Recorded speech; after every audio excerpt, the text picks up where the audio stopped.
Guys and gals, and welcome. Welcome.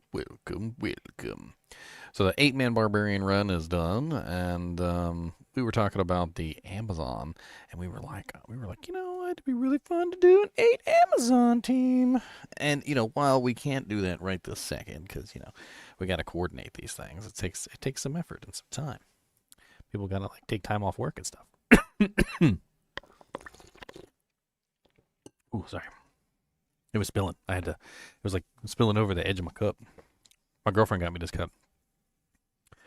It says, I promise to love you even when you're old, when we're old and you still play video games. I don't know if it's true or not. It might be true. Maybe. We'll see. We'll see. I'm not old yet. Or at least I don't think I'm old anyway. So anyway, we were talking about a 8-man Amazon team, and I was like, what would really be fun is if I did a magic arrow Amazon in the ladder start. Now, ladder start is 2 weeks away. I want to do a magic arrows on right now. I want to do it right now. So that's what we're going to do. Today we're going to have some fun doing a magic arrow Amazon. Let's get started. Let's hit the intro button. And then, we'll hop into voice chat and get some music pumping.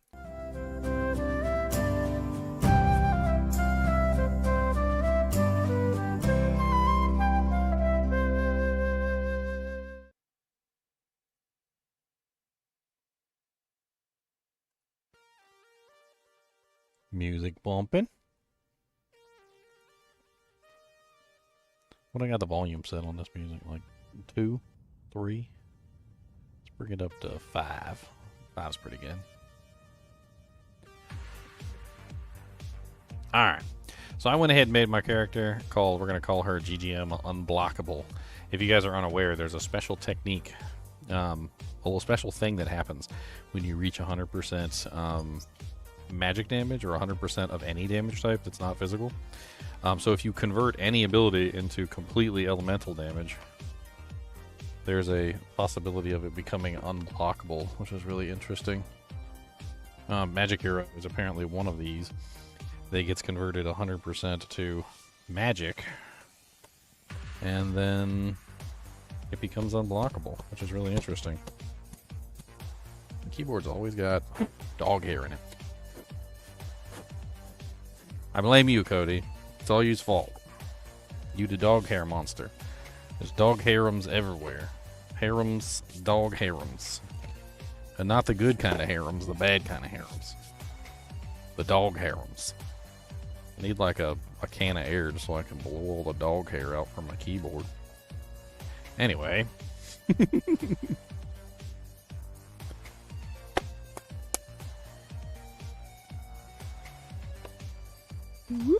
There we go.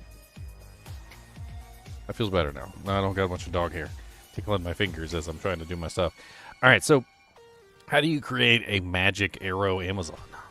Like, what are the requirements for this? How do you make it work?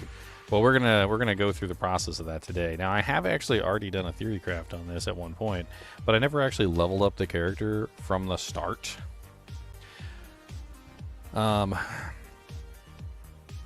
I never actually spent the time to sit there and work on it non-stop. So this is the theory craft that I did, if you guys are interested. This was actually during the same time I was playing Fallout London. So this is actually episode 3 of Fallout London as well. But it is the unblockable magic arrows on. So if you guys want to check out my unblockable magic arrows on theory craft, I did actually do a theory craft on this character. Now, the thing is, though, is that this is just a theory craft for the end game of what I would potentially want, end game equipment-wise. Not how I would potentially level the character, how I would put my points in, etc. So there's a couple of interesting things about Magic Arrow. And I just realized I put a bunch of stuff on the screen, so it's covering up the Magic Arrow.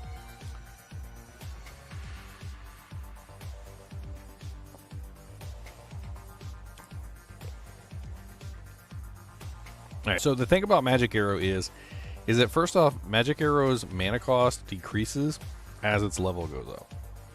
So let's take a look at Amazon Basin Magic Arrow. I like Amazon Basin. I really wish they would institute a dark mode. That would be absolutely amazing. Out of just about everything that I would request on this website, like if even I had like a list of things, what I would request is dark mode. I wonder if I could do something silly like view page source. Wait, no, not view page source. Inspect. Where's inspect? Inspect the background. I want to see if they got the background on here. You can actually take the background and change its color. There's actually a couple apps and stuff that do this. I'm totally getting off on a tangent here, but there's got to be like some sort of app I could download which could turn Amazon Basin into a different color. Where is the cell spacing? I mean, it looks like it's using pretty standard HTML. Nothing too crazy there.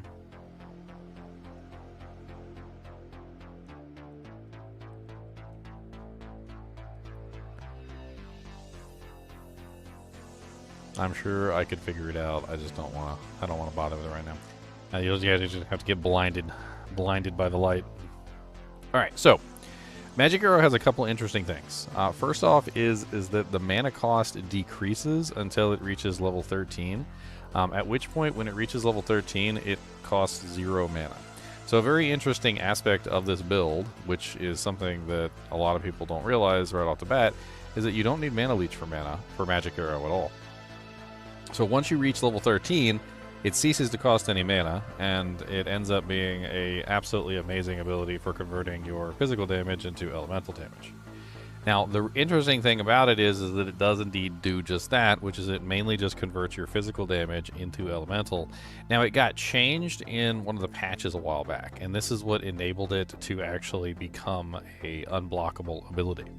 So before, even if you had level 60 Magic Arrow, it would only go to 60% conversion, which means that you would still have 40% physical damage on the conversion of the ability, which means that you're still doing physical damage. And if you're still doing physical damage, then you can still be blocked. With the D2R change, they changed the magic percentage so that it was basically double whatever the level was, which means that to reach the unblockable level for Magic Arrow, you have to get to level 49. Level 49 is when Magic Arrow becomes unblockable. That is the 100% conversion rate point. Now, hitting level 49 is difficult. It's not exactly the easiest thing in the world. In fact, in my theory craft, I played around with all the options, and believe it or not, there was not a lot of good options for reaching a level 49 Magic Arrow. Even if you go with some of the most ridiculous pieces of equipment that you could possibly get for your character, you're still going to be stuck with essentially a lower level Magic Arrow. And I can't remember the exact setup I did. I probably have the character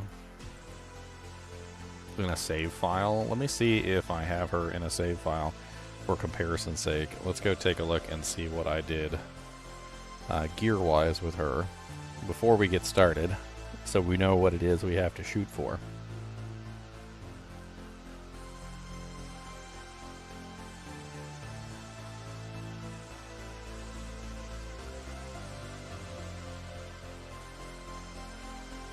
Alright, so we're going to have to go into our all saves because it's most likely not in our single player save setup. And we're going to be looking for GGM Unblockable.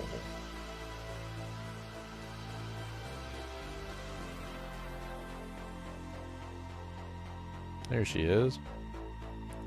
Alright, I'm going to briefly copy her into my single player saves. We're going to delete her from here. Obviously, I'm not going to leave her in here because that would corrupt my single player saves. I don't want to cheat in items on my single player account. But I want to be able to take a look at her and see how I set her up so I can get a better idea of like what I want to work towards single player gear wise, like maybe what I have in storage that could potentially help me reach that point.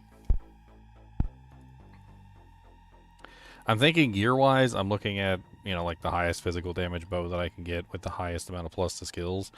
I don't even know where she is. She's an older character, so she might be near the bottom. There she is.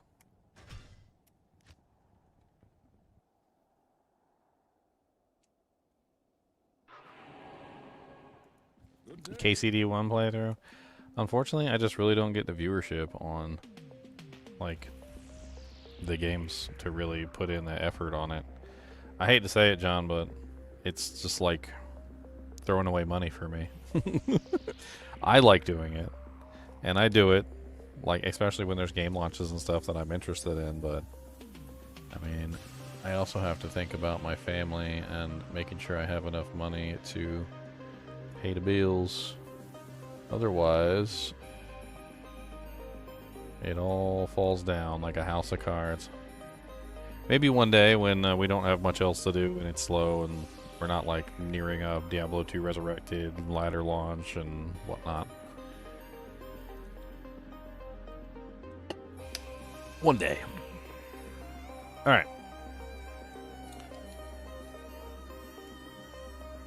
So, bow skillers, obviously.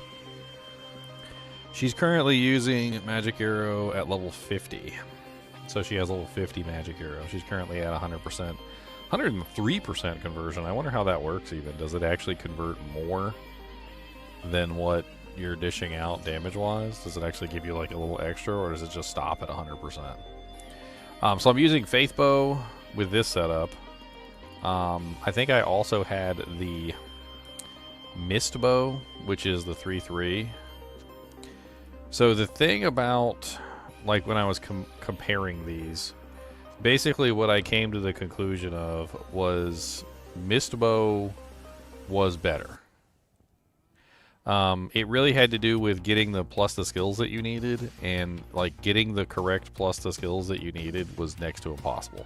Like, you needed some absolutely insane pieces of equipment. You had to use like a Soj and a Bull Kathos, and you needed like a +3 bow and crossbow amulet, +3 bow and crossbow skill gloves, and it like really restricted how you could potentially develop your character, because essentially all your equipment became plus the skill equipment.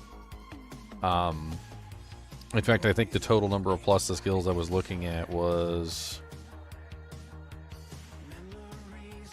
I hate it when they got words in there. I don't like the words in there. Yeah, the music. So we've got 1, 2, 3, 4, 5, 6, 7, 8, 9, 10, 11, 12, 13, 14, 15, 16, 17, 18, 19, 20, 21, 22, 23, 24. And then we've got the Mist Bow, which is 26, or 25, 26, 27, 28, 29, 30. So we've got 30 plus the skills here, like, on our equipment. Oh yeah, 31, sorry, because we got Arachnid's Mesh. What am I thinking? Now, the benefit of using the Mist Bow is that we can drop, like, 2 skillers. Well, 1 skiller. I think, one of these items doesn't exist. I can't remember which one it was that doesn't exist.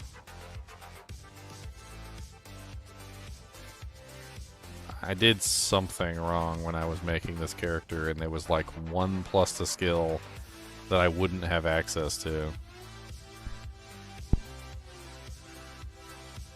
I mean, we can shop for these. That's not a big deal. So we can get some 320 gloves. We can shop for those. We need to find an Ist rune if we want to make a Chains of Honor. We need to find a Gull rune if we want to make a Mist. We already have a Cham. We would have to either re-roll to find a +3 bow and crossbow skills, or I'm not sure. I mean, a blue +3 bow and crossbow skills plain wouldn't be hard to come by, but it would definitely be difficult to find one with 14 minimum damage. We still have yet to find a Soj in single player, but Bull Kathos is probably likely if we do some farming for it. In fact, we could probably end up with 2 Bull Kathos.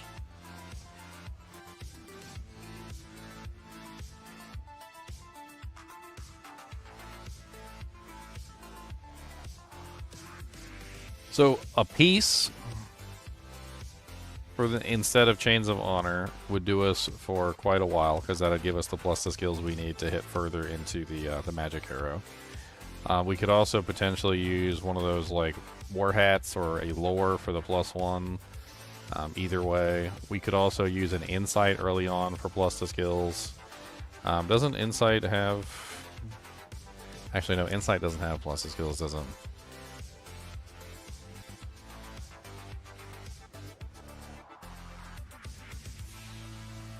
P8 all necromancer summoner. You wish. So not insight. What's that one bow? I'm trying to remember like the bow rune words. Isn't there like one bow rune word that has plus the skills on it? It doesn't have very good physical damage on it though, that's the problem. I think most of the rune word bows are kind of low physical.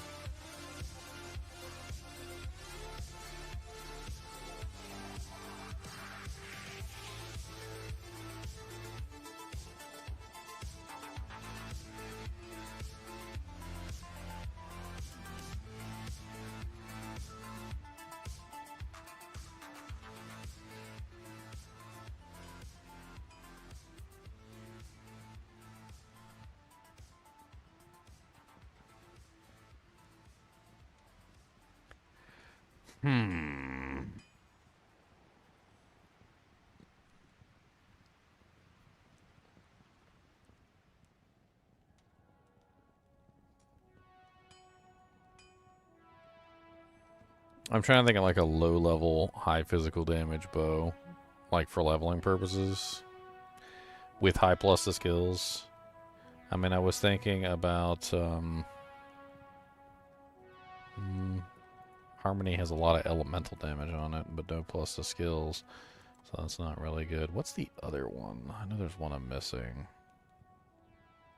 Is it Melody? I think Melody was the one that has high physical damage and plus the skills, right? No. Low physical damage, unfortunately. So Melody has no physical damage, but it does have plus the skills. That's not good. That's the poopy. Melody has +3 bow and crossbow skills, but it also has no physical damage, really, to speak of. It's also level 39 required, so that's probably a terrible option. Hustle doesn't have high physical damage, which is unfortunate. Hustle wasn't really designed around the idea of high physical damage. It was designed around the idea of high speed, which is not really the same thing. It does look to me like Harmony, even though it doesn't have any plus the skills on it. Harmony does have 275, up to 275% enhanced, which is actually a pretty high physical damage. Hey, what's up, Balthazar? Thank you for the donation, man. I got my North Star Smiter to Nightmare, and I'm basically still being a healer to my paper mark with constant max Holy Bolt spam, hoping to get Bulwark from a Countess so I can stop being a heal bot. I mean, honestly, being a heal bot is one of the things that North Star Smiter does well. Eventually, when you get yourself a Principal, you can start spamming the Holy Bolts at your Merc while you're smiting, which is even better. That way you can smite, heal, and keep your Merc alive all at the same time. Another option could be Silence. I was thinking about that too. Silence is an old rune word. Well, actually, yeah, I do have a Vex. Oh, I don't have an Ist. I'd have to do some farming. I guess maybe some Countess farming might be in order. Some P1 Countess farming. Yeah.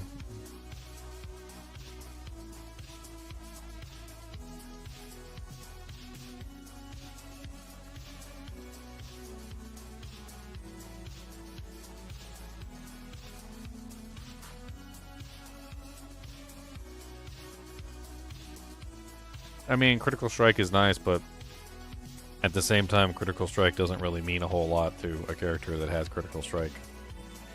That's another thing that you have to think about with this Magic Arrows on, is that, like, All right, so I put 20 points into magic arrow. Okay, now what? There's synergies? Nope, no synergies. Okay, now what?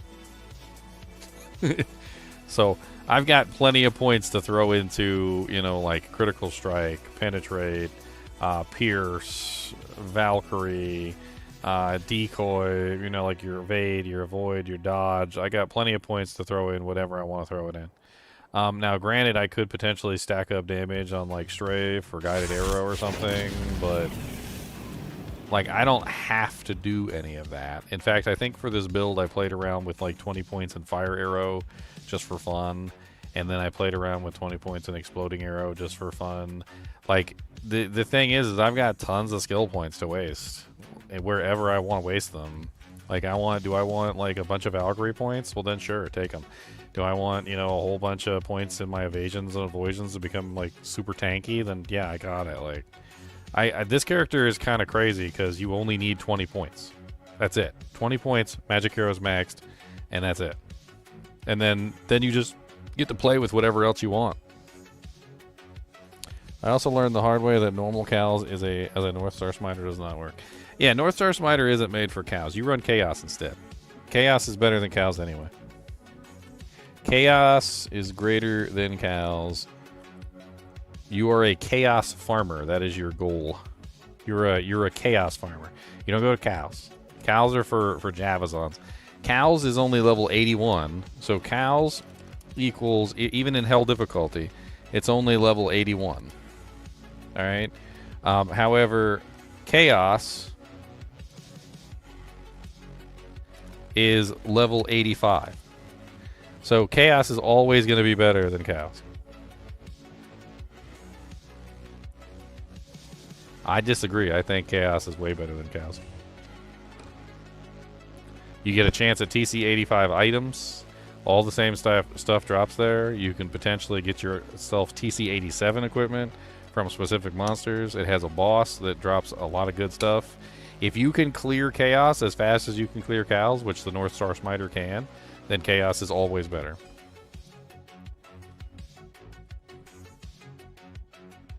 You also get more EXP at chaos than you do in cows. Cows gives like basically 0 experience, and chaos gives good experience.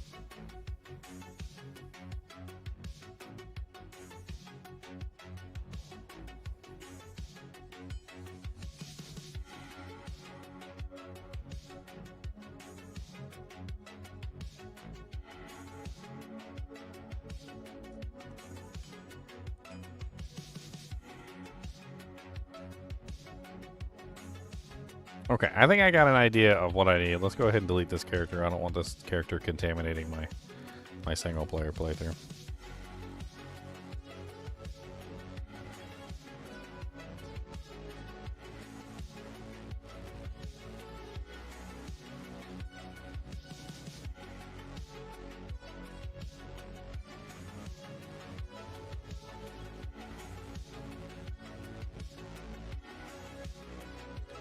Deleted.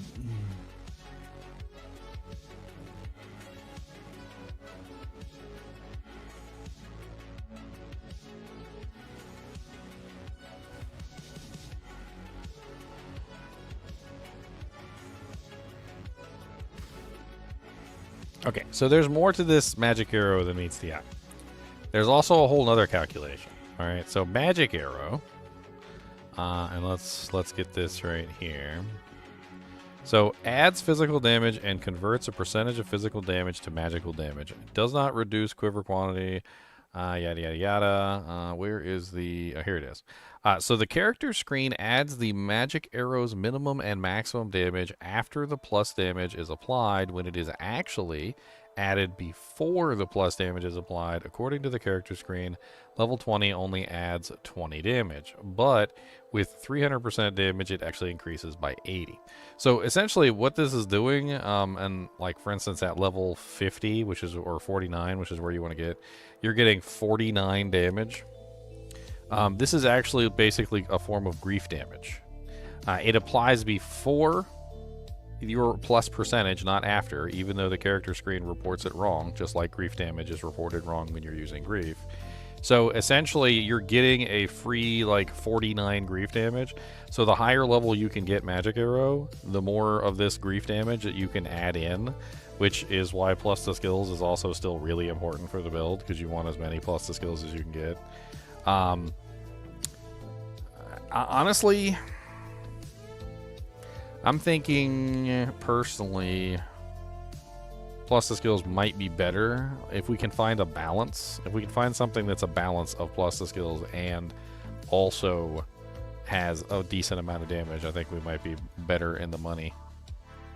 What about the unique bow? I do have one of those.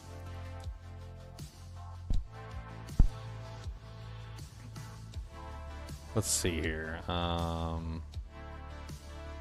Unfortunately, I think I accidentally deleted the character that I just created, but that's okay. We'll have to remake her. She didn't have anything on her anyway yet, so that's fine. Where is my area? Unique bows.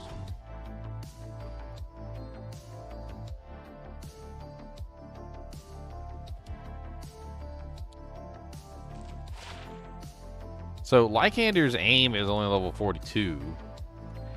And this one does have plus 4 skills. It's 195% with plus 4 skills, which might be better than just about anything else that I'm looking at right this second. Like we're trying to find like equipment that we can use on her that's low level equipment as well as high level equipment. We're actually gonna spend time to level up this character, so it's gonna take some time to figure everything out. So I think Lycander's aim is a solid mid-range bow that we can utilize for her. All the low-end bows are just so bad damage-wise.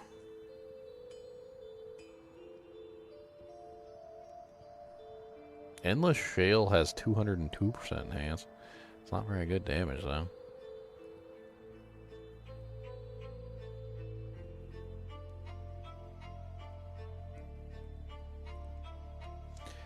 Can't use Breath of the Dying or Phoenix because then you wouldn't be able to hit the maximum number of skills required to become unblockable. It's a trap. So to become unblockable, you have to hit level 49 Magic Arrow. That's the key. Level 49 Magic Arrow, and then you can no longer be blocked by any monster.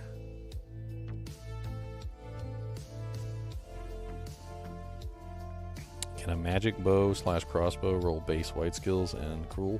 Yeah, if it's a not crossbows, but if it's a Amazon class bow, yes. I mean, what's the point of doing magic arrow if you're not going to do the unblockable magic arrow? You know how much of a damage increase that is? Like, let's just run it on a calculator real quick and let's think about it for just a second, okay?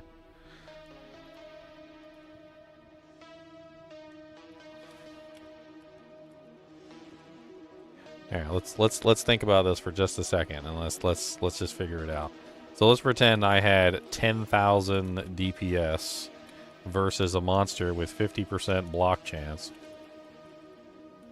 Okay, and I can at least hit 95% of the time. All right, and then you have the same character with 10,000 DPS versus 0% block chance because her attack can't be blocked with a 95% chance to hit.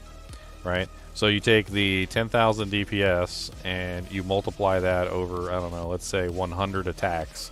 That's 1,000,000 damage, right? But if we take the 100 attacks and we subtract 5%, that means we only hit 95% of the time. And then 50% of that time, we are going to have the attacks get blocked. So we have to subtract 50%. So 47.5 attacks times 10,000 DPS means that we're only going to have 475,000 DPS versus 1,000,000. So, well, not 1,000,000, but like 995,000 damage. It's a pretty big difference if you could completely avoid the blocking.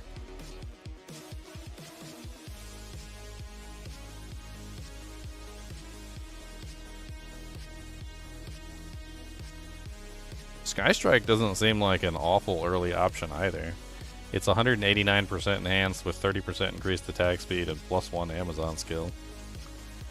I mean, it's not like the most amazing thing in the world, but it's got something.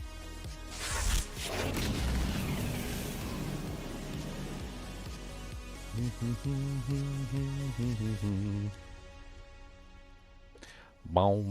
boom, boom, boom, boom. Let's see here. Boop. Secret cow level is level 28 in normal difficulty.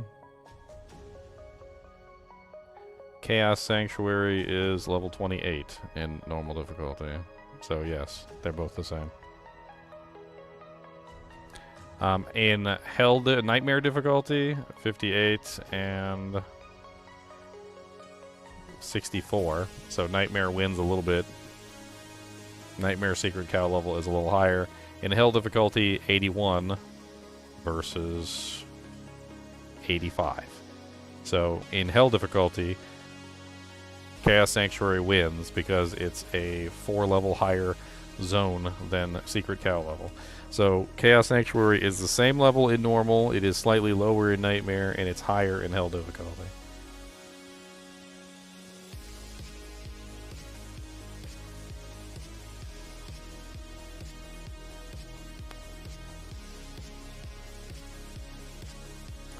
I mean, we do have this +2 Amazon circlet, but that's not really, like, too amazing. Most of these bows have such terrible damage. We could always go shopping for, like, a decent bow. They're just so bad, damage-wise. Now, Deadly Strike does come into play, but Rogue's Bow is level 20, which is useless. I wonder if we would just be better off using, like, for Magic Arrow early on, would we be better off just using, like, a really high physical damage bow that we create ourselves? You know, like, maybe take, what is it, If is max damage runes. Like, what if we just go find, like, a 6-socket bow and we just fill it with If runes for the first part of the game? What is that, what is that, 9 times 6? My 9s tables is terrible. Plus the original value of the bow, which wouldn't be, like, super amazing. I mean, that's 54 physical damage added to the bow. I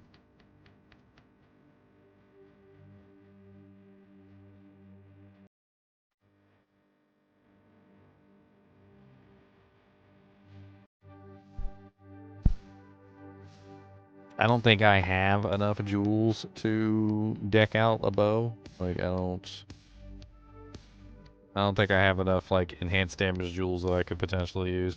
I could also check out my Mule. I think, honestly, like, any minimum damage, maximum damage jewels of any type, or charms of any type would probably be really valuable for this build leveling up. I think that would be a high probability there. Get that Mule off some of this crap. It was so nice of me to leave all this muling, you know, for future Daniel instead of, you know, the person who should have actually done it, which was past Daniel. Past Daniel was supposed to take care of this, but he just pushed it off on the future Daniel.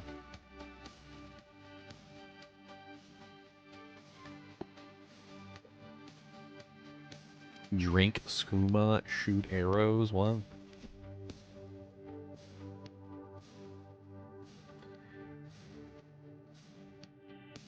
What's up, Gutenheim?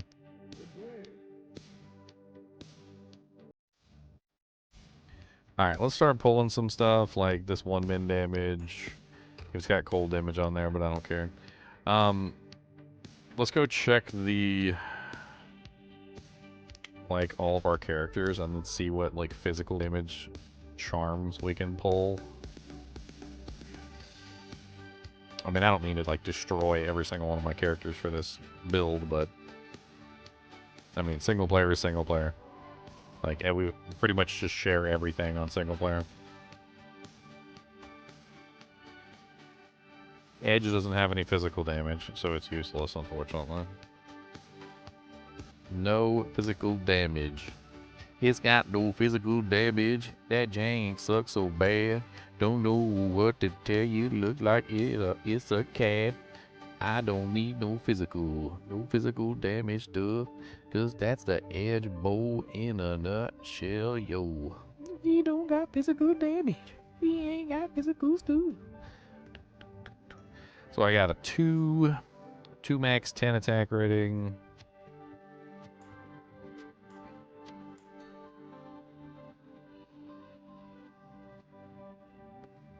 We got a 9 max 70 attack rating, a 10 max 49.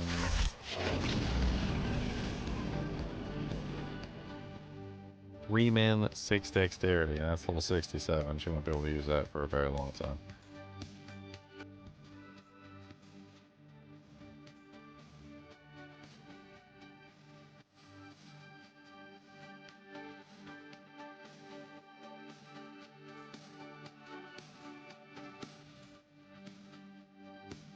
Yeah, let me check my barbarian. I think I got a couple on my barbarian too.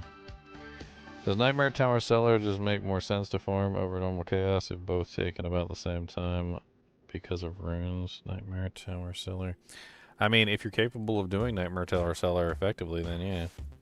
I mean, when it comes to the North Star Smiter, you're going to be looking for areas that have a better overall effectiveness for you, like for your character specifically, than for than like the general generic areas.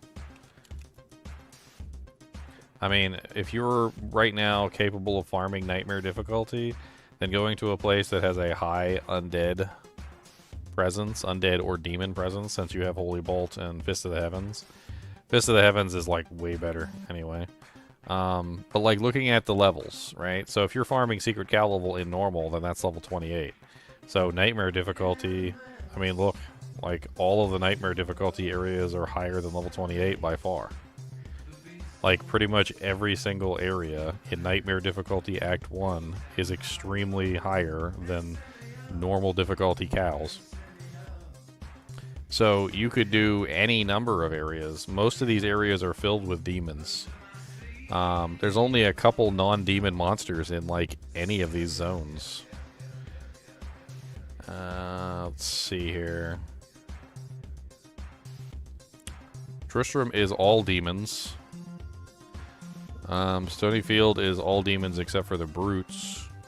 If you have access to Act 2, I would highly recommend Arcane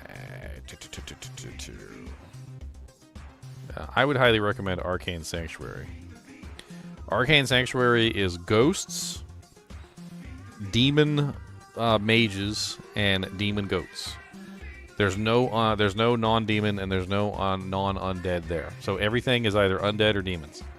And Arcane Sanctuary also lines them up in a line for you, and you can fire your Holy Bolt straight down the line, and you can kill everything. You take a North Star Smiter into Arcane Sanctuary, all you literally have to do is fire your Holy Bolts down the line, or use your Fist of the Heavens at the beginning or the rear of the pack, and the whole pack just disintegrates from existence.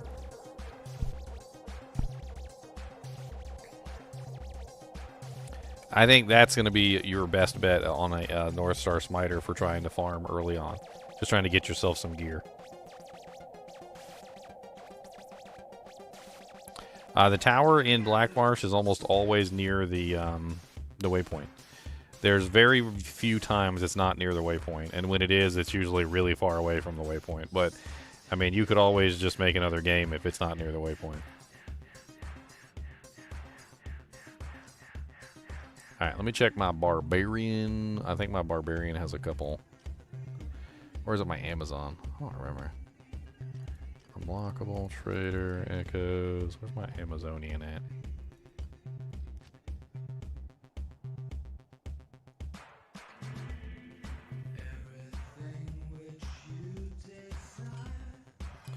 Alright, so we got a 5 max. That'll work. We don't have any bow skillers right now, so bow skillers are out of the question. 6 max. Oh, that's nice. 2 max 18.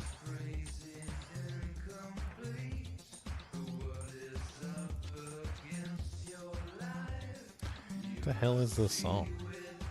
Get out of my face. Don't be singing. No singing on my Jujank. Don't be singing. Not allowed to do that. That's illegal. We need to get some of this stuff out of my inventory too. That would be great. Okay, let's pull the items that we want her to have for her, and then I'm gonna start off muling some crap because we need to off mule.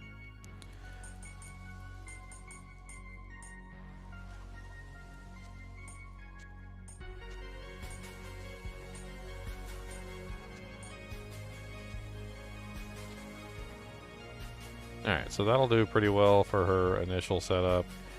We need to get her some starting equipment. Let's go ahead and trash that. I already did that once, but who cares? Iratha's is definitely a solid move for her. We get Pierce early on, which allows us to skip putting points into Pierce itself. So we can do like the full Aratha set. There's no plus to skills on it, but we'll replace it as soon as we're able to replace it with plus to skill equipment. Let's go ahead and get these essences on the essence mule. I realized I was farming a bunch of Andes or something.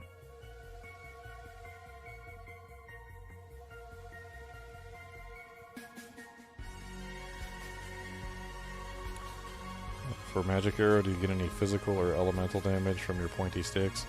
All physical damage is converted into magic damage. I do believe you can get some elemental damage if you stack elemental damage.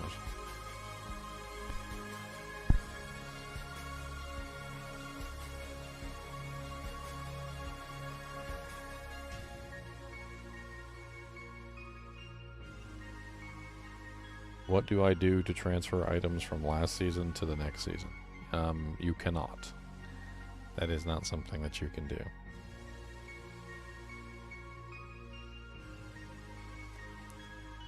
Once you have a character that leaves the season, so once it loses its ladder tag, it's now in the non-ladder section, and non-ladder items are not able to flow to ladder.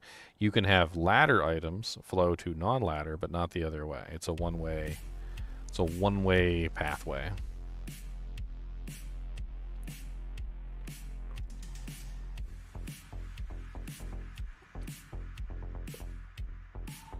So-EO? What is So-EO?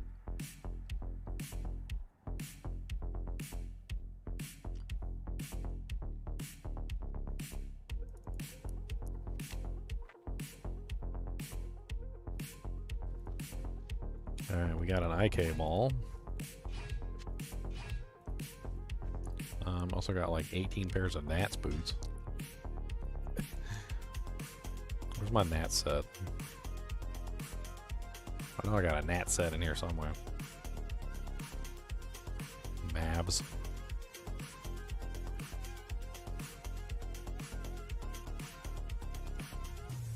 Someone reported you were playing the pig. You saying you were using hacks? Why, did you try and do boop to snoot and they didn't like it? Did you get banned? You're not using hacks. I don't see how they could ban you. That seems rude.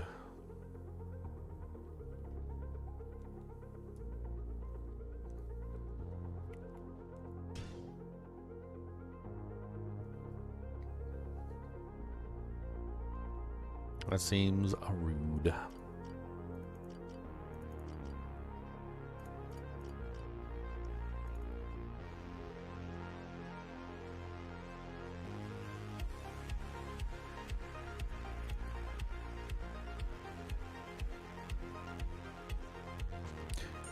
Rude dudes always being mean, and I don't know why they gotta kick me in the spleen. It's not nice. I don't like it. They're just jerks and they don't like me. Rude, rude, rude, rude. Kick them in the spleen. Definitely kick them in the spleen. 100% in the spleen.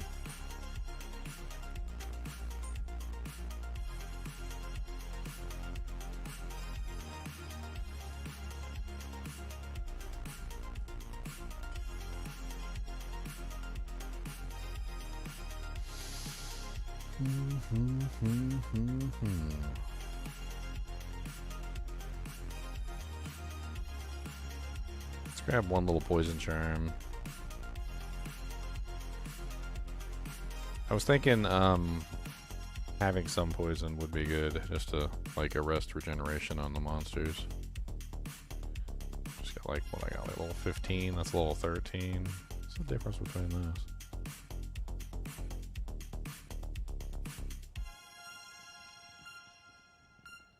Kicked from the server and timed out for 5 minutes. That sounds like they're dirty hoes. That's what it sounds like to me.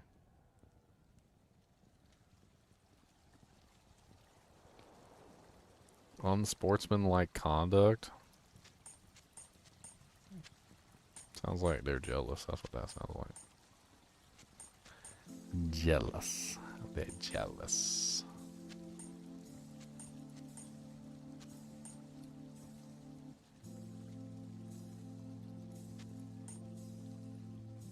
Alright, I think I got plenty of charms. That should be plenty. I mean, between like what I already put on my character and these ones that I found, I'll probably be full on charms, which is good. I need the charms. We can delegate and figure out which ones are better than the others. Steam sent me a message. Dirty hobgoblins.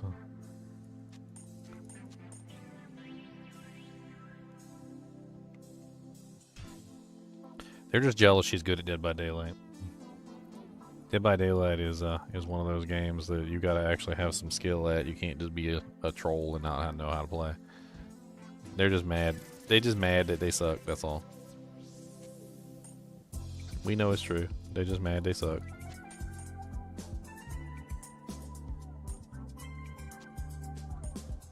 They just mad they suck. They just mad they suck. They suck. Suck. Suck. Okay, that level 67 one can stay in here. Bring out this level 16 one. This level 13 poison can join the mix.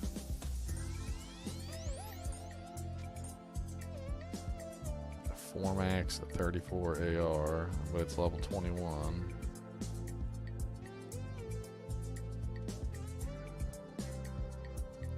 That 4 max at 34 AR is better than this Grand. Actually, this is level 16 though.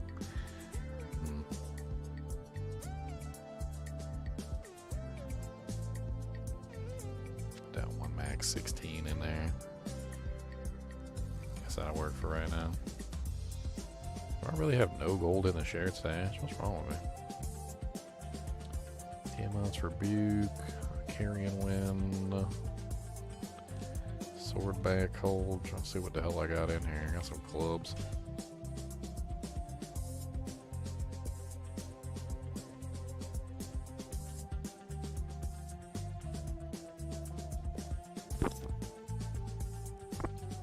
Rando rings, rando amulets.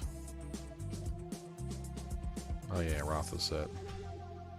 Let's go grab a Rotha set for this character. You're gonna need it. Alright, so we want to avoid the battle belt. We already got the helmet on her, so she needs yeah, she needs those 3 pieces. Okay, there we go. So we got a full set for Rothas.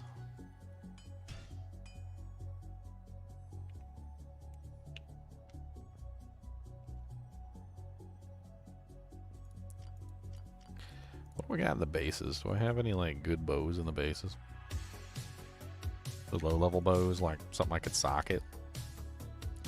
I got a 15% enhanced superior short war bow with 3 sockets. That could make a really good early starter bow. I don't see any reason why not. It's got no level requirement. Sounds good to me. Unless we got something better on one of the other mules.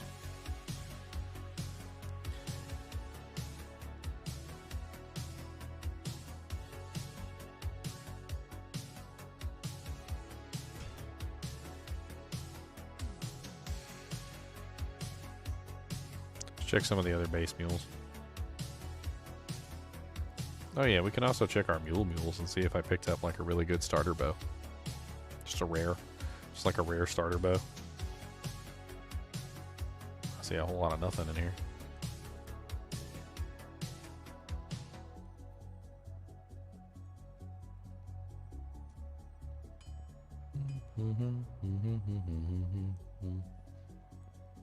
Uh, 20% faster on walk, 10% faster at recovery, 10% lightning resistance.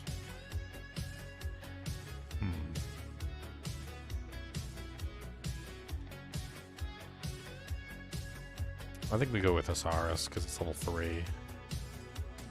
Easy to use, easy to put on. Don't have to worry about it.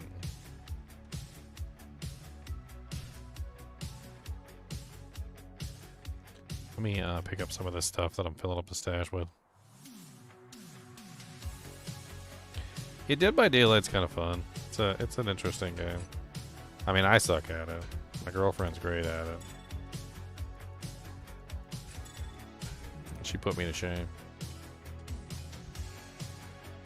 I told her she should come up here and she should play. Get her up here just to play the game.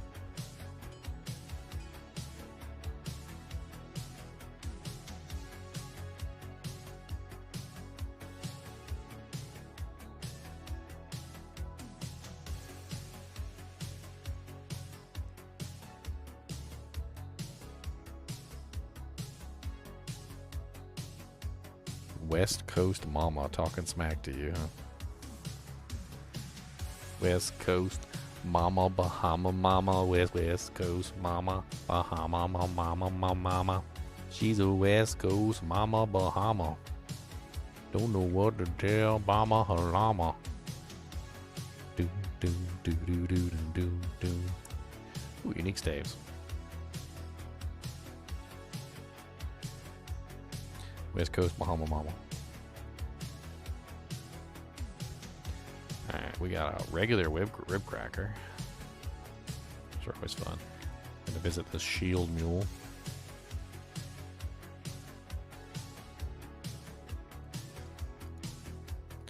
There's bases too. Let's check the base mules too while we're gone. Maybe we'll find like a really nice bow we saved. Where can I take you?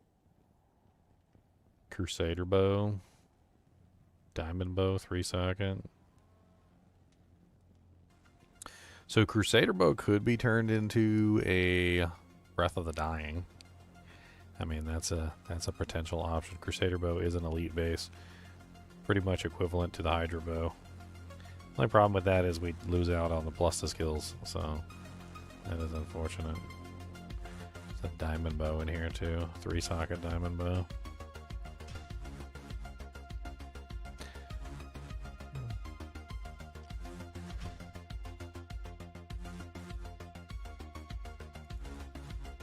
I like salt. It's delicious.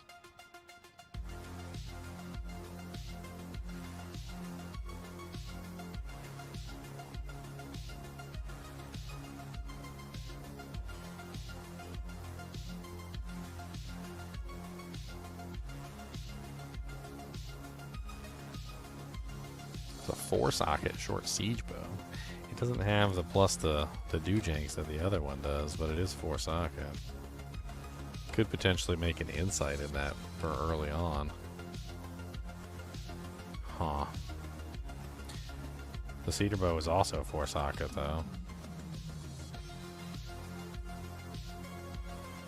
10 to 29 normal. Oh, we can't look at the speed because we're not on Amazon.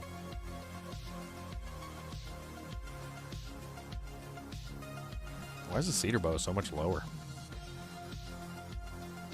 Like damage wise. It's got like 3 less on the min, and it's got 1 less on the max. I mean, it is a little bit sooner to use, but they're both going to be the same level anyway once you put the insight rune word in them, so it's not like it really matters.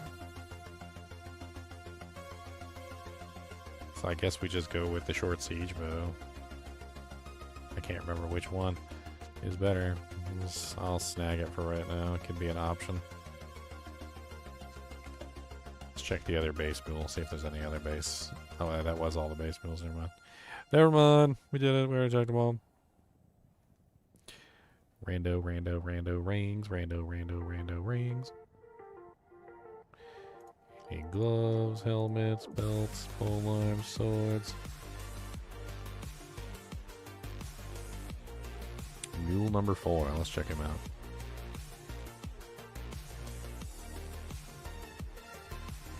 Yeah, dirty cheating hose.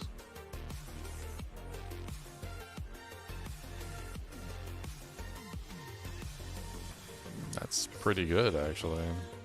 20 to 67 cedar bow, level 24. 20 to 109% enhanced. What's insight? Insight has a level requirement of what, 29, I think, or something like that, or 27, and it's 260%. So I mean, this one wouldn't really help me all that much, just for a couple levels as I get through.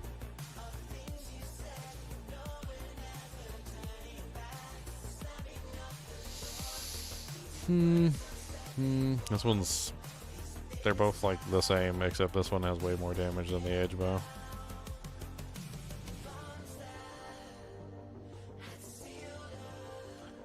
Plus one Amazon.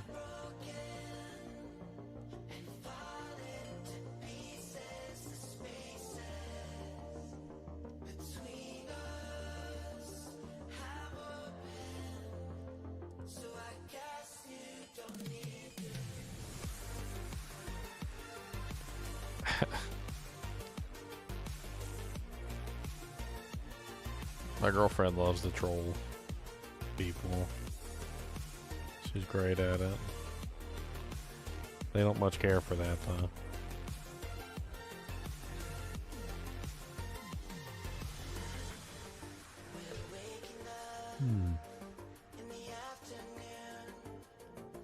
Checking all the mules, boys. Muley McMuleface.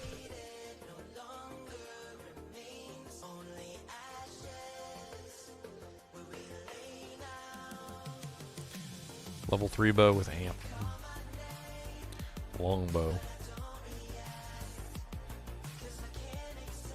It's got no enhanced damage on it, unfortunately. So it's not much better than what I'm using, but it does have amp on it, I suppose.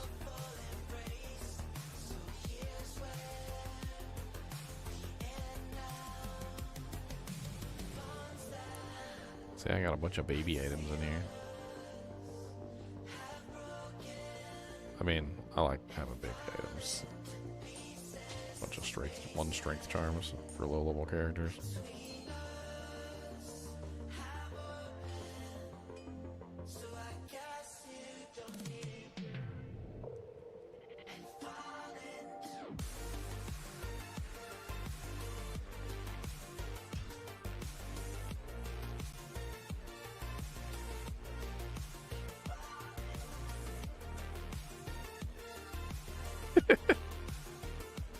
Sounds like they got wrecked, babe.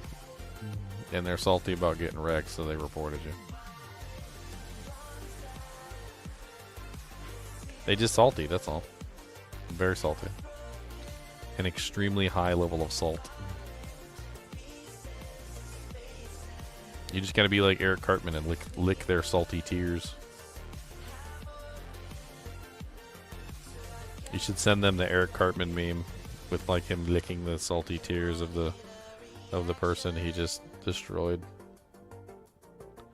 Oh, these tears are so good. Oh, these tears.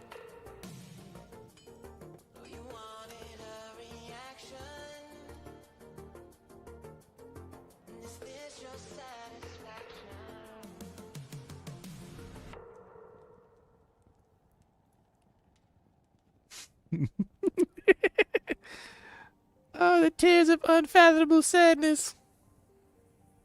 Yummy, guys. Yummy tears.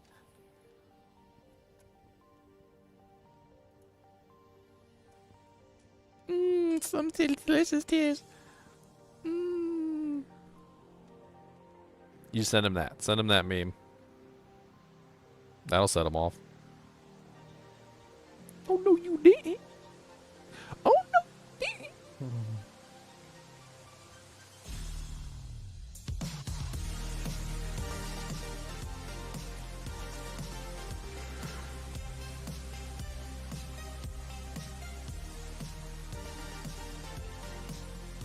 Which of my four-legged friends is joining me today?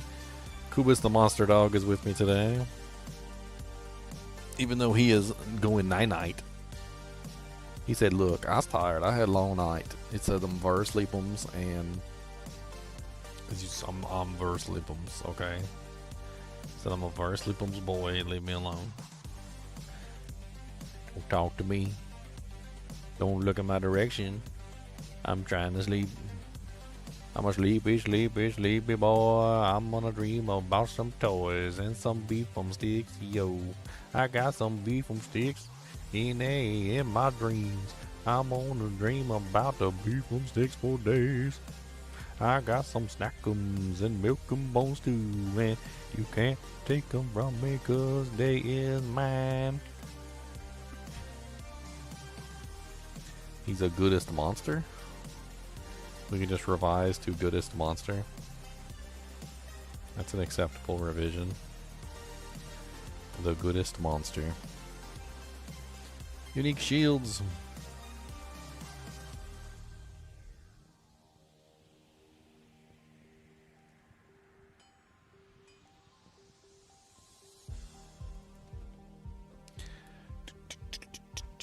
Swordback hold. I didn't have a swordback hold. I also got a Tiamat's Rebuke in here. I didn't have a Tiamat's Rebuke either. Interesting. I do have a Moser's. Ward, Storm Chaser. I got a Peltalunana. I forgot I had a Peltalunana. That's right, FA. That's my line. Wait a minute.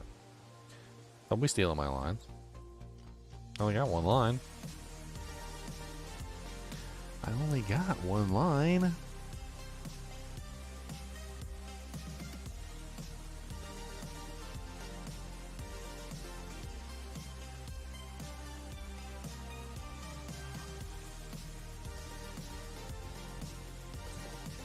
Do I have a Mav spell? Yes, I have 3. 3 Mav spells. I'm gonna put your stupid butt. Wiston's is Orphan's Call, and then we've got some maces.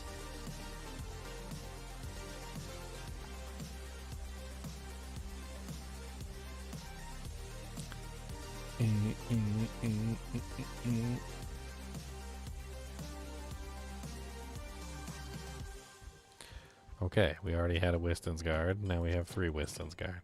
3 is the number. Actually, for this set, it's actually 2.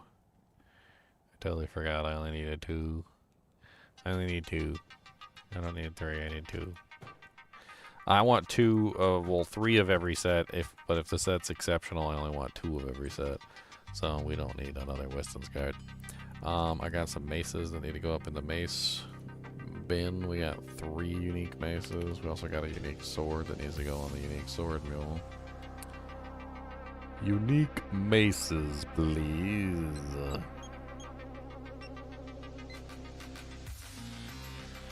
Helms, gloves, belts, pole arms. Oh, there's the swords.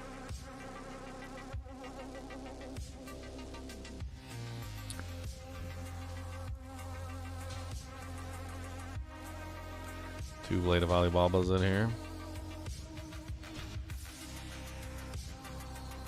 Making progress. Making progress. Making progress. I'm making progress. Making progress. Making pancakes. Making pancakes. Making pancakes. Making pancakes.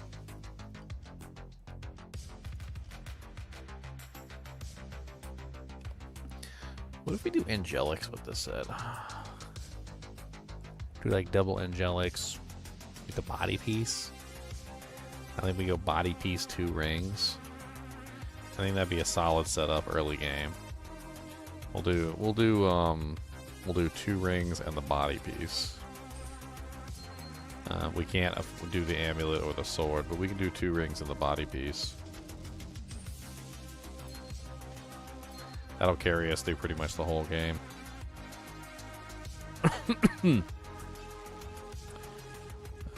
Where's my unique maces? Bowls, juvies, daggers, jewelry. Oh, unique jewelry. We got a unique jewelry to put in here too. Carry and win. That's one of the new rings that we found. Carrion Wind. Wink.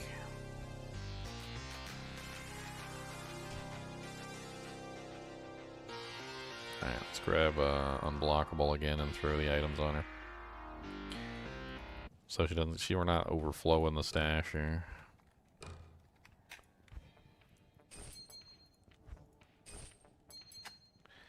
Alright, so we got gloves, belts, amulet, helmet, ring. We're missing boots. We need Hussarus boots. That's like the easiest boots to wear for a low-level character. We've got low-level bows that we can potentially work with. This bow right here is 15% enhanced. It has no modifiers on it. It doesn't have any level requirement, so we can utilize this through quite a bit of the game until we get up to Lycanders. We can make an insight in this short siege bow, which can bridge us over to the Lycanders. So we'll probably end up going short war bow, short siege bow, and then Lycanders in that order. We still haven't found unique maces. Where is my unique mace mule? Crafting jewels. Crafting jewels. I do believe I have some crafting jewels to throw on there. I'm trying to hang on to as many jewels for crafting as I can. Really? Is that it?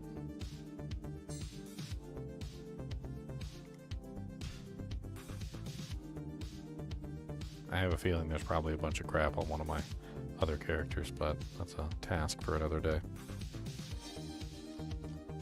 Or is it?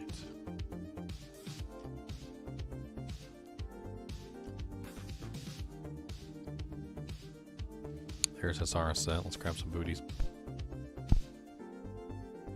Easy low-level boots.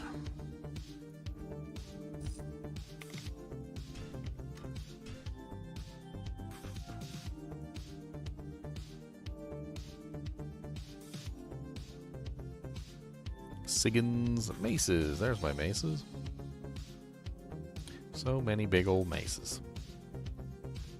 Alright, so we got Nord's Tenderizer, Fellow Club, and Moonfall. Do I already have Moonfall? I did not. Did I already have a Fellow? I did not. I definitely did not already have a Nord's Tenderizer.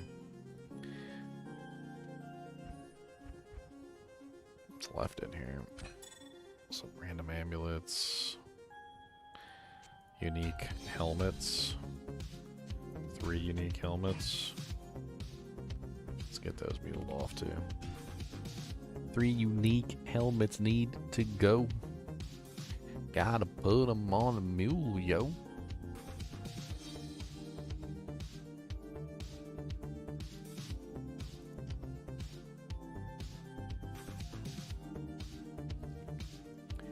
Alright. Boom, boom, boom. I can't remember if I had a special mule for the pelts, but this one's not full yet, so I don't see any reason. Like, it'll be fine. Worm skull. We already had a worm skull on here. It is identical. No difference whatsoever between the two. We can throw one away. Let's keep the Cerebus bite on here. I don't remember if I had a pelt mule, but it doesn't matter.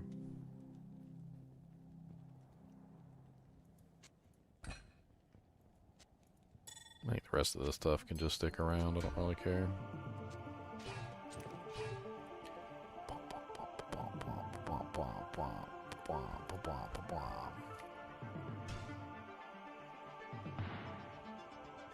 Alright, let's go. I think we're ready. We got everything we need for her. We should have all the equipment that we need. We got a bow that we can use as soon as we get the stats for it. I think the only thing we're missing is gold. We need gold. How does one try to get into the kinship? If you join the Discord.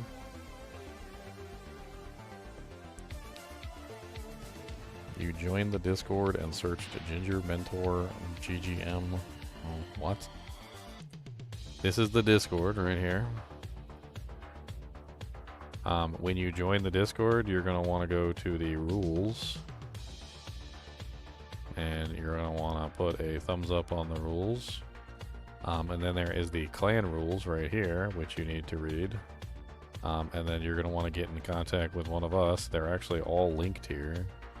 In fact, hold on, we got some.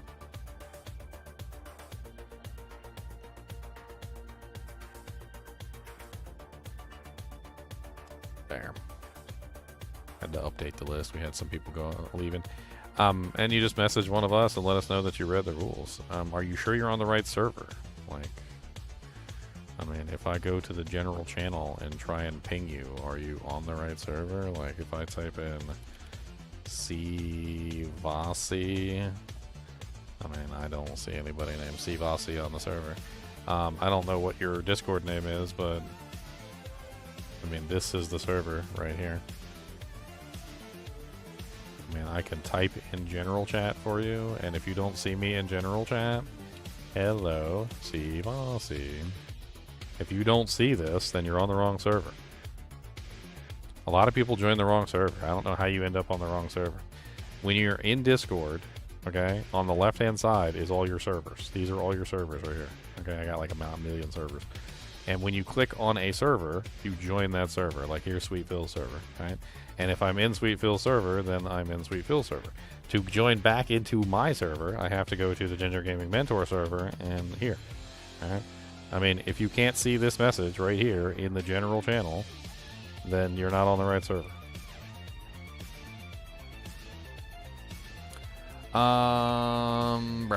And we need gold. Hold on, I forgot. You're messing me up. I need gold. I mean, you don't need to search for servers. The link is right there. This is the link. There's the link right there. There's the link. There's the link. Did you see the link? Did you see the link?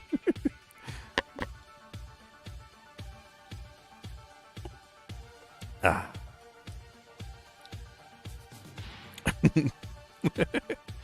Okay, we need money. I need money. Money, money, money, money.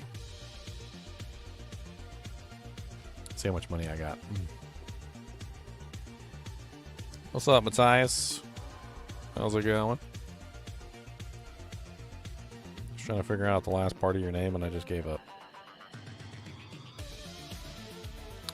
I don't know what to say. You're getting zoned. Okay, I need money. I need a good amount of money. Let's take off our equipment here because we're gonna do some money cheating.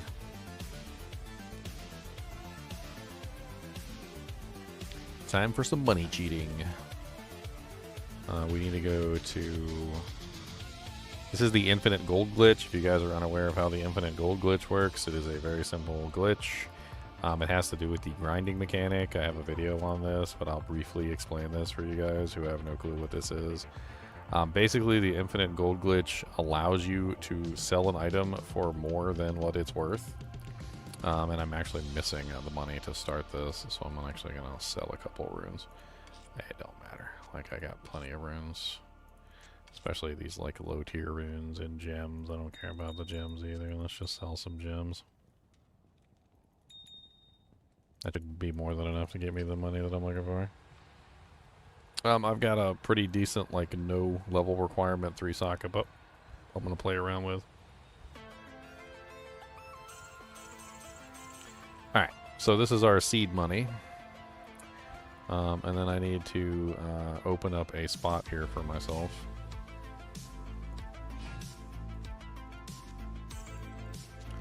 Alright, we're going to switch to the old graphics. And then this is the grinding ancient axe that I'm going to be using to make money. You notice how the sale value is 35,000 gold. However, if I take it out of my hand, the sale value is only 8,292. This is how the glitch works. So while it's in your hand, it's worth more than when it's not in your hand. And what you're going to do is you're going to use this button right here to sell it while it's in your hand, which is immediately going to go into the shop. And then you can buy it back for less than you sold it for 13,998. And you're just going to do this repeatedly until you get enough gold to fill up your coffers. I'm just going to do this for a little bit here to get some money. I've been burning like all my money in my stash.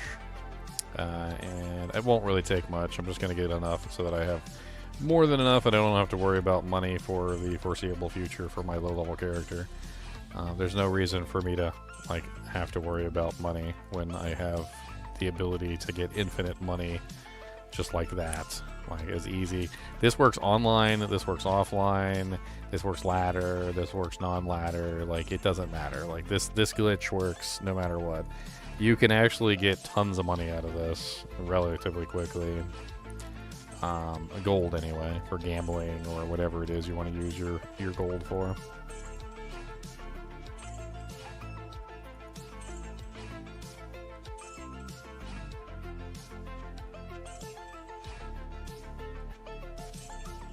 Started a solo self-found barbarian.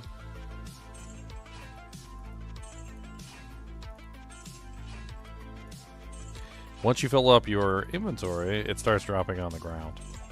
So when you get to the point where your inventory is full on gold, it'll just start dropping on the ground, making piles everywhere. I've done this on stream quite a few times. There are better items than the grinding ancient axe. It actually, if you want to know the specifics of how this works, is you're looking for a weapon of exceptional quality, not elite, not normal. It has to be an exceptional level quality item. There are certain items that work better than others, like the stiletto or the grinding ancient axe. You don't want any additional modifiers on the axe. You don't want an elite axe. You don't want a normal axe. You want an exceptional axe. You want the exceptional level items. They're the ones that work best. You can actually shop these from Halbu in frickin' Act 4, or you can try and gamble them too, gambling them. I've heard a couple people said they get them pretty easily by gambling. And I'm pretty much already done here. Like, I don't need any more gold than this. I just kind of got into a flow here and I'm just rolling with it. Alright, and then we got a bunch of 21,202 golds sitting on the ground. And then I'm going to take this, throw this into my shared stash. So I have some gold for my starter character. And there we go. Let's take like 50k and let's give it to my boy here so he's not broke next time I log into him.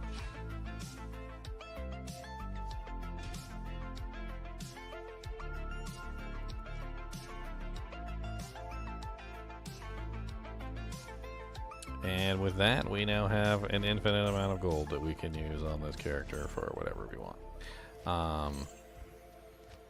20k should be more than enough. We can go ahead and deck her out with some equipment real quick, because why not?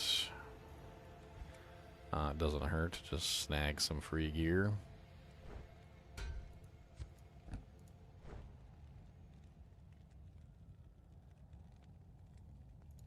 I can't even remember. Can you, like, gamble rings and amulets this early on? Or are they still, like, 50k a pop no matter what? I know everything else goes down in price, but I don't think rings and amulets go down in price on the gamble window. They're like 50k a pop, aren't they? Yeah. They're 50,000 gold a pop, even though, like, what you're going to get is going to be, like, the worst item that ever existed. Let's do it just for lulz. I'm totally curious. God, it's gonna take us like multiple doojanks here. Like, what is it, like 7 10k transfers for the amulet and 5 more 10k transfers for the 5 more 10k transfers for the ring. That's that 5 6, 7, 8, 9, 10, 11, 12. I need like 120k minimum to be able to purchase a ring and an amulet. And I need 2 rings. So that's another 5, 6, 7. So 170k for 2 rings and an amulet. And they're going to be the worst rings and amulet you've ever, like, +1 light radius, +1 max damage, +1, I don't even know, like +1 or one physical damage reduction. They're gonna be the worst rings. I want to see. Like, I'm so curious right now. Okay, we should be able to buy 2 rings and an amulet. Let's go. Ring, amulet. Okay, so we got a level 3, 1 maximum damage, poison resist 7.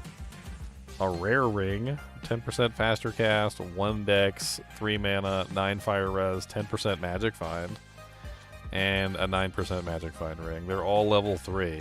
Is there like some sort of limit on finding gambling rings? It can't go below level 3 or something? That seems like an odd coincidence that all 3 of the gambled rings are level 3. Kind of makes me want to like gamble one more just to see. Just to see if that's like an actual thing. If the 4th one is level 3, then it's gotta be, it can't be a coincidence, right? There's no way it's a coincidence.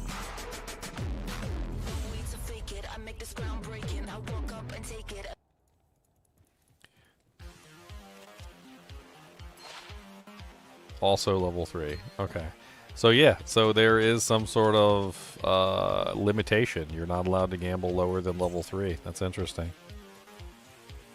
Okay, so we need a bow. We can't use the bow that we prepared for ourselves because has high requirements. It's a short war bow, but it has 55 dex and 35 strength requirement, so we're gonna have to level up a little bit before we can use it. What are we currently at? We're at 20 strength and 25 dex. So we need a lot of dexterity. 5, 10, that's like what? 5, 10, 15, 20, 25, 30. So we need 30, which is 2, 3, 4, 5. That's like 6 levels.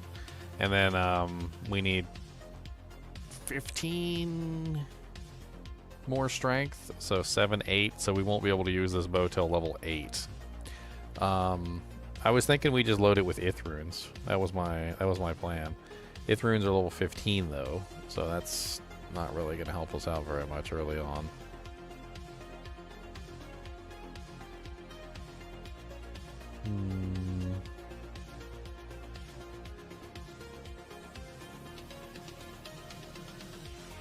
Bow, bow, bow, bow, bow.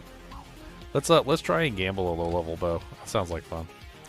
We'll find like a low level crappy bow and we'll just try and gamble a bunch of bows and we'll see if we can get anything like a rare bow or something good. I bet you if we gamble a couple bows, we'll get something that has like amp damage on it, maybe like some enhanced damage, max damage or something. Like it might have a bunch of junk stats, but it might still be worth using. No, we're trying to stay with the theme. Like I know poison bows are really good, but we're trying to stay with the theme of like Magic Arrow. We're trying to go with the Magic Arrow theme. I like to level up my characters as the character that they are going to be eventually, if that makes any sense. So like I'm always trying to play that character. 1 max damage. I mean, that's not like the worst. Another 1 max damage.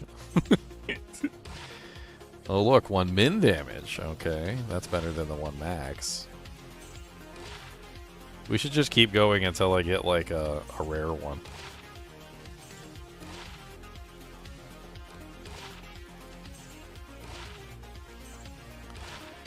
Plus 2 max. 59 and enhanced to undead, 1 dexterity. Okay.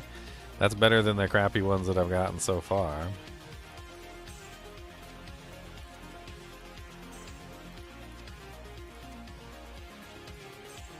Okay, so Imp Loom. That's our first one. Min. 1 to 3 lightning. Poopies. Poopies. Poopies. Poopies. Poopies. Poopies. It doesn't even cost anything to gamble these. They're like dirt cheap. Plus 2 min attack rating. That's might be better than the previous one we got. We'll get a bunch of them. This is like super cheap and easy to do, so why not?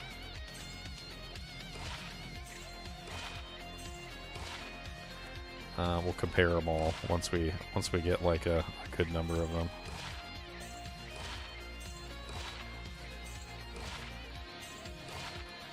There's another one. Let's go keep going.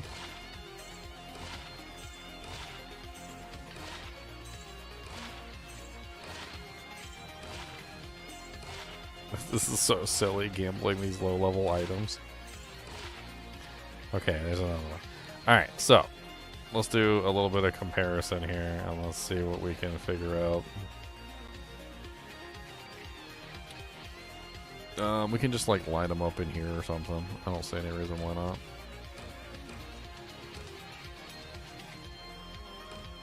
I can't actually put them on yet because I don't have enough dexterity. I should have done the lower tier one, I guess.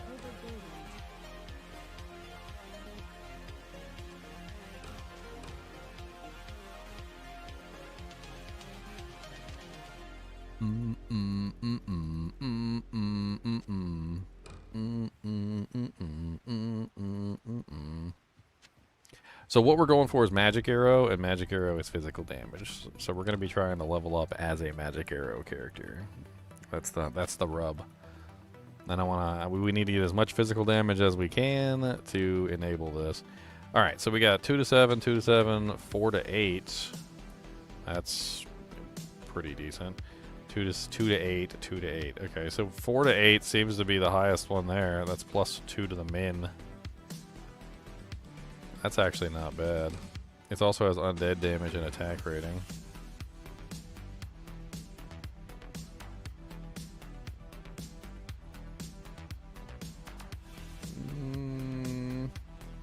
Yeah, I think that one's best. The best one.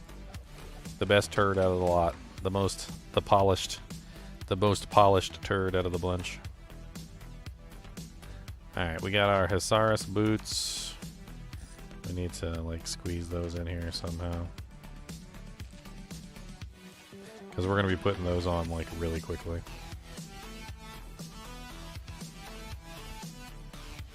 Alright, let's go shoot stuff. I guess we need a crappy bow for, like, 1 level or so, or 2 levels, so we can put on the good one.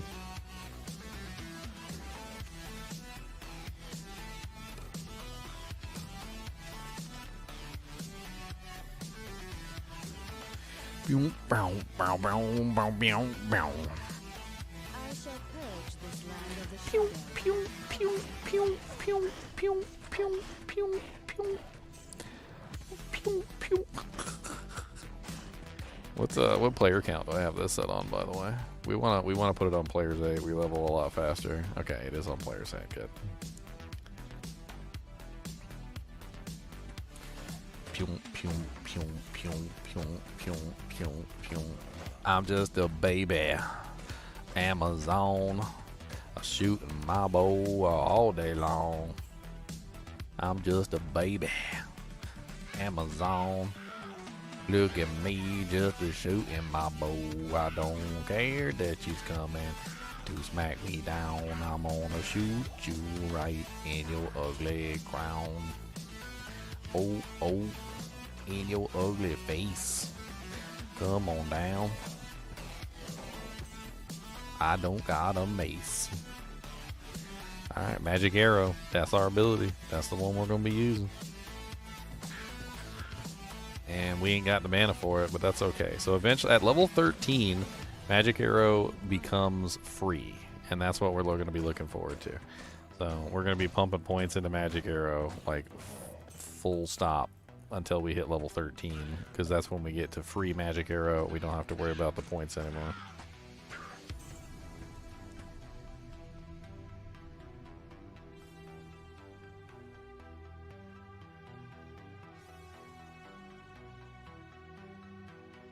My girlfriend wants the new killer on Dead by Daylight.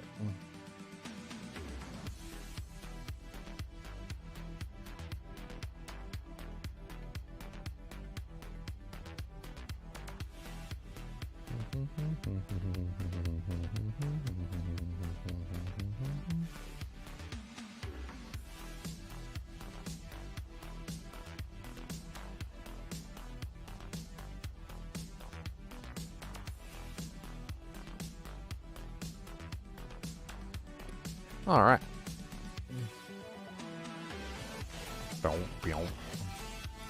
So I need to chug some mana pots. That's basically what I'm looking at.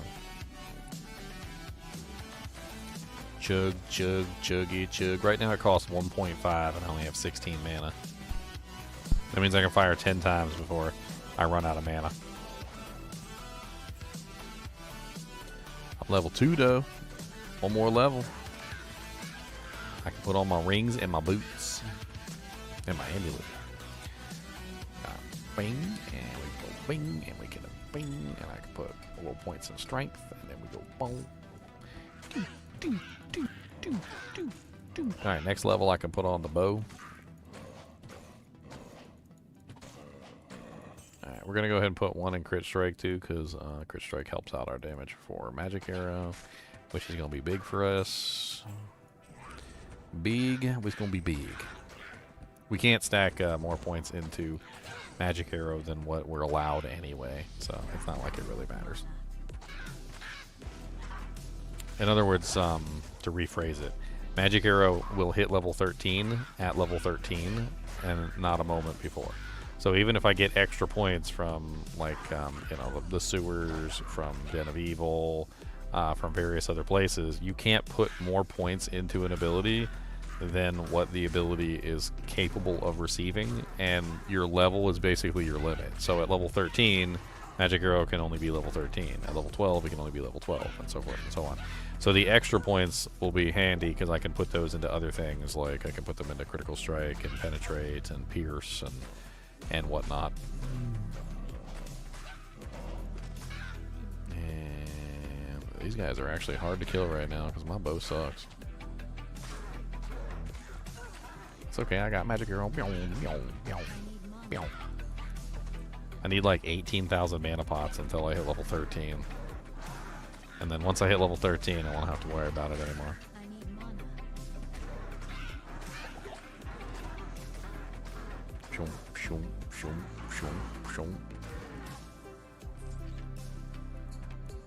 Come here, zombie. Get shot in the face.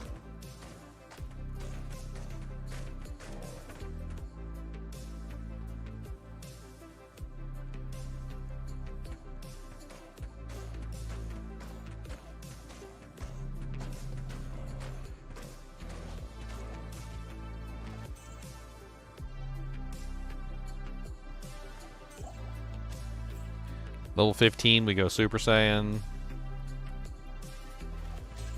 At that point, we should have level 13 magic arrow by then. We should be rocking it.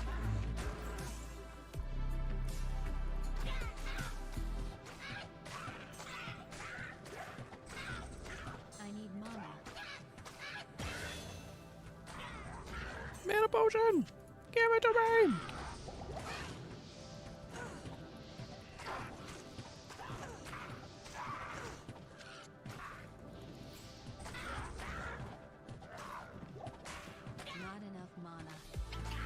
Alright, we should have enough dex. Let's go ahead and put 5 points in dex.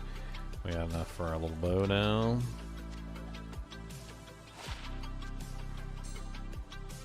Nice little jewel. We got a socketed armor. Let's use it.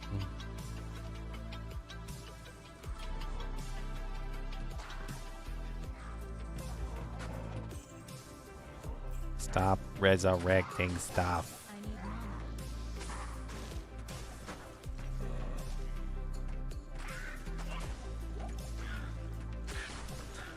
Yeah, stop resurrecting stuff.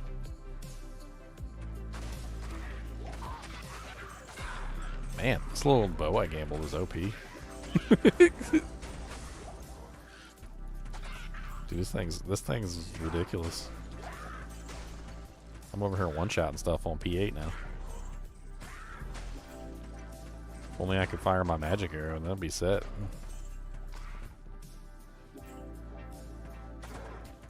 I mean, I can still fire it, just not like as much as I would like.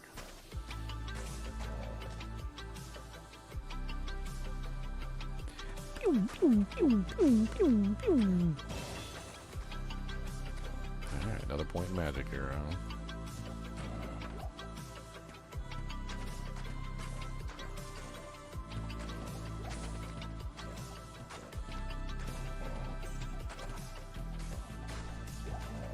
Die.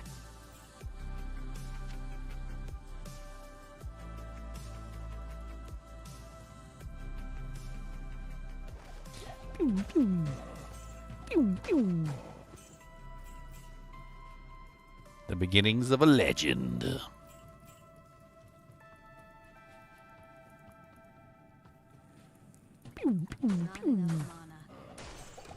Haha, you died anyway. At 20 poison on the poison jewel is insane right now. Mana potions! Mana potions! Mana potions!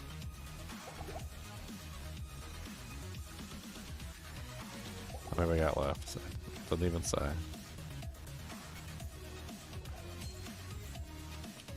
Another random ring.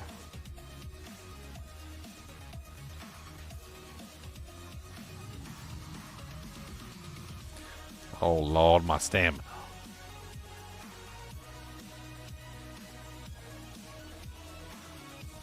Nah, I don't really like speedrunning. I like playing the game. Speedrunning is the art of not playing the game. That's how I do speedrunning.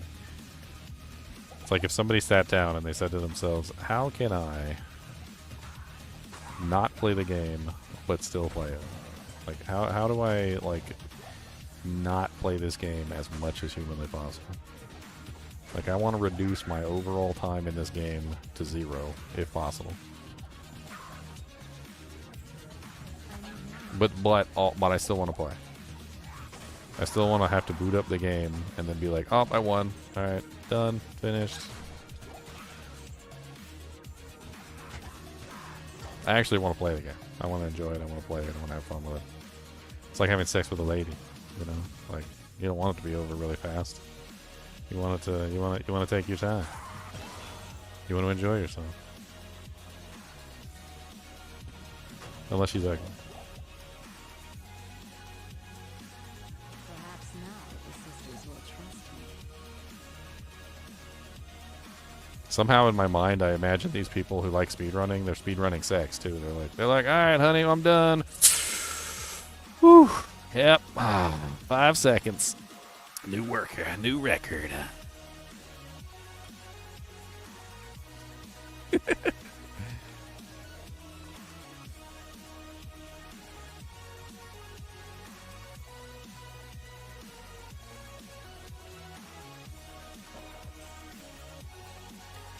What's up, Matthias?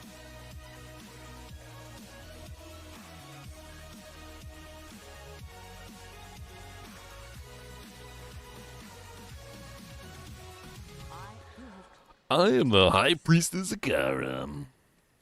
My butthole is itchy.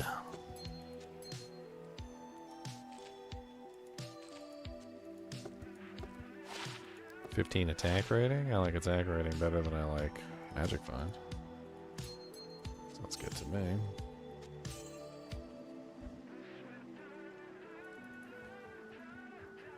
Alright, we already got critical strike, so another point magic arrow. The higher we get magic arrow, the better, because, well, I mean, eventually it hits the point where it's free, and that's what we want. Let's keep this bow with us, too, to remind ourselves what we're working towards. So we're working towards 55 dexterity, 35 strength. So 35 strength. We also need a large amount of strength for the Aratha set. What is that, 55? Now we do get dexterity from the Aratha set. It's a pretty healthy amount. I can't remember how much dexterity the Aratha set gives us. I think it's like 10 or 15. I think there's like a green bonus, and then there's also like a full set bonus as well. Yeah, there's 15 from the full set. And then you also get the green set bonus.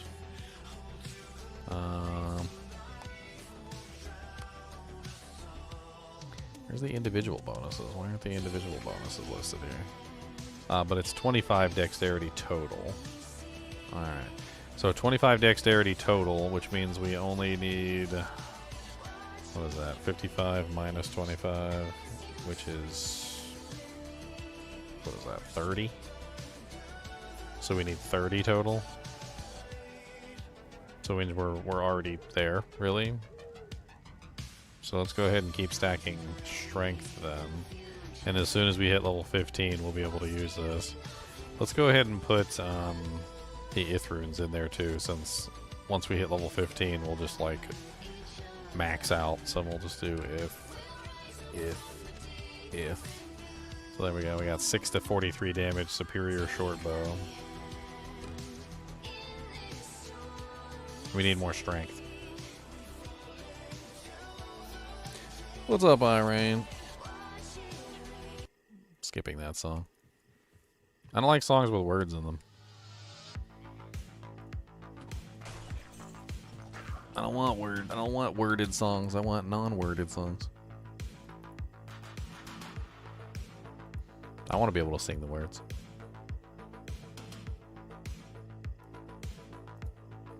That's the fun part.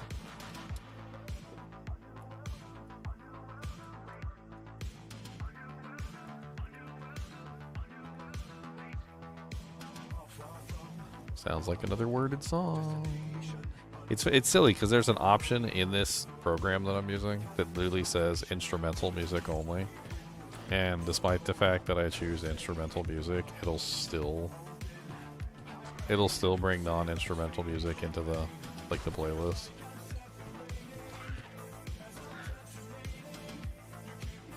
Like that one. I get 10 decks from 2 pieces and the angelic as well. I don't know, I didn't remember. But yeah, I guess if I do, then I'm like super set then.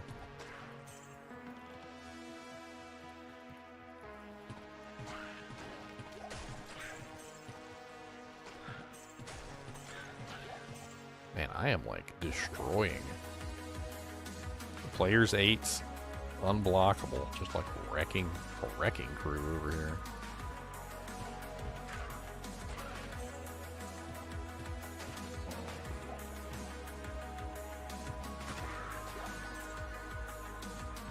I'm getting good EXP too.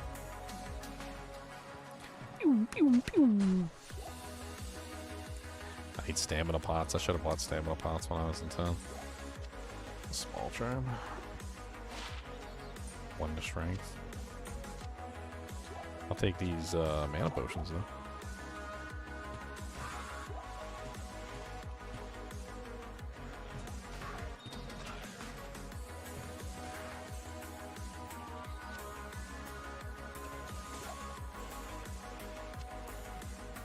Stamina potion. Blue leather gloves.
Conviction aura in Cold Plains? What the hell? Girl, get out of here with that. Get out of here with the conviction aura. What's that, level 1 conviction?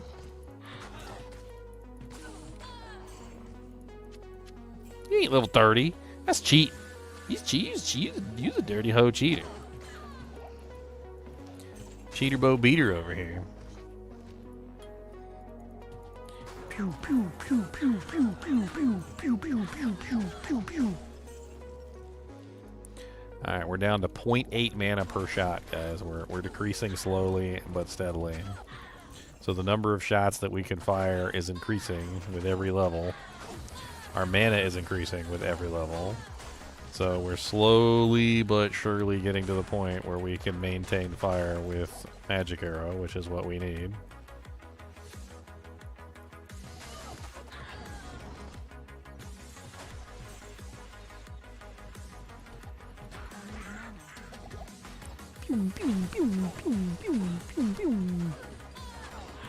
Look here, punk.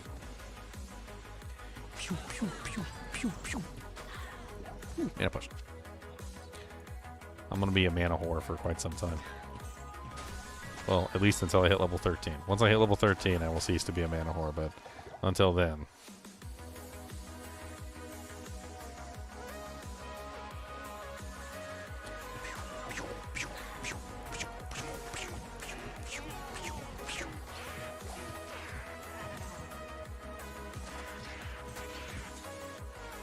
Pew, pew, pew.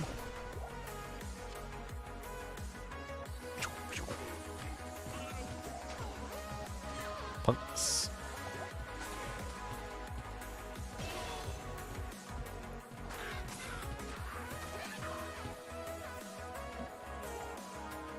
One more point into the grinder. Alright, we need more strength. Once we hit 55, we're golden on strength, and then we can start stacking into whatever we want.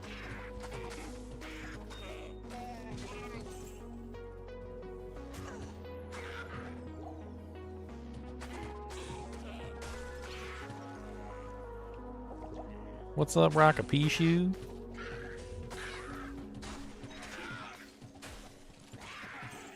Can't wait till I have Pierce.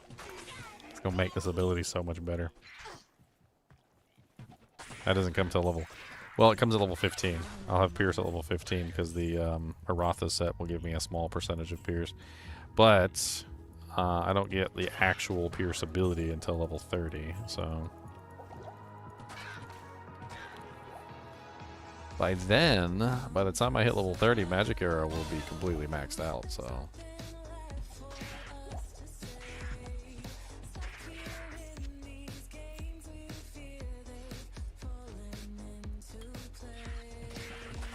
What are we down to now? 0.6?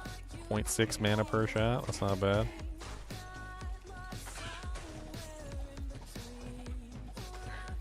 We're getting there. Eventually 0 mana per shot. That's the goal. You know what the best part of being a Magic Arrows on is? I don't need arrows. I don't need arrows at all.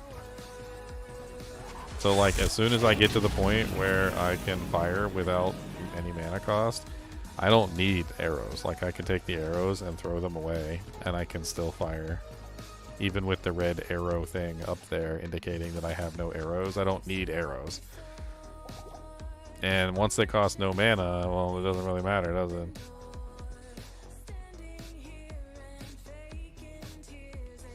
Mana, mana, mana, ho. I'm a mana ho. Look at them mana potions, yo.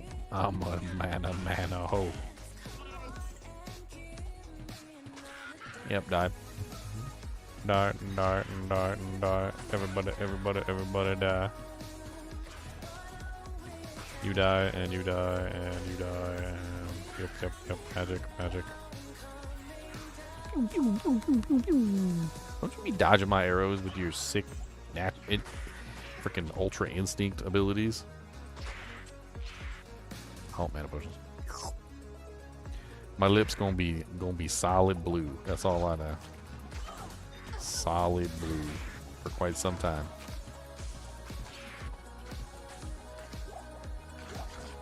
I did a solid blue lips. Looks like I just ate out a Smurf.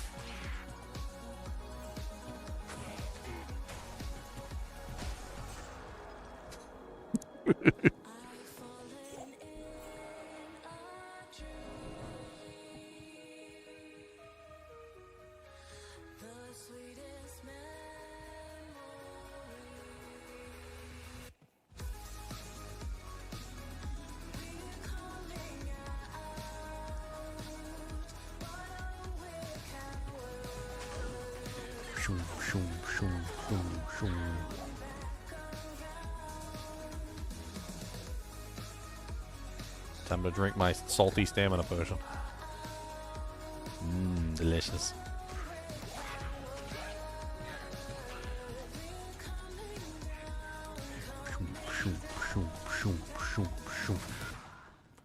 Get off me, sucker. You don't know me. Y'all don't know me. Ooh, a blue rare hunter's bow. Could be better than mine.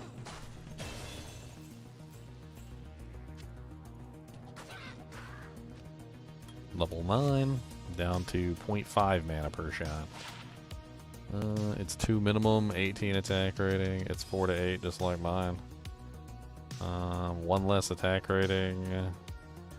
Fire damage instead of cold. It has poison damage. I guess technically it's a tiny bit better. Tiny itty bitty bitty best upgrade. It's best not to compare turds, guys. If you got 2 really nasty turds, don't compare them. They are not worth it. They're grody and they're nasty. You don't need to see which one is better. Just drop the turds on the ground and move on. Don't compare turds. This is the song.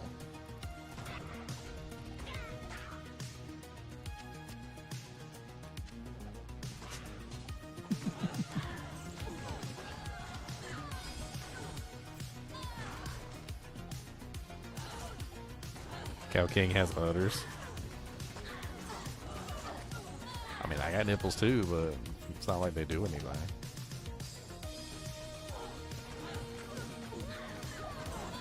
Except for chafe on stuff. I remember one time I had some. I was tired of my butt crack showing when I was working construction. Okay, you know, like typical like plumber's crack style butt crack. Okay, I was tired of my butt crack showing, so I decided I was going to get myself some suspenders. You know, to hold my pants up so that my pants would stop falling down while I was working. So anyway, I'm wearing the suspenders, and something that I did not know about suspenders was that it rubs on your nipples. Because, you know, it's right there. It goes over, that's where it goes. It goes over your boobs. So anyway, like, after like a week or two of wearing suspenders, like, they were sensitive. Like, they were kind of sensitive, and I didn't like that at all. And like, I couldn't even wear, like, even when my shirt was like moving over my chest, like, I was like, oh my god, this is terrible. And that's why I don't wear suspenders even when I'm doing construction, because it's terrible. I don't even know how people ever wore those things. That's just terrible. Yeah, from crack to chafing. That's right. You just go from butt crack hanging out to chafing. You just go from one evil to another evil. Like, there's no you didn't fix anything. You just converted one problem into another problem.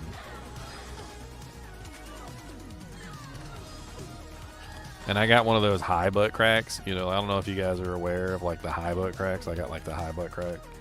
My butt crack's higher than everybody else's.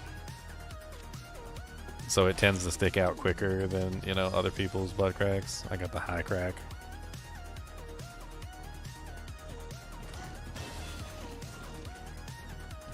I mean, some people got the low crack, some people got the high crack. Okay, this is real. We're real talk. This is real talk here. Okay, we're talking about real, like, serious things. Okay, some people just got high cracks. All right, I got a high crack. It's like high up on my back. All right, so that ain't be popping out when I'm doing construction. I got like the plumber high crack.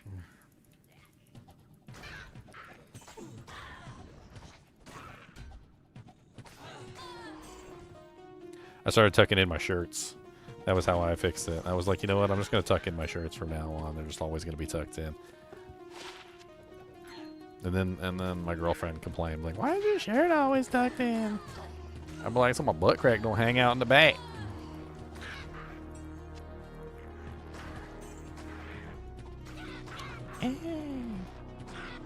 Apparently, if you tuck your shirt in, you're like an old person or something. I don't know. Maybe I just don't want people seeing my butt crack. You gotta think about that.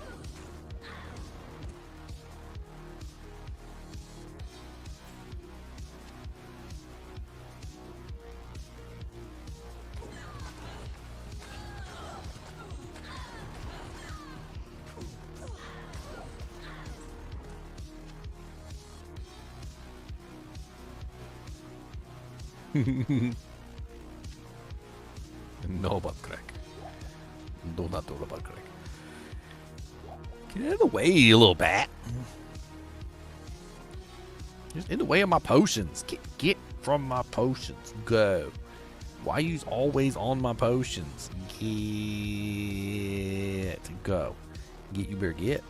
You better get from my potions. Get. Yeah, go. Go that way. Get. There you go. You can sit on the skill. That's fine. Always clogging up my potion slots with your big old bat self.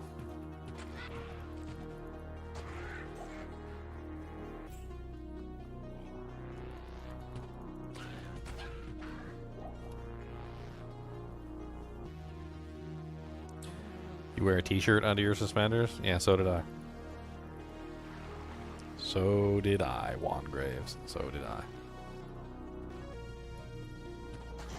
I don't wear them right on the skin. Although I have seen people do that.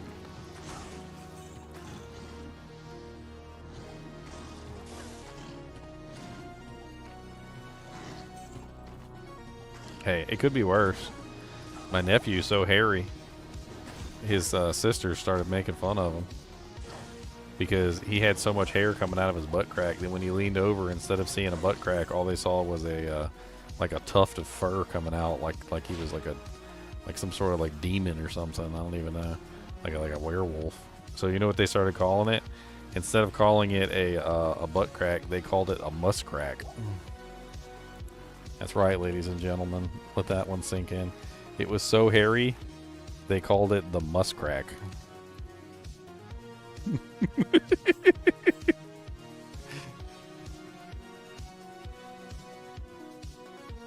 That's one way to hide your butt crack. Can't even see it through all the fur. All the fur coming out.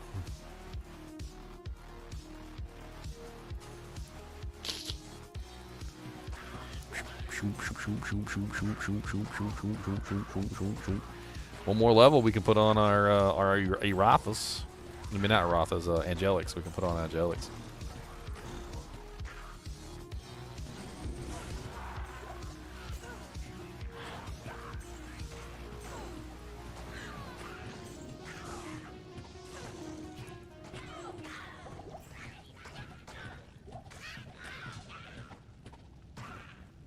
I am overburdened. The monkey kid from Jumanji. Maybe.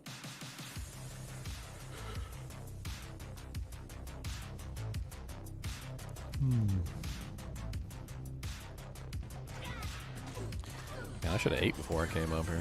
I had breakfast, but I ain't had no lunch. I'm hungry. I can't carry anymore.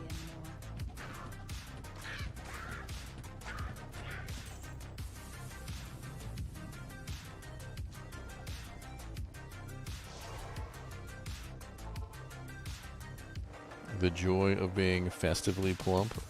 Festively plump? Who's festively plump? Yo, mama? Sorry, I had to. It's required by law. Anytime somebody says that, I gotta throw in a yo mama in there. Alright, 2 more levels. We can use Erathas. Might as well bring that with us because we at level 12, so we're going to be there pretty quick. Level 11. We are 2 levels away from reaching 0 mana cost on our magic arrow, which is amazing, by the way.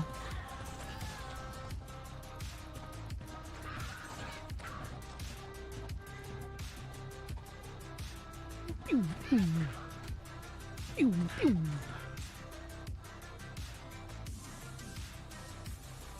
didn't skip lunch, now it's dinner? I mean, yeah. I mean, I haven't had lunch or dinner.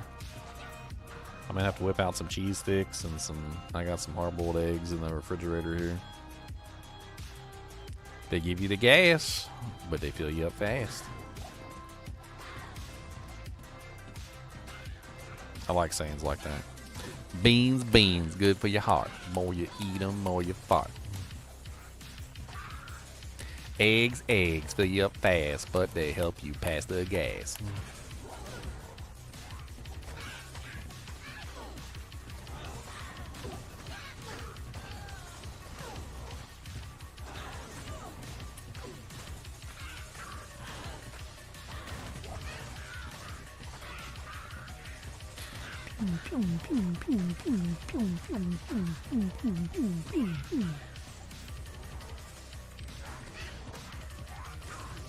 I wish guided arrow was as good as it used to be back in the day. Same thing with Bone Spirit. Bone Spirit and guided arrow used to be insane tracking. Like they used to track better than a freaking bloodhound on some sort of mythical like dog drug that helps dogs sniff better. Like I don't even understand. Like they were amazing. And then I can't remember what patch it was where like guided arrow and Bone Spirit got their tracking capabilities like nerfed into the dirt, but both of them. It wasn't just one or the other. They both got nerfed. And it was really unfortunate.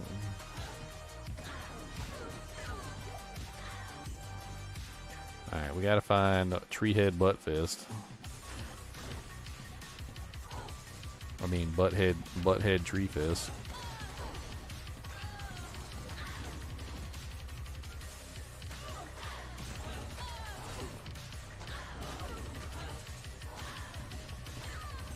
Yeah, if you had 100% Pierce, it could be interesting for sure.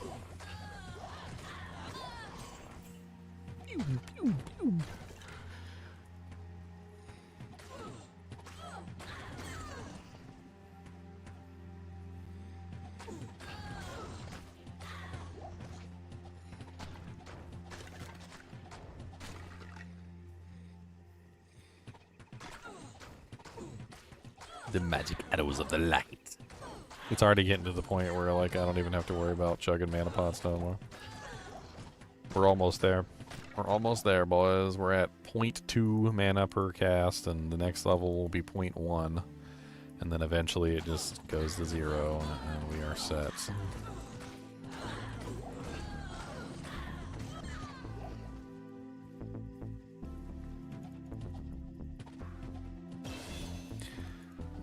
There are some like synergies between them now. I can't remember exactly which ones, but hey, my 15 poison damage just came online. Now we're down to 0.1 mana per cast. I don't even think we need the mana pots anymore. Like even at 0.1, I don't think we're ever gonna run out really. I think our regeneration probably handles it at that point.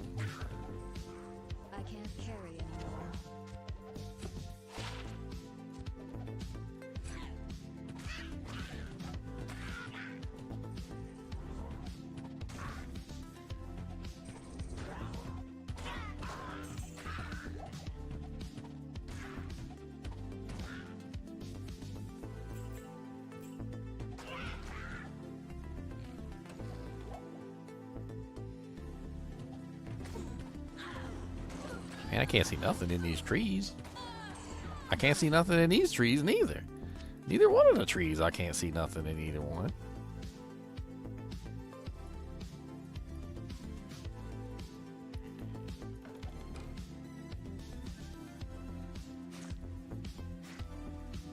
Man, they talk about like in the jungle you must wait until the dice read 5 or 8 over here. Look at this.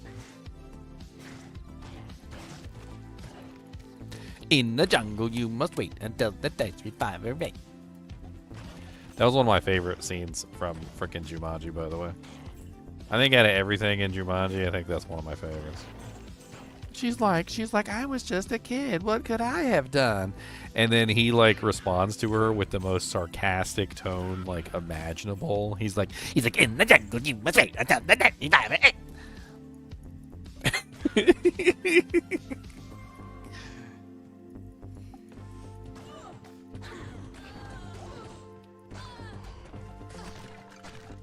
Freaking love that movie. I watch it every now and then just for fun.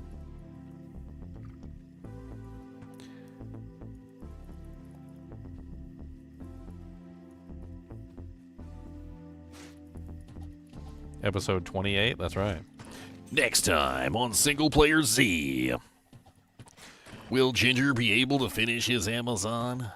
Will he finally find that long-forgotten Stone of Jordan ring? Will Kubis finally eat one of his toes? Kubis said, you's got toes for eating? I like toes. Toes is delicious. What kind of toes we got?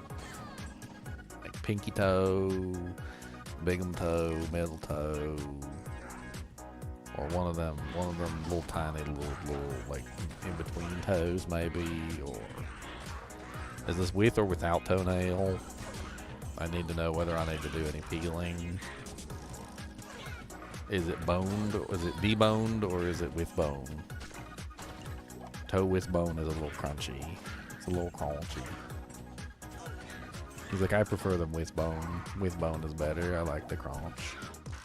But I mean, that's up to you. If you want to debone it. Just let me have the bones afterward. I'll crunch on them. The crunchy bones. Cody says, stop talking about me. I don't even think Cody would even bother to like stop and breathe if he had a toe. He would just eat it. He'd just swallow it whole. There would be no thinking about it. It would just be gone. But like, here, Cody. Oh, no, and it's gone.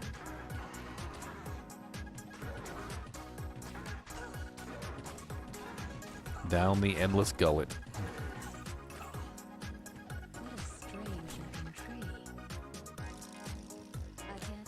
I can't carry anymore. Dang it. I thought I'd hit 15 before that happens. I guess I gotta go put something back in his day. There.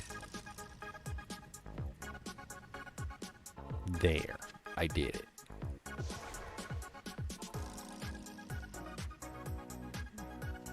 Little fun fact for everybody. You don't actually get a scroll from the tree. You know, like contrary to what a lot of people think. You actually take a scroll to the tree and you do rubbings of the tree. That's what you do. So you took the scroll, you had the scroll with you, okay? When you went to the tree. You don't get a scroll from the tree. You take a scroll to the tree and you take rubbings. You know, like, have you ever seen like charcoal rubbings of a like tombstone or something, right? Like a tombstone. You know, like this. Like you literally take the scroll to the tree and there's runes on the tree and you do like a charcoal rubbing of the runes on the tree. Like that's what, and you don't actually get a scroll from the tree. Just a fun little anecdote. Like, pay attention to what she says next time. She doesn't actually say, go get the scroll from a tree. She says, take this scroll and go take rubbings of the tree. You gotta rub it. Okay, rub it. Rub it good. Make sure you use a counterclockwise swirl motion, though. Draw some letters. That helps. Gotta write your name. What do I think the best build to farm players 8 cows offline? Java's on. Either that or freezing arrows on. Both of them work really well.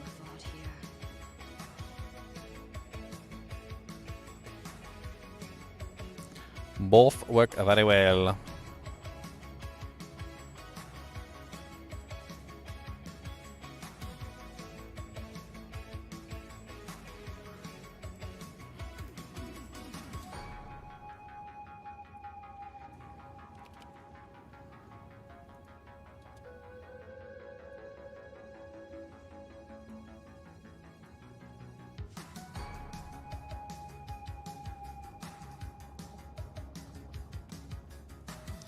Alright, whoever just messaged me to join the kinship, you're in.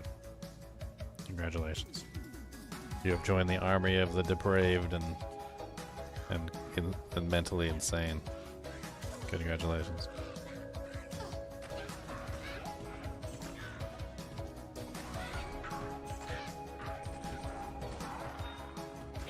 Stop resurrecting them. I'm killing them. Quit it.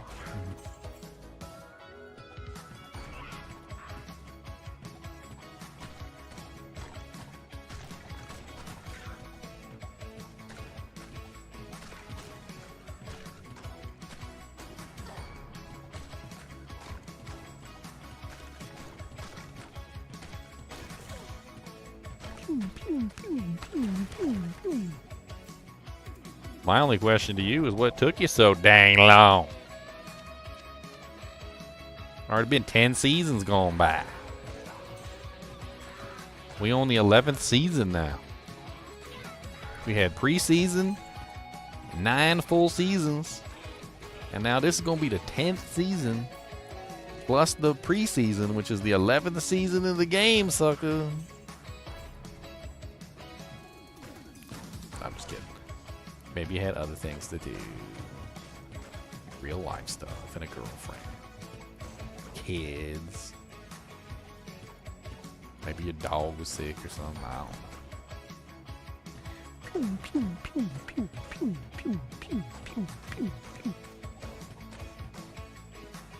No.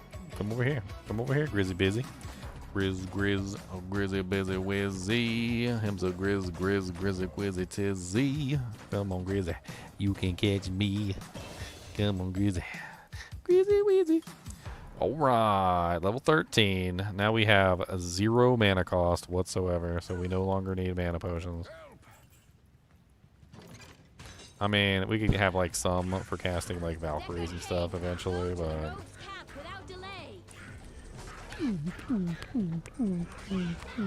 every time I try and hit this guy in the back, like there's an army of his little minions come out and prevent me from hitting him. They're like jumping in front of the bullets like bodyguards. They're like, no, not the shaman. If he dies, we can't be red.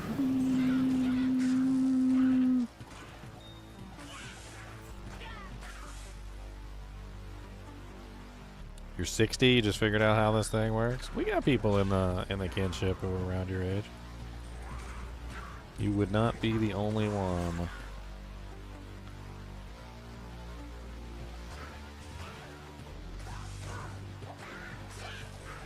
I'm sure you and Razor would get along great.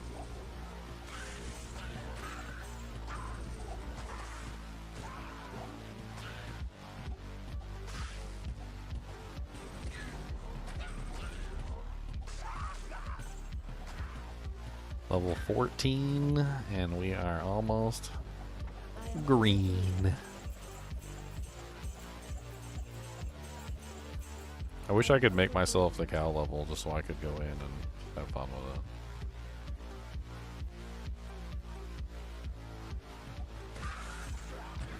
Like if I deck myself out the most OP equipment possible, do you guys think I would be able to just like flatline, like demolish the cow level? Have like a level 15 character in the cow level with like god tier equipment.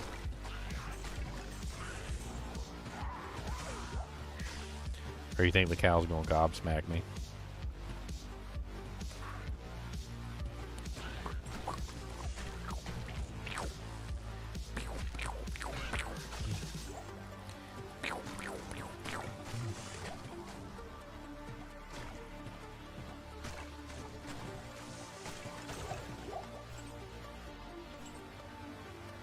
Nice.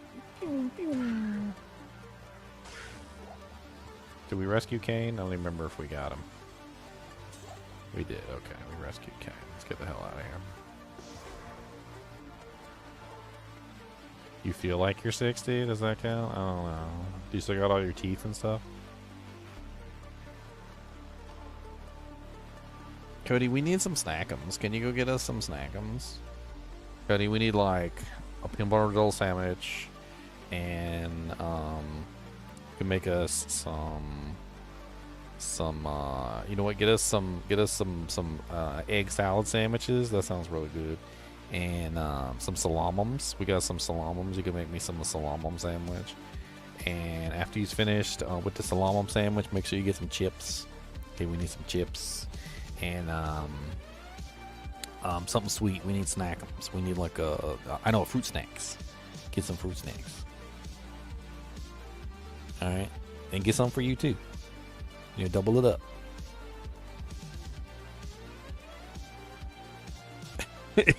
Cause he looked at me like, "What do you mean? It's just this damn weird stuff, and I don't know what you're talking about." All right, we got some sour cream and onions, which you can't see because they're invisible. See, we can't even see them. They're invisible. Sour cream and invisibrews. They're ethereal sour cream and onions. What else do we got in here? Cheese sticks. We get some cheese sticks. I got a cheese stick. There we go. Something. I got some salami. I'm prepared up here. I got some doojanks. I got what else do I got? Some eggs. I got 2 hard-boiled eggs. Those are good. All right. We got some fruit snacks. Hold on, where's my fruit snacks at?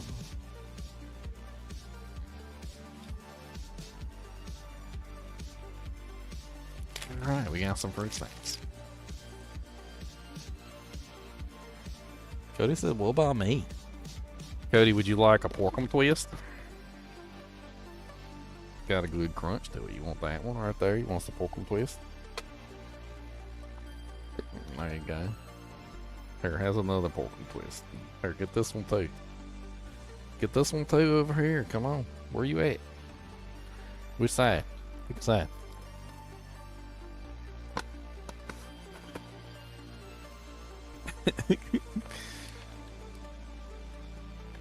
Yeah. Thankfully, I think our egg prices have remained pretty low because we're near one of the main. We're near one of the main like factories or whatever. Get me some.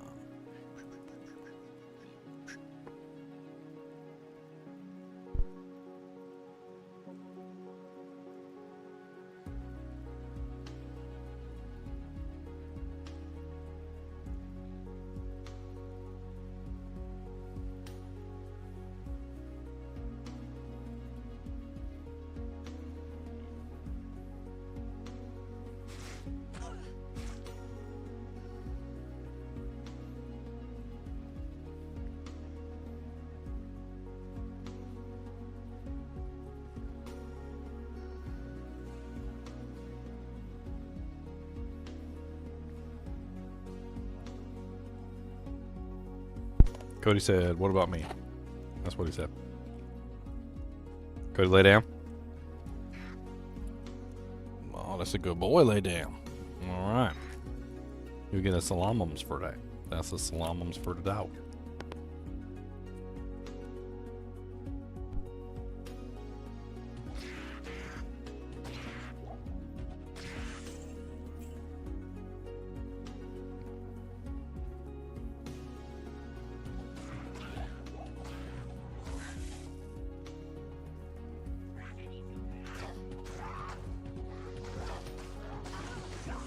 One salamums.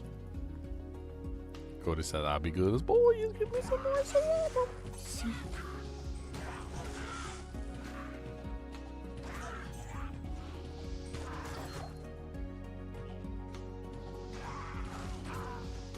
I'm just murdering all the shamans so they can live their life knowing they're mortal for the rest of their existence. Like, no, we're mortal now. If we die, no one will resurrect us.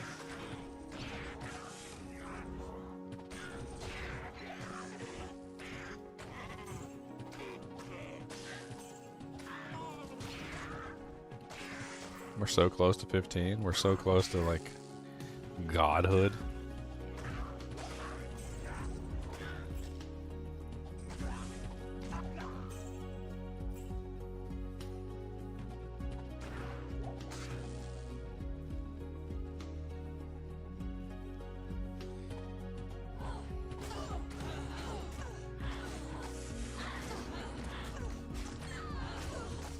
Godhood. Doc. Lancer. What's going on?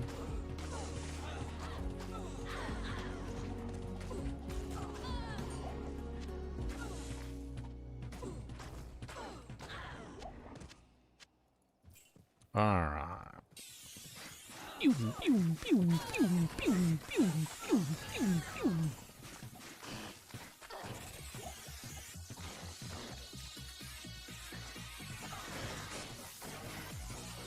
Making good progress. We're almost at 15 already.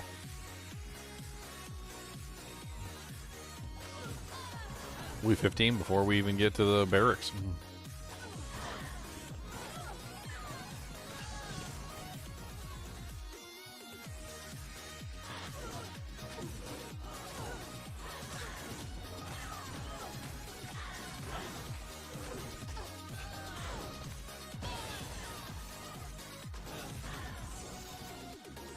Now we go Super Saiyan.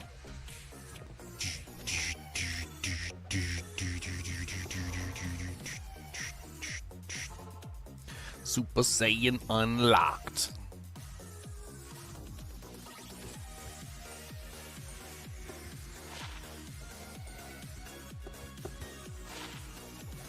Super Saiyan mode. Super Saiyan. Super Saiyan mode. Super Saiyan.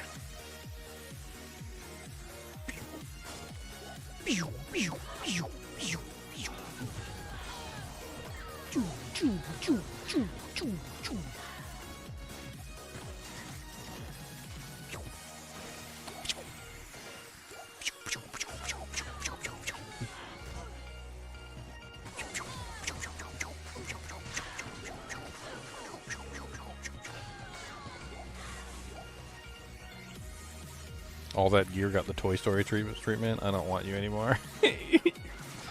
Hey, yes. Yes, it did. Yes.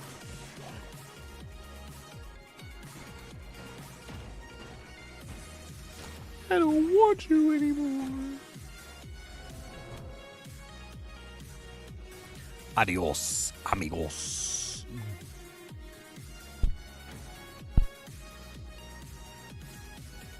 Adios, amigos. Amigos, adios. Adios, amigos. Adios, adios. Boopy doopy doopy doop. Boopy doopy doopy doop. Hey, we got some of our charms coming online too. Our 2 max damage, 18 AR came online. We got a couple 16s, I think, in here. Yeah, 16, 16. So we got a couple that are going to come online next level at level 16.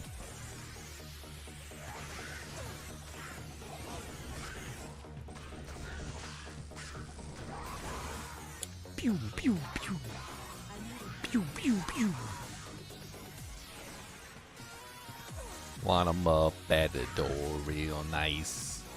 Gonna hit him with the magic arrow twice. Pew, pew, pew, pew. Line him up at the door like this.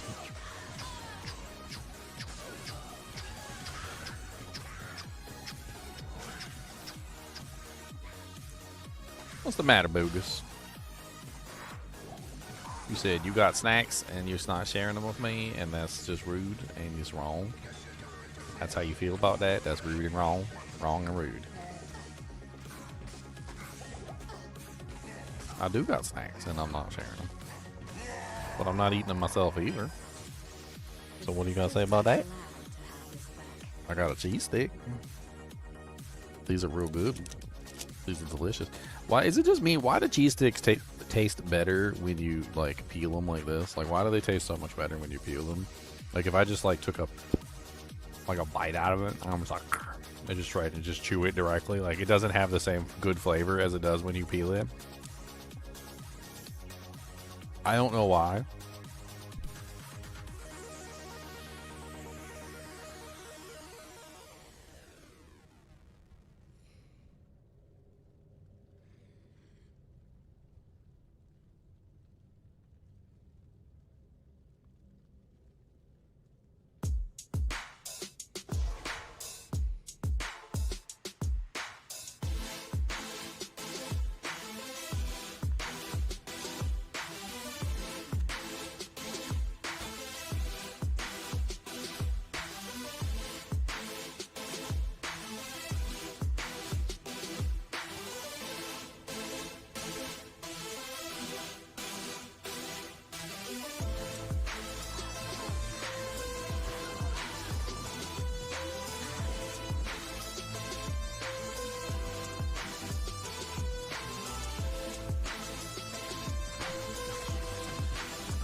firing like nuclear missiles down this hallway. The monsters can't even take like one shot.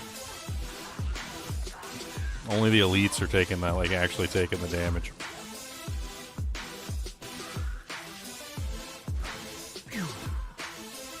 Gotta fire them nukes.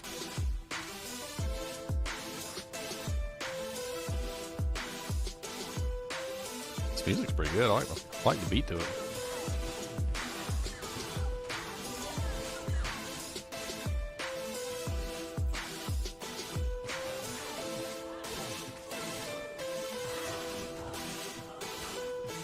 Arrow magic, arrow coming at you real fast. It's made of pure lightning in the atmosphere to pass.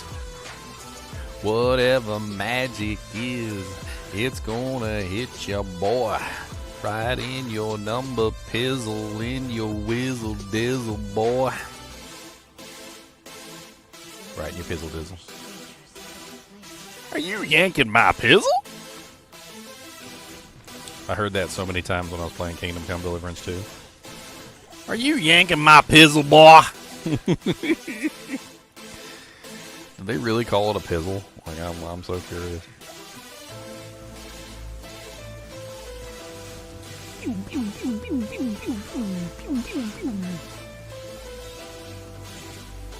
I like how this character has already, like, blossomed.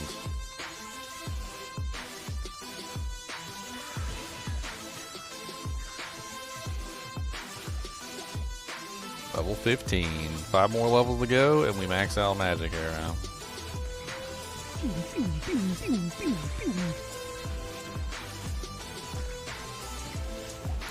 This might sound cheesy, but you think I'm really great?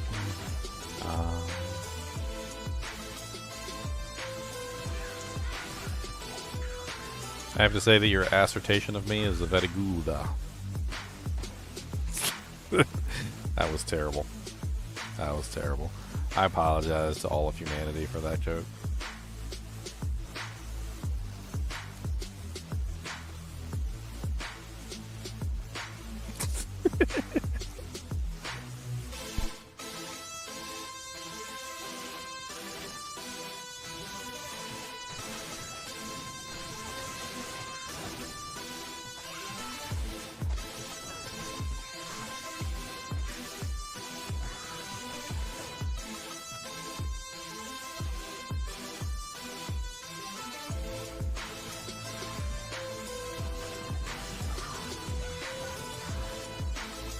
I apologize. I apologize. I already know that. I apologize.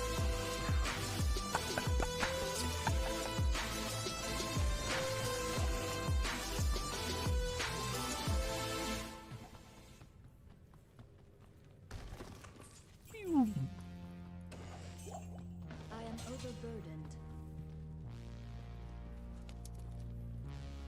Yeah, the flat damage scales really well. It does. Because it's basically grief damage, right?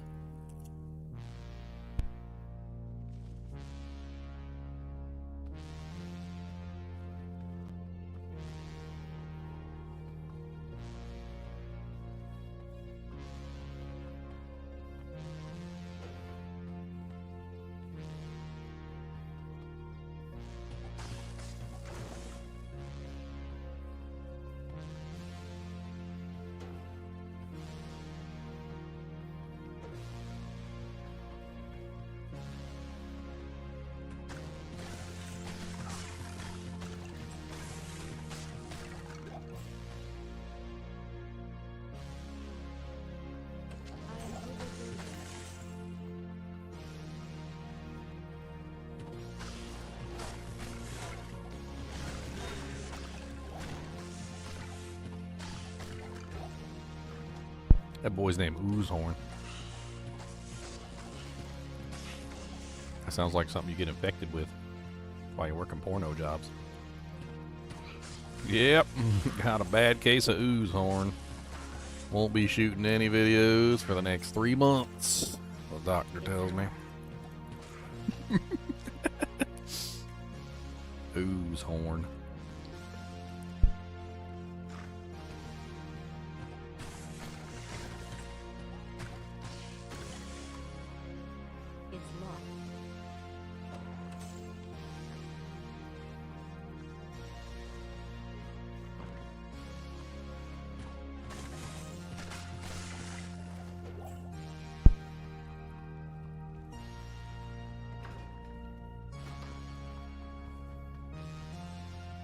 I don't know what movie I was watching. It was a long time ago. I think it might have been like Tombstone or something, where the guy had like some sort of venereal disease. And the doctor was like, well, the only thing we can do for you is take a red hot poker and stick it down your pizzle. And I'm like, a red.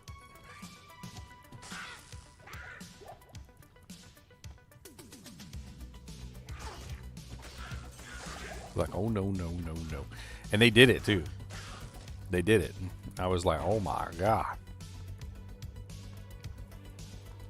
That's what he gets for sticking his wick in the wrong candle.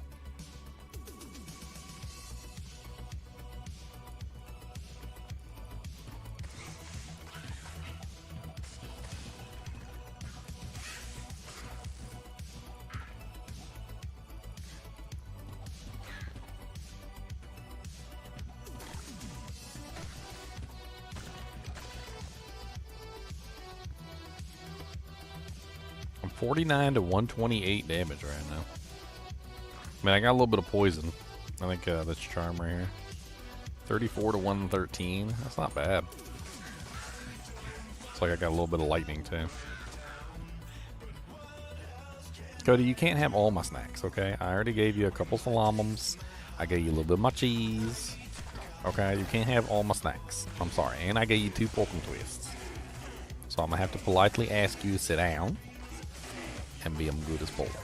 Okay? You gotta be goodest. If you don't be goodest, then you're not going to get nothing. He did a sit. He did a good boy sit. I was proud of him. He did a goodest boy sit. Alright, you can have a chip'em since you did a sit. There you go. 1 chip'em per user.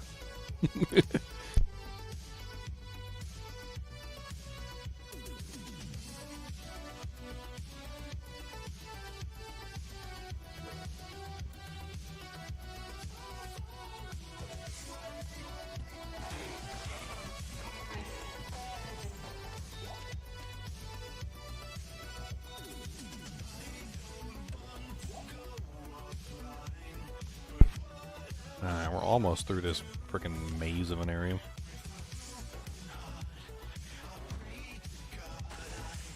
I'm already pretty much one-shotting everything on P8, so this character's just going to keep ballooning outwards. It's looking pretty promising.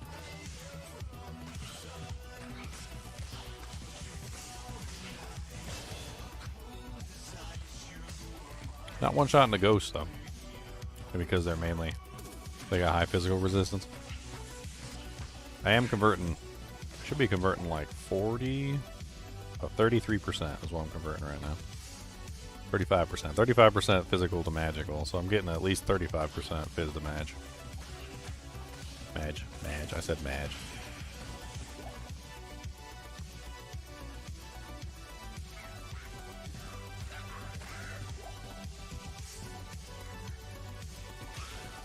Why did the cheese get promoted? He did a really good job at work. Agura.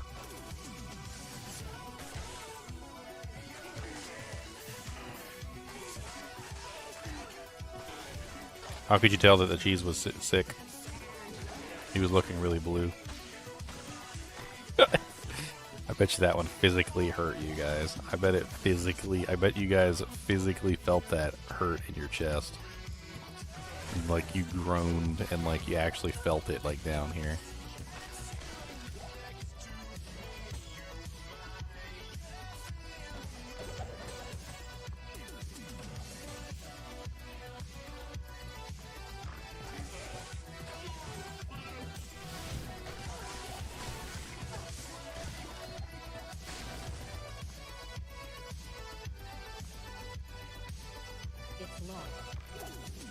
Now I hate cheese. Can't hate cheese. Cheese is love. Cheese is life.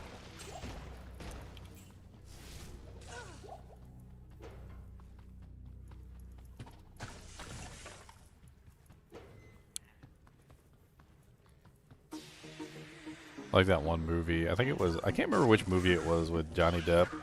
where he brings him. He's like I would could do with a spot of cheese or something like that, and he brings him a piece of cheese, and the guy says something along the lines of like, "I asked for a piece of cheese, not biological warfare."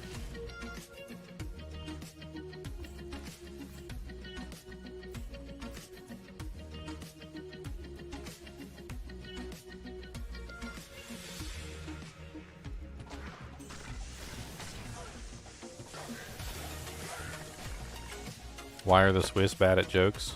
Because their jokes have too many holes in it.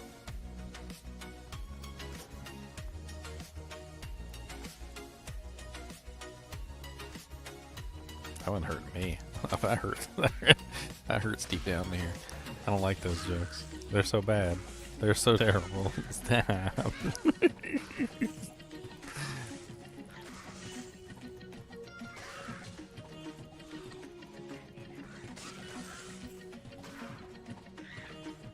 I heard I'm selling myself in my confusion.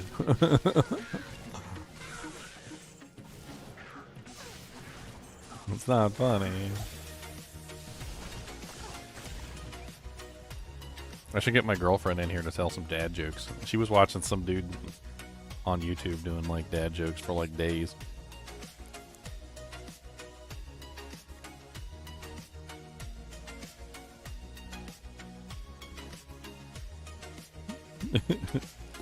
There. I have requested the dad jokes.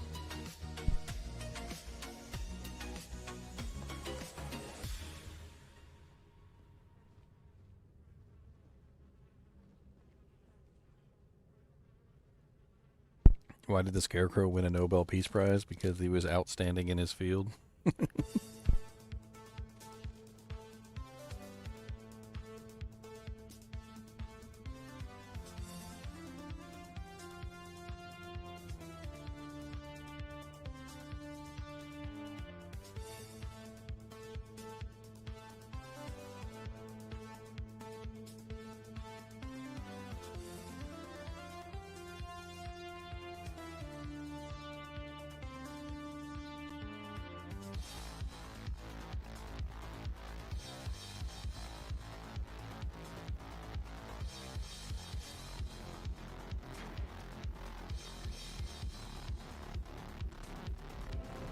If you hate cheese, give me your PSP.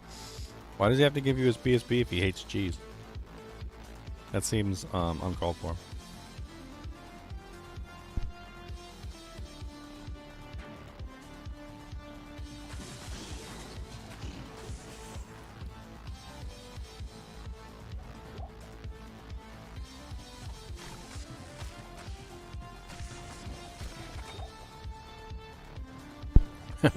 I think I've heard that one before. What's a cat's favorite console? Psst, psst, psst, psst, psst, psst, psst. This place is eerie.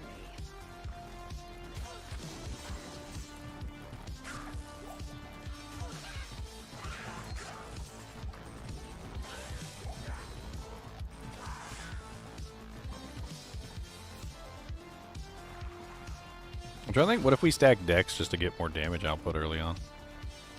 Like, we don't necessarily have to stack HP. I mean, some HP would be nice. I'll be honest. Like, some would be good. But, like, we don't have to stack, like, every point in HP. We could just stack decks.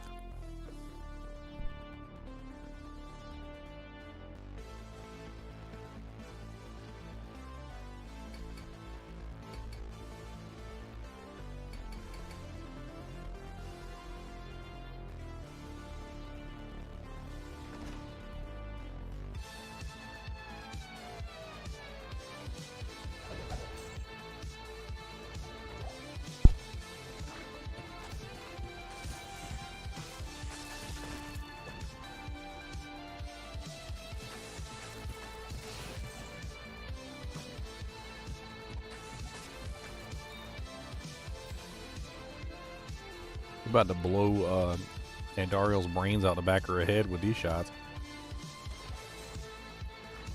I do way too much damage. Pew, pew, pew, pew, pew, pew, pew, pew.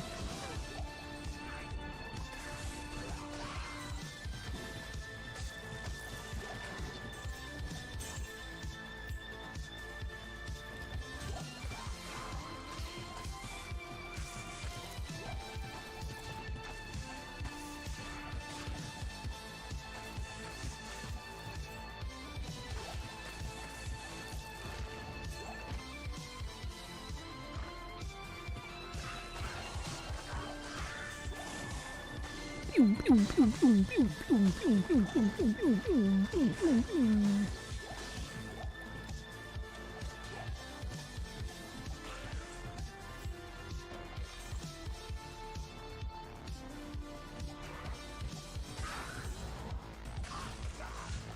already level 17. We haven't even killed Andariel yet. We're already level 17. Alright, there's the waypoint. I mean, the way down.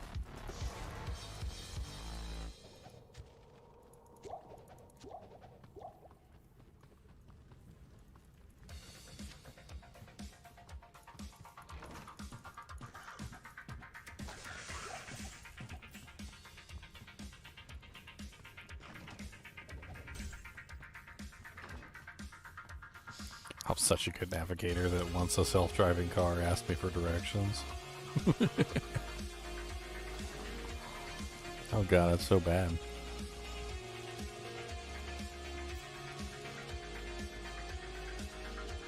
That's awful. Last night, I saw myself in reflections from the light. Could not find my own place. So, dad jokes are by definition never heavy. That's the entire thing. So, like, how do you get a dad joke? Like, what's the formula for getting a dad joke? Dad jokes are made for kids, right? Kids don't understand politics, right? So political jokes are pretty much out. Also, you censored the jokes because obviously kids are not some, you know, like, they're not going to get the jokes anyway if you add sexual stuff to them or anything like adult related. So if you remove everything adult related, you take away politics and you don't add anything sexual, guess what? Now you have a dad joke.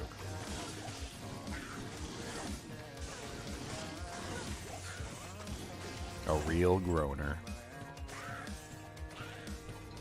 And that's how dad jokes are born.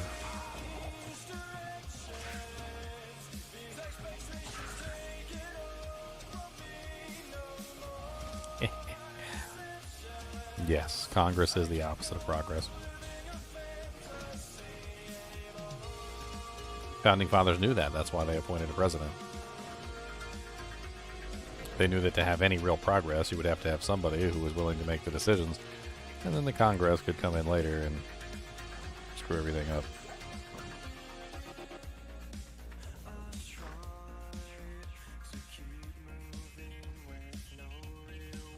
Oh yeah, you missed out, Nick. You missed out, my friends. We had an amazing 8-man barb run, and you could have been part of it, but you weren't there. You too could have died 1,000 times trying to kill a P8 declone with a bunch of noob barbarians. You too.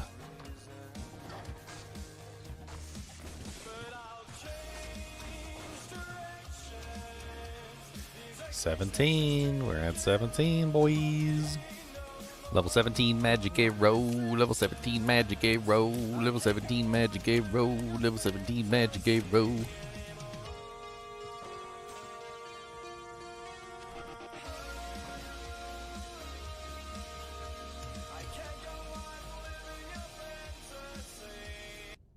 I don't care about your fantasy, no.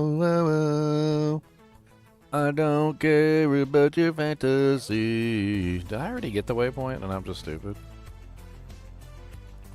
I see the waypoint over there. Like, I literally see it. So I must have clicked on it. I've got brains to burn, no ordinary AI in this ball. Every culture and philosophy I've read up on them all.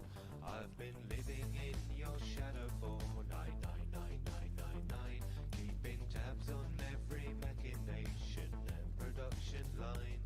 So don't call me a moron, I'm super astute. There is no conundrum that my core cannot confuse. No, don't call me a moron, you fostered balloon. My IQ's the infinite space from here to the moon. What the hell is this song? I had to stop and, like, listen. My IQ's the infinite space from here to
It was in Portal. It was in Portal 2.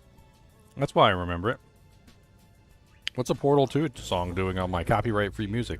Every catwalk, every cave, and since you're dead, I've quite appreciated not being your slave.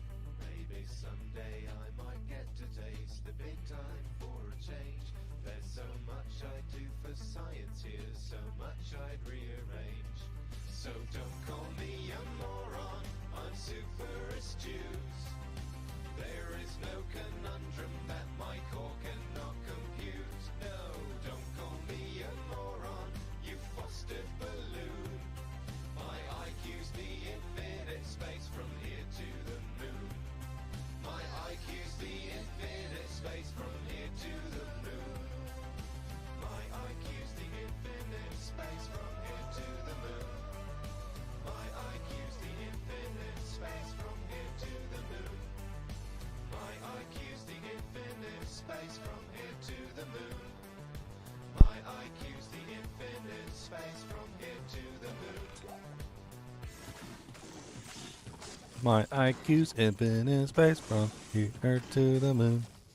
Wait, it's not infinite space from here to the moon.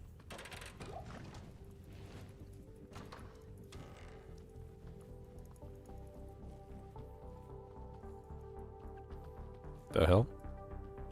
Something wrong with the wall right there.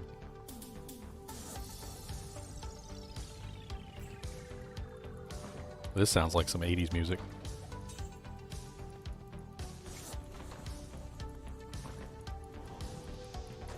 I half expect somebody to come out and just start like breakdancing. Breakdancing for night long. I knew it! I knew it!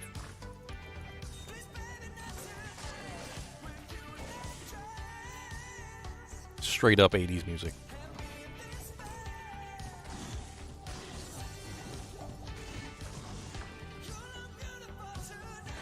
You look beautiful tonight. So much for instrumental music. I kid you not, guys. Look. Look. YouTube safe. Instrumental. This obviously has singing in it.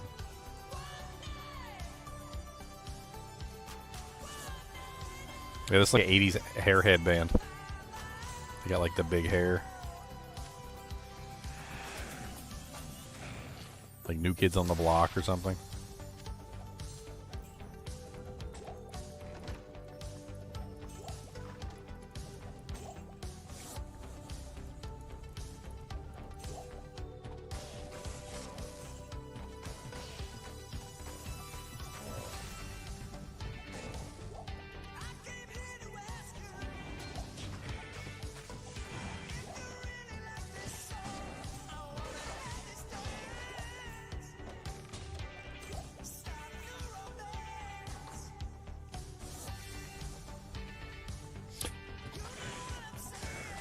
Yeah, you know what I'm saying? When I don't even say a word. Do it all the time. Couldn't even understand that. That was incomprehensible.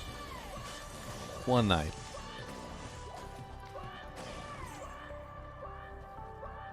One night, guys.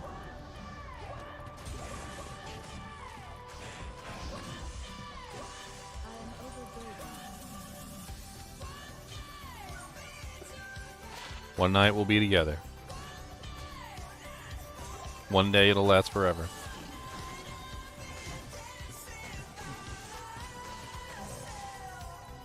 One night she'll be dancing by herself.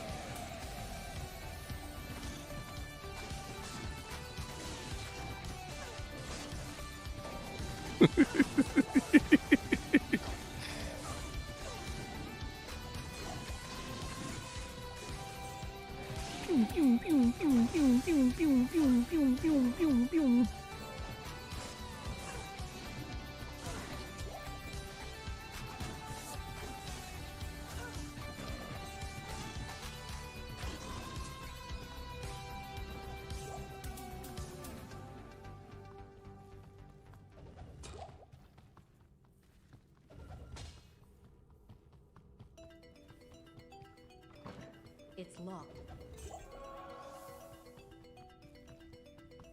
Going into overdrive, boys. Going into overdrive.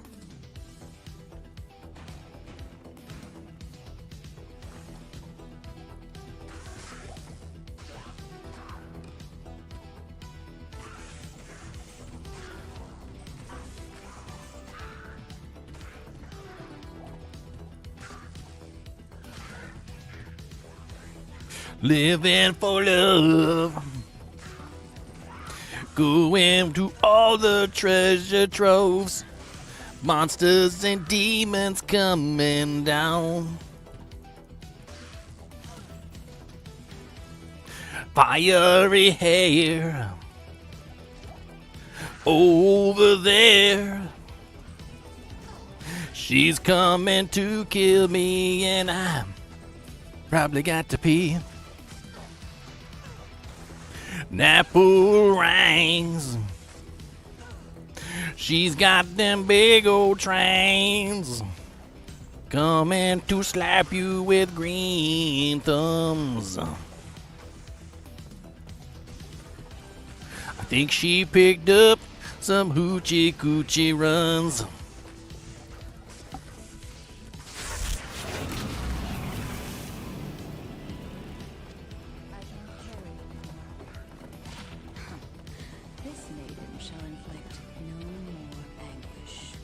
No more anguish. You hear that? No more anguish. Don't be inflicting anguish in my town. Feeling for pain. And oh my God, look at all this rain. It's still raining again.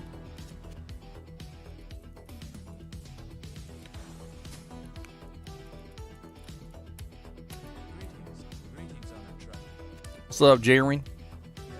Now that's a real G there.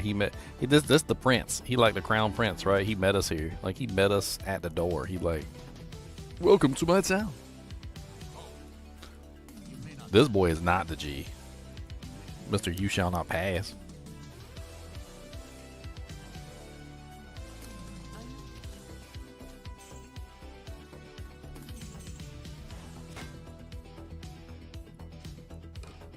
You shall not pass. Do not pass the gas.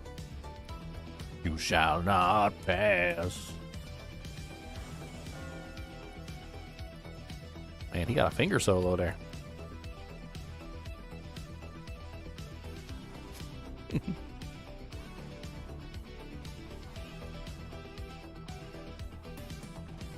Pew, pew, pew, pew, pew, pew, pew, pew, pew, pew.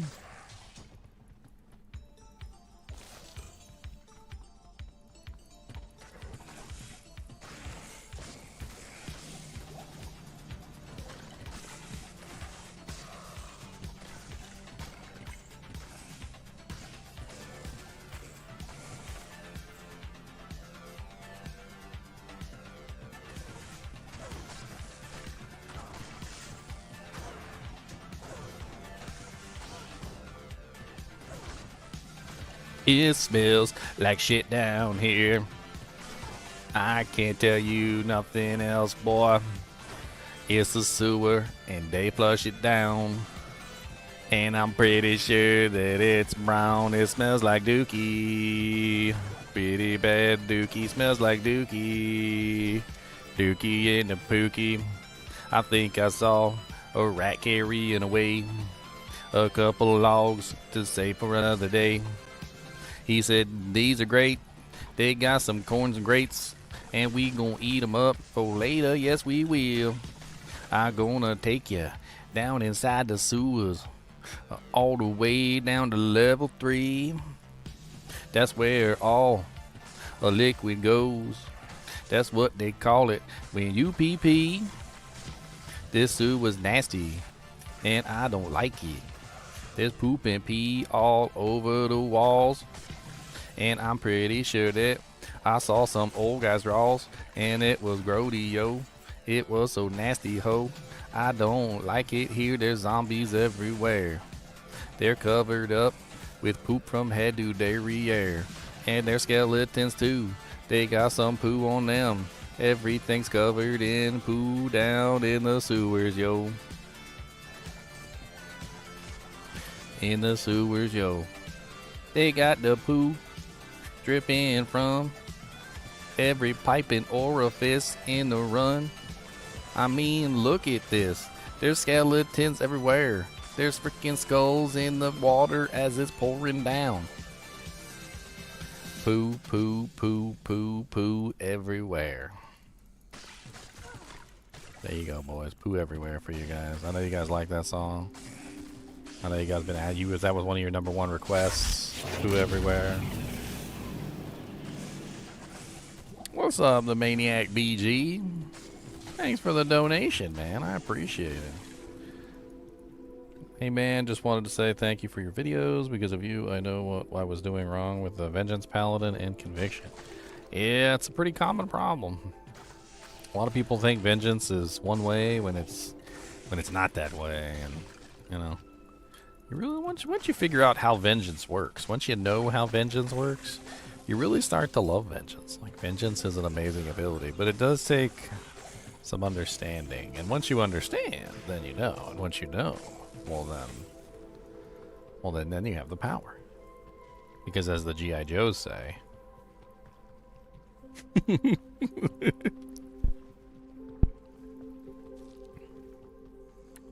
actually, there's a lot of lines from the 80s about knowledge is power, right?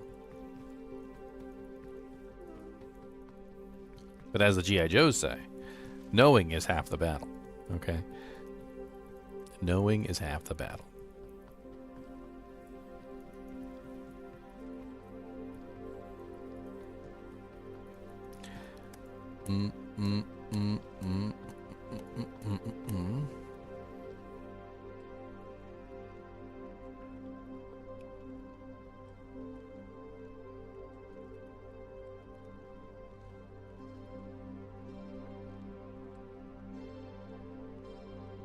Knowing is half the battle.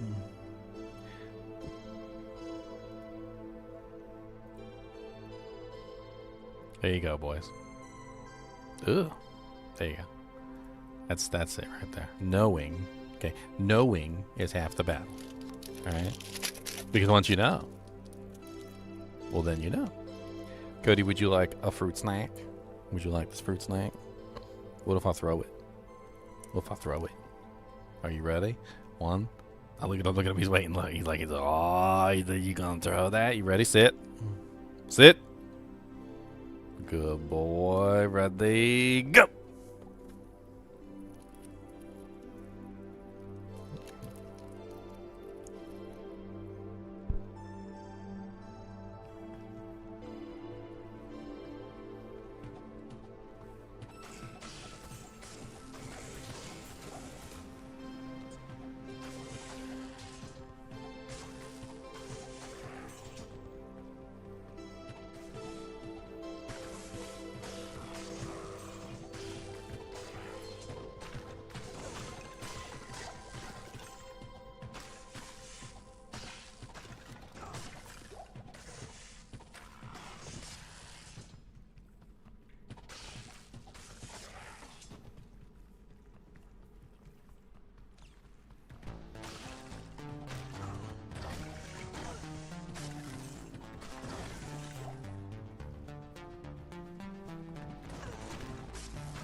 I just wanted you guys to know.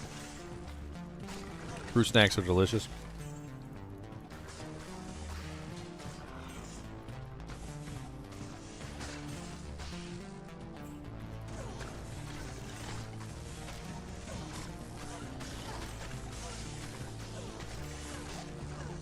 Can I not hit you or something? Like, what's going on? Oh. Man, this music's serious. I feel like this is like a dwarven, like, battle song track or something.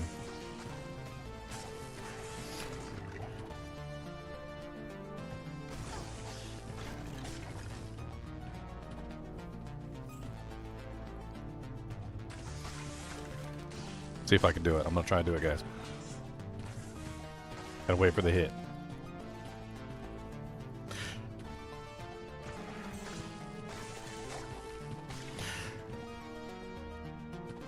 I can't find an entry point. That's what she said.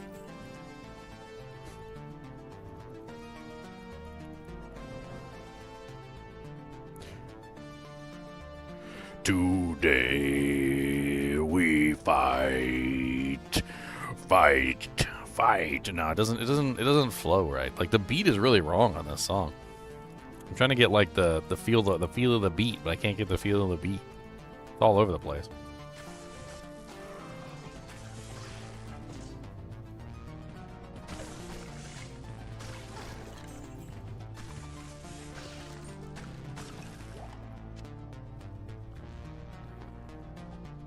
Yeah, since Magic Arrow, as of right now, it has physical component. But eventually, when it is maxed out at level 49, it will have no physical damage.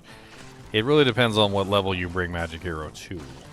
At level 20, which is what I'm currently at right now, or 18, it's only a 39% conversion. So I still have a good 61% left of physical damage.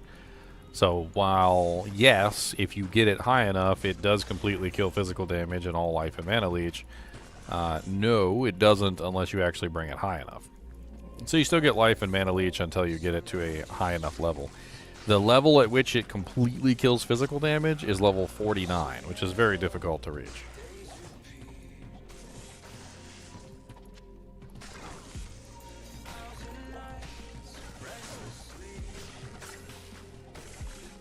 I don't care about your 1,000 Nights of Restless Sleep. Cosmic Feeling. Moving on to Cosmic Feeling.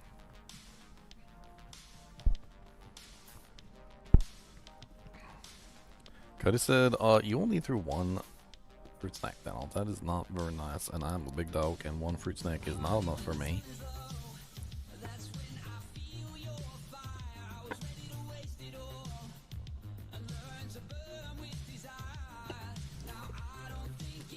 So much for instrumental music, guys.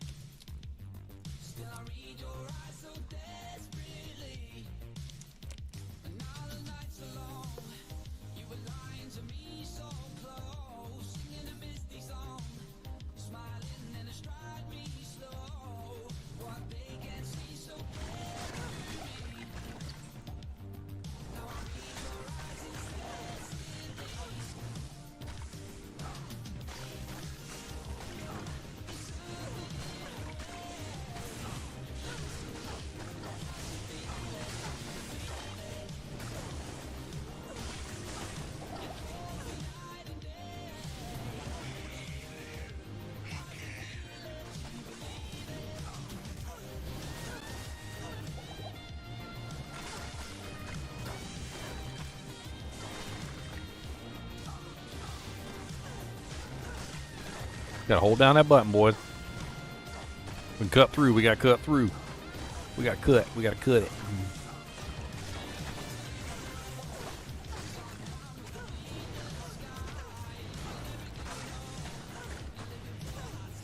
Alright, let's back it up here. Let's get the line.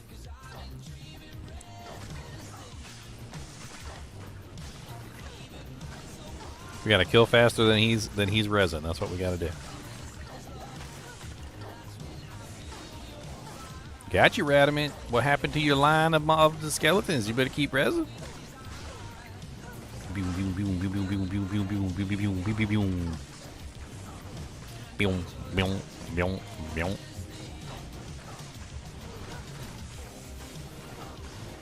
I just throw fruit snack randomly.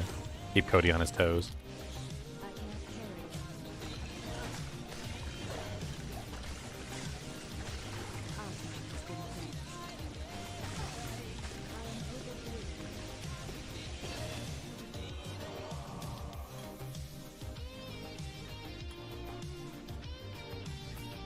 All right, boys, we did it. We got level 20 at Magic Arrow. We're done. All right, guys, we're finished. We're finished. That's it. We're done. Moving on. It was so easy, guys. I can't believe it. What the hell, man? That was super duper easy.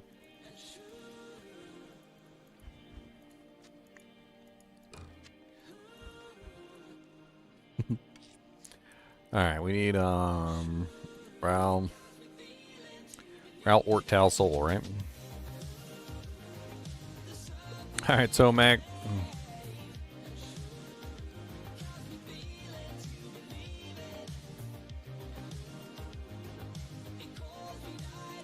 Alright, see you later, Mac.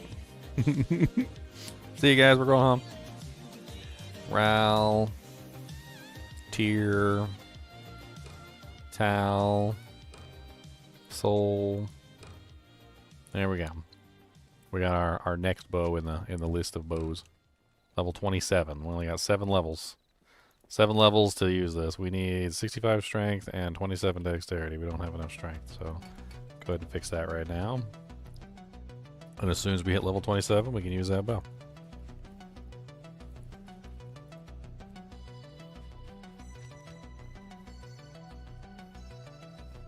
We should get a Might Merc. I'm sure you can't get Might Mercs till Act 2, can you?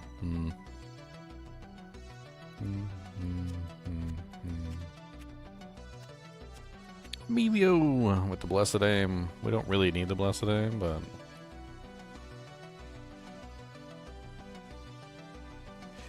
We did Prayer. Prayer would be nice. Let's do a Prayer Merc. We don't have any equipment for him, but... I can just, like, buy him some crap. Buy him some crap.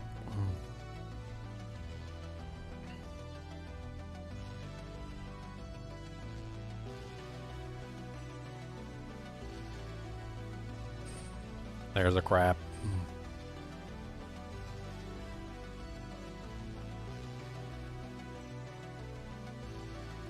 There's a crap.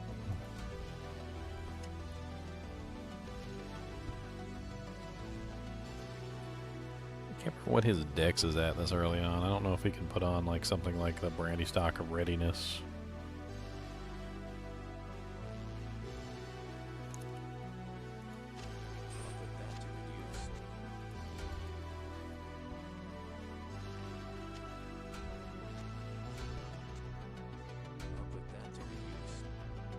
It's got 79.55.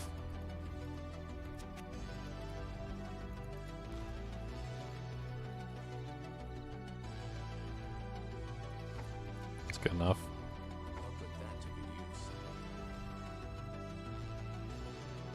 What's up, Brian? He said, hey, longtime follower, which character is your favorite character to play in D2R PVM in all-around hell games? I mean, I have like a couple favorites. I like Necromancer, I like Amazon, and I like Paladin. I think they're all pretty good. They can all be pretty overpowered.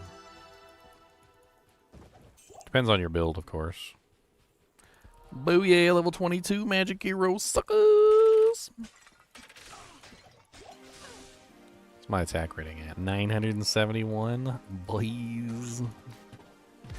Never miss. Almost 1,000 attack rating, son. And I'm only level 21. It rhymes.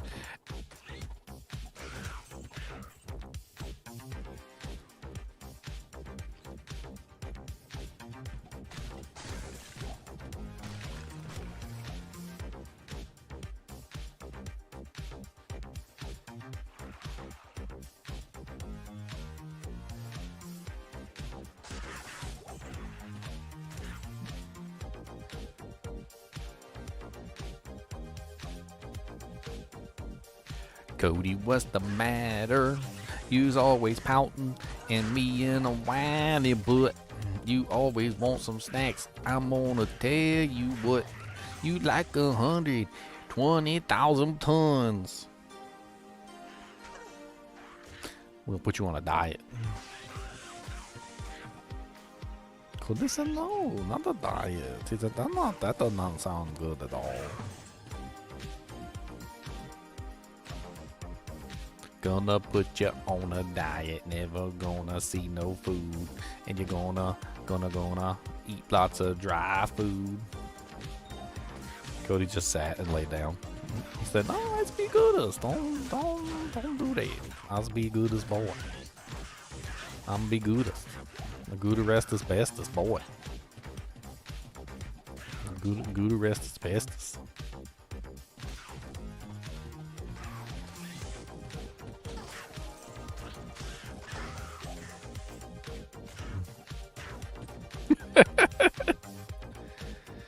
No trolling in chat, please. Oh man. Moderator fight. Moderator fight.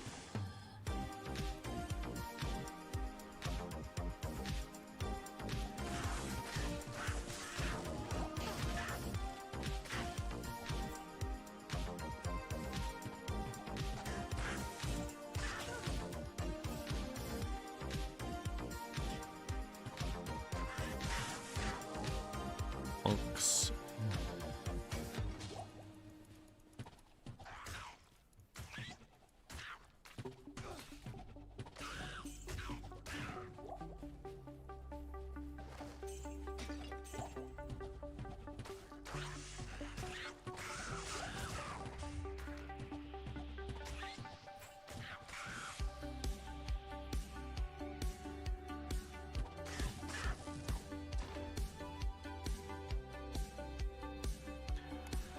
I need my cube.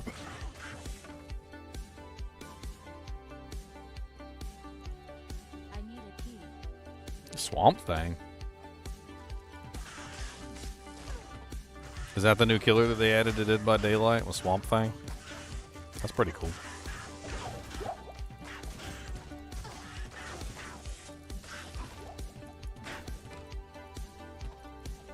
We were telling a bunch of cheesy dad jokes.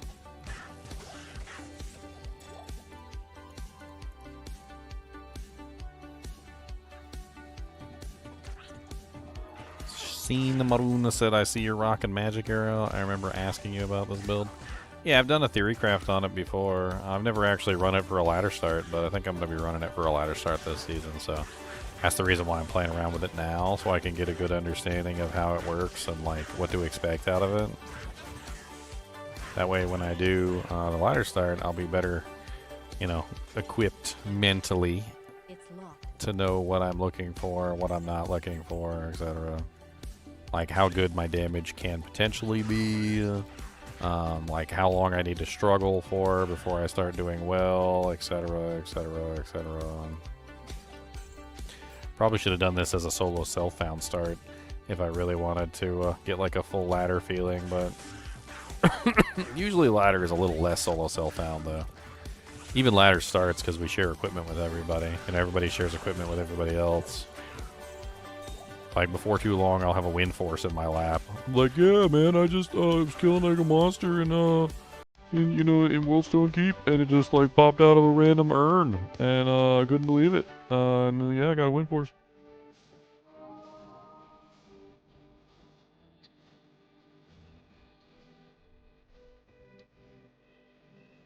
Person above me smells butt cheeks on a regular. Wow. Aggro, you're a butt cheek smeller? Are you related to dogs in any way? Are you a dog person? Well, I'm not gonna sit here and lie and say I don't. Oh dang. She wasn't even talking about you, Tomac, but I mean, I guess if the shoe fits, you know, lace that bitch up and wear it.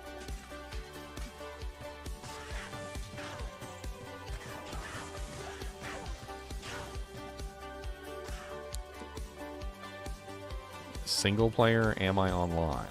So I can't do like Players 8 and all the fun things online, and I don't have infinite storage space online. I have my ladder characters online, so I don't really have room for like a single player account online. That's ridiculous. No, this is a single player offline. I follow the rules, and I don't use Hero Editor. I have used exploits, though. I've discovered exploits myself on this single-player account and exploited them. And then I decided to stop exploiting them because I felt like that was cheating. But before I decided it was cheating, they still discovered some very interesting exploits. Like infinite burr runes.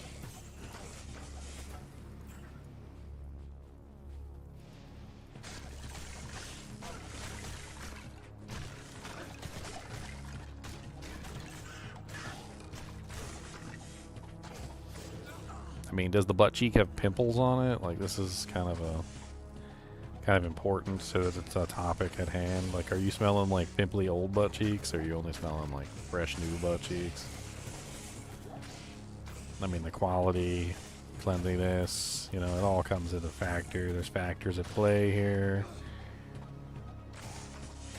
The Grand Canyon butt crack? Oh man, that's even worse than the high butt crack. I got the high butt crack. You got the Grand Canyon crack? Oh man. I bet your booty be eating up your shorts.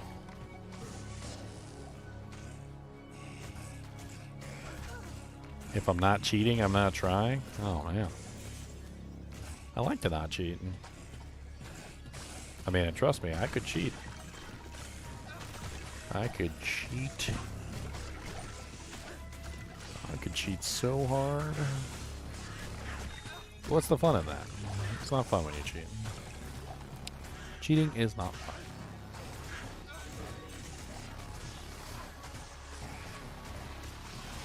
The mighty Mississippi crack?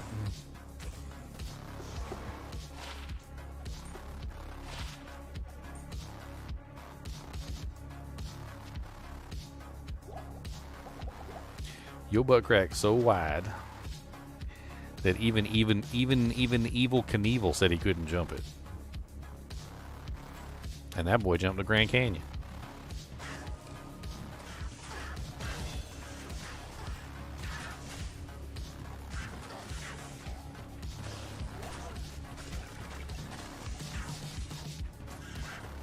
Alright, so from this point, we're done. Like, Magic Arrow is finished. So, like, we could go down here and grab some more of the physical damage stuff, but we don't have to.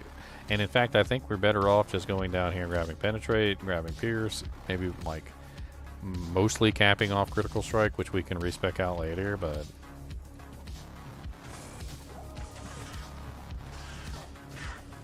$4,047 attack rating. We're doing good. Of course, we do have Angelics, which is, you know, cheating. We're cheating. We cheated.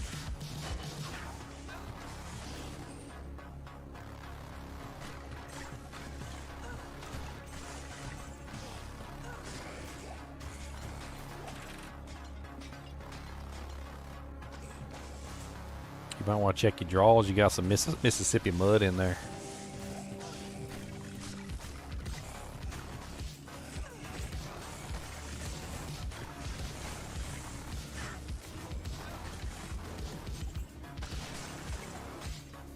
Valkyrie is also level 30, so, I mean, I could put points in to reach that, like, to get up to the Valkyrie later, but as of right now, like, it's completely out of the question, because it's a level 30 skill, so, I mean, I've still got 9 more levels until I hit level 30. I'm definitely going to put one of those into Pierce, if not multiple into Pierce. I could start grabbing Dodge, Avoid, and Evade as well. Don't really need it right now, as you can clearly see. But this is like my non-solo self-found version of the character. It's obviously going to be a little bit tougher, like on a ladder start. But we'll see.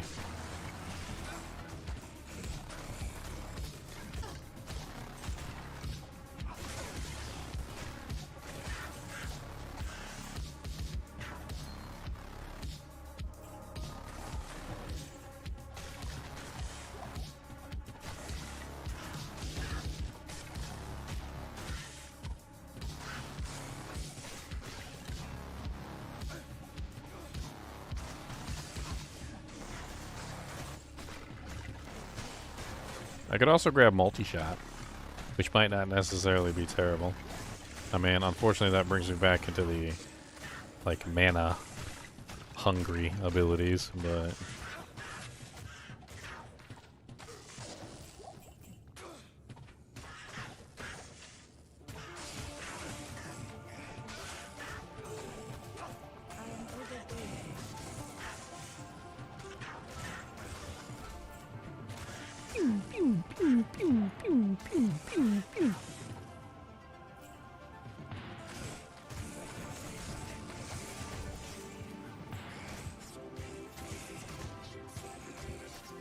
So for the 8 Amazon letter start, are we going to 99, or is there a specific end in mind? I mean, usually we end when we kill Hell Bale, but or rather hell cows, technically. But if, you know, like if hell cows is the last thing we do.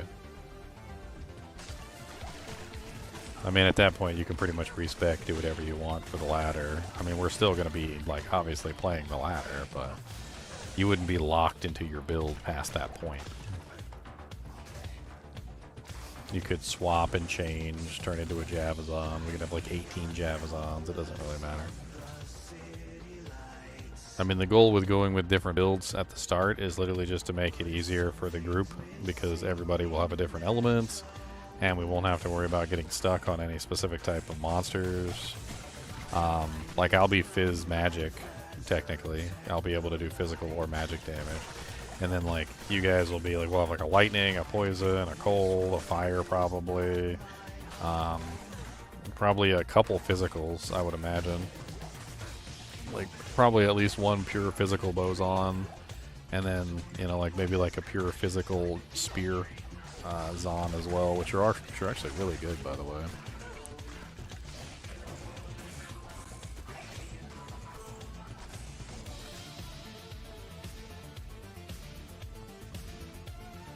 It's a dead end. Dead end, dead end, dead end, dead end.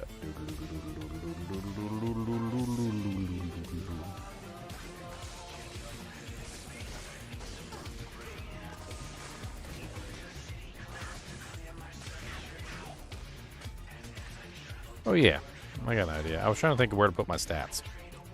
And you know what? Let's do a little bit of checking real quick, because I know we can figure out what we need our stat points in just by looking at Lycander's aim. So Lycander's aim is 110 dex, 73 strength. So let's make sure we got 73 strength. So we'll go up to 75, and then we'll start stacking dex to 110.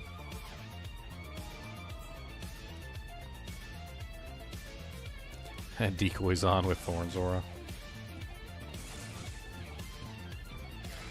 Is guided arrow or magic arrow better in PvM? I mean, technically they're two completely different skills. Guided arrow does have some synergy bonuses, but magic arrow converts all damage into elemental, so, or rather magic damage, which bypasses pretty much all immunities. It's a very powerful ability, and especially if you build around it, you can actually get Magic Arrow to the point where it does like pure magic damage. It's basically like shooting a bone spear at a target.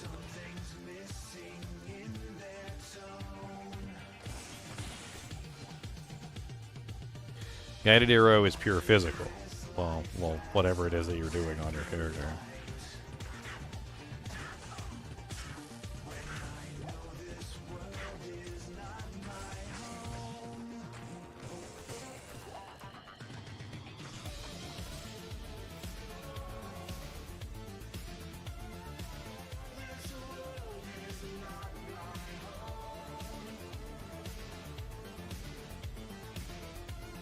Tomorrow tomfoolery and absolute buffoonery? What?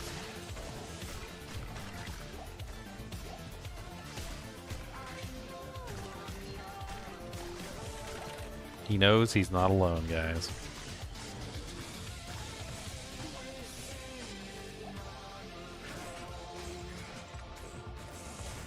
Pew, pew. I don't know why I'm kicking all the urns.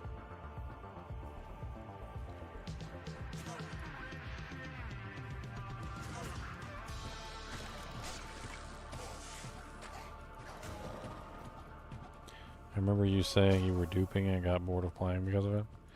I mean, yeah, you get bored cheating. Cheating makes you bored.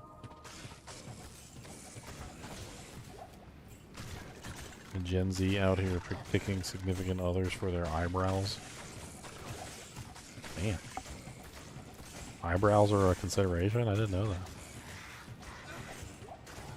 What does your eyebrow shape say about you? What? You guys remember that Seinfeld episode where Uncle got his eyebrows burned off in a freak explosion? And Elaine drew eyebrows on him that looked very angry. And he got in trouble with the doctor because he had angry eyebrows.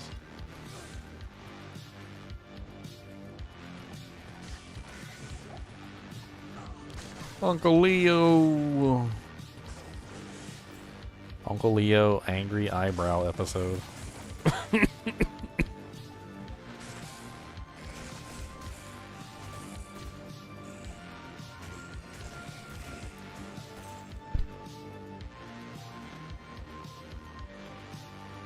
Here you go, boys. Very angry eyebrows on Uncle Leo. Hold on, I got a better picture than that. That picture sucks. There you go.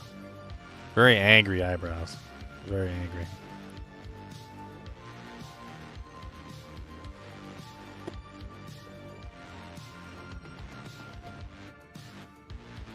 How did you eat, Tomac, if you were born with no mouth? And you're telling me you weren't born with the with a titty in your mouth? That's terrible. I feel sorry for you. No booby. He was born with no booby.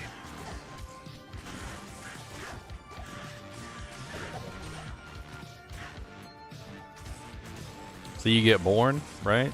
It's a horrible experience. You're crying. You're having a horrible day. Like, it's a really bad day for you, you know? Like, and then they just put a booby in your mouth, right? And it fixes everything. Just like that. It's magic. See, you just don't understand. Like, see, you were having a horrible day. You got traumatized out of the cooter slide. You got traumatized out of the cooter slide. They took away your feeding pipe. And everything was going horrible. It's cold out here. It's bright. It's too shiny. Like, it's a horrible day. You're having a horrible time. And then they just shove a booby in your face and you're fine. You're like, oh, well, you know, this isn't so bad. Just shove a booby in his face.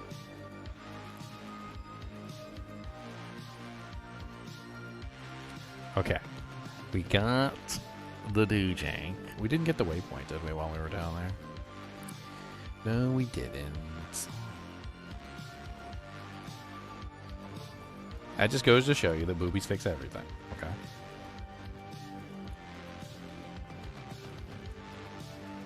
The cooter slide, alright?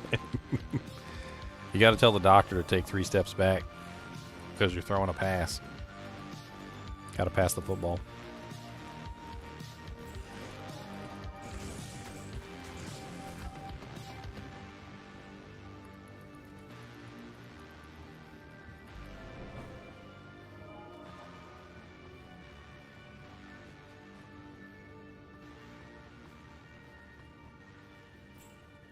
Well, some were born with no sense. That's right. Tomac was born with no sense.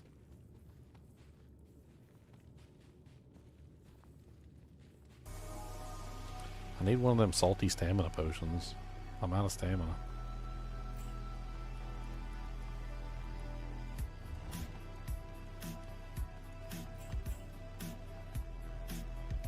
There's one. There's a salty stamina potion.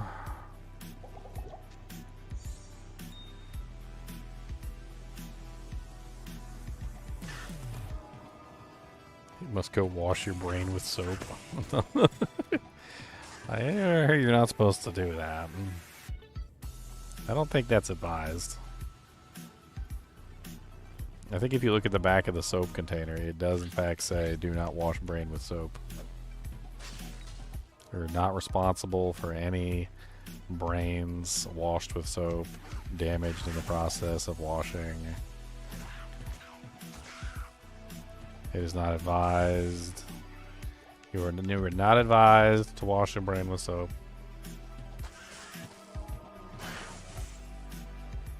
Why do you prefer single player over ladder? I don't prefer single player over ladder. Where did you get that idea? People come to weird conclusions. I can't carry anymore. Weird conclusions.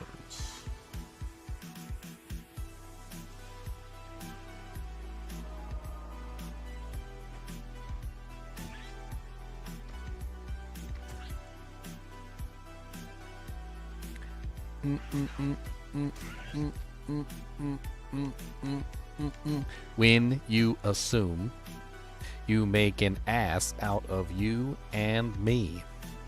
That's what you do. Say it with me. When you assume. You make an ass out of you and me. That's how you spell it.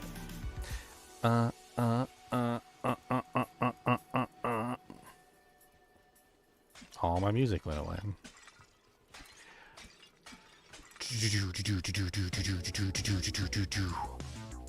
So let's talk about the methodology of why I decided to do a single player gameplay. Okay? So ladder is fun, but only for the first bit. Towards the end of ladder, no one plays. Sad face. Actually, you know what? Crying sad face. So, to bridge the gap, okay? So to bridge the gap between this gap of fun and fun, there's dead space, okay? It's called doo-doo land, okay? Because in between the ladder start and the next ladder start is doo-doo space. This is the doo-doo space, okay? So what did we do? Okay, so we've got ladder, right? And then we've got doo-doo, all right? And then we've got ladder, right? So we're going to make this bigger so we can have the demonstration properly. All right, so we had ladder, doo-doo, and then ladder, right? So it's always fun at the beginning of the ladder, but then it turns to doo-doo, and then the new ladder starts, and then you have fun again. And then it goes back to doo-doo again, okay? So what did we do? What did we decide? We decided that we didn't like the doo-doo, okay? We don't want the doo-doo. Doo-doo's bad. Doo-doo's smelly, doo-doo's stinky, doo-doo belongs in the toilet, should be flushed down. So we inserted single player. And by doing this, we went from doo-doo to fun. That's what we did too. So we went from doo-doo to fun. Okay? So whenever there's a ladder start, we are playing the ladder start. When the ladder starts to die out and everybody stops playing and it turns to doo-doo, we play single player. Then when the ladder starts again, we play ladder. And then that continues in a cycle that never ends until we all die from old age and pancreatitis.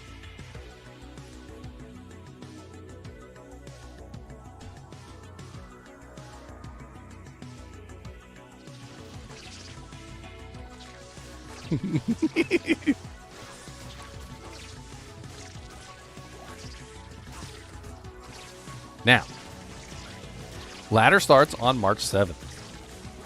So, as we approach March 7th, single player will die out. My account, however, will continue past that.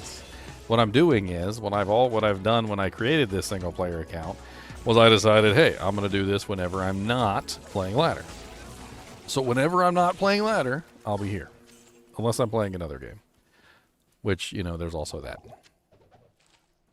Speaking of other games, there is another game coming out shortly after ladder launch. It's not like right after ladder launch or anything, but it is the new Elden Ring game, which I was kind of excited about. Elden Ring Night Rain release date is May 30th. Which, that still gives a pretty large time to play ladder season 10. I mean, you got what, from the 7th all the way to the 30th, which is 29, so the 29th basically, so the day before. So you're still talking about, what is that, like 29 minus 7, 8, 9, 22 days. That's still 22 days of ladder. That's going to be a pretty hefty ladder. And then we might be picking up Night Rain when it comes out. Sounds kind of fun. I like Elden Ring games.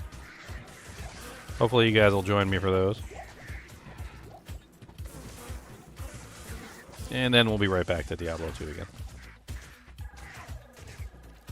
Probably, I don't know when Diablo 4 Season 8 starts, but... It's locked.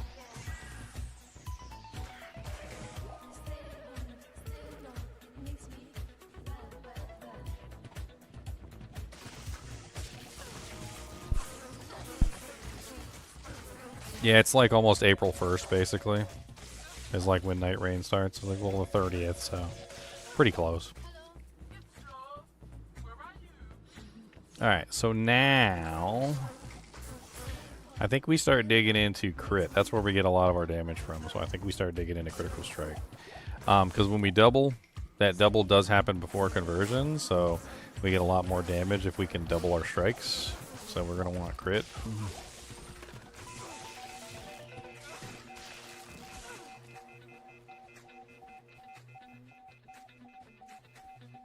March 7th. March 7th is the ladder reset.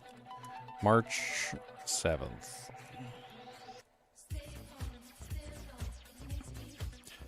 I need to schedule some vacation time off.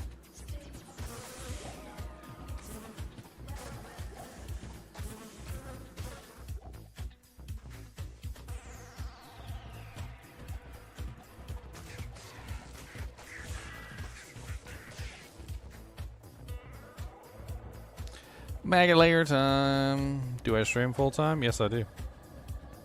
I have a little two day a week part-time job, but other than that, like, it's full time. I kind of like having it because it gives me some exercise. I walk around a lot.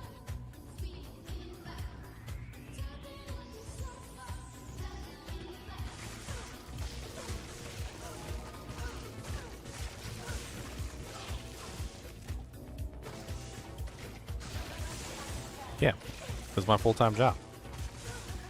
So hit the like button, hit the subscribe button, hit the comment button, put some comments in there, okay? Even if you say something stupid like Doofenshmirtz, who is actually a person in our kinship, by the way. You know, like just you know, support the channel, watch videos, click on shorts and stuff, and do things and help the ad revenue. And if you're on Prime, if you got Amazon Prime, you can throw me your Prime sub. That'd be great too. I appreciate support. If you guys are unaware, you get one free Prime sub every single month that you can give to one Twitch streamer. It costs you absolutely nothing, and if you don't use it, then it's basically just throwing money down the trash can. Which is, you know, that's sad. Who wants to put money in the trash can and flush it? That's just doo-doo. Money is not doo-doo, okay? Say it with me, guys. Money is not doo-doo.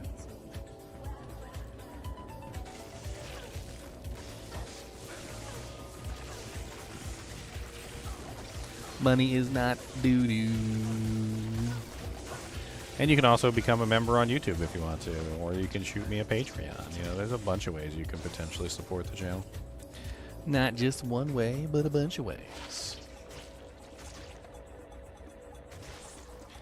I can't tell. It's got 150 defense on it. I can't tell which one's better. 68, 68, they're both the same. What's up, Stopavargin? It's an interesting name you got there, Stopavargin. I like it. I usually watch your YouTube clips, Ginger, when I play D2 1.13 single player. I can never share items with my offline characters. I'm glad it works with D2 Resurrected. You can't share items with offline characters? What are you talking about? I may have received things about the rear foot in may have worked before, but I did not understand how to share in that case. Sharing with offline characters. Is that something you can really do? I didn't think that was something you could do.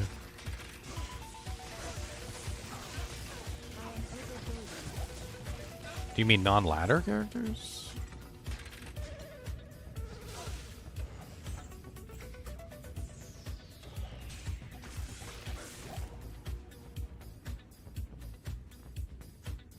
I'm confused. Because your online characters are online, and your offline characters are offline. And as far as I'm aware, you're not able to take any of your online items and give them to your offline characters. Now, you could potentially use Hero Editor and recreate those online items and give them to your offline characters, which is an option. But you're not really technically giving them the item, you're just making a new one, which is kind of different. But I mean, that's totally legitimate. I mean, if you feel like you want to recreate your online character offline, then that's, you know, Hero Editor is there for that. That gives you the option to recreate your online character in an offline environment. I got a pack for that. I got a Hero Editor pack.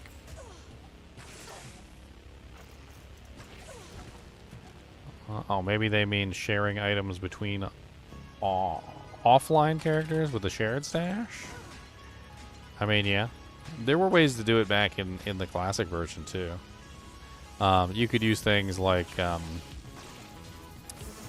what was that one program I used to use for the longest time? It was like an offline storage program. I can't remember the name of it for some reason. Most of the time, though, if I wanted to transfer items with offline characters, I would just join a TCIP game in D2LOD. I remember that. I would just create another game via like TCIP, join the game, and I would just sit there and drop items and switch characters until I got got everything set up the way I wanted.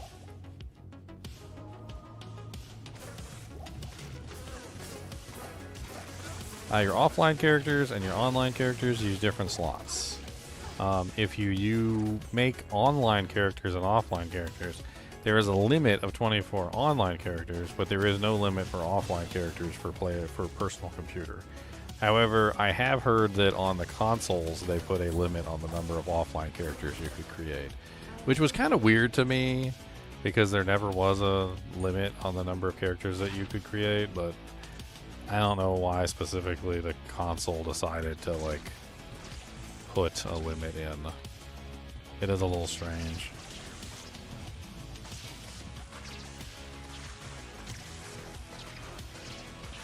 Tomac is a fart knocker. Dang. He hitting you with them sick burns.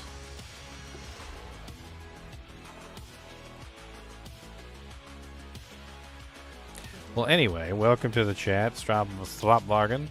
If you got any questions, be sure to ask. I'll try to make sure that I see them. I'm an ADHD spazhead, though, so, you know, like, if I don't see your comment immediately, it's probably because I'm too busy paying attention to, like, the color of the air. It's not even a joke, really. Like I'm terrible. I don't know how to explain it to people. I'm a little spazzy. I'll just be like just looking off into space, counting the number of air molecules or something. I don't know. And then like I got snapped back to reality. Like, what are you doing, Ginger? Like, oh, sorry. Oh, I was counting the number of quarks inside of that atom there. Sorry about that.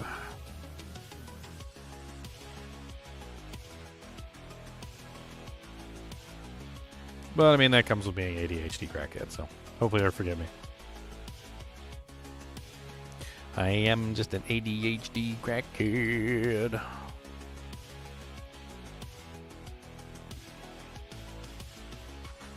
I mean, I probably wouldn't be me otherwise.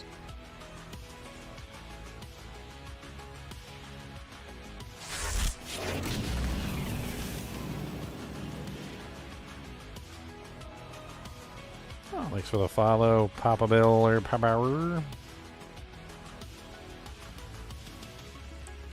5,989,456,000.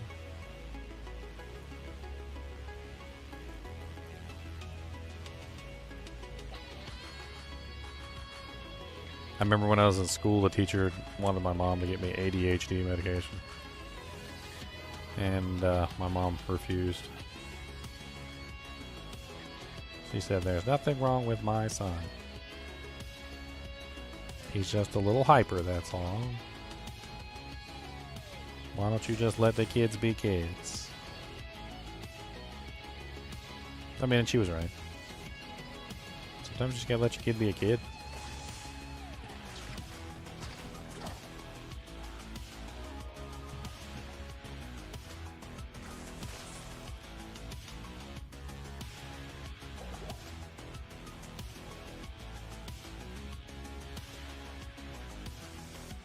Kids don't sit still. Did you know that? I know. Gasp. Kids wiggle. They aren't wiggle butts. Wiggle butt's a real thing. That's a legitimate. That's a legitimate thing.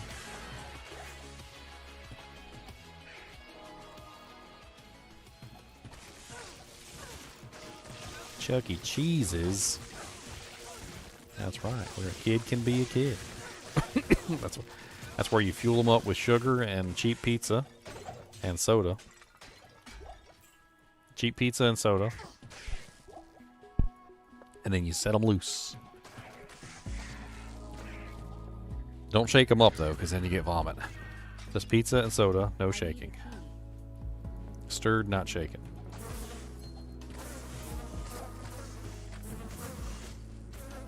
Thanks for the answers you give here on YouTube. Help everyone understand the game better. Consider D2 the best game I played since it started. I'm glad that it now I finally can have an Enigma. Ah, yes, Enigma. I generally don't get Enigma for myself, but I understand the attraction.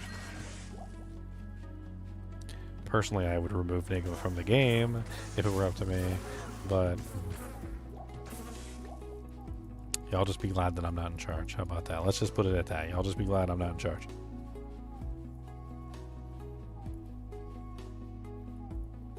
I need a key. Cause I be yanking all you do janks away. I don't like it when you play, yeah. All that teleporting around, I think it ruins the game and it turns your teeth brown. I don't know why you like it so. You're just skipping the entire game, yo. Going straight to the good bit sucks. You gotta stop and smell the flowers.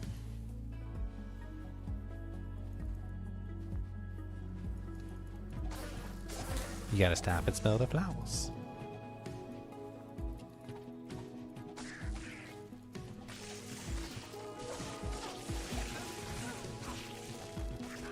Besides, I think I conclusively proved a long time ago that raccoon farming is better than teleport farming.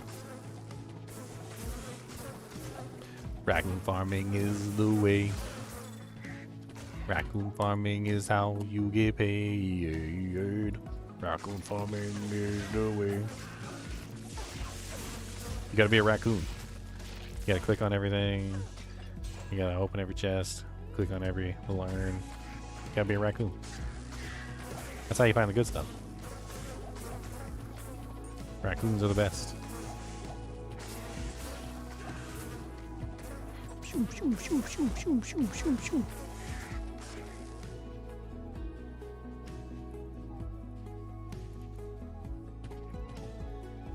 I don't particularly consider boss farming to be the most lucrative way to obtain items. I don't know. Like, I've tried boss farming. I've done both ways. You know, 400% magic find, sorceress, going at it. You know, teleporting to the target, murdering as fast as she can, leaving, joining, doing like 1,000 runs in an hour or whatever. You know, like, and I've tried like the more standard route, which is like necromancer, like walking through like an entire area, murdering everything, clicking on every, you know, like rock pile and urn. And honestly, my experience, like finding items, like the quality of the items, like what I find, I feel like whenever I did boss runs, I usually just ended up with a bunch of rare crap. I ended up with like a bunch of unique items that I didn't want. And very rarely did I ever get anything that was like really all that useful. When I did necromancer runs, like where I would walk through the entire game and murder everything and click on everything, it was the exact opposite. Like, if I felt like the quality of the items was better, like I would more often than not find like crazy good things that like didn't even, like, people would be like, oh my god, no way, I can't believe you found that. And like, it's interesting to me because the quality of the items that I would find would be just like 10, 20 times, 100 times better than anything anybody else was finding. Like, they would be finding, you know, stupid things like Skin of the Viper Magi and Shaft Stop, and I would be finding items like this.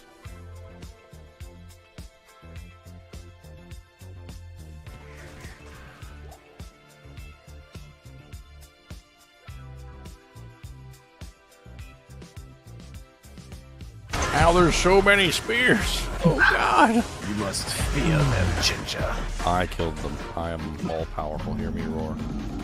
They dropped me a grand. Oh yeah, you said you need an offensive scaler? I got an offensive scaler. Oh my god. Are you freaking kidding me? Yes, I found the 10 Max 64 AR 45 Life Grand Charm. Like, the quality of items that I would find walk magic finding would always outperform the items that I found like boss magic finding, like by far. And I can't explain to you why so much as I can give you like a reasoning that the way that the game functions and the way that it's designed, it was designed to be played. That's what it was designed to be, played. And if you're not playing the game, you kind of miss out on a lot of the stuff, like the really good stuff that drops. Instead, you're just teleporting to the boss and you're skipping everything. And a lot of the times, that's the stuff that you're skipping. You know where that dropped from? A random monster in a place that no one farms. That's where it dropped from. A random monster in a place that nobody farms. Here, let me pull that back up real quick so you can see the location of where that farms. Or where I farm that item. Where do you think this is? Where do you think that is? You can kind of see what it looks like, right? Area Plateau. That's where this is. Area Plateau. This is a random elite monster in a place nobody goes, off in the corner of the map in Area Plateau. And you might be saying, oh, well, Ginger, it's just a % chance for that to drop. No, it's not. The item dropped from that particular monster because it was always destined to fall from that particular monster, because that's how this game works. Everything has a variable attached to it. Everything, like every action that you take, every place that you go changes the way that the items fall. And me going to this specific place and killing this specific monster is the correct formula to cause that specific item to fall, which is why I got it. In the craziest and most inane places. And that's why, like, when it comes to magic finding, I usually almost always prefer walk magic finding to teleport magic finding. I get like wind forces popping out of random monsters and like friggin' perfect Maras popping out of an urn in the middle of like Neelithak's temple. Like, it's just stupid stuff. Like the really good items that I find always come from the most stupid locations, like burr runes from a random tomb as I'm walking the Worldstone Keep.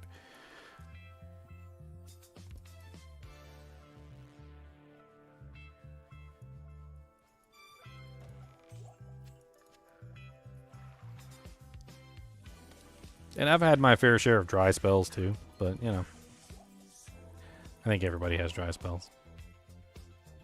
Ah, it's so dark. Level 23. I think most of my charms have come online now. Yep, my charms are all online now. So I'm hitting even more like a Mack truck than I was before.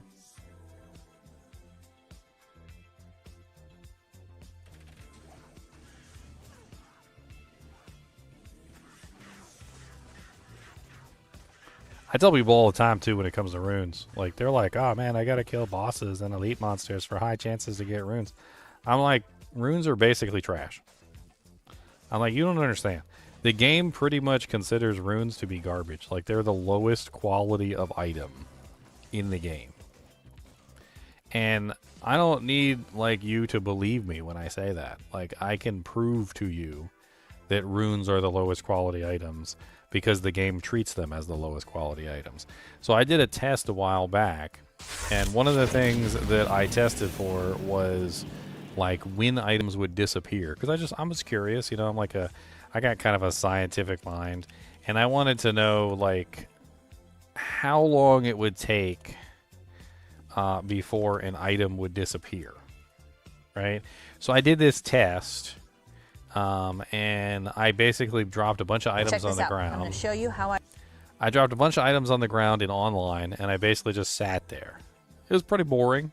I mean, I'm not going to lie. It was pretty boring, and I just sat there, and I just waited.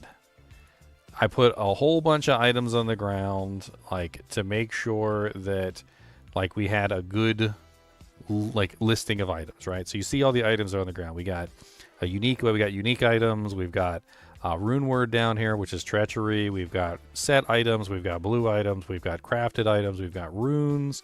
There's also a perfect topaz, right? And how long did it take before like something like the Tome of Town Portal, which is basically garbage, right? Tome of Town Portal is essentially garbage. So how long did it take before the Tome of Town Portal disappeared? It was roughly about... I had a timer up on the screen, didn't I? Yeah. So there's my timer down here. It's 11 minutes, right? So the TP book disappears. goes poof, right? Well, I dropped the Tome of Town portal first, and then slowly, as it goes along, you'll see that everything else starts disappearing that's considered garbage, right? So the garbage is the runes and the blues. They all disappear at one time. And you just see them blink out of existence. Boom. Now rewind that. Pay attention. Don't blink. Boom. They're gone. Right? So the runes, the game treats the runes like trash. It's basically garbage. The game doesn't think that the runes are really even worth anything. According to the way that the system calculates stuff, like the runes are basically trash. They all disappear at the same time at the lowest possible timing. And then eventually, like, you know, like the things like your uniques and your set items start to disappear too. They just blink out of existence. And once the unique and set items start blinking out of existence, that's around 30 minutes. But that's how the game treats runes. Runes are basically garbage. They drop from the most stupidest of places. Like you'll click on a chest, or you'll click on a freaking urn or a basket, and a freaking burr rune will pop out of a basket. Because the game treats all runes like they're essentially like the worst possible item in the game. Which is why most of the like high runes that I found, like Vexes and freaking like low runes and burr runes and jaw runes and Zod runes, have popped out of the stupidest places. Like, I'll just be running along, and there's, like, an urn, and I kick it, and out pops a freaking jaw rune, and I'm like, oh, okay. You know, no big deal, just a jaw rune out of an urn.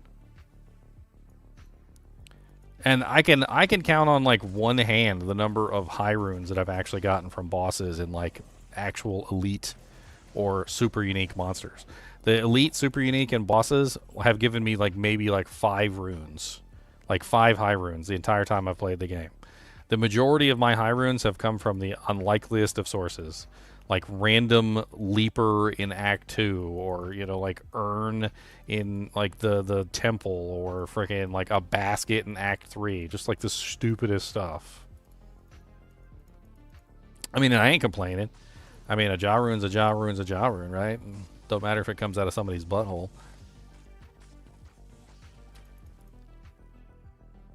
Just wash that thing off, bro. Just wash it off.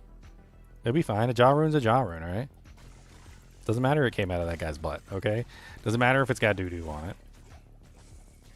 It's a jaw rune, alright? Just wash that thing off.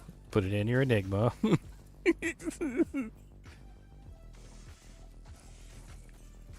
make the Enigma, and instead of saying Enigma, it says doo-doo Enigma. Your Enigma smells faintly of doo-doo.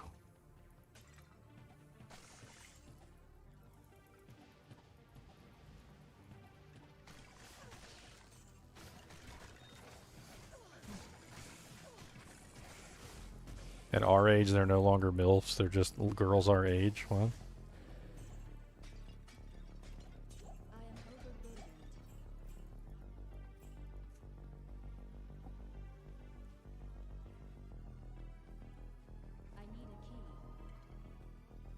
Okay.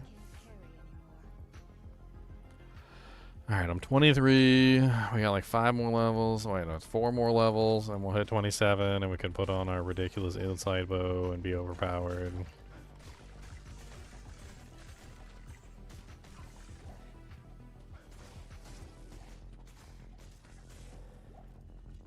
Man, my boy's still been using that crap I bought him like ages ago. Somehow he's still alive, though.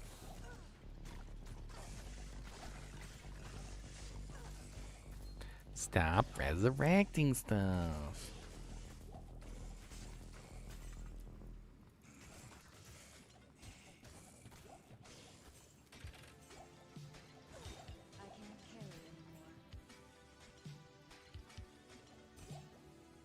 Lord Jesus, he's talking about gilfs. Don't be talking about no gilfs.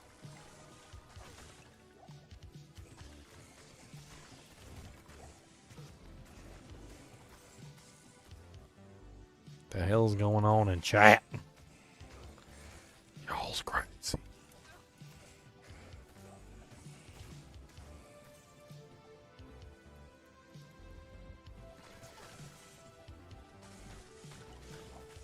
Is it better to have low MF and better damage than high MF and low damage?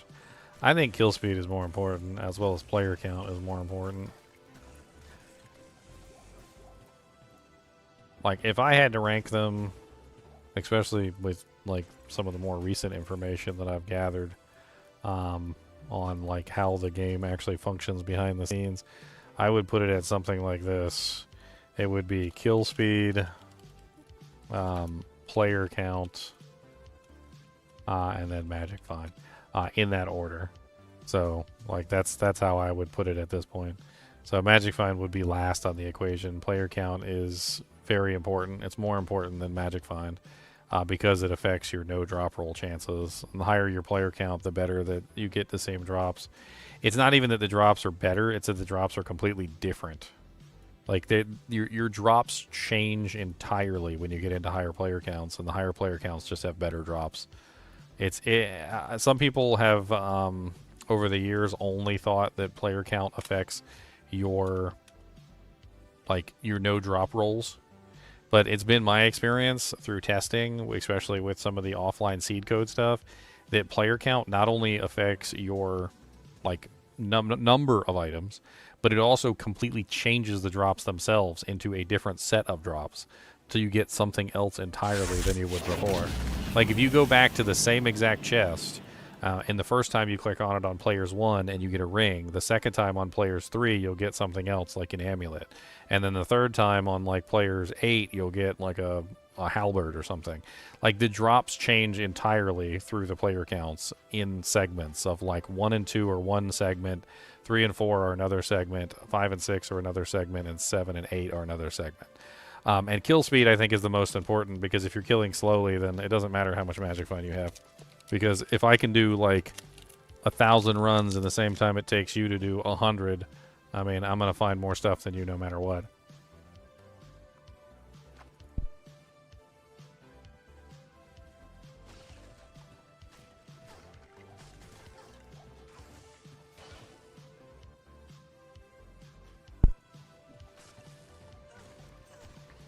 I'm also interested in how much magic find actually does for you. It's kind of hard to explain because the concept of it is a little hard to test. But through my testing and through my magic find testing, it seems like a large percentage of unique item and set item drops are what are called guaranteed drops. Which basically means that they happen no matter what. Magic find be damned.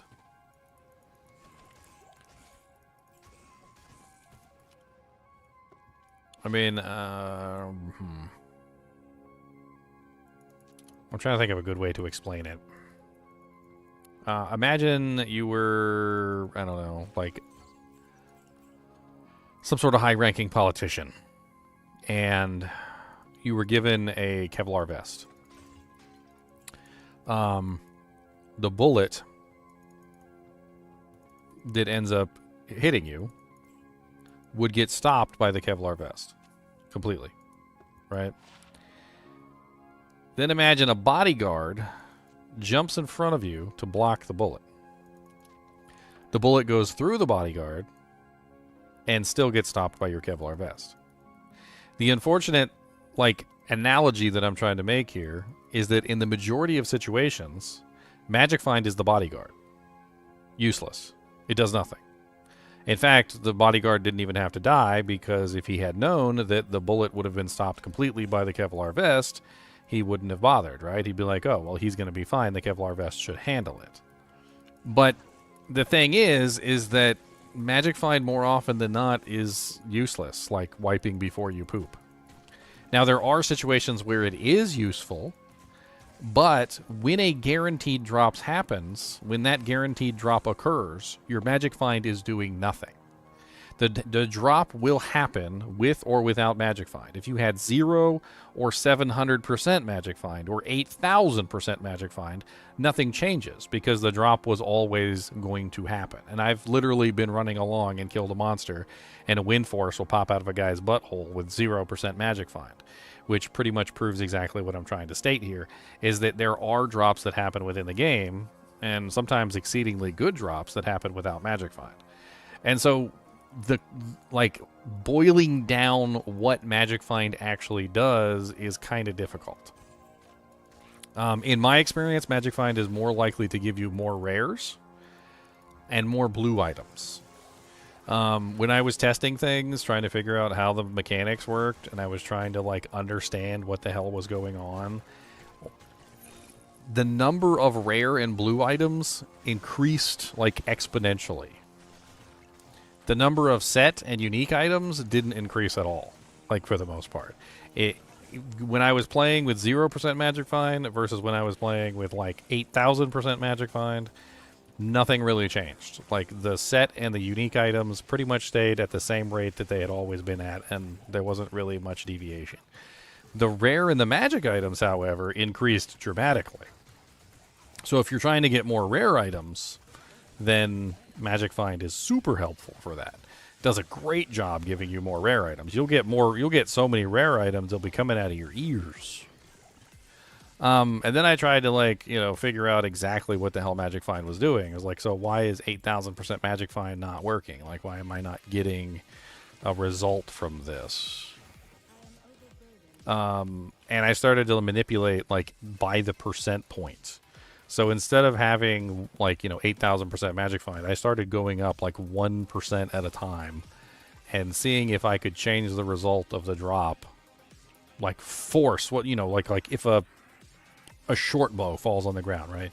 So like if I can manipulate the game in such a way, like I click on this thing, like an urn right here, I click on this and a short bow falls, right? Can I force, like through sheer power of Magic Find, can I turn that into a unique item? And the answer I came up with was no. I could, however, turn it into a rare, which was rather weird. So at an exact percentage of Magic Find, and we're talking about 1% variables. So at an exact percentage of Magic Find, I could turn that short bow into a rare short bow. However, no percentage of Magic Find that I could get to. I went from 1% all the way up to 400%, I think, going in 1% intervals. Literally from 1% to 2% to 3% to 4% to 5% to 6% to 7% to 8%. And I tested this meticulously. I couldn't get it to turn into anything other than a rare item. And I tried other things.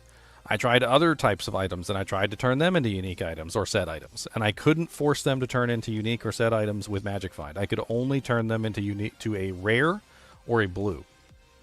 It was all I could ever do. And I don't know exactly why Magic Find seems to only turn the white and blue items into rares and not into unique or set items, but I couldn't make it happen. Now, when a unique item would fall, it was always a unique item. No matter how much Magic Find I had, whether I had 10,000 or whether I had 5, it was always a unique item. And so I ran into this really weird situation where it was like Magic Find wasn't helping me find uniques. It wasn't helping me find set items, but it was helping me find rare items.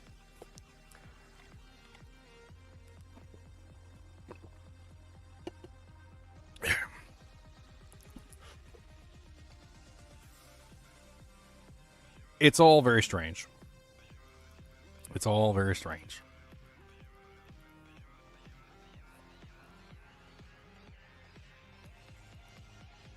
I still have my data from some of my testing. It's on my computer somewhere.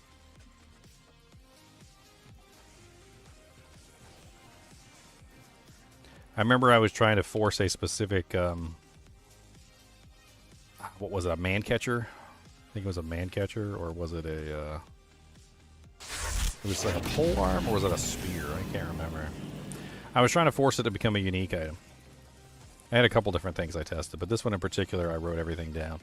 And I could turn it into a rare item at specific Magic Find points. Specific percentages, I could turn it into a rare item, but like at specific percentages, it would not turn into a rare item. It was very strange how everything worked.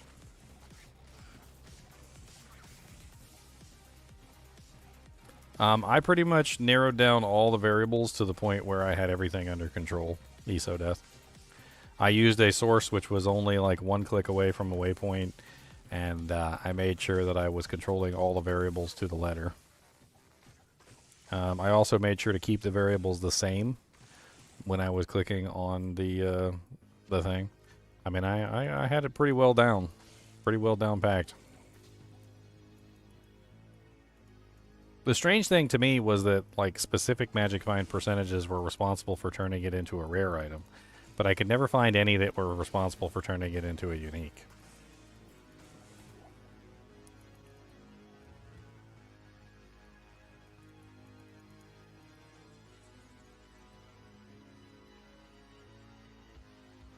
Like, we were always taught, and this is something that I was taught too. We were always taught that the game rolls in a specific order. So, like, when an item falls, you know, it rolls like unique first, and then it rolls sets, and then it rolls rare, and then it rolls magic, and then it rolls like normal things like sockets, ethereal, etc. Right?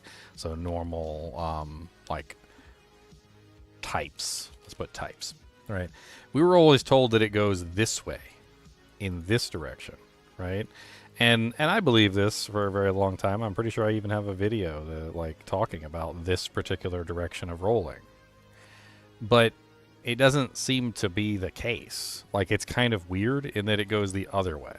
So what I've noticed about Magic Find is that MF upgrades an item, not the other way around. Okay? So let's say that if you click on a stash, so we click on we'll say a dead body, right? So a dead body. And a partisan falls out of this dead body. Your magic find can turn the partisan into a magic item. And it can turn the item into a rare item. Or for instance, it can turn a magic into a rare. And I tested this like many times by essentially going back to the same dead body over and over again with the same variables, and I would force like a regular, like normal quality partisan, like cracked partisan, to fall down. And then I would, through changing the variables, I would force, or changing the magic find rather, I would force the cracked partisan to become a magic partisan. Or I would force the magic partisan to become a rare partisan. And as long as you had the magic find at the wrong percentage, it would always go back to what it was previously. And then if you had the magic find at the right percentage, it would go up to the next tier. And that was contradictory to what I remember reading about, like what everyone was saying, that it rolls unique, set, rare, magic, normal, etc. Because Magic Find seemed to be doing the opposite, in that it was upgrading a cracked item into a magic item if you had the right magic find percentage. And if you had the right magic find percentage, you could upgrade a magic item into a rare item. But it wasn't doing this, which is what I always had thought. It was really weird.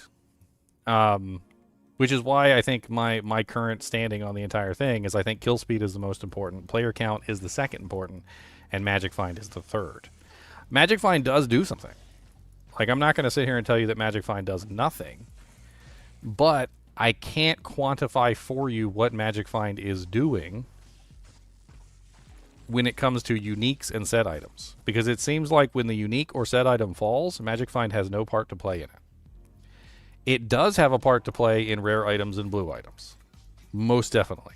If you're trying to increase the number of rare items and blue items on your playthrough, then Magic Find will help you tremendously increasing the number of rare items and blue items. But it doesn't seem to increase the number of unique items or set items by a very large degree at all.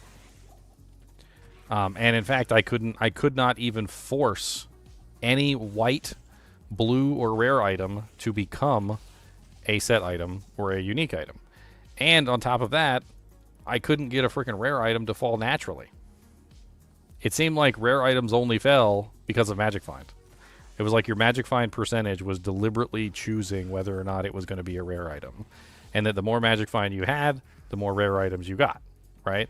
But the less Magic Find you had didn't necessarily mean you got like an extremely large decrease in your rare items. You still got some. You just didn't get as much as you had when you had high amounts of Magic Find.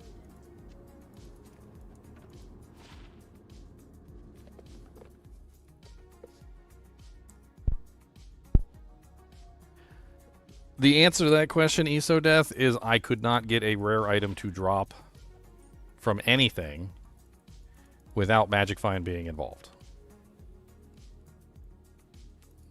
I could not make it happen. No matter how many variables I went through, no matter how many times I clicked on the items, no matter how many different waypoints I tried, no matter how many different item counts I tried, no matter how many variables I went through, I could not force an item to drop me a rare, a clickable. I could not force a clickable to drop me a rare item without Magic Find involved. And I tried thousands of combinations.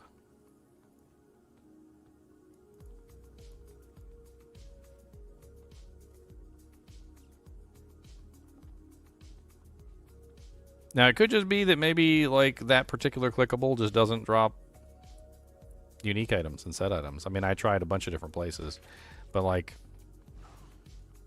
I wanted to keep things as controlled as possible. So the place that I ended up using for most of my tests was the one controlled place that I could verify. For those of you who want to know where that is, it's really simple. When you're doing controlled tests, the easiest place to go is this spot right here. It's inner cloister, and the body that. Well, isn't that interesting? Oh wait, no, I probably already clicked on it. Yeah. So there's a dead body that's right here. So this dead body right here by the waypoint. You don't even got to move like 2 inches. So you literally spawn in, you go into inner cloister, there's a body right here, you click on this body. There's no variables. There's nothing. You literally just go in here, click on the body. That's it. What does it drop me? Like, and you can actually start cataloging exactly what drops from the body, and you can like just write it down in like a big old Excel spreadsheet. And as you do this and you like check every single Magic Find percentage, you keep the variables the same, you can have a lot of fun with this, like testing and seeing how this particular body drops items, like what changes how it drops items, like how do I force it to become magic, how do I force it to become rare, can I get it to drop a set, can I get it to drop a unique? I mean, the answer to those questions was I could not get it to drop a set and I couldn't get it to drop a unique. A lot of the drops were very like formulaic. It was like have a potion, a key, a cracked item, you know, like a something, like a stamina pot. Like it was like almost every single time it seemed like it was the same kind of drop, just on like a pulled from a table, and it just like drops it on you. It's like, oh, okay, you got package number 7. Okay, that's a cracked halberd, you know, and a stack of arrows and a stack of bolts. Like, and it would always have these like really weird like formulaic drops. And as I went through all of them, I started to notice a pattern in them. They were basically all the same. Sometimes, like, they would give you more arrows, or they would give you a bigger stack of gold. Sometimes they would, it would be a cracked item. Sometimes it would be a chipped item. Sometimes it would be a broken item. Like, it would have, like, a different suffix on it or something like that. But it was essentially still the same exact drop with, like, a slight variable. I need...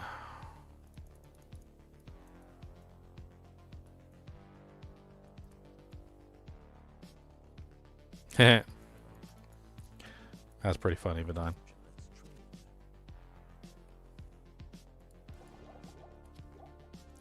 It's fun to play with, though, and I feel like I could get lost in it for forever. Except people started complaining. They're like, "What are you doing? You're just going back and forth and clicking on the same body over and over again. Why don't you play the game?" I'm like, I'm trying to discover the secrets of the universe here. How does a character have a default of 100 Magic Find? So because of the way that the Magic Find calculation works, there's actually a, like, it's like a, I don't know, I want to say if it's a flaw, but it's like the way the calculation functions, it counts as if you have 100% Magic Find at the beginning of the calculation. So everybody, every character, every player starts with 100% Magic Find. Like, you already have a built-in 100% Magic Find. And nobody really knows this. I don't know if Amazon Basin has an article about this.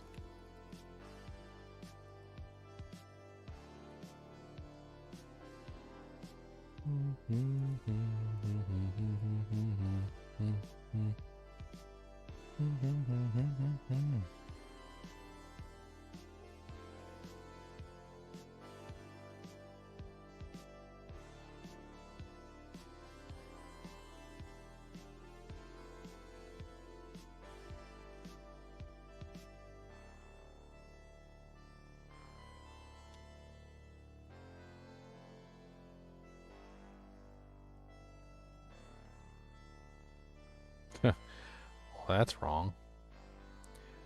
It says magic find affects the quality of items you acquire from killing enemies, but not treasure chests, vases, weapon racks, or other environmental objects. So I've actually been able to test this conclusively that magic find does in fact affect environmental objects, vases. It does not affect weapon racks, and it does not affect super chests, but it does affect treasure chests. There's a difference between super chests and treasure chests. Like, this is the poopy. Apparently, this is a quote from the Blizzard Guide on magic finding. Is this even Diablo 2? This looks like Diablo 3. This is Diablo 3. Why the hell am I on a Diablo 3 magic Amazon basin? We'll start punching people.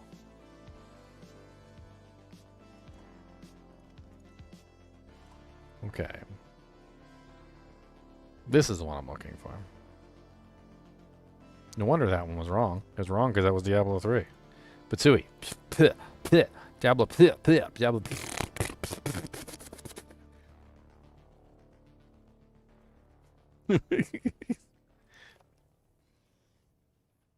Yucky. Got some Diablo 3 stuck in my mouth.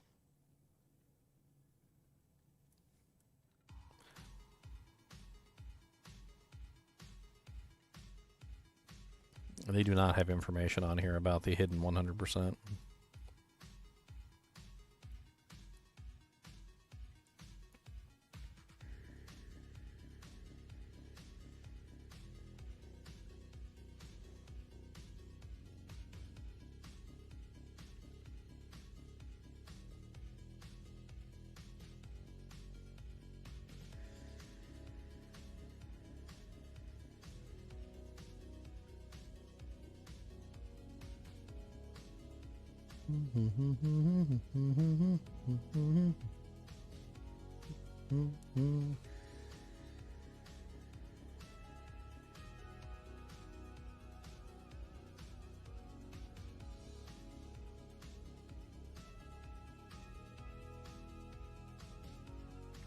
None of these websites have anything on this. Hold on.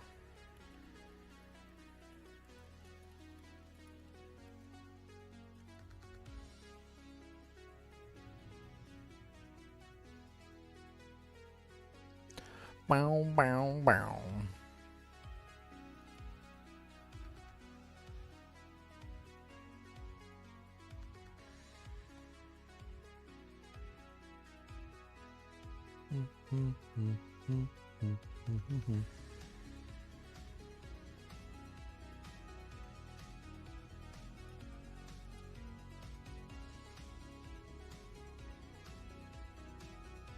I found the formula.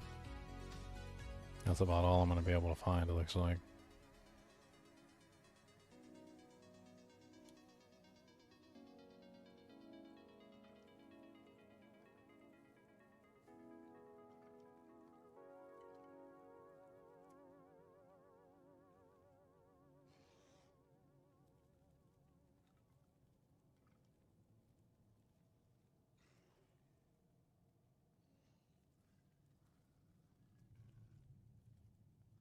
This is the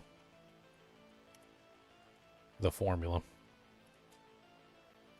Looks like that's about all I'm going to be able to find.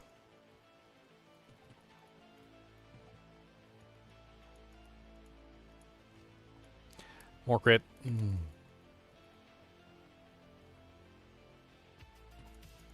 But yes, the base percentage seems to be 100. It's like the floor. Like, instead of starting people at 0, it starts you at 100, and it tells you it's 0%. So when you're at 100%, you're technically at 200%, and so forth and so on.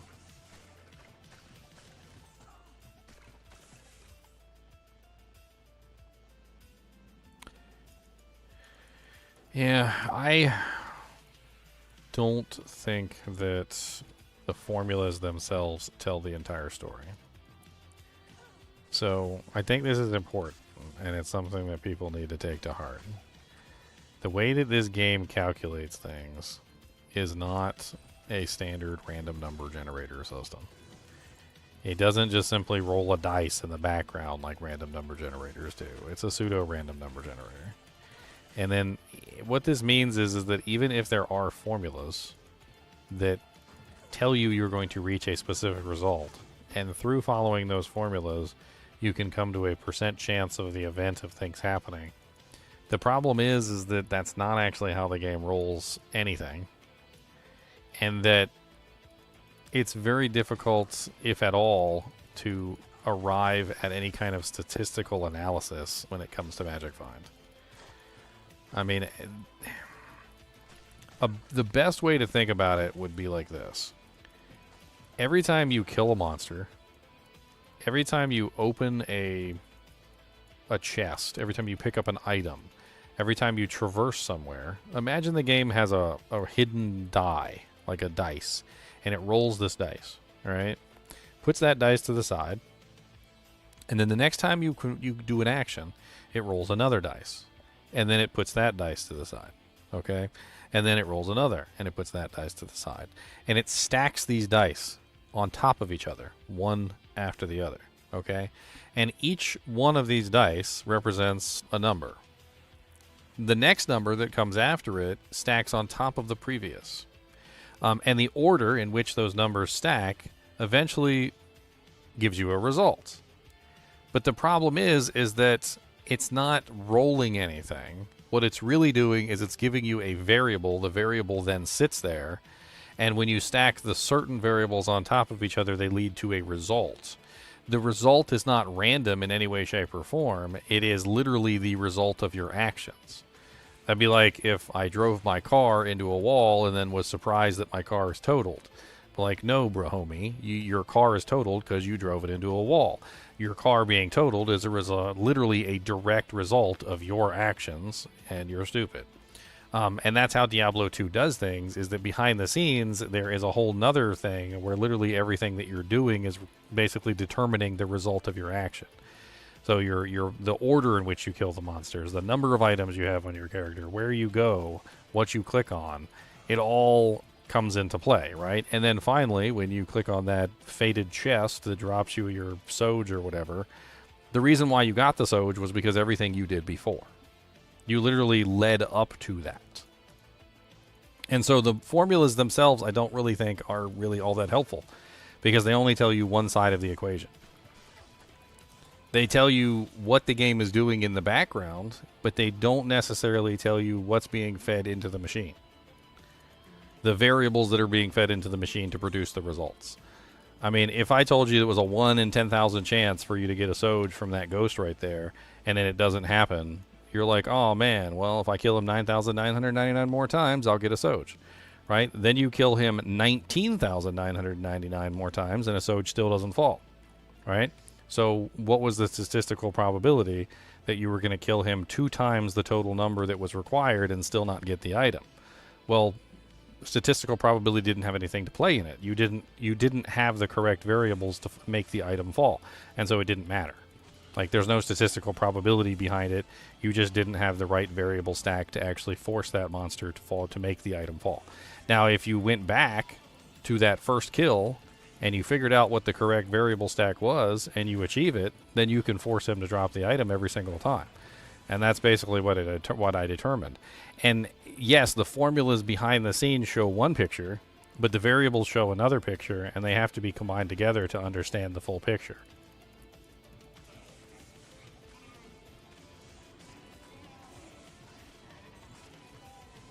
Yeah, you're probably talking about Pavik. I've caught him to be wrong on many occasions. He loves to post about me on YouTube, on Reddit, and other places that I'm wrong, while then literally being wrong himself, which is hilarious. Apparently, he's hailed as like the king of Diablo 2 information on forum posts and things like that. But then I go over some of his information and find just tons of factually wrong stuff inside of what he posts. Yes, he has some good information, but he also has a lot of supposition, which is just, he's guessing. Like, he doesn't know any more than anyone else does. He knows the math because it was reverse engineered, and he's reading the math off of a page that somebody else determined the math for. Just some guy on Reddit. Somebody who likes to smack talk.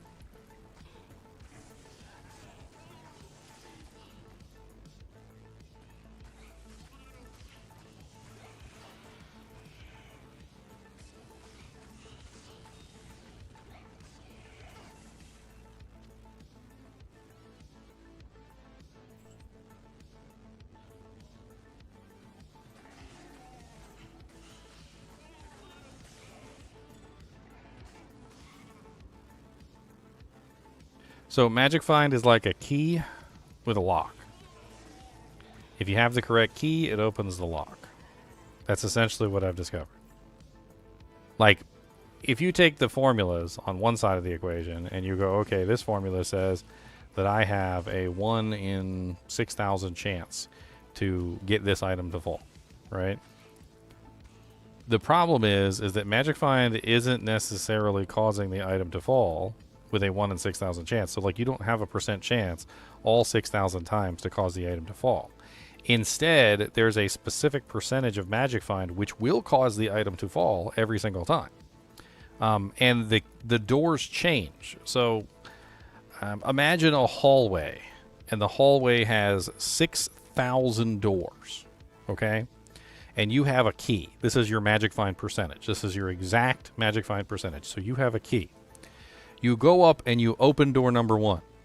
Your key doesn't work. You open door number 2. Your key doesn't work. You proceed to go all the way down this hallway, right? And you get to door 6,000 and you try your key and it still doesn't work. Okay? What went wrong? So why did the formula say that you had a 1 in 6,000 chance when you tried your key on every single door and nothing happened? Well, it's because the doors are changing. So the way that the game functions is the seed code changes what door your key will open. Okay? So imagine you're walking down this hallway and you try door number 1. But the door that would have opened was door number 2. You then go to your next game and you try door number 2. But it's now door number 1. You go to your next game and you try door number 3. But now it's door number 5,999. The seed code changing changes the door that your key will open. So if you're literally going from game to game and you're trying your key, you're killing Andariel or you're killing Mephisto or whatever, you're trying your Magic Find key on every single monster, the Magic Find door is changing. Which door has your item is literally changing every single time you make a game. Your Magic Find percentage only opens 1 door, but you're constantly changing the doorway. So the problem is that you just didn't have the right Magic Find percentage for that particular game, right? But how do you know that? How would you ever know what the right Magic Find percentage is to cause the item to fall? You wouldn't. And then you do actually get an item. So let's say you do actually get an item eventually. So like you're farming for, I don't know, Arachnid's Mesh. All right? And Arachnid's Mesh falls. And you're like, yeah, my Magic Find is finally good for something. Wait a minute. Wait a minute. Because there's every possibility that you were still unable to open the door, but the Arachnid's Mesh was sitting in front of the door. Okay? And this is the guaranteed drop paradox. All right? So Diablo 2 has guaranteed drops. They happen regardless of whether or not you can open the door or not. Okay? And the silly thing is that occasionally you will get a really good drop. And you will attribute this to your Magic Find. You'll be like, oh, I've got 800% Magic Find. Surely my Magic Find was the reason why this item fell. But you can't say that, because there is every possibility that the Arachnid's Mesh would have dropped even if you had 0% Magic Find, because there are guaranteed drops that happen outside of the Magic Find bubble, right? So you don't know whether or not your Magic Find actually caused the drop or not, or whether it was a guaranteed drop that would have happened anyway. And that's where Magic Find starts to get really hazy, where you don't really know whether or not it's actually giving you the result or if you would have gotten the result anyway. And the only way to know that is to play with the seed code stuff, which is where you lock the seed code and then you go kill a boss and you do it with like 8,000% magic find and 0. And if you don't see the item at 0, well, then you know that maybe the magic find actually had something to do with it. But if you see the magic find, if you see the item at 0% magic find, then you're like, oh, well, my 8,000 magic find percent did nothing, and the item would have fallen anyway, even if I was at 0%. And this is where things just, they get stupid. Like when I'm playing a paladin and I've got 0% magic find, and I kill a monster in Worldstone Keep, and out pops a Wind Force Hydro Bow.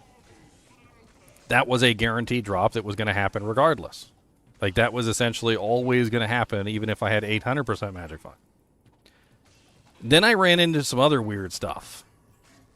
And this one was really funky. I didn't like it.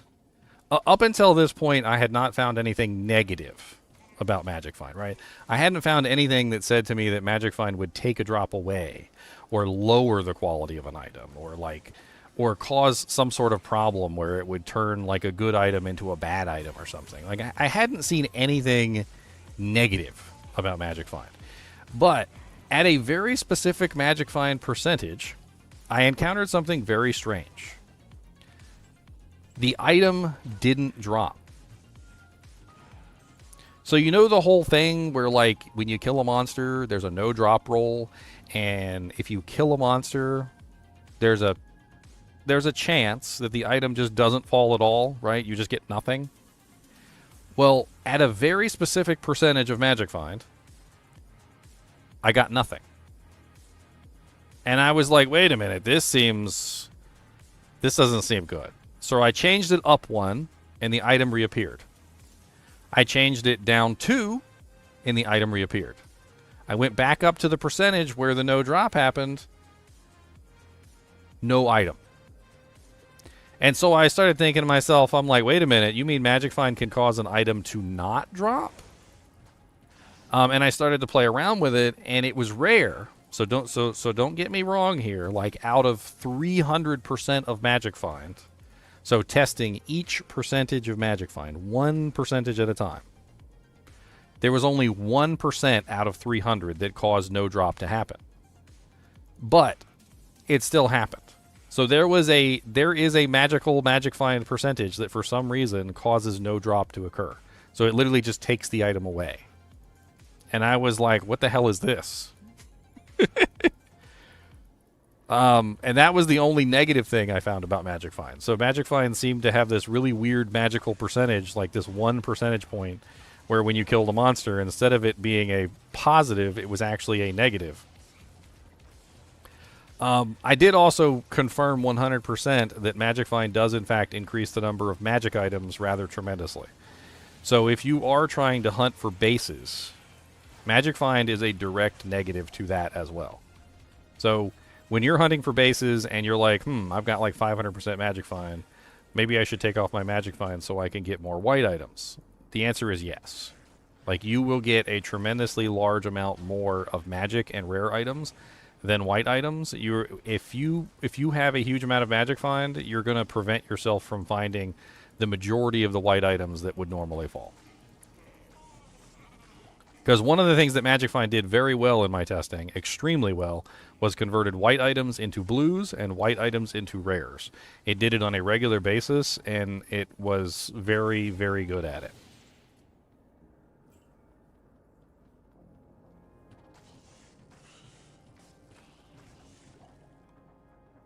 They weren't always useful or good rare items or good blue items, but it was definitely converting them from magic to or white to blue, and from white to rare, and from blue to rare as well.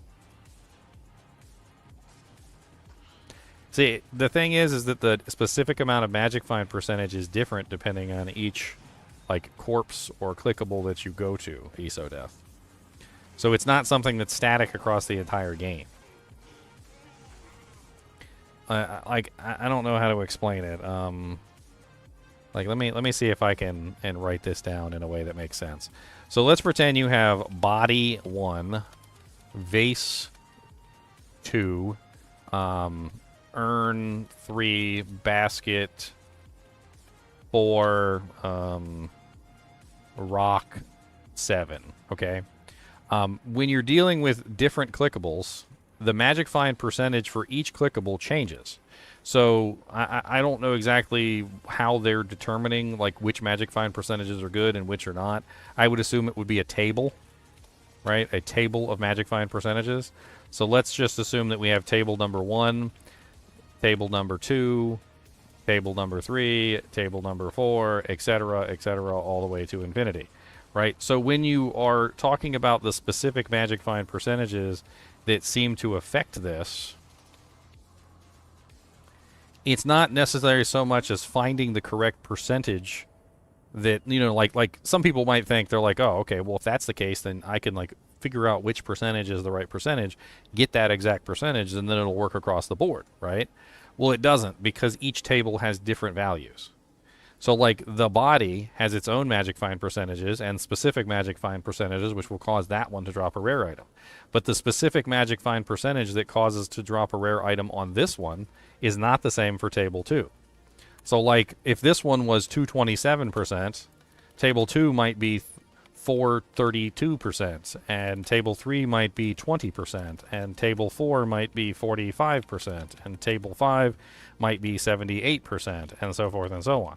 And this is basically what I discovered, is that each clickable seems to have their own specific percentages which trigger them to drop the items at those values. So if you have, say you're running like 232% magic find, exactly, right? And you're running along and you're clicking on items, right? So you're clicking on all these things. You click on the body. Hold on, let's say so you got 232% exactly, right?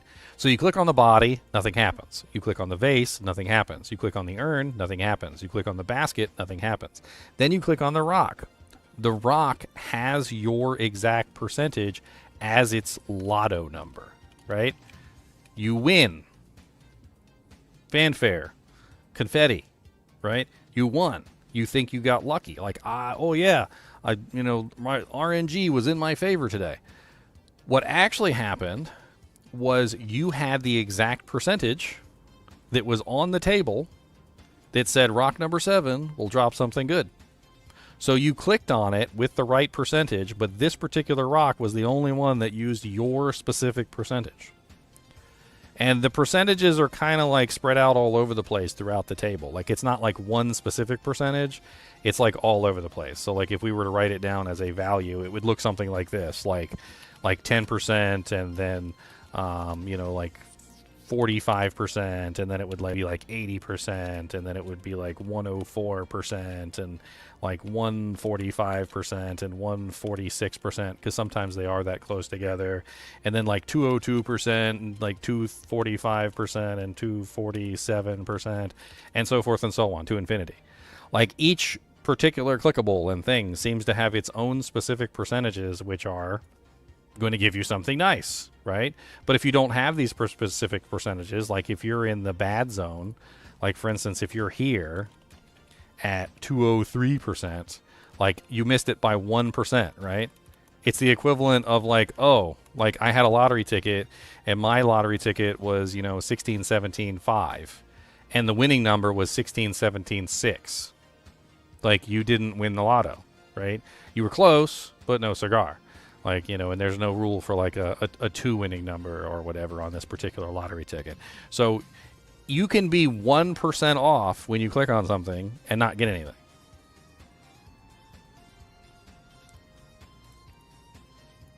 It's very interesting, and it kind of like messes with your brain a little bit, makes you think that maybe you might be playing the game wrong, and unfortunately the answer to the question is yeah, you might be playing the game wrong. There are definitely ways that are going to give you better drops than others. Like once I realized this, I actually started to think about it for a little bit. And like, you ever had that one friend that just seems to find everything? Yeah, you know who I'm talking about. Like you're playing Diablo 2, and that one friend just seems to be finding everything, right? There's a very good chance that it has to do with a couple factors. Number one might be his magic find percentage, like his exact percent. Number two could also be the way that he plays the game. And it could be a combination of both, is the reason why he's finding everything and you're not. Because his magic find percentage is a little bit better than yours in terms of like the total overall number of like lotto tickets that he can potentially win. Now, the interesting thing I found out is that the higher you go in percentages, the closer together the winning numbers are, but you can still end up with a bad number. So I don't know how to explain this other than to show you. I know I love my notepad. So like in the early levels, you might have like a 10%, and then it would go to like a 45%, and then it would go to like a 101% or whatever, right? In the later percentages, like when you get into the high percentages, they seem to be closer together. Like let's pretend you're in like 400%, right? So you have like 401, and then it would go to like 408. And then the next one would maybe be like 414 or something like that, and then it would go to like 23. The density of the winning percentages does go up the higher the percent is that you are. So there's less winning numbers at the lower amount and more winning numbers at the higher amount, but the problem still remains is that if you're in the middle, so if you're somewhere around the middle like this, and you're at like 420% or something, you're still a failed number. So you still get nothing, right? And the way the Magic Find seems to spread these out is what they're trying to do is that the higher your Magic Find number, the more likely you are to win the lotto, but you can still fall in between the cracks and fail. Which is strange that they decided to do it that way, but I mean the entire game, the way the game distributes loot is strange. The whole loot distribution system for Diablo 2 is very strange.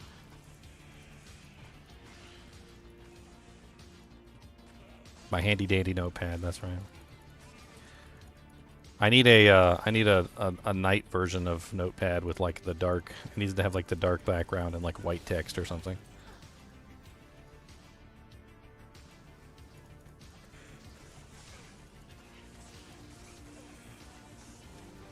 So failed uniques, I think, are still lotto winnings. Or actually, I don't even know what failed uniques are, to be honest. They could be guaranteed drops. They could be Magic Find drop or Magic Find succeeding, but then you still can't get the item. I mean, I would assume that guaranteed drops can be failed uniques, and I would assume that Magic Find drops can be failed uniques, even though like it seems like Magic Find just doesn't really have a good role to play. I don't know.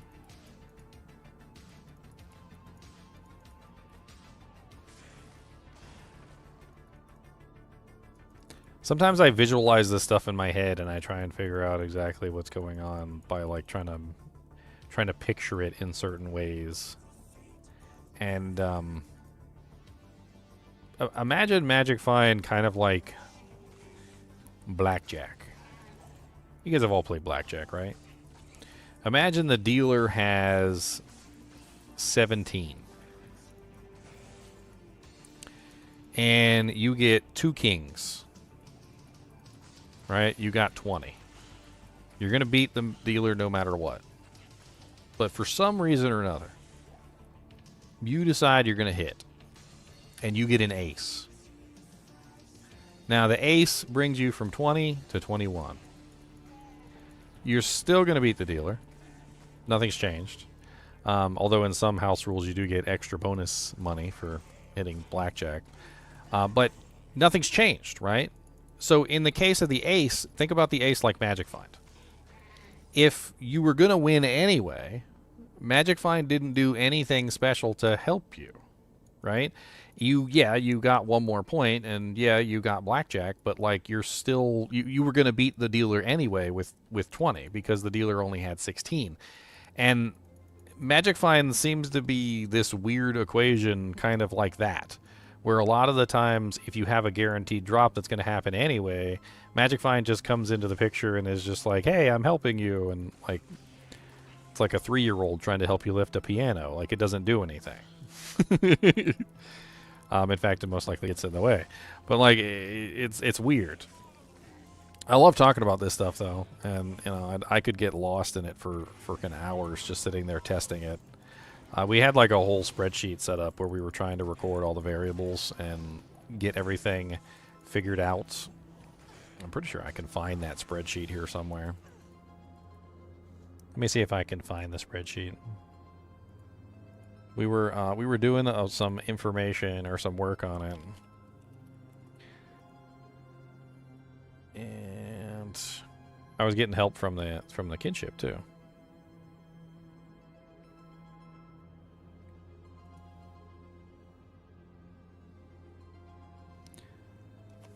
Let's see here.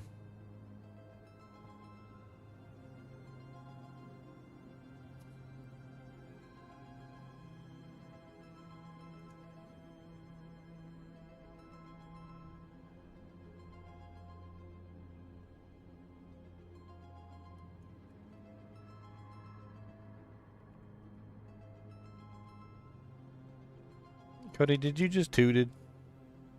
I think Cody's tooted. I think he's tooted. Smells really bad. Smells awful. Smells like duty.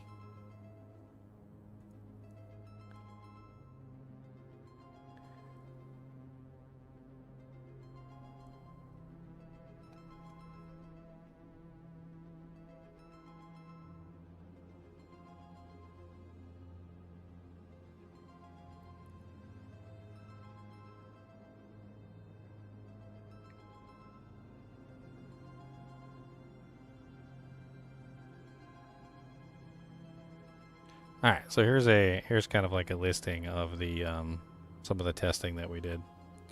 So you can see we have the seed code written here, the character level, the total items. Like we tried to keep the total items the same, and so forth and so on. And then like testing each magic find percentage to figure out what drops from the actual item. So you can see right now we have 290 to 342%, right? And then you look at the. See if I can make this a little bit smaller. You look at the item that drops. So in this particular case, we've got damage full helm, and it continues to be the damage full helm, and then eventually it goes to bolts at 293. It goes to the full helm set at 297%. So that's the Eisenhardt's helmet. And then at 298, it's still the Eisenhardt helmets, and at 299, it goes back to bolts. And then 300, it goes back to bolts. And then 301, it's now a full helm of magic, and so forth and so on. So in this particular case, you can see that the damage full helm was able to be turned into a magic full helm, and it could also potentially be turned into Eisenhardt's helmet. You know, big surprise there. Eisenhardt's helmet is one of the most common items in the game, right? It's beside of Eisenhardt's breastplate. In this particular case, you can see that this one, it was a Unraveler head. And the superior Unraveler head would turn into a magic Unraveler head. It could turn into a superior head with one socket at 302%. And in this particular case, notice that with the full helm, we had two no drops happen at 302 and 303%. So if you had 302 or 303% magic find, well, that immediately caused the item to not fall at all. I had to look for this. I had to go find it. This isn't even the spreadsheet. I didn't find the spreadsheet link, but I did find the screenshot of the spreadsheet, which is, interesting. So in the case of the heavy crossbow, when we tested the heavy crossbow, it went from a low-quality heavy crossbow to a magic at 296 specifically, then stayed a low-quality heavy crossbow for 297, 298, 299, 300, 301, 302, and didn't turn back into a magic crossbow until we got to 303 magic find. Or 302 magic find, and the 303 magic find. And then went back to a low-quality heavy crossbow for 1, 2, 3, 4, 5, 6 percentage points. Then eventually, you see right here, 310 and 311 right next to each other, rare crossbow. So at 310 and 311% magic find specifically, you got a rare crossbow right here. Then it goes back to low quality, magic, low quality, magic, low quality, magic, low quality, magic. It just continues that across the board. Now look on this list. How many rares do you see in this list? Right? Out of the, what is that, 90, so that's 10. So out of the 52% magic find points that are on here, how many rares do you see on this list? 2. 2 out of 52% will give you a rare. Magic, 1, 2, 3, 4, 5, 6, 7, 8, 9. 9 of these percentage points will give you a magic item. The rest of them, you get crap. That's what you get. You get dirt. You get crap and dirt. This has been my experience across the board when testing Magic Find, is that you get these crappy drops. They can sometimes turn into a magic at specific percentage Magic Find, and sometimes, very rarely, turn into a rare at very specific Magic Find percentages. And in this particular case, it looks like, because I had somebody else helping me. It was Ready For You, I think, was his name. I haven't seen him in a little while, but I'll have to say hi to him. Ready For You has had some stuff going on, though, so I think his mom got put in the hospital, and he's been taking care of that, so I haven't seen him in a little while. Hope his mom gets better. But this particular type of testing is meticulous. Like, you got to go through the process of checking each Magic Find percentage. You got to make sure that your total number of items is the same. You got to make sure you're in the same seed code. You got to go through the process of clicking on the thing like frickin' 400 times and recording every single thing that happens, and then figuring out how many percentage points out of, say, like 400% would actually give you something good. And this is when you start to realize that, like, specific Magic Find percentages, this is what I mean by a key, right? So in this particular case with the heavy crossbow, 310 and 311 is literally the key to unlocking a rare crossbow from this particular drop set. But it's not the same for the helmet. You see here, the helmet has bolts at 311, but it did have a rare helmet at 310. However, to get the set helmet, it's up here at 297 and 298.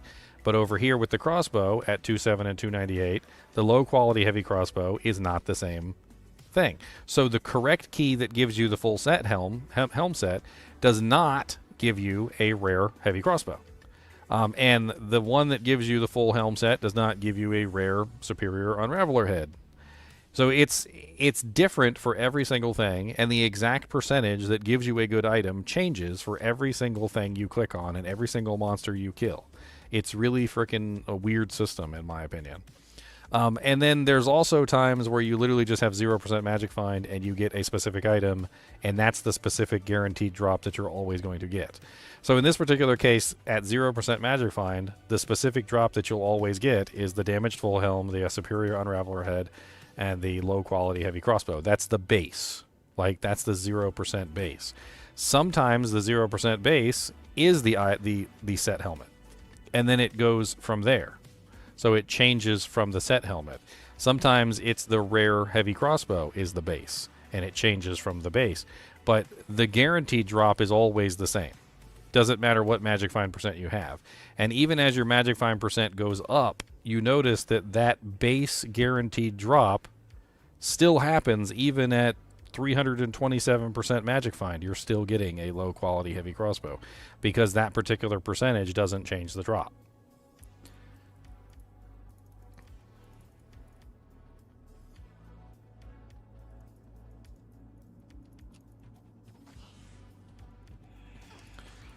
Got a call from Dominion Energy.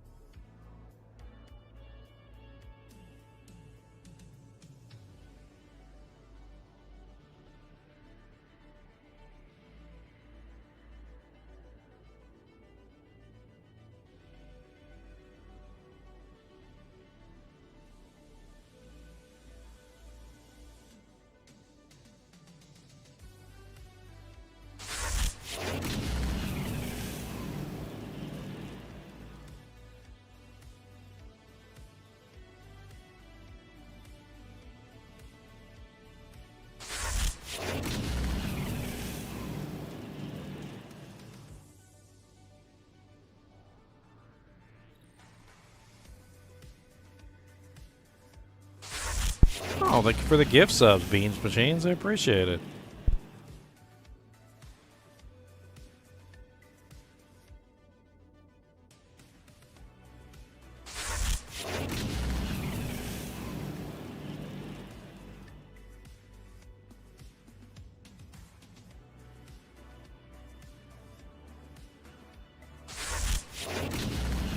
Is a Dominion power telling me my power is going to be out for a specific time period?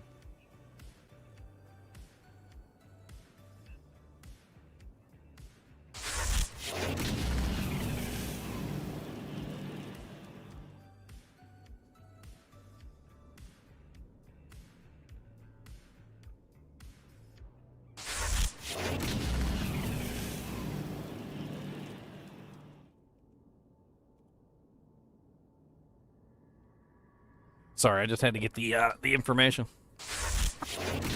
I'm gonna send my beautiful lady a message. I really appreciate the gift subs, though. Holy crap, buddy! We're about to get a hype train up in here. I'm gonna have to join in on this hype train. We're gonna join in on the hype train. I like hype trains. I like hype trains.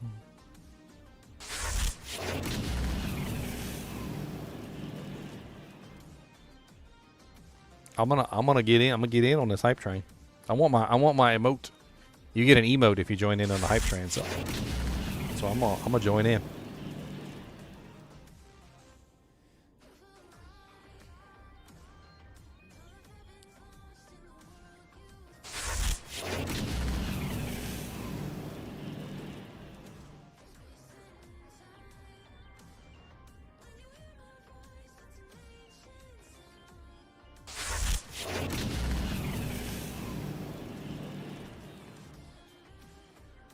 Oh, well, I'm glad you liked it, Beans Machine.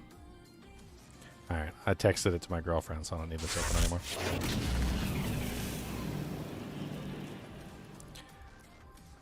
Scheduled outages.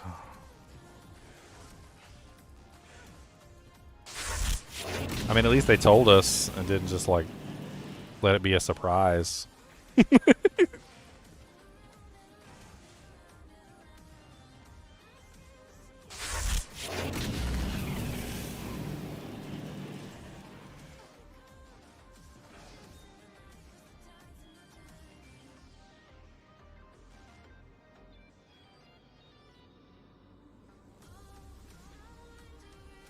Well, they sent me a text message, too. I didn't have to sit there and listen to that phone call.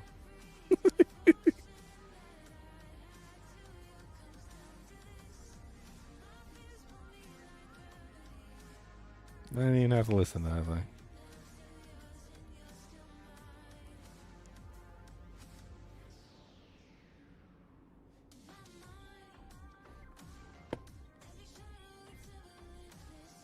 More fun as a surprise. Who needs electricity? Yeah, who needs electricity? Electricity is for brats. By the way, when it comes to hype trains, you do get a special emote permanently if you participate in the hype trains. Not, you don't have to. I think there's like a minimum amount that you have to like donate or do. What is it, like 1 gift sub or like 100 bits or something? I can't remember. But there's like all these little cool animated like hype train emotes. I will put my hype train emotes in chat so you can see what kind of hype train emotes you might be missing out on. These are all my hype train emotes. Let's see.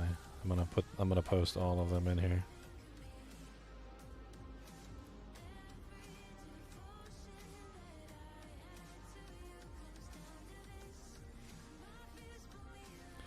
There. All my hype train emotes. And I'll be getting a new one. Because as soon as this hype train is over, I'll get one more hype train emote. Which I will spam as soon as I get it.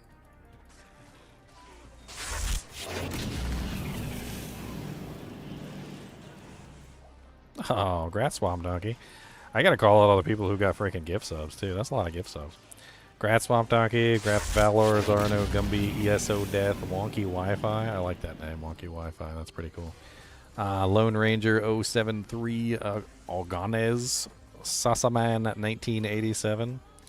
I can't even say your name. Kamu, Stitch the Rabbit, B-Tech, Jep 6264, Spartan 2862, Dre Lex 88, Disco Melon, and Synth Bangers. Congrats, guys. Grassy Booty Butts. And thank you, Hadaway, for the gift sub and also the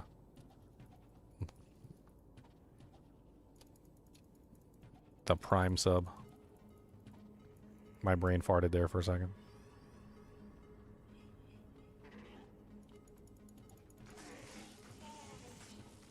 Your bank blocks Twitch. That's hilarious.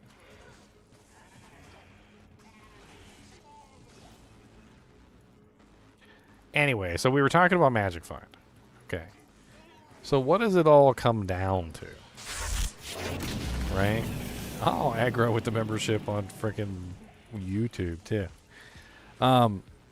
So what does it all come down to? What does it all boil down to as far as I'm aware? Like for Magic Find, for like percentages and all this other stuff, and like the chances, like what are your best odds at getting items like runes, all sorts of other stuff?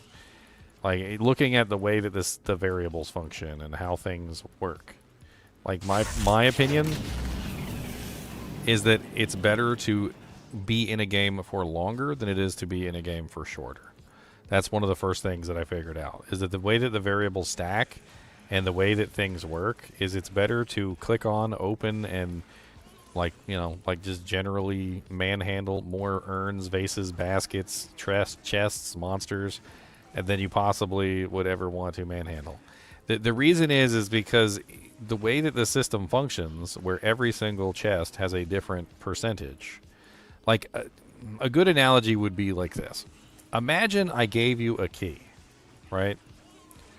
And I told you that at this one dealership in town, like the biggest one in town, there's 30,000 cars in the parking lot. All right? And the key that I gave you will open one of those cars. And all you have to do is find the car before closing time that day, and you will get the car for free. It will be yours. Tax-free. I'll pay everything. It's your car, right? You would go and you would open up you would try your key on every single car. You know you would. You would try your key on every single car because the promise of having a car for free is too good to be true, right? He's going to pay everything. He's going to pay the taxes, the fees. He's going to pay the registration. He's going to do everything, right? So you're going to take your one key and you're going to go around the whole parking lot and you're going to find the car that it opens. And there is 100% a car there. So it might take you 30,000 tries, but you're going to find the car that your key opens. That's how the game seems to be set up. The game seems to be set up in a way where they're hoping that you will try your key on every single car. And they're definitely going to give you a reward as long as you find the car that your key opens. But if you leave the game, and you join the game, and you leave the game, and you join the game, and you leave the game, and you join the game, and you leave the game, and you join the game, and you only try to open one car, the chances of you finding the car that fits your key is extraordinarily low. But if you open up every single car, then there's a very good chance you're going to find the one that has the good item in it. And it's really stupid in a way. It is actually really kind of dumb in a certain way. But it's also exactly how it works in this game. Is there's definitely a car out there that your key fits, and if you find it, you'll get a good item. But if you don't open up all the urns, if you don't click on all the chests, if you don't open up all the baskets, then there's a very good chance that that one urn, that one car that your key works on, you're just going to skip over it, and you won't get that good item that drops out of that particular urn. It sounds really silly, but it works. Believe me. Being a raccoon and clicking on everything actually does work. I have many Zod runes, Jaw runes, Burr runes, Sur runes, Ohm runes, Vex runes, Gull runes, Ist runes to prove it.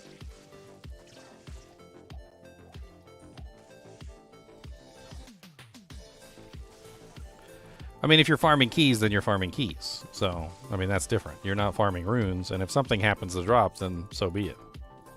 But here's the other thing about key farming, though. Like, when you're key farming, do you go directly for the boss to farm the key? Or do you click on some stuff on the way? Like, if you see a really juicy elite pack, do you stop and kill the elite pack, or do you just go straight to the key? If there's a treasure chest sitting right there by Neelathak, do you click on the treasure chest, or do you just kill Neelathak and go to the next game? Even something as simple as clicking on the clickables around the specific monster that you're killing changes the result. So, like, if you're going into the room and, you know, like, for instance, like if I go into this room and let's say I was going to kill, like, with one specific monster in this room, right? So I kill the one specific monster in the room, and then what? Well, I mean, there's stuff in here I can click on. Like, there's urns, right? So we click on the urns, and maybe something pops out of the urns. There's treasure chests. Maybe something pops out of the treasure chest. It's like the difference between doing Mephisto runs and you just do Mephisto runs. Versus if you do Mephisto runs and you click on all the chests and the super chest in the back, and you click on the armor rack and the weapon rack, and you know, like you go through the process of opening up like more things. There's a higher probability that you're going to get something if you open up more stuff. If you just go in and you just kill Mephisto versus a person who goes in and kills Mephisto and opens up all the stuff in the room, I can almost guarantee you the person who opens up all the stuff in the room is going to have better results than the person who just kills Mephisto.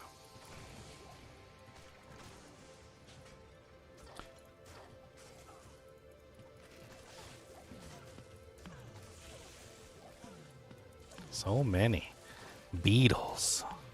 I have ridiculously low HP, and I should probably put some points in vitality.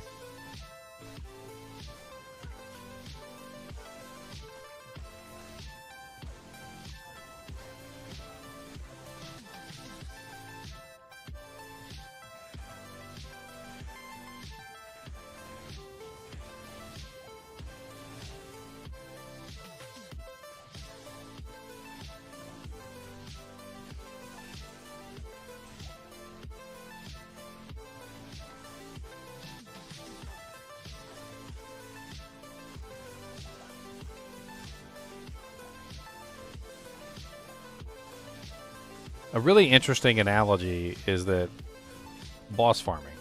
So let me kind of like quantify boss farming.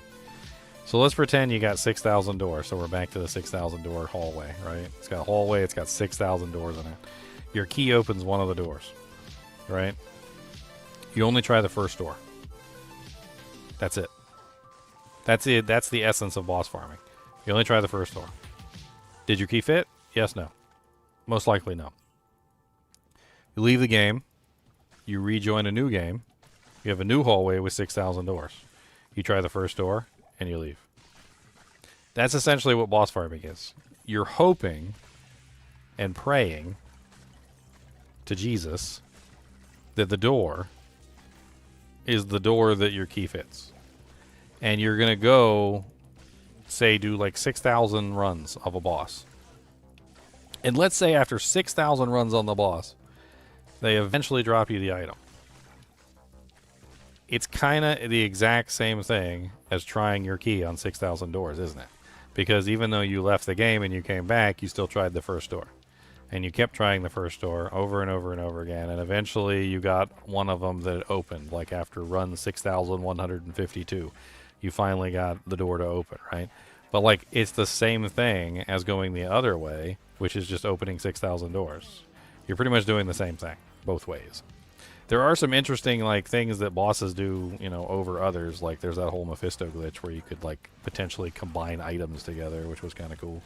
I seem to be stuck here. I'm stuck in a table. This is a death table. Can I get out of here? Don't put me back in the death table. Oh wow, the death table's gone. I know you could destroy those tables.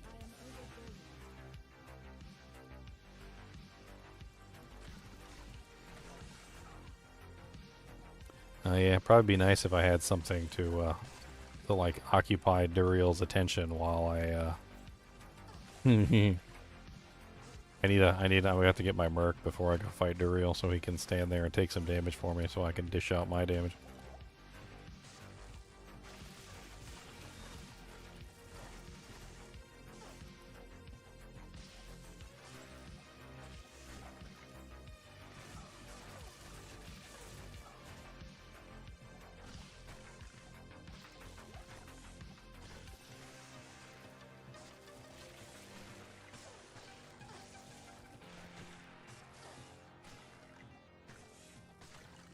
It's a dead end anyway. I don't need to go that way.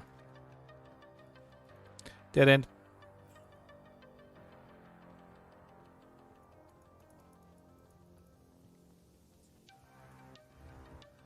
Did I go in the wrong tomb? I went in the wrong tomb.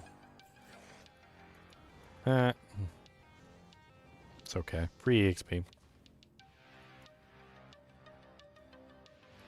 don't think I got the waypoint? Well, it's a good thing that, what did I go in? Triangle? Was it 1 over? Was I off by 1? Yes, I was off by 1, okay. Yeah, I tested 0% Magic Find, and 0% Magic Find gave interesting results. I mean, technically there's no such thing as 0% Magic Find. You're stuck at 100%, but... Which, by the arguments of what I tested, you could say that maybe 0% Magic Find is just one of the percentages. I don't know.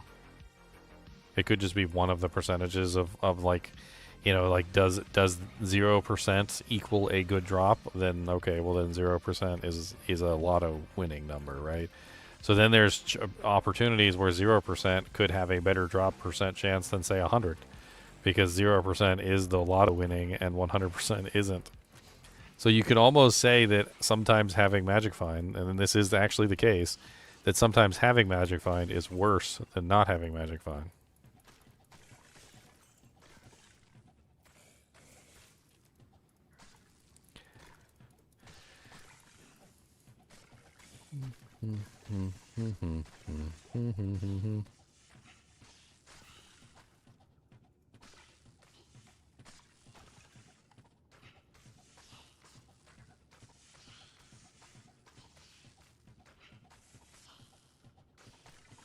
I mean, I kind of find it hard to really quantify the drop system in Diablo 2, because I feel like it's almost like a fingerprint. Like, you know how everybody's fingerprint is unique to, you know, a particular person, and then there's very few people who have, like, even remotely similar fingerprints. Or you could even go so far as to say, like, you know those, like, love test things that would, like, compare, like, your heat signature. Like, you'd put your finger on the thing, and it would show your, like, your heat signature, and it would compare your heat signature to somebody else's heat signature. Like, because everything seems to affect the way that Magic Find, or the way that items drop in the game, including your Magic Find percentage, your total number of items in your inventory, so basically whether or not you hoard items or whether you get rid of them, directly affects what you get.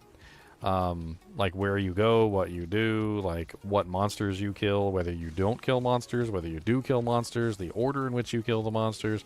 Since all of these things seem to be a consideration, like, the really weird thing is that everybody's experience is going to be different, because it's almost like a fingerprint for a particular individual. Like, your specific actions are not going to be the same as somebody else's specific actions.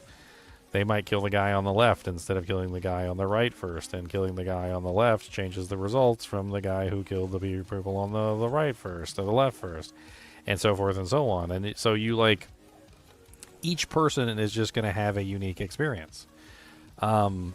Even down to, like, the Magic Find that you find. Like, one person might find a 7% Magic Find Small Charm, and another one might find a 6% Magic Find Small Charm.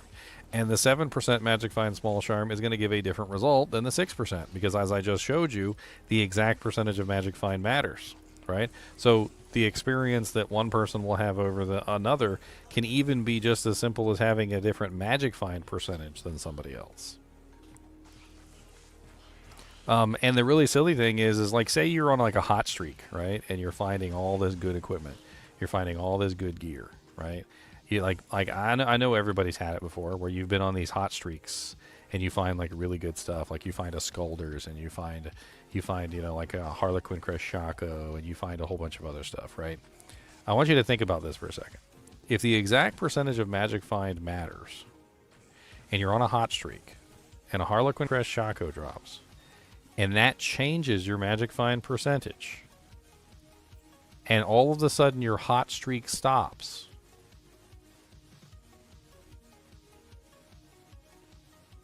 go back to your previous Magic Find percentage, okay? Because your previous Magic Find percentage was what was causing the hot streak. And when you found the Harlequin Crest Shaco and you put it on, you changed your Magic Find percentage and your hot streak disappeared, because the exact percentage of Magic Find that you had before you found the new Magic Find equipment was what was causing you to get all the drops.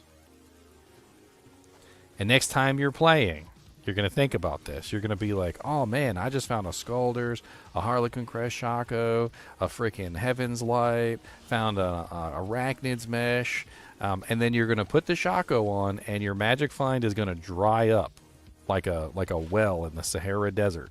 And you're going to be like, man, I was doing so good earlier. What happened? Like, I'm not finding anything anymore. Take your equipment off and go back to what you had before and watch. All your drops will return.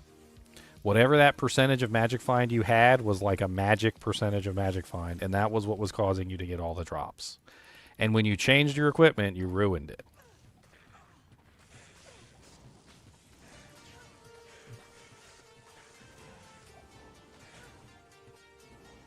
Ruined it.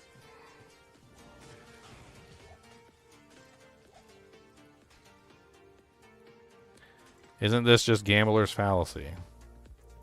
No, because we proved it.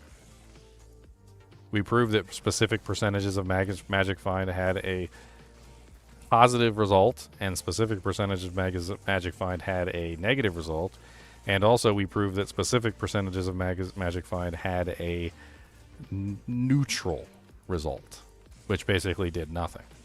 So there's either one of three things that will occur with Magic Find. Either you have a positive result, a neutral result, or a good result. Each specific percentage of Magic Find is better or worse than the other. In other words, if I kill this ghost and I have 303 and nothing drops, but I have 304 and like a unique ring drops and it ends up being a Soj, then 304 was the magic number.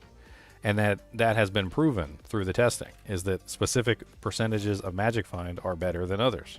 And specific percentages of Magic Find are worse than others, especially when it comes to specific routes of farming and killing specific monsters on like specific difficulties and players counts. Players count also comes into play. So when you're talking about a specific percentage of Magic Find, it's not any kind of like guess. Like, we're sure, we know that specific percentages of Magic Find work better than others. We just don't have like a statistical list of which ones are better than others.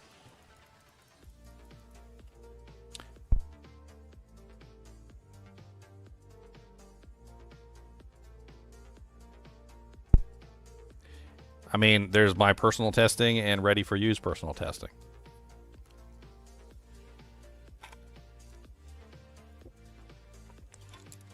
Oh, yeah. There's these.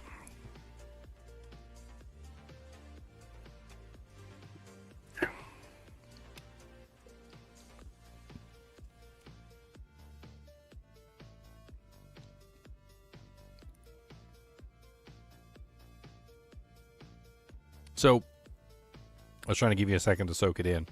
But here's an example, okay? So, at 0% Magic Find, you get a low-quality heavy crossbow. At 290, same. 291, same. 292, same. 293, same. 294, same. 295, same. At 296, it turns into a magic. 297 goes back to a low-quality heavy crossbow. This process continues across the board until eventually you reach this one here at 310% and 311% Magic Find, respectively. You now get a rare heavy crossbow. This specific percentage of Magic Find was responsible for giving you the rare. In the case of the Damage Full Helm, 297 and 298 specifically were responsible for giving you a full set helm set.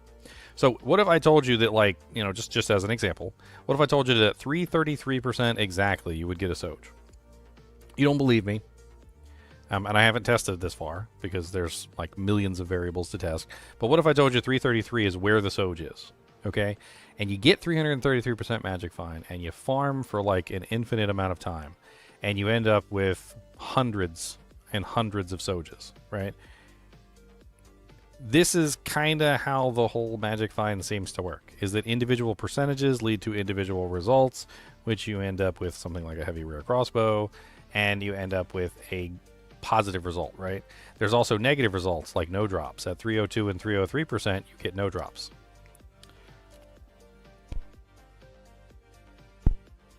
I mean, it very well could be. I mean, this game's been out for 24 years, Charles. I would wager at some point somebody figured all this stuff out long before me. I don't think I'm Christopher Columbus or anything. And I don't even think Christopher Columbus was first, right? It was Leif Erikson that was first. But anyway, like, I'm not Christopher Columbus or anything. I'm pretty sure that many people have started to figure this out, like, in the past, and maybe they just didn't put in the effort to fully complete it. But, like, there were Chinese gold sellers long before freaking Diablo 2 Resurrected. And if they were able to figure out tricks like this, maybe that's how they're getting Sojas left and right. Maybe they figured out that like an exact percentage of Magic Find is exactly how you get Sojas, and have been farming Sojas for years with this secret, and it never got spread to anywhere because they wanted to keep their money-making scheme a secret. I mean, heck, I don't even know if I'd tell you guys. I'm gonna be honest. You know how much money I could make? I'd be rich. If I found out a secret, like a way to farm Sojas and just have like an infinite number to sell at any time, like I could just be rich. I'll just make up my own little store, and I just have it could just be selling Sojas forever. I'd have like infinite Sojas to spawn D-clones and like keep bringing people to my channel. They'd be like, D-clone-a-thon! We're spawning 100 D-clones today! But like, where is he getting all these Sojas from? Where is he getting them from?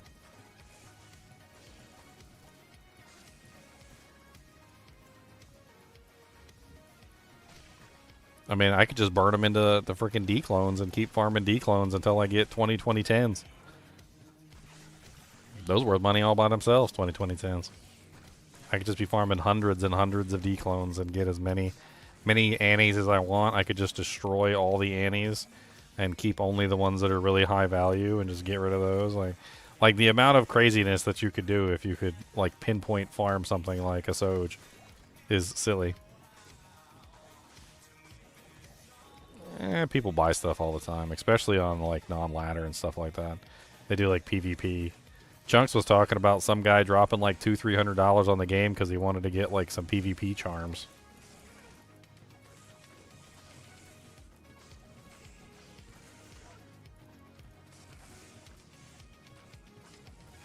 Real money trade is pretty big in the PvP world.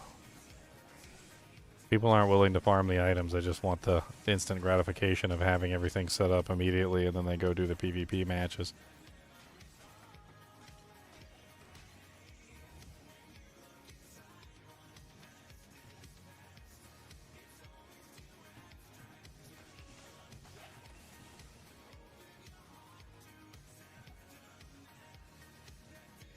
So this is how I envision it.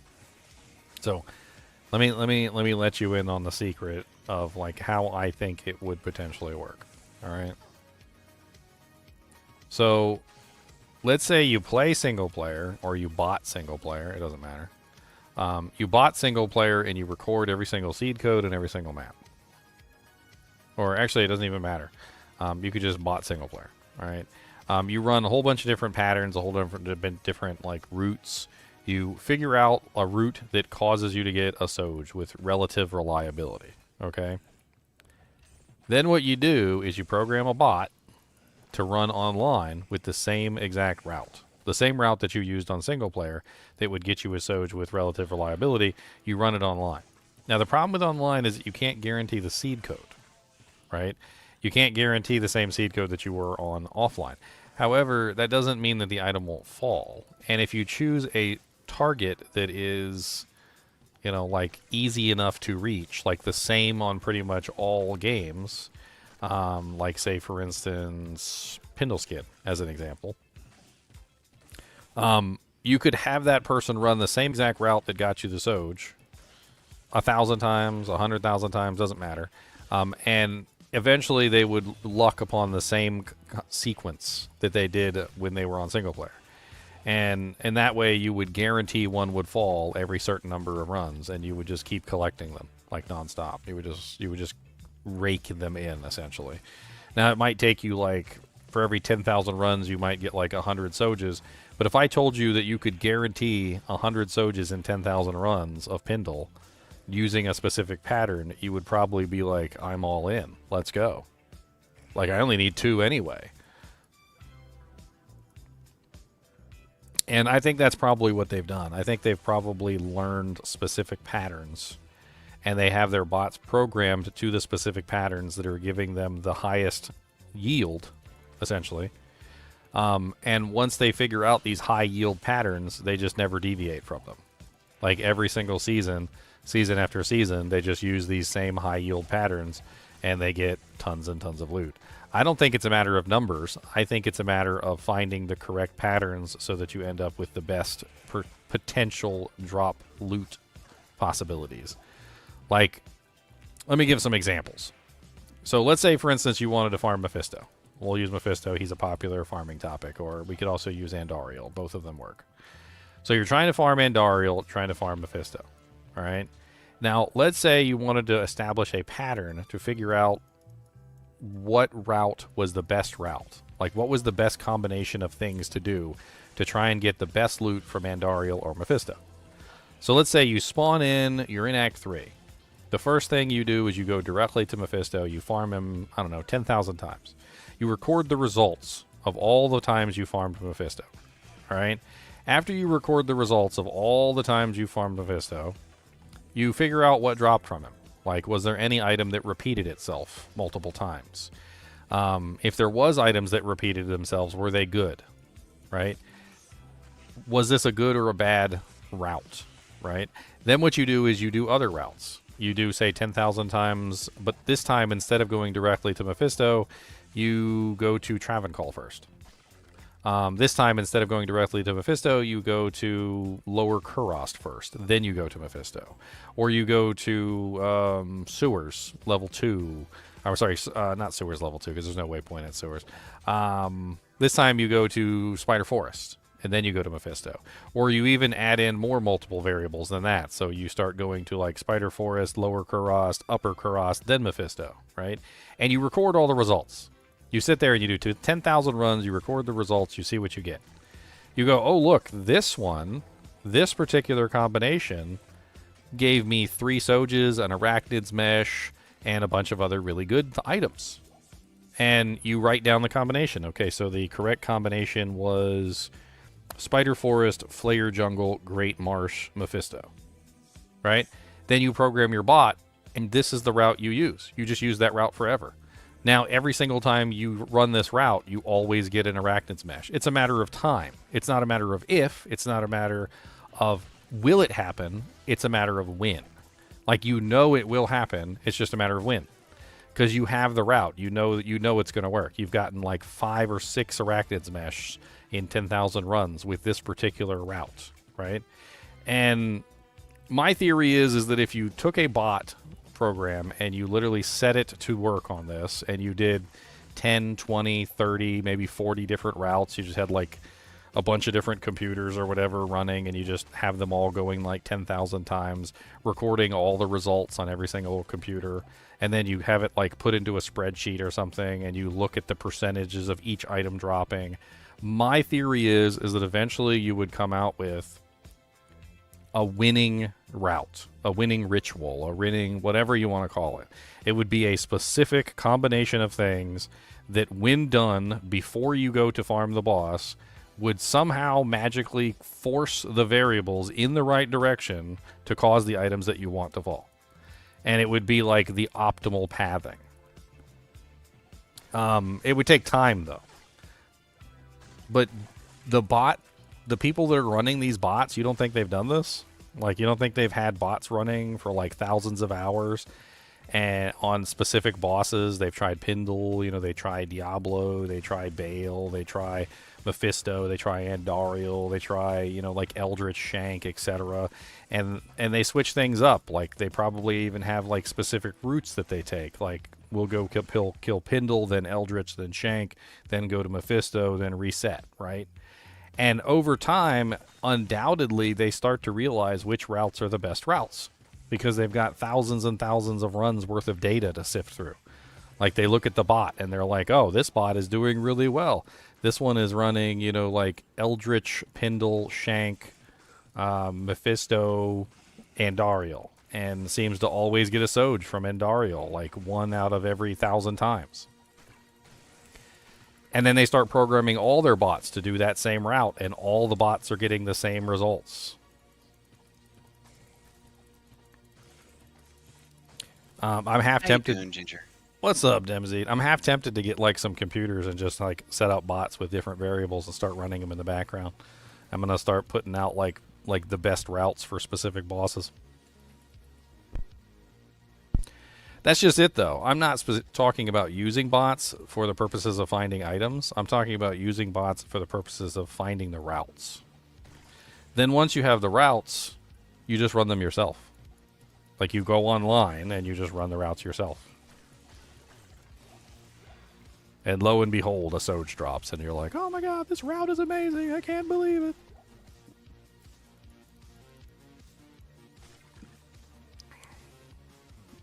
I just need a couple PCs in the background. Need some old hunker clunkers. You still playing your Barbarian, Demazid, or did you hop off of that? I'm trying to find one of my old non-ladder characters to see if I can respec it and test out the princess on with some items. No.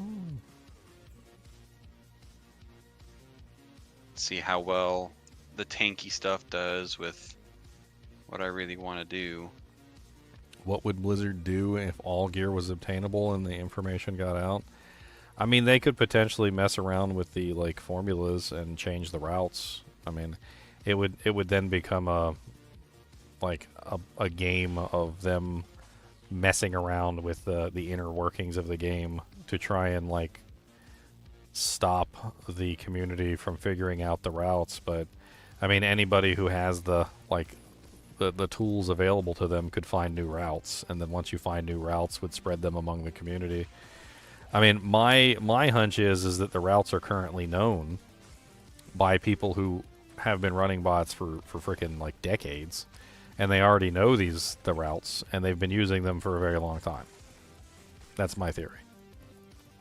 Like they're already well-known routes. They just don't spread them because, you know, like, hey, if you had the goose that laid the golden egg, would you share it with everybody in the entire world and then make gold useless, or would you like feed the goose and like keep it in your basement and like pamper it to death so that it made you 1 million eggs and turned you into a millionaire, right? I mean, if you had a pattern like that would give you Sojas like on demand, why would you share it with anybody? You just keep it to yourself and just exploit it. Meanwhile, you like one day you guys are gonna see me on stream and I'm gonna have like a Soj on every finger. I'd be like, Ginger, did you discover the Soj pattern? No, I don't know what you're talking about. No, I didn't. These are not Sojas, okay? These are just blue rings. They're pretty. I like them.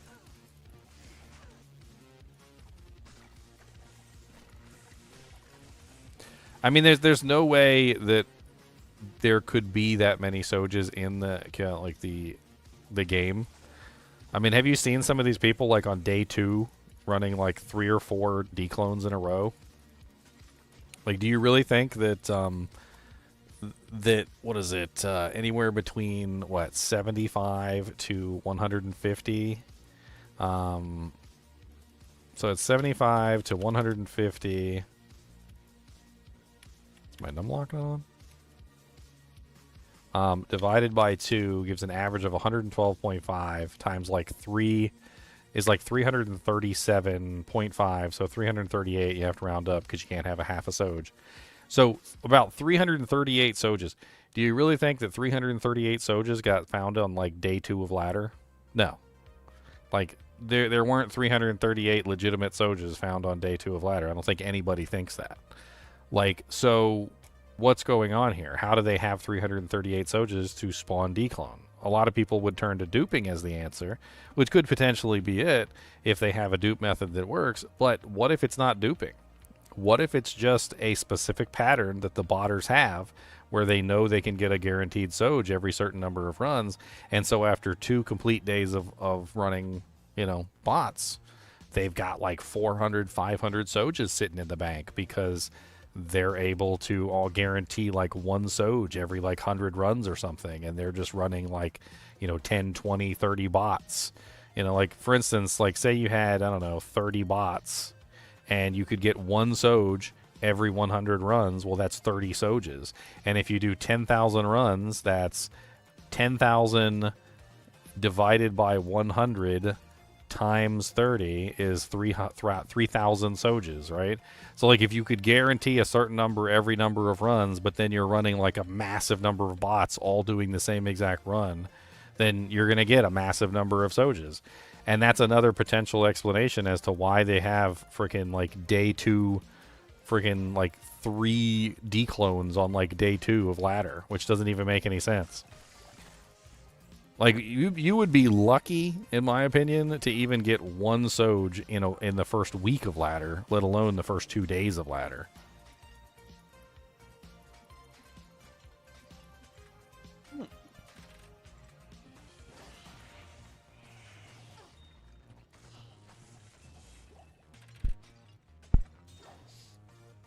I mean, I don't think it's impossible to run a large number of bots.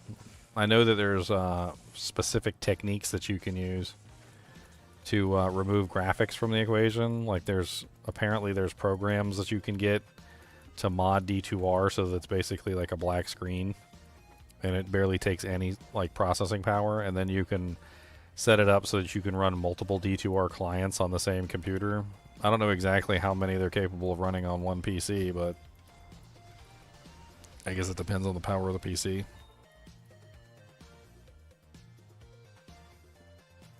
I'm getting my Merc. I need some kind of interference.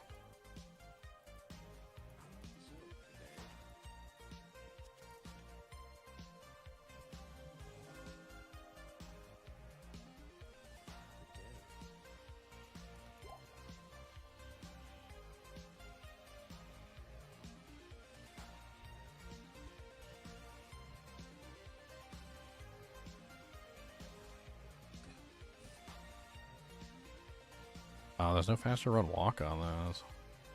Yucky. Yuck.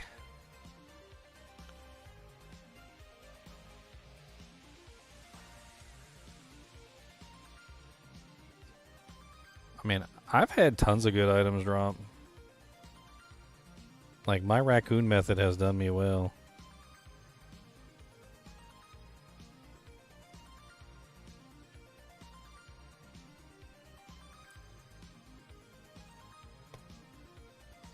Soge is definitely one of the items, though, that I've had very few drop on me, though.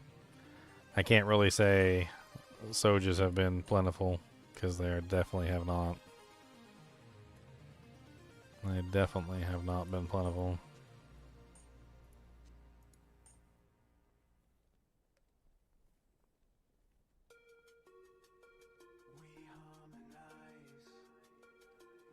I'm one of those people. Like, I'll be in the background and I'm like, I don't understand how they're finding all these Soges. I'm like, I don't get it. I don't understand. Like, 24 years playing this game, and I've had a whole 2 Soges drop for me total. I've done hundreds of thousands of Andariel runs. Like, dear God, Jesus. I had 3 straight days I did Andariel runs when I was trying to get the Soge on my single player account. Couldn't get one to frickin' fall. Sounds about right. Meanwhile, I've got like 2 Zod drops to my name. Multiple Chams, multiple Burrs, multiple Jaws, multiple Sirs, multiple friggin' Lows, multiple Ohms, multiple friggin' Gulls, Ists, it's just Vexes. I've had tons of those drop. I've personally seen 2 Zods fall. Like, meanwhile, Soges elude me. Seen multiple Mangsongs drop, multiple Tyraels. I've seen freaking multiple Astrions drop. I've seen multiple. I'm trying to think of the other really rare item. I'm just gonna feed him all my potions there. Have everything. Have all the potions. No, you're supposed to stay alive. I said potions, Andariel. If I had a Valkyrie, this wouldn't be a problem.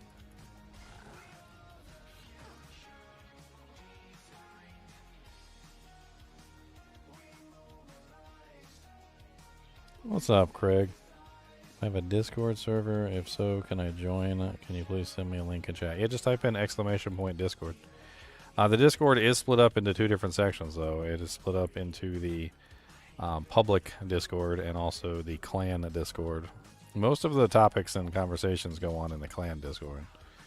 I bet some people join the Discord, they don't realize there's like a whole hidden section to it, and they're like, "Man, this Discord's dead." You normie puppies, you get the baby area. If you want to join the clan, though, you can.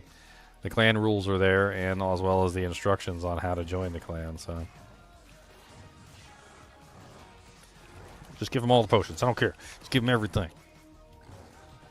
Oh my God! Why did you stop firing? Like, my boy homie over here is giving his life so that I can fire the bow, and you just stop firing the bow. Like, why do you do this? This is not a smart thing to do. They do it just to spite you, Ginger.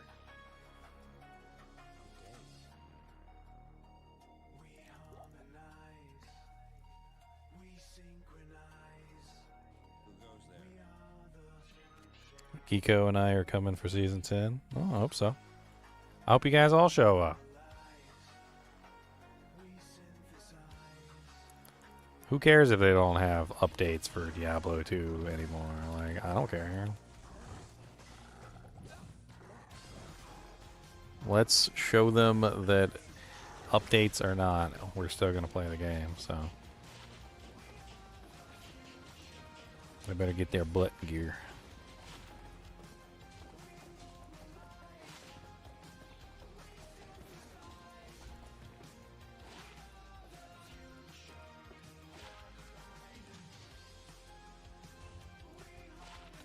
Jesus.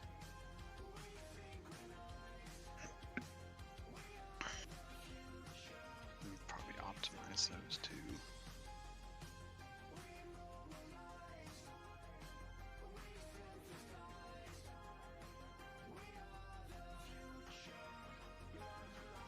As I said, type in Discord and the chat, the link will automatically pop up via the Nightbot.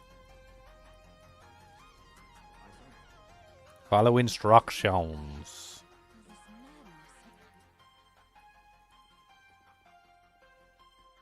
And quit spamming chat. Punk.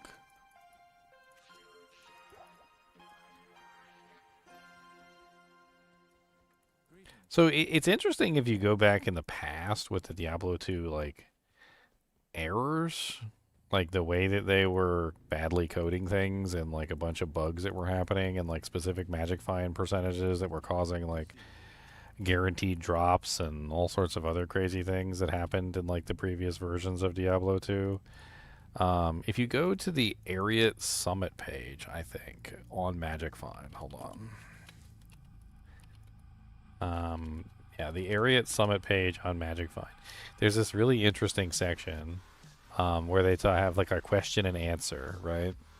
And they have things like, I heard if you get Magic Find high enough, you get all sets and uniques. So guaranteed sets and guaranteed uniques. And they say no, but then they follow it up with, this was the case in the previous versions due to a bug, but that has been corrected. Sorry. And then you go further and it says, like there's a couple of them in here, like, is there an ideal Magic Find percentage number? No, the more the better. Previously, a bug resulted in a penalty for more than a certain percentage, but this has been fixed. And like all throughout here, there's all these like crazy bugs and weird things that were happening in the early versions of the game. And a lot of people that were there in the early versions of the game can tell you about them and how they functioned. Like there were specific Magic Find numbers that would like guarantee everything to be a unique and set. And there was other weird rules where like having a specific unique in your inventory would prevent the unique item from falling, and so people would guarantee Soj drops by just simply having a Nagel and a Mantled Heel in their inventory, which would prevent Nagel and Mantled Heels from dropping, which meant that anytime a unique item, a unique ring dropped, it had to be a Soj. And there were these weird interactions with the way that Magic Find worked, and over like, the course of many patches, they managed to iron out a lot of the problems. But I can't help but wonder if those problems were rooted in the exact issues that we're currently having, which is that like they may have just obfuscated things. An example of this would be like the Mephisto combining uniques. I don't know if you guys are aware of like the combined uniques that Mephisto could make, like the Aki rings. I don't know if you guys have ever seen the Aki ring, which is literally a ring that got combined together with an Oculus. And so instead of it being a regular ring, it's literally a Stone of Jordan ring that gives you +3 to sorcerer skills and 30% faster cast and all res 20. These actually existed, right? Well, instead of fixing the issue, they pushed it further down the road, right? So essentially how the issue worked is you had to get Mephisto to drop you like 8 items or something like that. I can't remember the exact number. And the 8th item would combine together with the 7th, creating a monster item, which was like a combination item between the two. Well, instead of fixing it, they just like pushed it further down the line and made it more rare. So they didn't fix the bug, they just made the bug less likely to happen, right? So there's always the possibility that with some of these bugs that occurred in the early versions of the game, that they didn't actually fix them. They just simply made them less likely to occur, which is also kind of interesting to think about. Now, granted, according to what I've read about the way that they fixed the Mephisto bug, is like the probabilities of you getting a combined item at this point are astronomically high.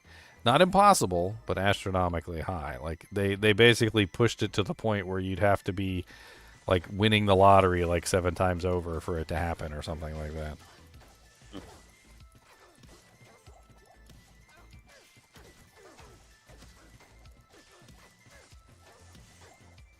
Yay, Jade figurine. I need HP too.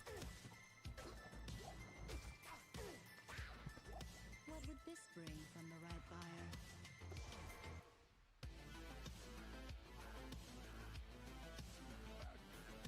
Supposedly 150% of Vidine is educating me on the classic stuff. So in classic there was a bug that 150% MF that made the sets of unique drops that was patched out in 1.04 or 1.03. Supposedly 150% MF and then having a Nagel and a Mantle in your inventory should see only set and unique rings, and the first one should be Soj. Dual Aki ring and Aki would be a 75% chance of death, though. Yes. It would be absolutely insane. You'd be teleporting all over the place.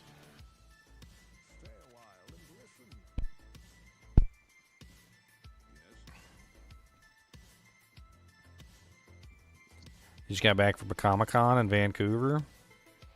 Nice. Sweet.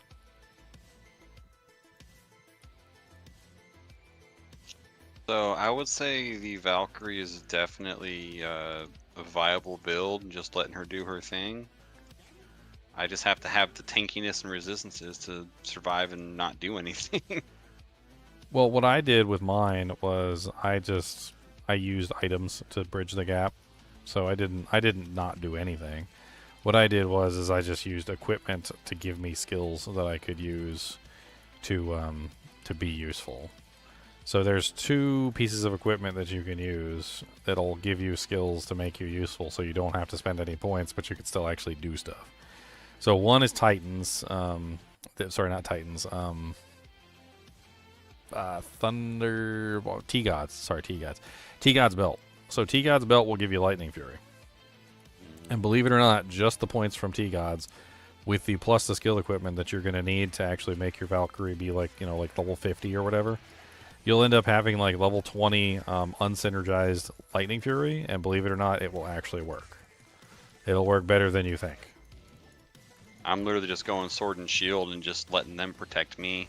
And then you can also grab... I believe it's called... I'm trying to think what it is. It's not the Ward Bow. It's not the Widowmaker. It's the other one. There's one that gives you like +5 to guided arrow. I'm not using any and I used both of the normal equipment. I'm literally just going to try to do a sword and shield Amazon that mains Valkyrie and passives. Oh, well, you're going to want a Titans no matter what. Because Titans is like one of the best plus to skill items that you can get for beefing up your Valkyrie. Does it have plus to Valkyrie? I don't remember. I'm losing my mind right now. Yeah, you use a like a Spirit Shield, and you use the Titans together, and that gets you a really large amount of plus to skills. So when you summon your Valkyrie, you get really good high-level Valkyrie. I mean, I still have my Valkazon. She's been sitting around for a long time. The moral of the story is that you don't have to be useless. Like, you can have some abilities or like items that give you skills so that you can just use things while you're standing there waiting for your Valkyrie to kill things. You actually kind of don't want to be in there because your Valkyrie needs to do her thing. If you're in there, like, you kind of mess with her. I mean, you can still like be super tanky and you can still be useful, but she's a beefcake. She doesn't need you to tank for her. Like, that's kind of the whole point of having her like be ridiculously tanky, is that she's unkillable. Like, when you have a level 50 Valkyrie, ain't nothing killing her. Like, she could go up against freaking Uber Duriel and probably still survive.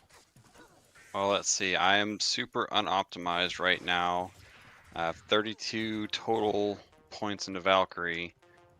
She's one tapping most things, if not two tapping most of them in Worldstone. And I'm just sitting here doing a whole lot of nothing. I mean, you can get her even higher. And I will, but like, this is just super unoptimized. Like, no charm. Then no there's also plus skills. summoning. Then there's also summoning optimization. So when you summon her, you got to look for the specific equipment that gives her higher damage. So she rolls with a bunch of rare equipment, basically, is how she functions. So every time you cast her, she gets randomized rare equipment, as long as you have her high enough level. And one of her rare items is a what's the elite lance? Is it the it's pike, lance, and then like war pike, I think, or something like that. I thought it was pike, war pike, then lance. I can't remember. But anyway, she has the elite version of the lance. So whatever it is, it's the elite version. So when you summon her, she gets a random rare lance. Now, how many times have you seen a good random rare lance? Not very often, right? Nope. Okay, so what you do is, and it's really simple, is when you cast her, you look to see, you want to go into classic mode because it's easier to see in classic mode. You look to see if her lance turns black. So you know how cruel multiplier, or the cruel modifier, when you get a cruel modifier on a weapon, it turns black. So it indicates that the weapon actually got the enhanced damage that it needs to be useful. So you basically just keep resummoning her until you get the black spear. And once you have the black spear, she will do massive amounts of damage. Because then she actually has a weapon that's actually good. So speaking of which, I just checked and she's rocking the black spear right now. Exactly. So in this particular case, you summon the right one. But that's not always going to be the case. Many, many times you will summon her, she will not have the black spear, and you're going to have to resummon her to get the black spear. Every time you join the game, she's going to get different items. So most of the time, my ritual with her, when I was doing my Valkyries on, is you got to sit in town, and you got to sit there and just keep recasting her until you see the black spear.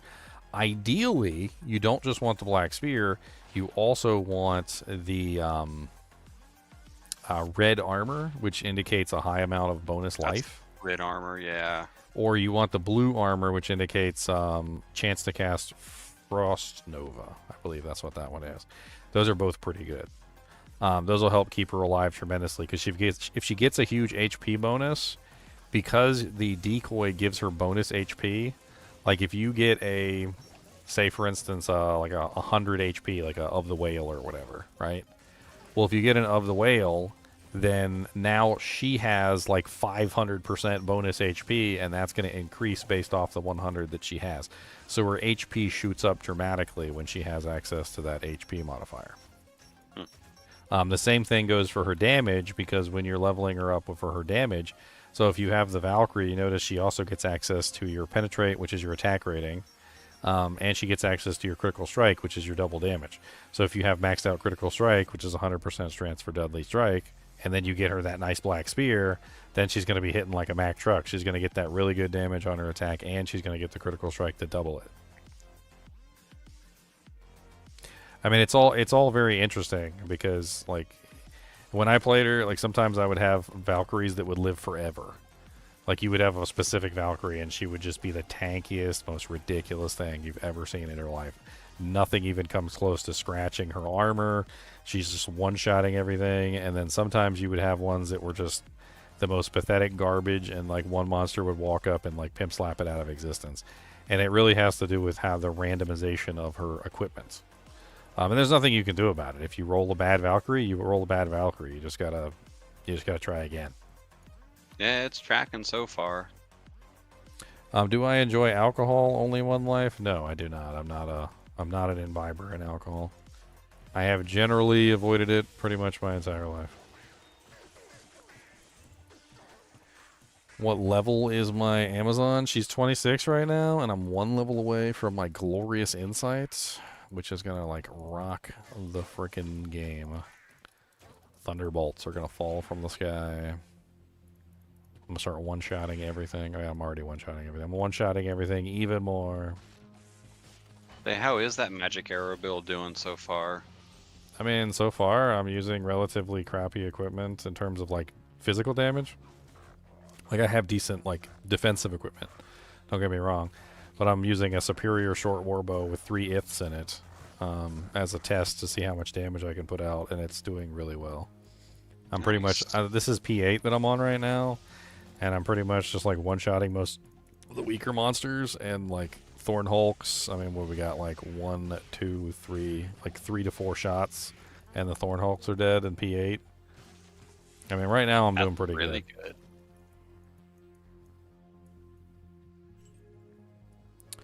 No, I've been stopping to talk about everything. Omniamon. The best thing about that is you use like 0 mana once it's maxed out. So 13. At level 13, it ceases to use mana. Interesting.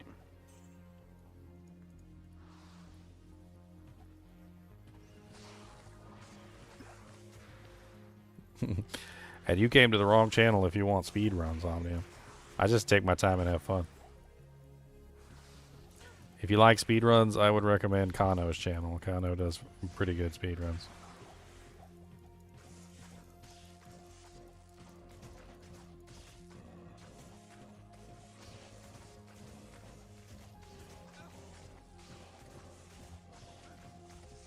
I am overburdened.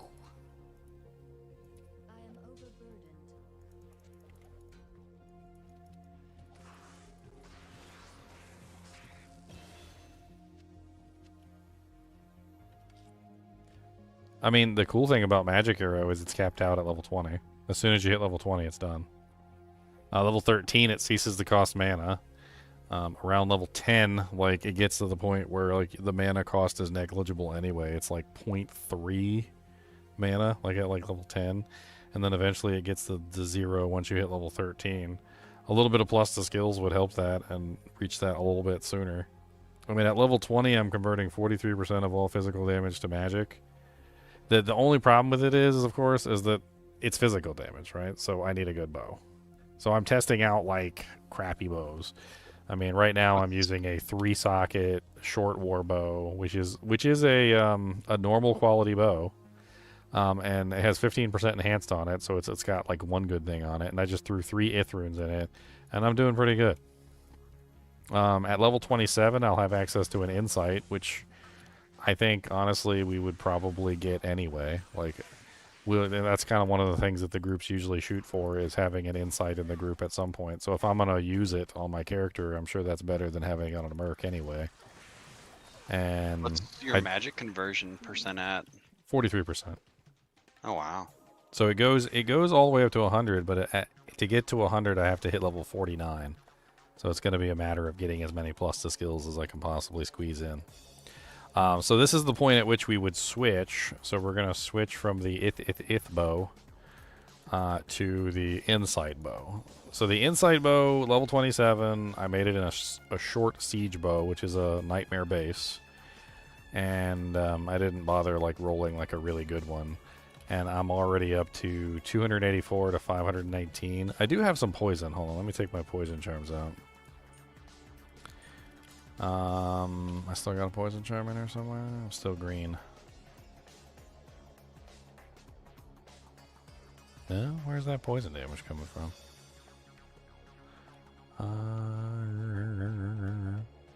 The bow itself. There's poison damage on the bow. There is poison damage. There's 75 poison damage on the bow. Okay, so what would that be minus the poison damage? 375. So like 375 physical is what I'm looking at right now. That's pretty impressive.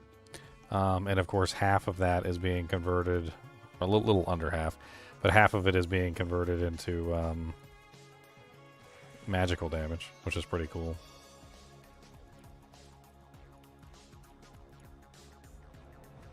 Yeah, insight deals poison damage, I noticed.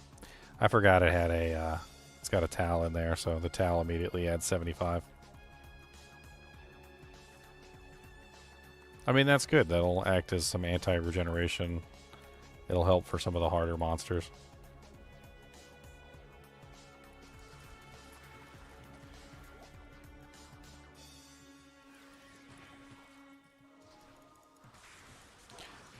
I mean, the best in slot for this build is actually a mist, which isn't like super ridiculous.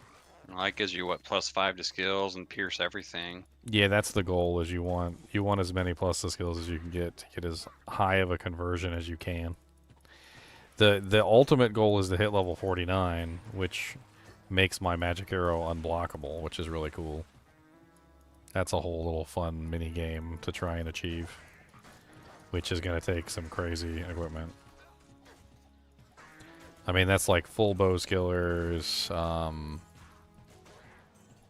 On top of the bow skillers, it's also like a Bulkathos or like 2 Bulkathos, maybe a Soj, like, or whatever I can squeeze in there. It's also a crap ton of plus to skill equipment. Peace would probably be really good early on because it's +2, but eventually I would want something that gives me plus physical damage, like Chains of Honor is the optimal. Because Chains of Honor not only gives +2 skills, but it also gives the bonus undead and bonus demon damage. Because all physical damage modifiers do apply before the conversion. So everything that you can get physical damage-wise to up the damage applies. And then once the conversion happens, it happens at like the end of the calculation after critical strike. So you can even get double damage on top of that, and then it converts that damage to the magical damage. And then you end up with your final total. So you can get like some crazy numbers. I think on my character that I set up, the Theorycraft one, I was looking at like, I think it was 2,300 physical damage, doubled to like 4,600. So I was doing like 4,600 magic damage per shot. It's all pretty much stronger than a single hammer from Hammered, and that's actually really insane because you can spam that way faster. Yeah, and then the goal became trying to get as much attack speed as I could as well on top of everything else. But trying to keep those plus the skills as high as possible. I mean, at the end, the unblockable build might be a little difficult to obtain. And it might come down to more like spamming as fast as I could, like trying to get the max breakpoint. I don't know. It obviously, I'm not going to be able to do the unblockable build at the start anyway, so it doesn't matter. Like getting attack speed might be a priority over the rest. Like maybe using something like Andariel's with a like a 15% IAS jewel in it, so I can get +2 and attack speed at the same time. It's worth a shot. I'm figuring Andy's mask is probably going to be pretty easy to come by. I can do peace armor for an early +2 set, so that will work just fine. There's also the whole grief damage mechanic on Magic Arrow. So Magic Arrow adds damage, and actually I forgot about this because when I was telling you how much damage I was doing, it's not counting in the Magic Arrow properly. So Magic Arrow adds grief damage to your attack, but it doesn't really show up in the calculations properly because it's not being calculated before the enhanced damage off weapon ED. Instead, it's being calculated after the enhanced damage off weapon ED. So instead of being added properly on the character panel, it gets added improperly. So the 20 damage that it's adding actually does get affected by all your plus enhanced damage bonuses. It just doesn't show that on the character panel. And if you're sitting at like level 49, you get 49 grief damage essentially added to your attack as well, which is pretty cool.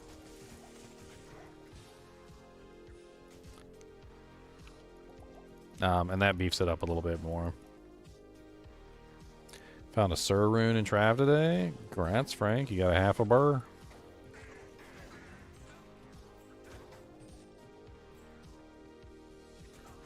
Ginger is the tortoise at the D2 race. I mean, yeah. Slow and steady wins the race, my friend.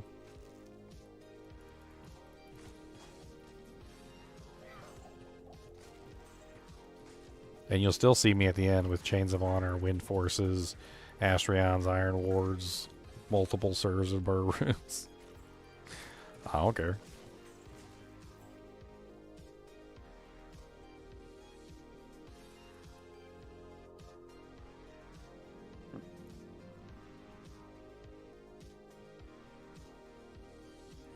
Boom, boom, boom, boom, boom, boom, boom, boom, boom, boom, boom, boom, boom.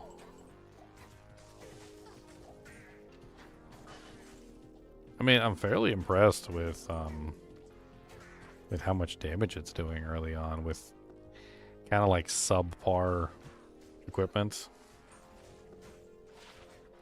But then I kind of am curious to see how far it goes with good equipment. Like, what if I actually had decent equipment?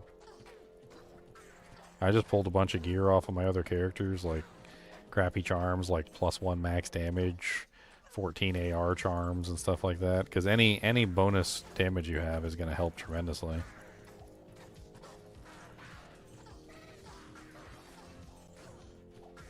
I figure for the Amazon group, like, I'll act as a counterweight for pretty much any monster that the group has trouble killing. Like, we shouldn't have any trouble passing any monster if I'm running this and everybody else is running the other builds, because like, it doesn't matter if the monster's immune to everything. I'll be doing magic damage, and the magic damage can cut through all the resistances and all the freaking, you know, like red tape in the world.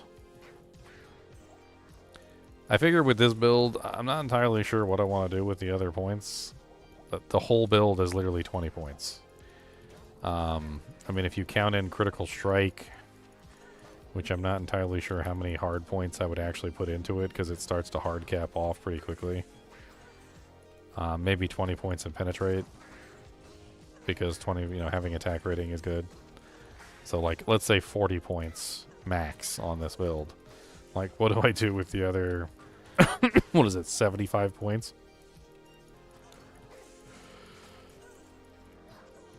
It might even be a good candidate for you. If you're gonna do the princess build, you could just do magic arrow. I was honestly thinking about that with hearing, listening to you talk. I actually pulled one of my other ones that still had a respec, and I'm trying it out. I mean, all you need is a good. I mean, if you think about it, if you were to use a faith or a mist bow, I got a mist bow on. but let's think about it logically, right? If you use a mist or a faith, you now have an aura that you're providing to your Valkyrie. So you are supporting the Valkyrie. So in that particular case, now you're giving your Valkyrie a huge boost in damage, or you're giving your Valkyrie a huge boost in attack speed and damage. So one way or the other. Faith might actually make more sense for you, but obviously Mist is cheaper. Because in your case, you would probably want the Valkyrie to attack faster. So having Faith would probably be a really good choice for you, because that would just give you increased damage and also increased attack speed on your Valkyrie. Let her swing that weapon a little bit quicker. That is one of her downsides, unfortunately. She does attack very slowly. Maybe try that out just to see if it really increases her speed by all that much. Because if it does give her a really nice bump in her attack speed, and you notice like a considerable increase, could be worth it. I mean, they're both good candidates. So when I was testing out the magic arrow, both Faith and Mist were hot contenders. The only real problem with Faith is that it has like one less skill point than, or is it two? I can't remember. It's like a little bit less skill points than Mist. Mist is, what is it? Like you can get a +3 bow and then it has +3 skills. So you have 6 total. Whereas Faith, I think, is what, like 2 and 3? So it's 5. Something like that. My solo self-found barb was just accidentally deleted. She had all my runes. Well, were you offline, Big Al's boys in the wild? Because you can just download the hero editor and put it all back together. I mean, as long as you don't cheat in anything you didn't have before, there's nothing wrong with it. I've used hero editor to recover like lost characters before.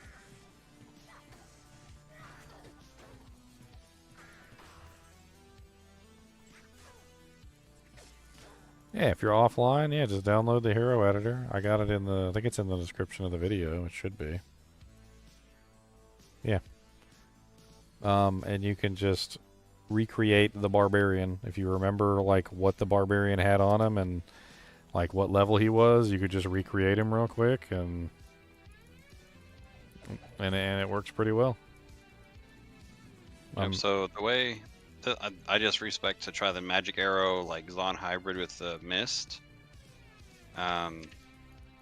Using Mist, it's a 2 to Amazon skills, 15 all res, coronet, high lords, a treachery just for the attack speed, a 210 gloves, and the rest is not optimized. Torch Annie, magic arrow maxed out, Valk maxed out, penetrate maxed out, pierce up to 91 because that's the highest you can get, and the rest into critical strike. And you got Valkyrie maxed, right? Yes, that level. She's up to level 30, like I said, suboptimal gear, but she's still strong and tanky. But I mean, I think I'm doing more damage with just the magic arrow, piercing everything. I don't even need pierce with Mist. I'm stupid. I could wasted 20 points. Oh, yeah. If you're using Mist, you don't need any pierce because it's got a 100% pierce chance. I wasn't even thinking about that. Yeah. So that's one of the benefits of using Mist is you get 100% pierce. So you can just remove those points and put those somewhere else. Yeah, I could have maxed or. She doesn't get access to Pierce Right. anyway because she's not shooting projectiles. So you can take those 20 points and spread them in your evade, avoid a dodge. You could,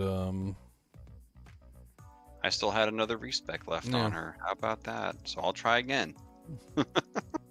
Reoptimize. Are you doing this offline or are you doing it online? It's on a non-ladder character that I was gonna delete after this season to give me more slots. You should do it offline. That way you have unlimited access to like items and whatnot, and you can just play around with whatever you need. I was doing with my realistic like gear I farmed on this goon.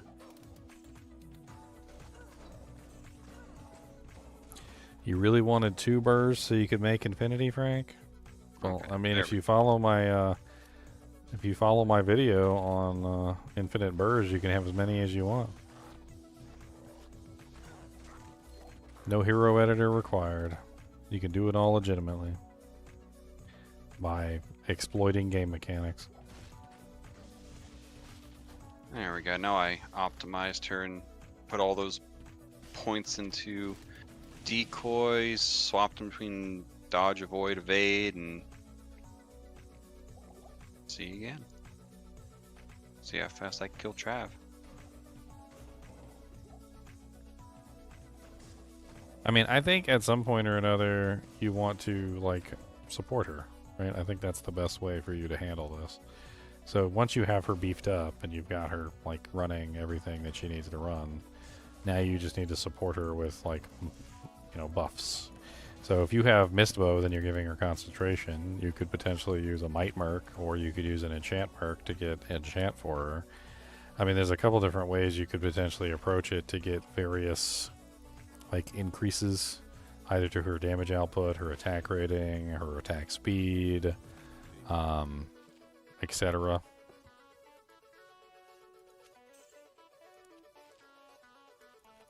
I could also do a couple points just to get down to freezing arrow, the one that does the radius, and just as a 1-point wonder to support her that way too. Let her have fun.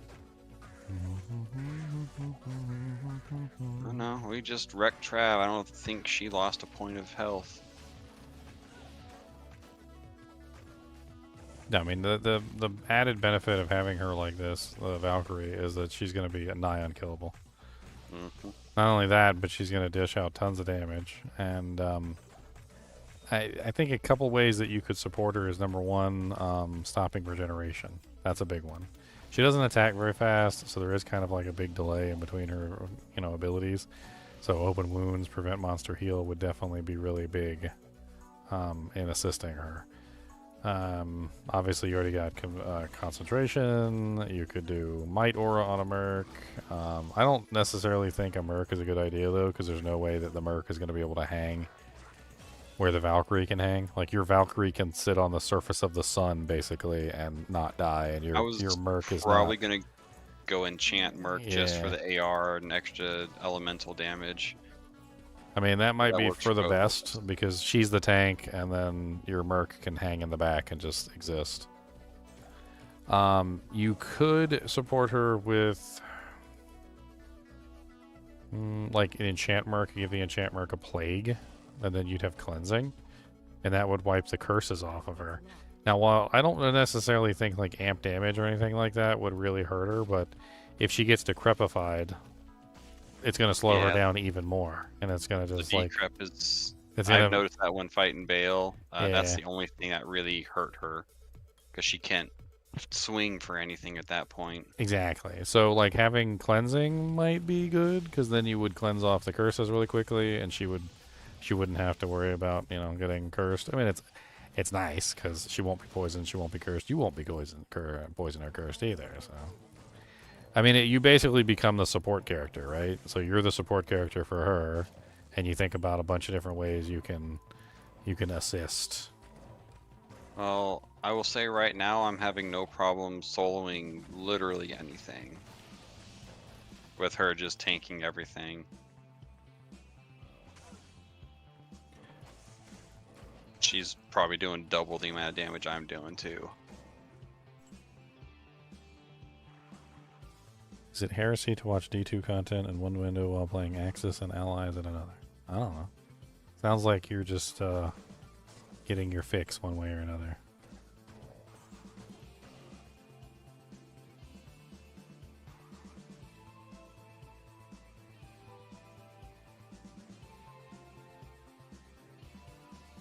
Yeah, level 35, 73% magic damage conversion. That's nuts. Yeah, so there's certain ways to think about it. So going to 100% gets you more damage, obviously, and it also converts more of the magic damage, so you have less physical, which is good because then you're just getting more of one particular damage type. The downside of it is that you're starting to lose like your life leech. Now you don't need mana leech because it doesn't cost mana, so that's not really a big deal. I don't think anybody cares. But like if you do go to 100%, which I actually was planning to try and do that, which I don't really see anything wrong with it though, because in my opinion, with the amount of plus the skills that I would have, I could probably just 1-point wonder something like multi-shot, or I could 1-point wonder guided arrow. And if at any time I actually need to deal physical damage for whatever reason, I could just use like guided arrow or something like that, and I would be fine. Yeah. Or I could use multi-shot, and that would be fine. Like I don't think there's going to be any problem with like converting 100%.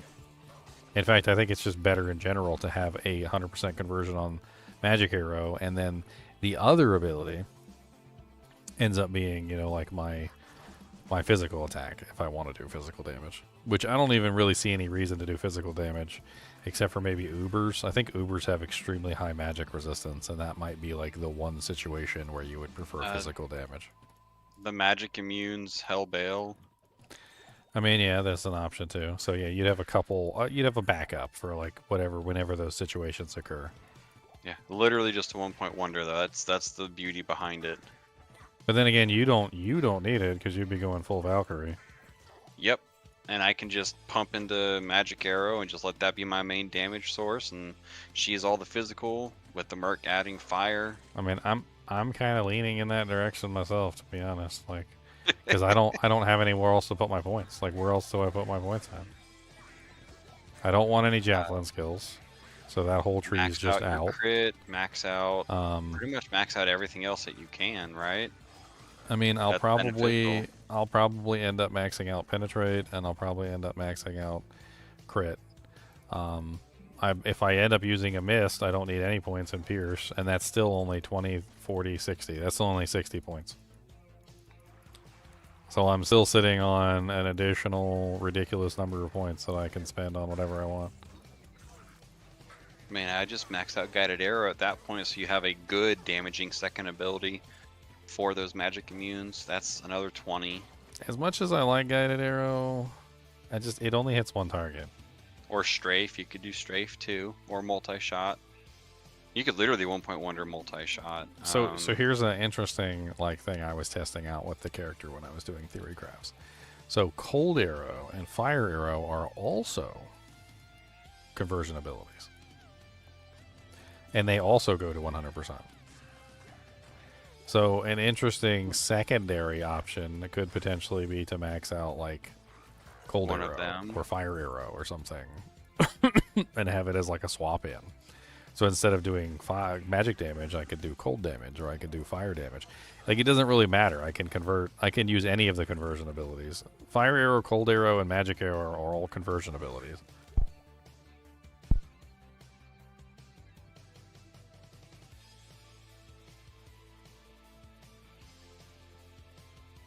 all very viable.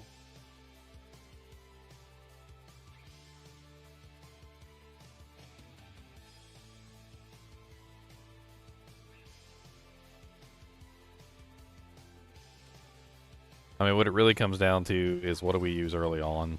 Like, what can we make? What can we get our hands on?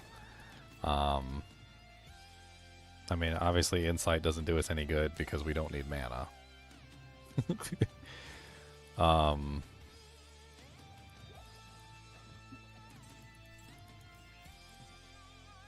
mean, eventually, if we go into the other abilities, I guess we need some mana, but I don't know.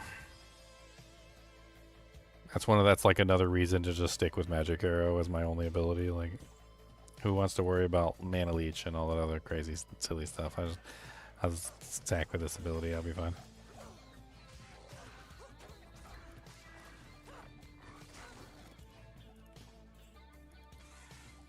I mean, Magic Arrow pierces. It has pretty good AR. It has the grief damage added to it, which is not terrible.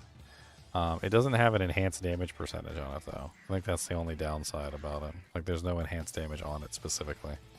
So you gotta get your enhanced damage from, like, other places.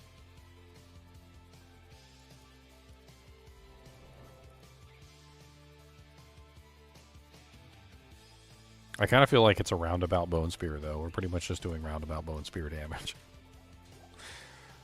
It's fun. We have Bone Spear, roundabout Bone Spear.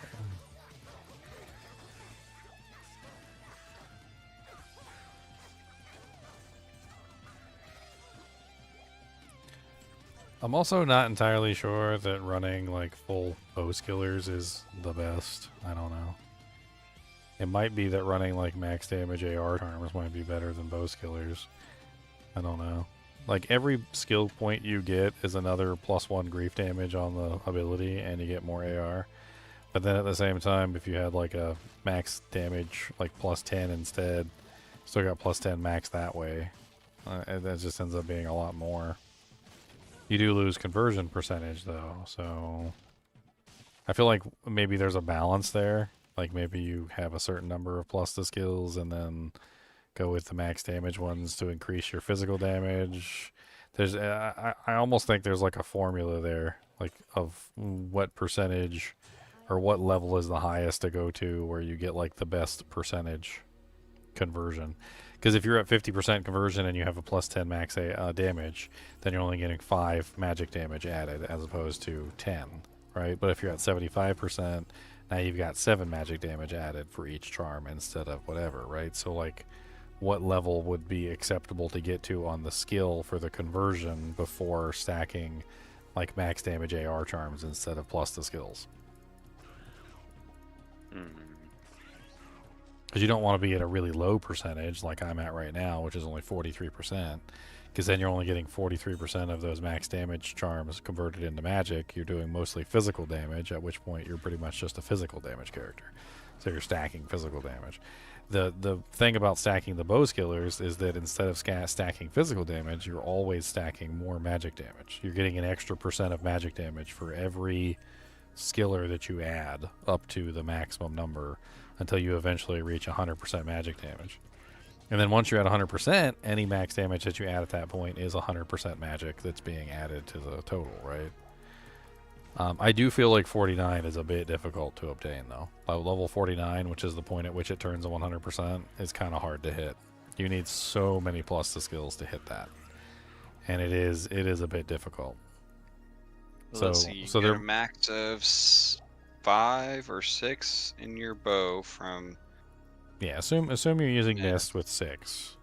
2 in the helm, 2 in the body, 2 in the amulet. So you can get 3 in the amulet and you can get 3 in the gloves. So you can you're doing blue, yeah. So you can get 320 rares with extra stats. So to hit 49, you have to use blues. Oh. So that's 6, 7, 8, 9, 10, 11, 12, 13, 14, 15, 16, 17, 18, 19, 21, 22, 23.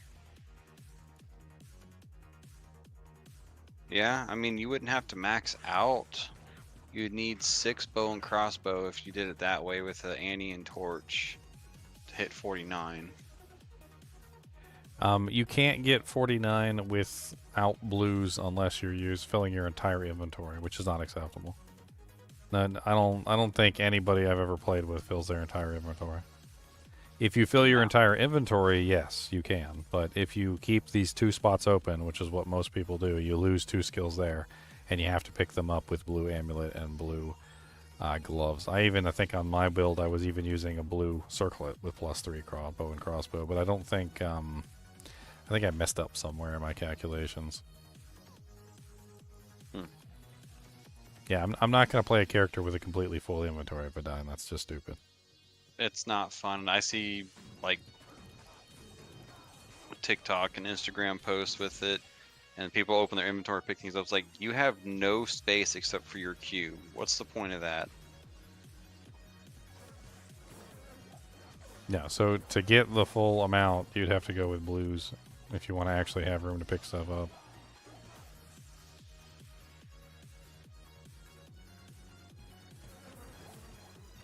I mean, so far, I feel like I'm not having any trouble killing anything.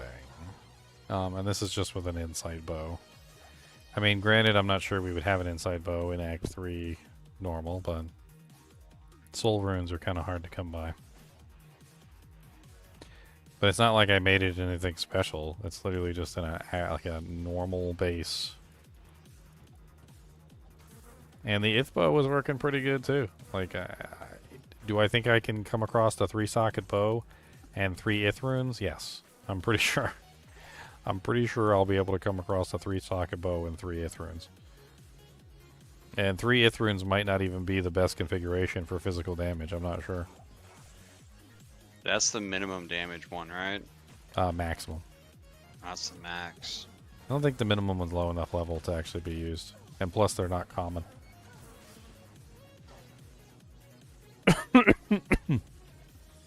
Yo mama needs a magic arrow. That's right. 42% voted yo mama needs a magic arrow. What's wrong with that? What's wrong with yo mama needs a magic arrow? Nothing. That's right.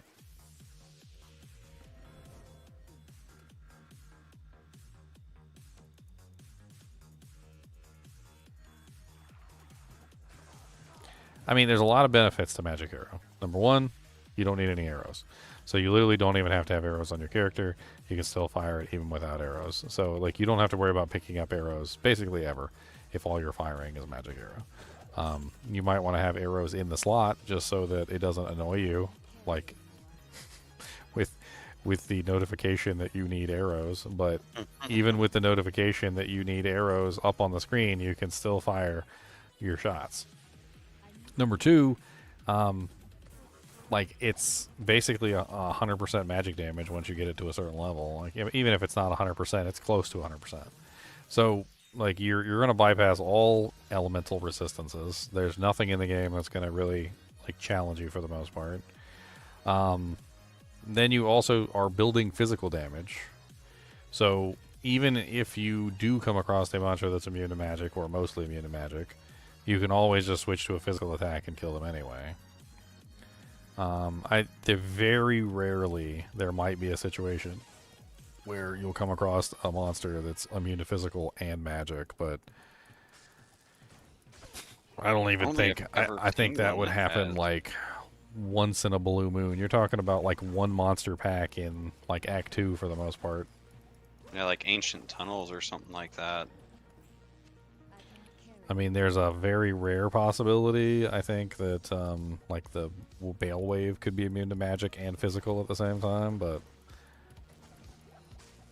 it would have to be a stone skin natural immune magic immune monster, and it would be pretty rare. Honestly, at that point, you would just like be like, "Oh, well, guess I'm not killing this guy," and you just move on. That one guy is gonna survive. That one guy.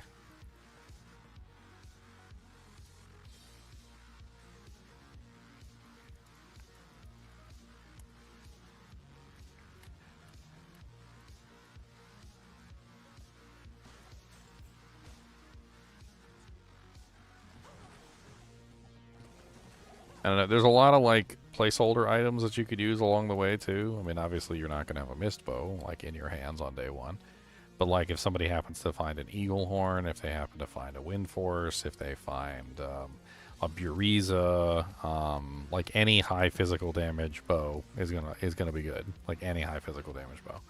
Widowmaker would be really good. I mean, you can use anything that has high physical damage on it and roll with it. So like when the bows start rolling in, as they always inevitably do, and nobody wants to use them except for the bow characters, you know, you'll have your pick of like friggin' 10, 20 bows, and you can find the one that has the highest physical damage and utilize them for the time being until you get your ideal bow. I mean, I would imagine that an insight would work pretty good. I was also thinking highly about silence. Like I thought early yeah. on, like if we could happen to get a hold of like, what is it, Vex rune for silence? Vex and Ist. Like Vex Ist isn't too expensive. That could make a solid placeholder until we get a hold of the like a mist bow.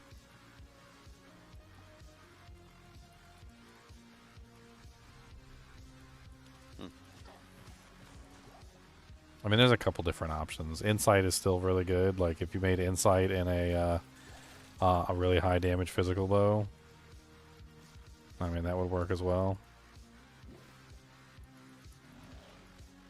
There is a certain I think Faith ends up being a really interesting option just because it offers attack speed increase, and that way you don't need as much attack speed bonus to hit the cap. I think that's the one of the best ways to get increased damage with Magic Arrow is speed. Because you don't have any mana concerns, because it doesn't matter if you hit the target. You know, like you can literally just fire off as many arrows as you possibly can. I mean, attacking faster is definitely going to be a strong play. Edge doesn't have any physical damage on it, so it's a terrible choice.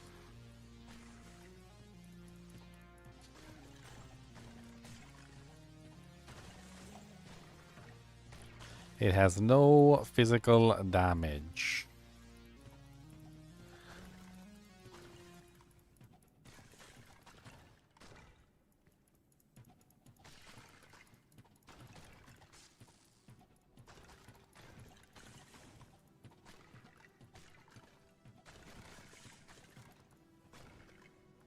Stop rezzing everything.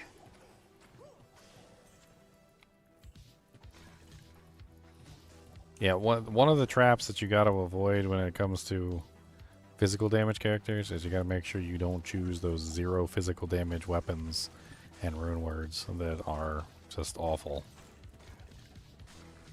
I mean, you can use them as backup weapons, like secondary weapons in a set of weapons, as long as your primary weapon is, you know, like high physical damage, like on a barbarian or something. Like you could put grief together with a lawbringer, but you don't put 2 lawbringers on. Like that's a no-no. You don't put frickin' edge on a physical damage character. It has no physical damage.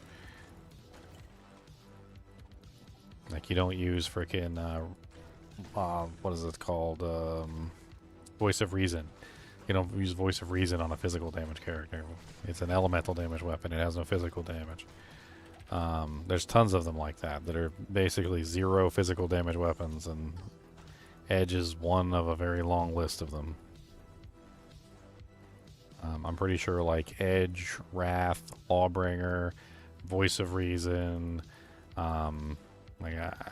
going over all of them in my head, like I'm sure I'll forget some, but like there's so many of them that have like really high percentages of like demon damage on them or like undead damage, but they don't actually apply properly because demon damage and undead damage don't function as on weapon enhancement, so they don't do any damage. So they basically do like 0 damage.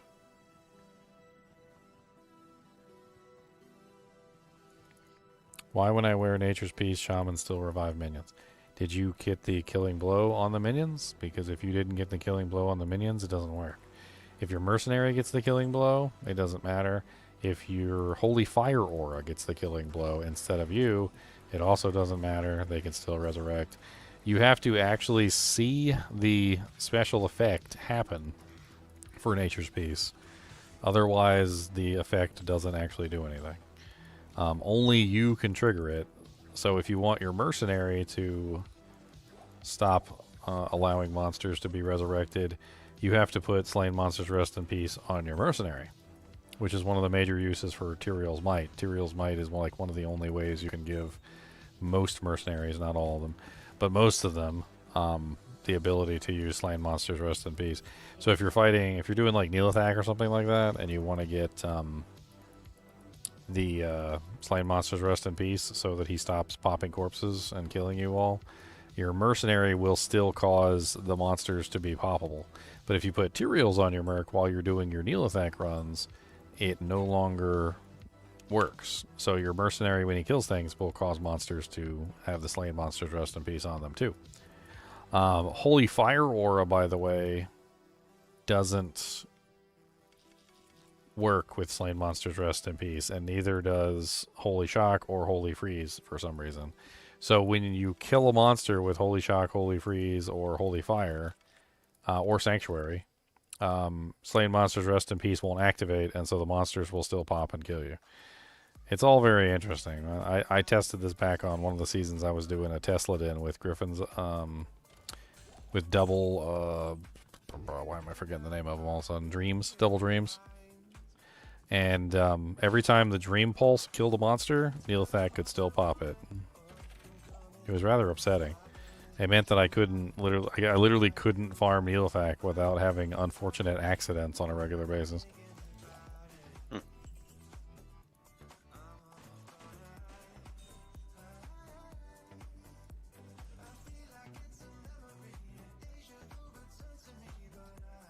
Well, Ginger, I hate to say it, but I think I'll be following in your footsteps, but focusing on the Valkyrie over my own damage. I think our builds will still be different. So if you're crossbows instead of bows. I mean, if you're focusing on the mercenary or the Valkyrie, like I'm not going to be focusing on the Valkyrie, so we're still going to be 2 different builds. So if you use Magic Arrow and focus on the Valkyrie, and I use Magic Arrow and focus on the Magic Arrow, but I still happen to have a really strong Valkyrie, we're not really going to be the same build. Like you're going to be a Valkyrie build, and I'm going to be a Magic Arrow build. So like, I'll be Magic Arrow Valkyrie sub. You'll be Valkyrie Magic Arrow sub. Yeah, you'll be damage focused, where I'll be Minion utility focused. focused. Yeah. Yeah. But we'll still be technically similar. Like, not necessarily the same, but technically similar. Up until level 30, we'll be probably the exact same. I mean, But it's I really think I'll easy take to max out crossbows. Magic Arrow, and once Magic Arrow's Oh, yeah. maxed out, I mean, why am I still in the sewers? Get out of here. I need I can't remember what base level. I need to look that up again. There's a certain base level of crit where like it really goes downhill, and there's no reason to put additional points in. And I can't remember what the exact amount of that is. I Now, think it's like 65%, if and I'm it- not mistaken. an interesting thing for you to consider though. So I'm not going to go this route because I'm not like doing the Valkyrie. But for you specifically, you have to remember that your Valkyrie does not get bonuses from synergies. No, well, So Certain or from synergies. soft points. Sorry, soft Yeah. points. So soft points don't give your Valkyrie any bonuses. So all the plus to skills that you get, and like when you get pluses to your avoid, your evade, your dodge, your crit, your penetrate, all those pluses to skills don't apply to the Valkyrie. Only the hard points do. So in your case, it's actually better for you to cap out crit, and it's actually better for you to cap out penetrate, and even to the point where you put in a large number of points in your dodge, avoid, and evade, because those things are applying to your Valkyrie with the hard points. You don't get the soft point bonuses to her. Me, on the other hand, I'm probably going to be going the other direction, which is I'm going to only, I'm only going to worry about myself, really. Like, I'll put 20 points probably in the Valkyrie because why not? I've got the points to spare. But I'm not going to be capping out crit. I'm not going to be capping out my avoid, evade, and dodge, etc. Like, I'm gonna like go buy the books and count in my plus to skills and figure out exactly like what level it needs to be at. But for you, if you want her to have her max effectiveness, you have to cap out the abilities. yes. And that is the goal. The only points that's not going to be in her is going to be magic arrow, so I can do some kind of damage. Dude, eight Valkzons could probably just solo Ubers. Like, I don't know. We'll just go in there and laugh, and then the Valkyries take out the Ubers for us. That might take a while, because I mean they're not the fastest of creatures. I mean, 8 of them all on the same target. I think that one guy's dead. True, we just do ad control. How funny would that be?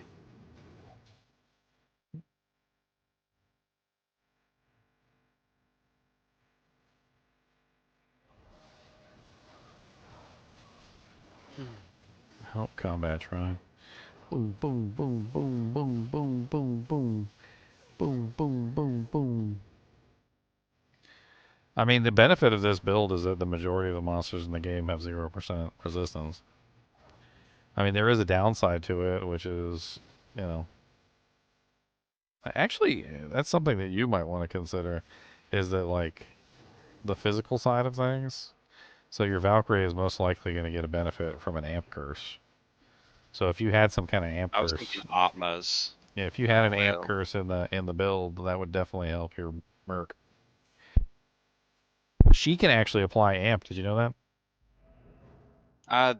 There's a I think it's the orange armor that lets her apply mark, or lets her apply that if she gets hit. No, I don't remember it's on her which one. weapon. It Oh, it's rolls the it weapon. rolls randomly on her weapon. It's the 5% chance to apply amp that everybody can get on a rare weapon.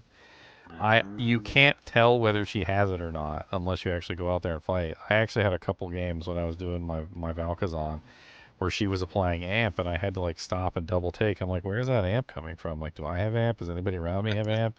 And then I realized, it took me a little bit, but I realized that she had amp on her weapon, and I was like, oh my god, I got a god Valkyrie. She's got a black spear and she's applying amp. This is crazy.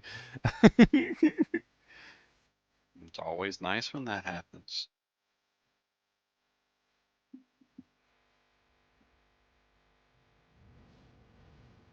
Pew pew pew pew pew pew pew pew. Pew pew pew pew pew. Hey, these guys suck. And by suck, I mean they're beating me up. Pew pew pew pew. Amp is not nice.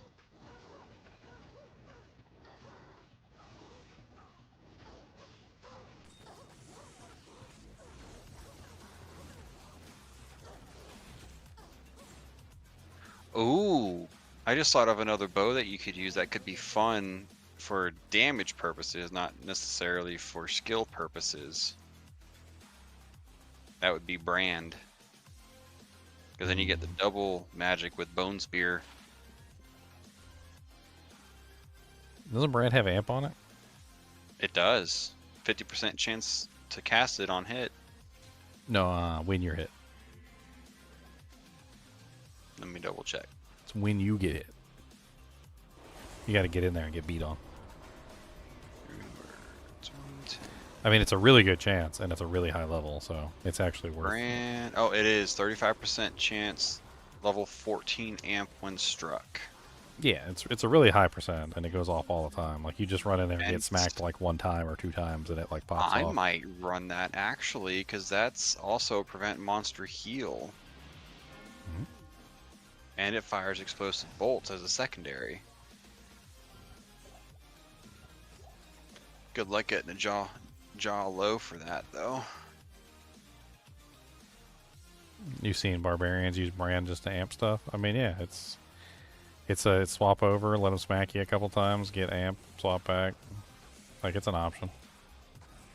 I think I might run Edge super early for my Valk just to get the Thorns aura going.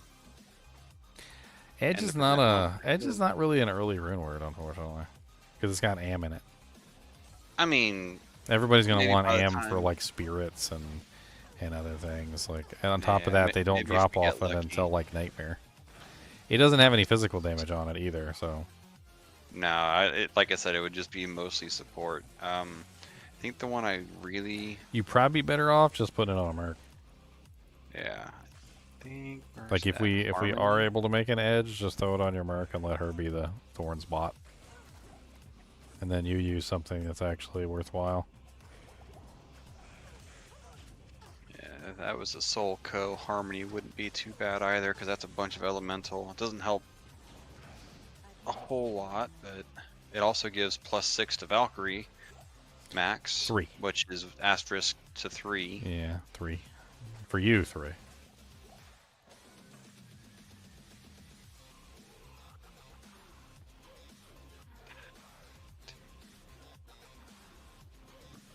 What character would best utilize 451 poison small charms? I mean, it's really about application. Like, you know, it's like one of those equations where it's like, how many monsters can I hit in a certain period of time? You really just want something that hits large numbers of monsters as quickly as possible. When I did my testing to figure out like who would be the best to use 451 small charms, I came down to the conclusion that a boson using multi-shot is without a doubt the best way to apply those. Pretty sure I still have that character somewhere. I put a bunch of 451s on Amazon, and I just stacked her with poison facets. That's all I did. I didn't even give her like any real equipment. I gave her a 6-socket bow, a Hydra bow, I think was what it was. Put 6 poison facets in the Hydra bow. Gave her a 4-socket armor. Put 4 poison facets in there. Gave her a 3-socket helmet. Put 3 poison facets in there. And then I think I gave her like Trang gloves or something.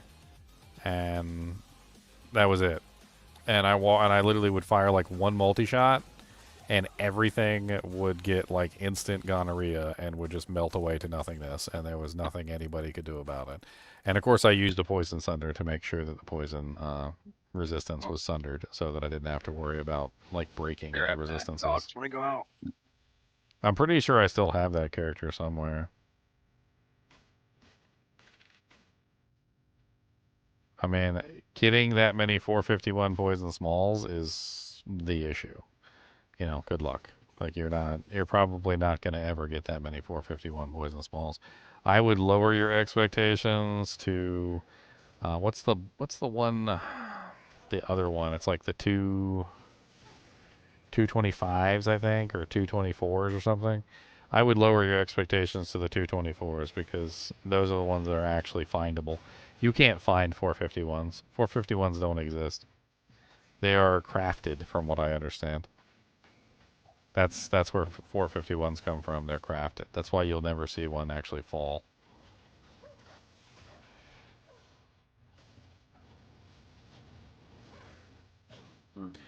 Does poison compete with venom on the assassin? So venom is not really good in my opinion. I think it's terrible. Have you ever tried the Wrath rune word for the bow? Is that one that has no physical damage?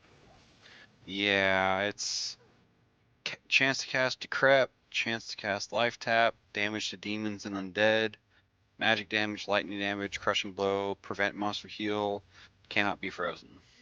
Yeah, I mean you're looking at the Decrepify. I mean Amp is definitely superior to Decrepify. I think if you're trying to go for like Amp or Decrepify, I would definitely go for Amp over Decrep. The problems with Decrepify are number one, it's very short. Number two, it's like most of the time it's half effectiveness over amplify damage.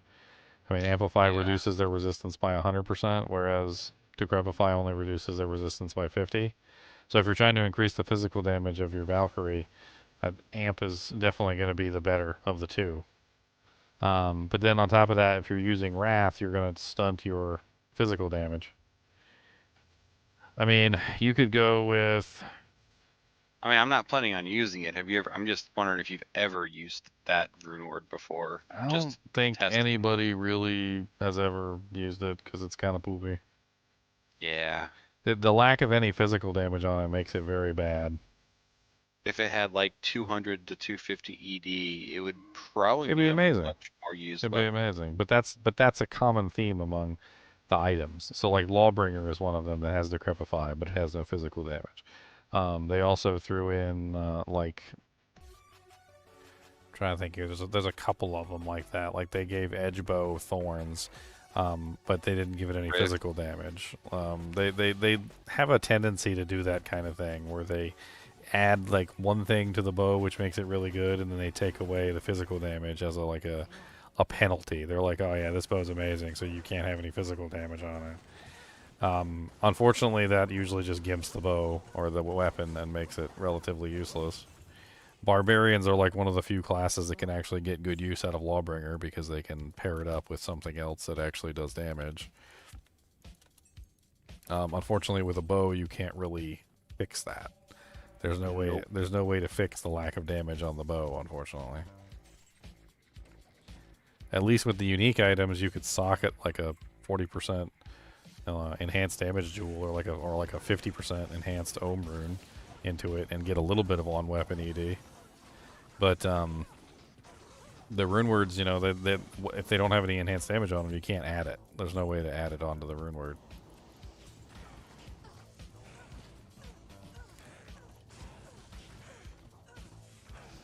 I mean, another thing to consider would be maxing out inner sight. I thought about that because at level 32 when I had it maxed out, it was like minus 4,000. Yeah, which Sorry, would no, like which minus would make it 2,000 really defense. easy for your Valkyrie to land hits. No, it was 4,000 defense. You could also max out slow missiles if you feel like your Valkyrie needs to be tankier, because that obviously gives your Valkyrie physical damage reduced. I think that's a 1-point wonder because even at like level 10, you get 30% DR. I mean, you're going to have so many plus to skills if you're trying the Valkyrie route, and you're probably going to end up with a really high inner sight and really high slow missiles anyway. Yes. And I'll be taking all of the passive and magic skillers that we get. Yeah, you're going to get really good ones too.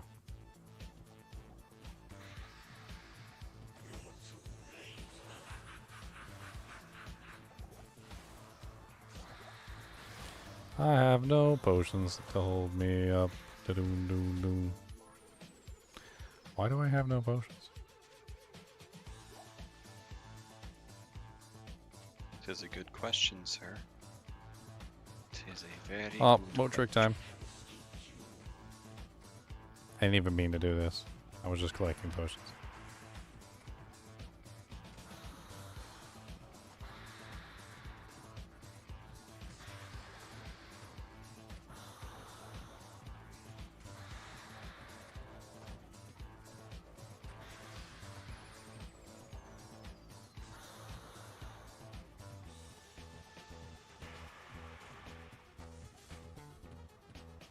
And one thing I did think about which is just my own thing, is using Langer Briser just for the magic find because it actually hits pretty hard early. Langer But also Riser comes is with- one of the best magic find bows. It also comes with having to find it early enough. Success. But still, there's something not right.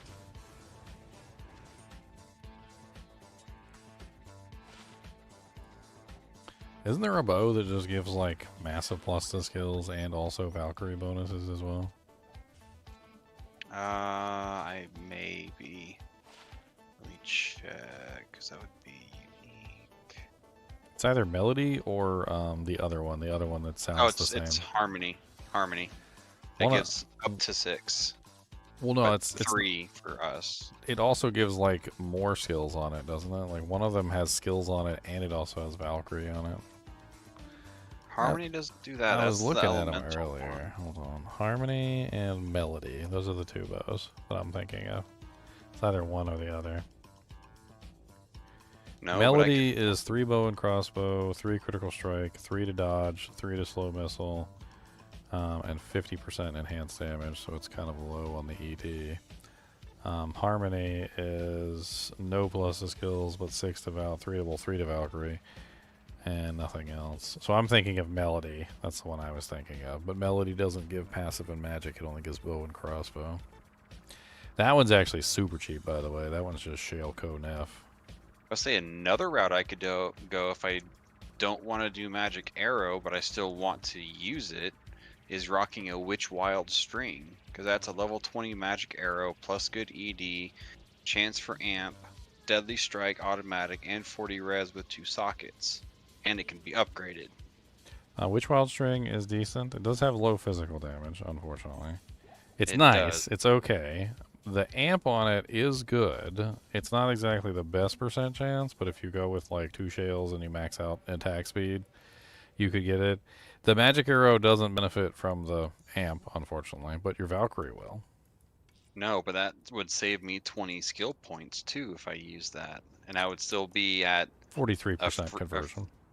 a pretty strong magic damage. What about Lycander's Aim? Lycander's Aim is level 46 or something like that. I have one in my stash. I think it's a solid option, but who knows if it'll actually fall. Lycander's Aim is one of those bows that, like, it's great if you find it early enough.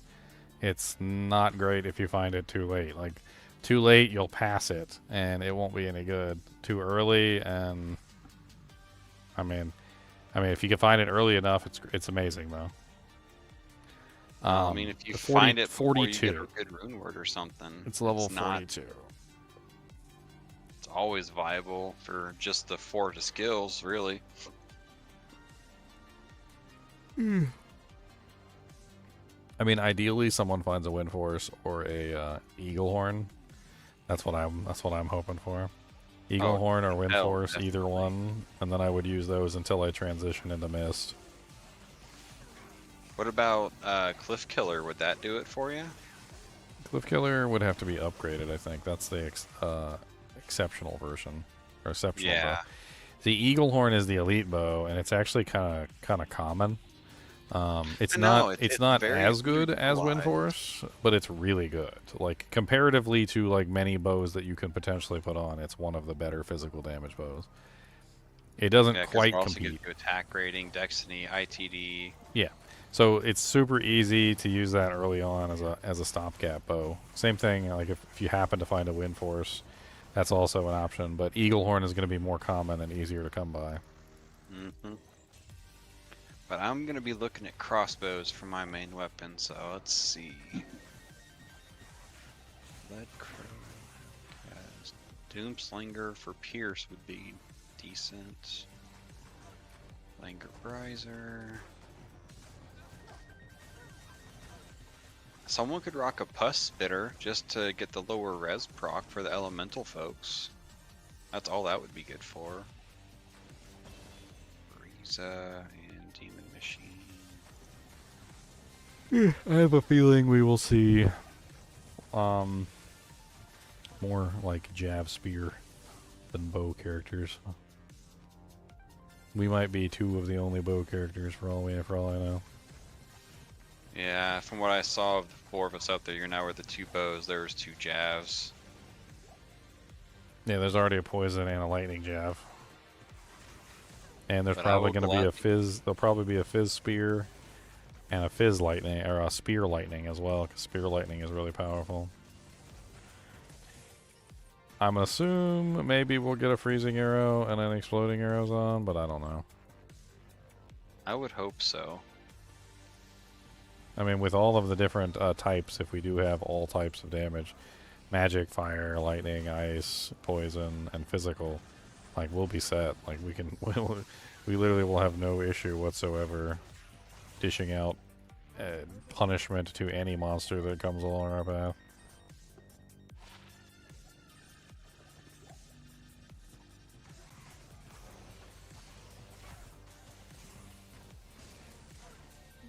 I mean, not to brag, but I'm not sure I think the Paladin one was good. I think the Amazon one's going to be even more stronger, even mo better, even mo better rest. Guess we'll find out. I mean, what it really comes down to is that the Amazon has supreme AoE ability, supreme single target ability, every element in the game. So not only will we be able to absolutely demolish things single target if we're set up properly for single target damage, like charge bolt, charge strike, jab on the physical side, magic arrow, guided arrow on the physical side, etc. Like, but we'll also have pretty much any amazing cow killing capability. Javazon is definitely one of the best cow killers, but Freezing Arrowzon also does very good at killing cows, and so does the Exploding Arrowzon. So we're literally going to have like 3 of the best cow killers in the game all in the same group, dealing massive amounts of damage out to the cows. And I don't think the magic arrow is going to do too poorly on them either. I mean, once I get it set up with the pierce and the damage output and get a nice bow, I'll probably do some pretty good damage too. Not as much as the freezing arrow and the Javazon, of course, but I definitely do my part, especially with the tougher monsters. And you'll just have my giant Valkyrie sitting in the middle once I get her there. That's the only thing, is I'll have to figure something out until level 30. And then just straight level her up from there. Probably just decoy just for the extra body. It's not too bad.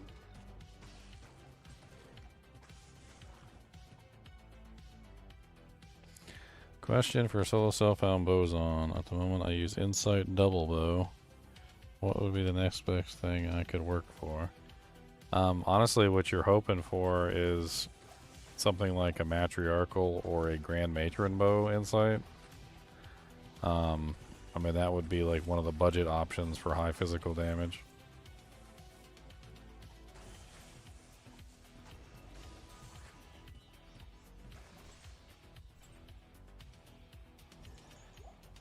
If you can't find a Grand Matron or a Matriarchal bow, you're looking for Hydra.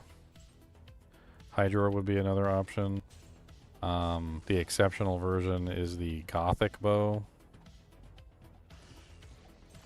There's a problem with like Nightmare bases. You always want to make sure you're shooting for the top end of the Nightmare bases, because the Nightmare bases have really low damage at lower qualities. I'll show you what I mean really quickly. Ariat, Summit, bows. Let me show you what I mean on the bows. Alright, so if you take a look at the elite bows, and ignore all these numbers except for the average damage, okay?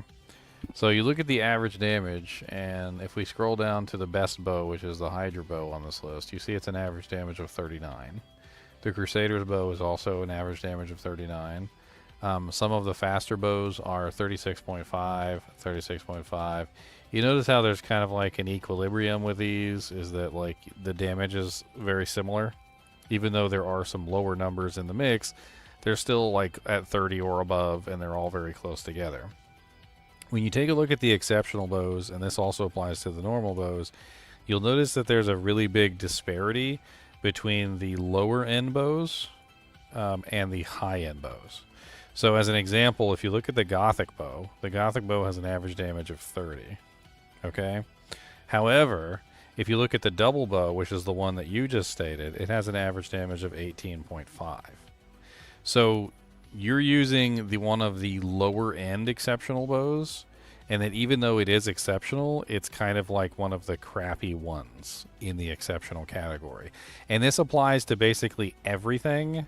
All of the weapon types, the bottom like 4 items in the exceptional category and the bottom 4 items in the normal category all have exceedingly low average damage comparatively to the top version of that particular spec. Only the elite items bypass this rule. So you see the long warbow has an average damage of 13, whereas something like the short bow only has an average damage of 2.5.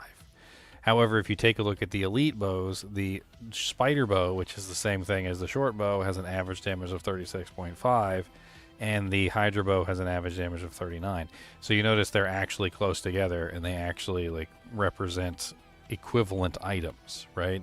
But the normal bows and the exceptional bows have this issue, whereas the bottom of the lot, essentially, like anything with like short siege bow and below, tends to be very low compared to the higher end options in the same tier.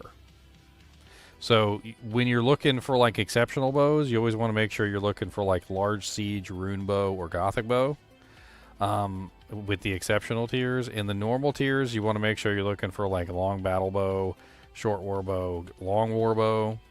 But when you get to the elite tiers, like any of the elite bows basically are okay.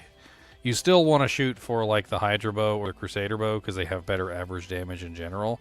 But you can see that like the Spider bow, which is the bottom tier of the exceptional tier, is still pretty comparable to the Hydra bow.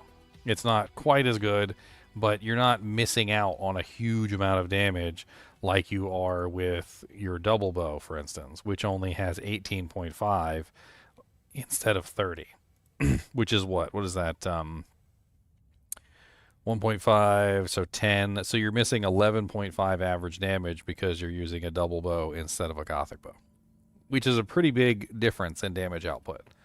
So even if you can find a 4-socket gothic bow or a large siege bow, you would be better off than with the double bow. Your goal, however, is usually to try and get your hands on one of the elite bows. That's what you're looking for. Also the elite Amazon bows, which is the Grand Matron bow, which is a 43 average damage.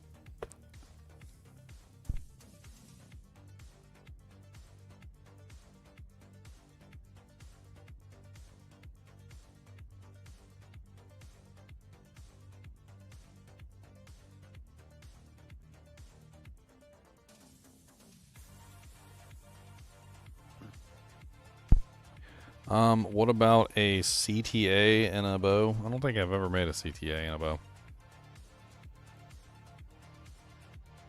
Well, it doesn't have great ED, does it?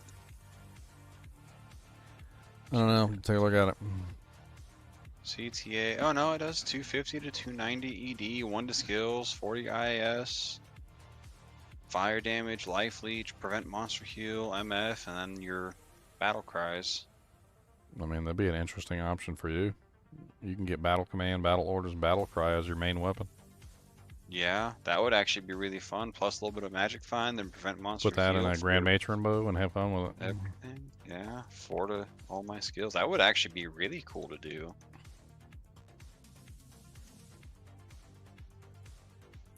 You could try it, and if you get a lot of raw plus the skills, you could get it pretty high. Mm-hmm. I don't think I would use that for my character, Chuck, but I think that works really well for his character.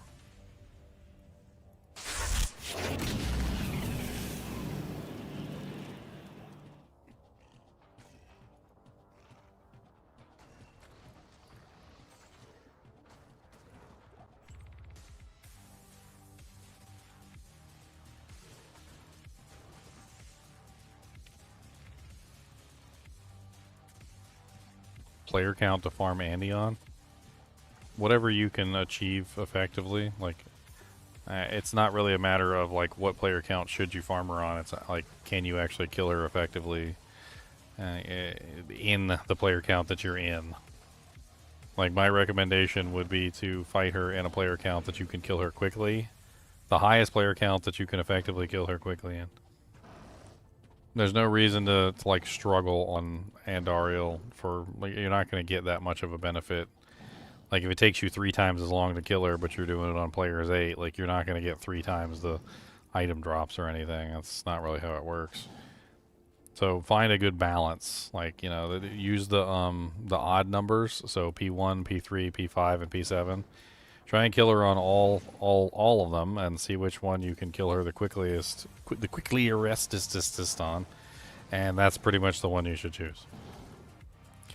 Let's get my merc so I can have a tank here. I'm starting to realize that I definitely should have a Valkyrie, but the interesting thing is if we do this in a group, like I don't see. You shouldn't need Valkyrie. Yeah, I don't even think I need it at all because somebody's gonna have a. We're gonna have plenty of people, plenty of mercs, and on top of that, we'll have plenty of Valkyries too. So I was also thinking about just using Peace for a long time. I think that might be a really solid option. Just get the free Valkyrie from Peace. That's not bad. Plus, you get the slow missile proc if you're hit. Oh, thanks for the follow, Kevin. No skills. Plenty of good options and things that we can test as we. Well, Peace is easy. Peace is what like Shale Thul on. Yeah, it's not even that expensive. I think everybody will have a Peace before too long.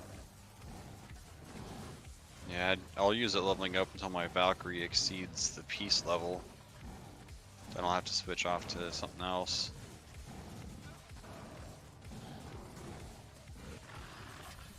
Yeah, that's how solo self-found works, Mob Stacks.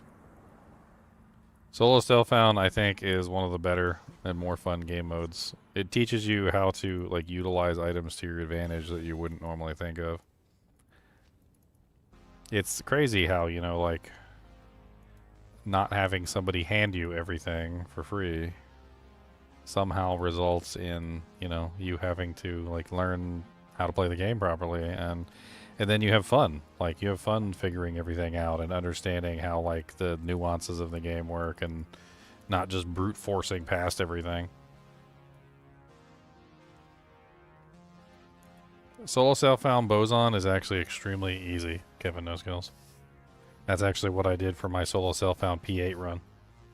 I did solo self-found Players 8 Freezing Arrow Amazon. Was one of the easiest playthroughs I ever did.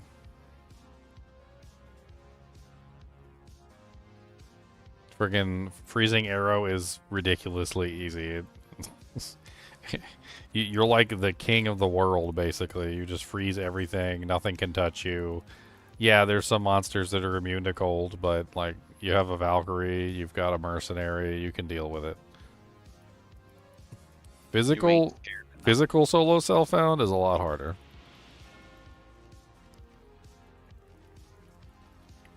Well, it seems like the magic self-found is going pretty smooth so far.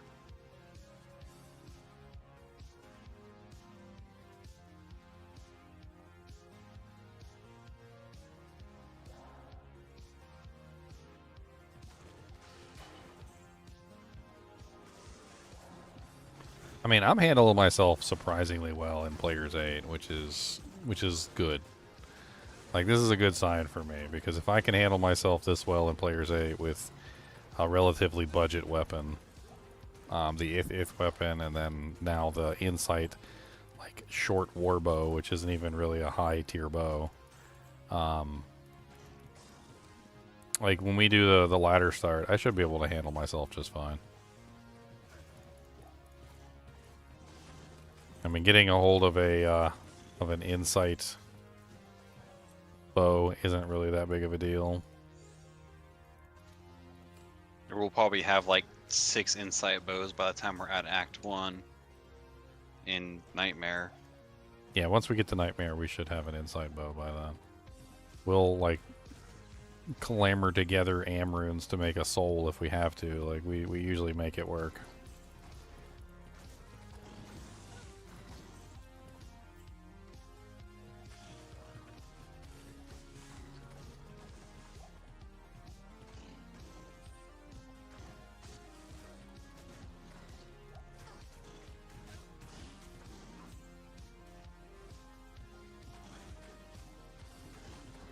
I don't know. I think solo self-found is like really fun, just simply because you get so excited about the most mundane drops.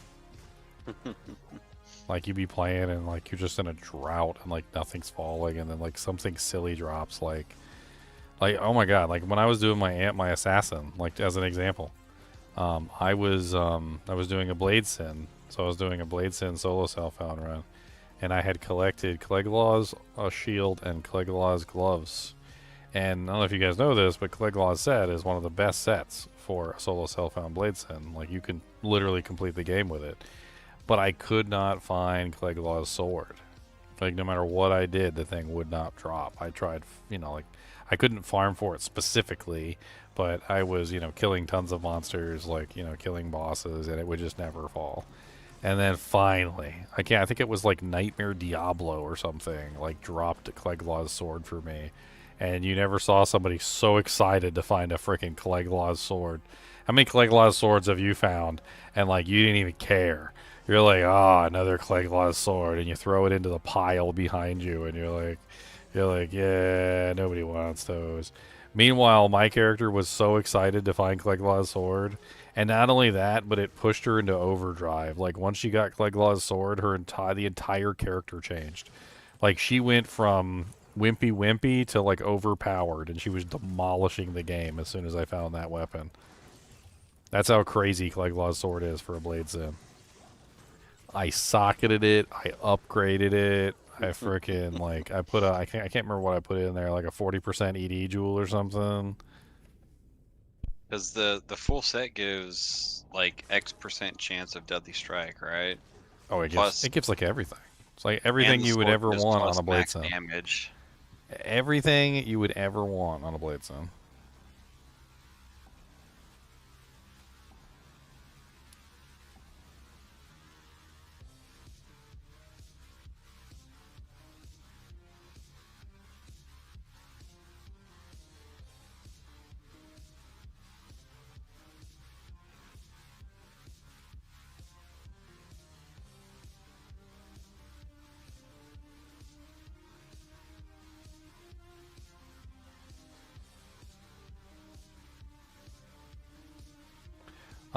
Let me pull it up real quick. I'll show you guys.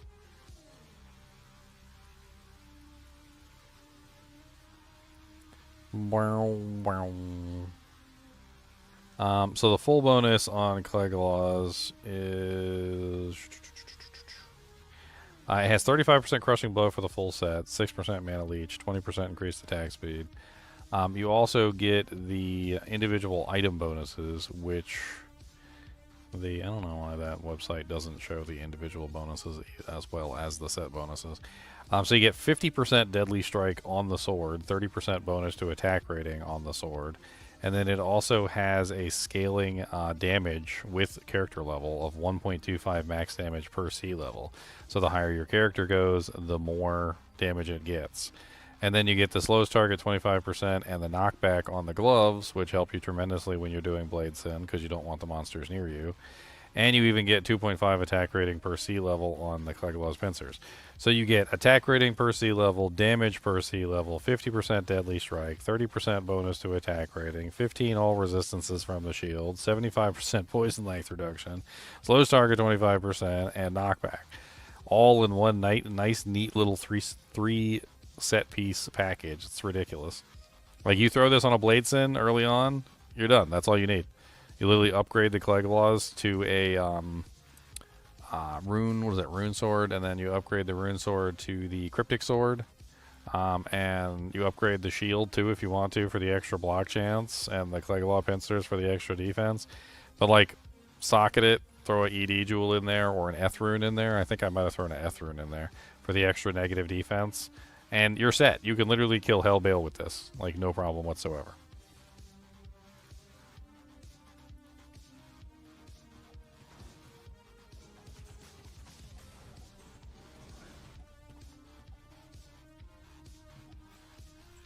Javazon is kind of ridiculous. Until like Nightmare Act 4, you're not going to run into a lot of lightning immunes.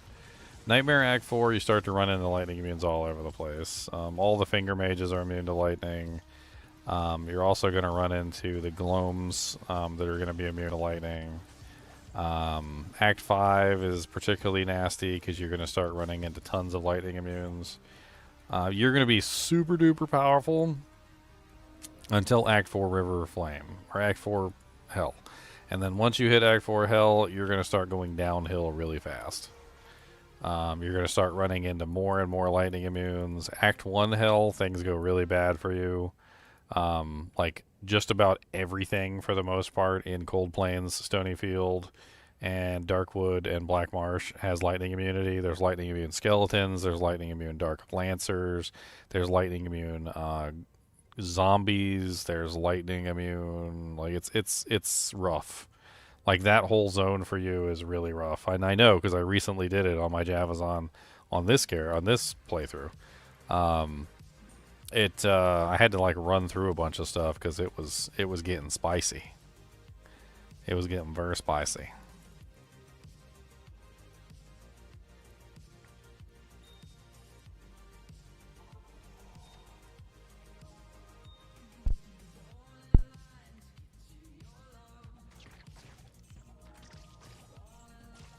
But I mean, you won't really have to worry about it. If you're with the group and we all have different elements, I mean, so you hang back for a little while, like you'll be alright.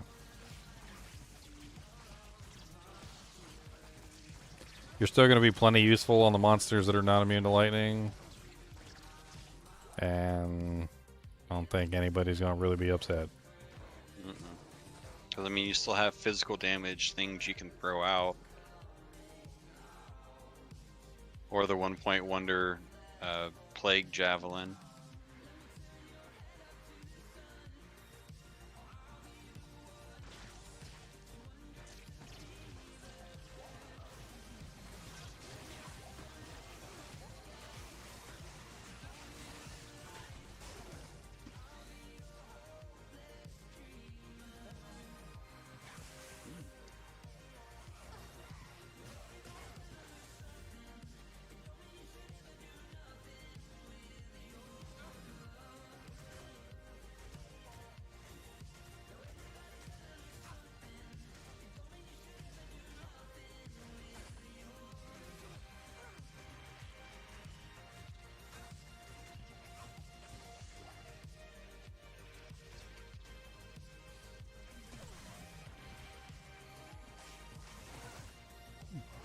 Oh, I did it. If I did it, Vidine, you can do it too. If I did it, you can do it. I literally just did it, like, not even that long ago. It was like 4 or 5 days ago. Like, the whole thing's on stream.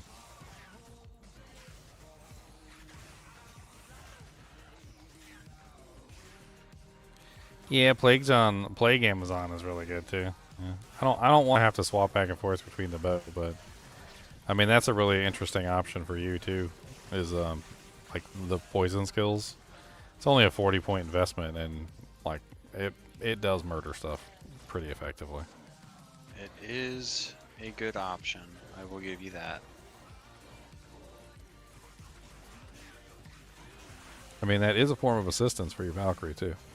I mean, poisoning everything definitely keeps them from regenerating. Makes it easier for your Valkyrie to finish stuff off.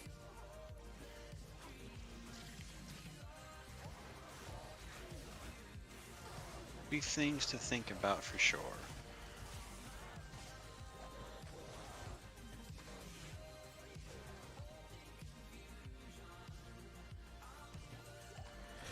Too bad there's not a set that utilizes crossbows, you know? There's not a lot of good crossbows. One of the main problems with crossbows is they have a really low attack speed They're ceiling. slow. Yeah, they're slow. Well, no, it's not. It's not that. So, like, if they were just slow, then you could just stack more IAS, and you could fix it, right? You know, like, doesn't matter how slow something is. If you stack enough increased attack speed, you could potentially fix it. you can't fix crossbows. So their maximum IAS breakpoint is capped at a very low number. It's rather unfortunate. Like, take the Demon Machine crossbow, for instance. The Demon Machine crossbow has an extremely low cap on it. Let me bring up like an IAS calculator and I'll show you what I mean. Not that one. I don't like that one. Okay, so let's say you're on Amazon and you're using a Demon crossbow. So Demon crossbow is one of the faster ones. It has negative 60 speed. Doesn't really matter. Let's just give you, you know, like a crazy amount of IAS, because again, it doesn't matter. And you'll see that it has, we'll give you fanaticism 2. So you're capable of 2.27 attacks per second. That's your maximum attack speed with this crossbow. 11 frames per attack. And now we'll switch you over to a Crusader's bow at 2.5 attacks per second. And you still got room to grow. See, it's not capped out. So we can go like, let's give you some attack speed on the actual bow itself. So we'll give you 120. So the maximum attack speed, or attacks per second for a Crusader's bow, is 3.57 attacks per second, which means that you can make that thing go really, really, really fast. But the maximum speed on something like a Demon crossbow is artificially capped at a really low number, at 2.27. So you see, like, it's not just the fact that they're slower, it's also the fact that they just can't be fast enough in comparison to the other bows. Let's look at the really slow one. The really slow one is, The Colossus crossbow. yeah, Colossus crossbow. So let's go to the Colossus crossbow. So the Colossus crossbow, there you go. So it also has the same cap of 2.27. So it's 2.27 for crossbows. That is your maximum speed that you can ever obtain. And then for bows, it is 3.57. So you're talking about a difference of, what is that? We can just subtract it, right? So you just take 3.57 minus 2.27. So you're missing 1.3 attacks per second. So the bows are getting an extra 1.3 attacks per second over the crossbows, like no matter what. I'm not sure if the crossbows can ever dish out enough damage to bridge that gap, which is one of the reasons why most people don't use the crossbows in the first place. Now, obviously, with cases like the Demon Machine, when you're doing like an enchant sorc, you don't have any choice. It's like one of the best options. And the Sorceress has artificial caps on her damage, her attack speed anyway. So, like, if she were to use, say, what's another option? The Cedar Bow, which is Kukokushaku. Because it's a sorceress, she doesn't have any choice anyway. She only gets 2.77 attacks per second with a Cedar Bow anyway. So she's not really missing out on much when she uses the Demon Machine, because the Demon Machine isn't really that much slower than her maximum capability anyway. But for Amazons, because Amazons have different breakpoints than everybody else, it's not the same situation. I think that crossbows were never meant to be used on Amazon. I think that's the problem. Because some of the characters, like Necromancer, have better breakpoints or like better attack speed, like in general. Like, not higher, like maximum, but just higher in general. Easier to like, reach. yeah, it's easier to reach the maximum on like Necromancers and Sorceresses than it is on the Amazon, which is kind of weird. But I think it's because they were designed around the Necromancer and the Sorceress, whereas the bows were designed around the Amazon. I mean, I don't know if the damage output on the Colossus crossbow, like, really fixes that. Let's take a look real quick. Ariat, Summit, crossbows. Let's take a look at the elite crossbows. Okay, so the average damage on the Colossus crossbow is 61.5. It's almost double the yeah. Hydra. Average damage on your Grand Matron is 43. So if we take let's assume that you hit your maximum breakpoints. I mean, that's the only way we can really calculate this. So, 43 times 3.57 gives us an average damage per second of 153.51. And then we take the crossbow, do the same calculation. So 61.5 times 2.27, which is the maximum you're ever going to get, is 139.605. And then we subtract 153.51. So it's still not going to be as good as the Grand Matron, unfortunately. It looks like you're missing about 13. I mean, it's close with the Colossus crossbow, but it's not quite there. I mean, if you wanted to use the Colossus, though, one of the big issues that you're going to have to overcome with the Colossus is the speed. It's really bad. Yeah, and like the only one I'd really be able to would be Bariza upped with a Shael. Oh, and look, this confirms exactly what I was talking about earlier. So the crossbows were never made. The crossbows were never made with you in mind. Huh. So if you look at the speed on the crossbows, it specifically states that Amazon has a slower attack speed with the Colossus crossbow than the Paladin, the Sorceress, the Necromancer, the Druid. Like you are specifically penalized as an Amazon for using that. But why though? It fits right into everything she does. No, I'm telling you, the Amazon was not made in mind with the crossbows. For some reason or another, the Amazon gets penalized for using crossbows. Take a look at the Gorgon. Weird to me. Take a look at the Gorgon crossbow. Same thing. The Gorgon crossbow, she also gets penalized. The only two she doesn't get penalized on are the Demon Machine, which I would not advise. Demon crossbow, yeah. Because it's the lowest damage out of the lot, and you're definitely going to lose tons of damage on it. The pellet bow doesn't penalize you, but You're losing damage there too. you use a lot. There's a lot of damage. I don't know. I don't know if that one's worth it. The pellet crossbow is only capable of 3 sockets too, which unfortunately means it doesn't really work very well. I think the only one that even gives you any option to do anything cool is the Colossus, because it's 6 sockets. Because you could do 5, 6, 4, 3. You could do all the different ones. And at that point with the Colossus, like you'd want to go Breath of the Dying in that just for the insane damage. Well, also the speed, because you're gonna have to make up for the fact that it's so slow. Yeah. Breath of the Dying has 60% increased attack speed. Yeah.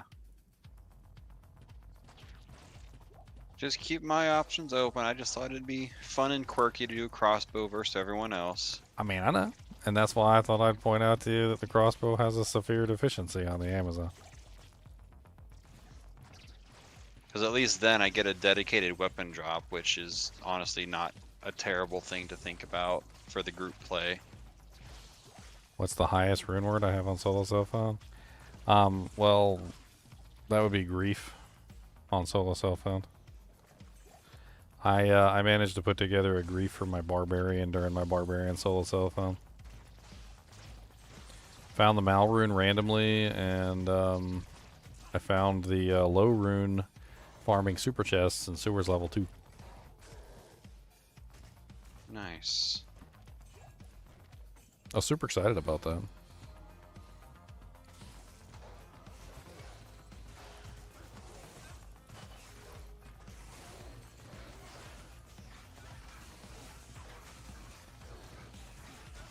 I'd have to check my characters in SSF to see my highest rune word. I don't even think I have a super high rune word. It was like a solid day of farming super chests, I think.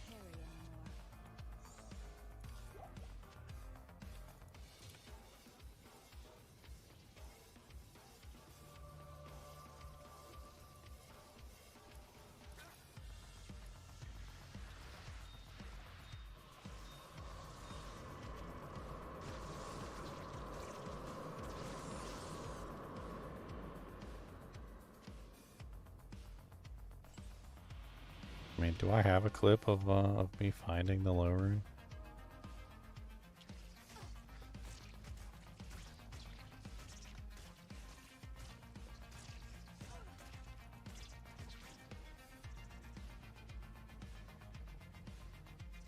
It's almost bedtime.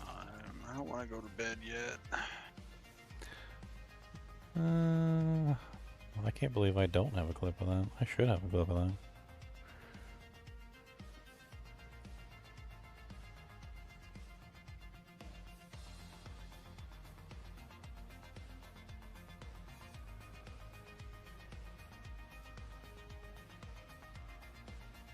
Weird. I didn't make a short of that. Well, that's something I'm going to have to fix.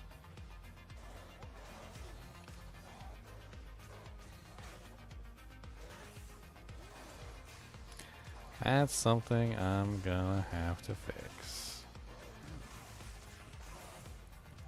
It's a nice level 10 find, 1 to strength, and 7 poison resist, small charm, and normal.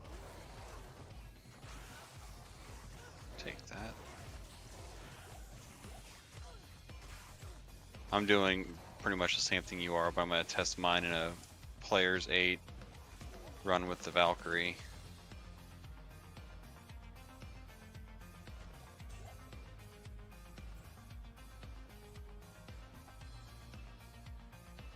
Get the people who do this for a living aren't casual players. I mean, I do this for a living, yeah. I mean, I work. This is my job. This is my job. When I say a day, I mean an entire day, like an 8-hour shift or a 12-hour shift, like literally me running like all day long. I mean, you could get lucky and find it on the first try. I mean, that's definitely an option too. Maybe you get lucky. Maybe you luck into the right pattern.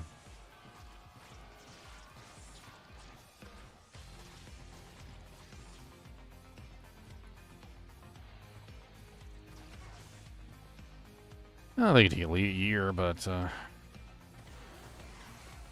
mean, I can show you how to get infinite burr runes if you want to. It's up to you. Not infinite lows, but infinite burrs. I don't have an infinite low seed right yet. Yet.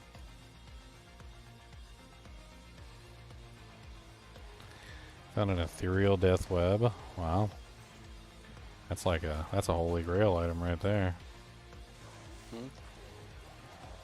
Some people do ethereal holy grails, take them like forever to complete.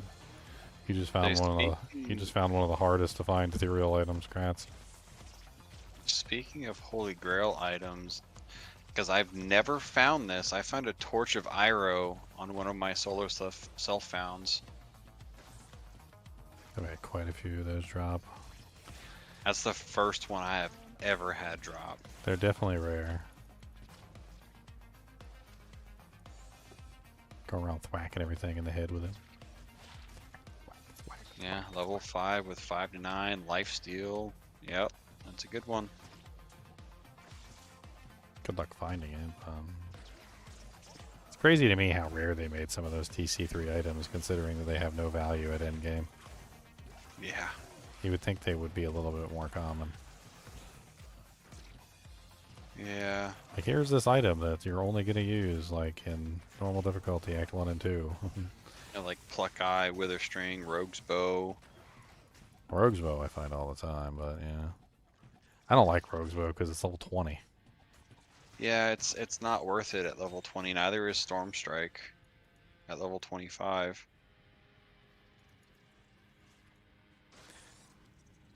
I mean, it's not really about RNG.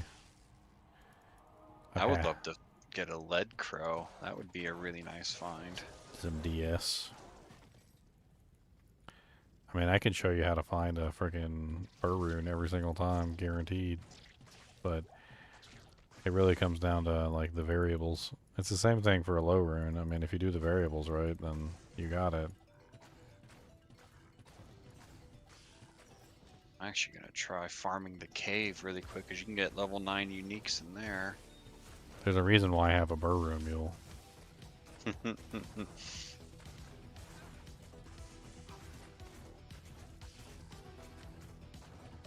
Bust it out. Okay, let me kill Diablo first, and then I'll bust it out. Do you still remember the cadence you had to do to get the burr? Yeah, most of it. I mean, well, I'll figure it out. I'll wing it. I'll wing it. I should be able to wing it.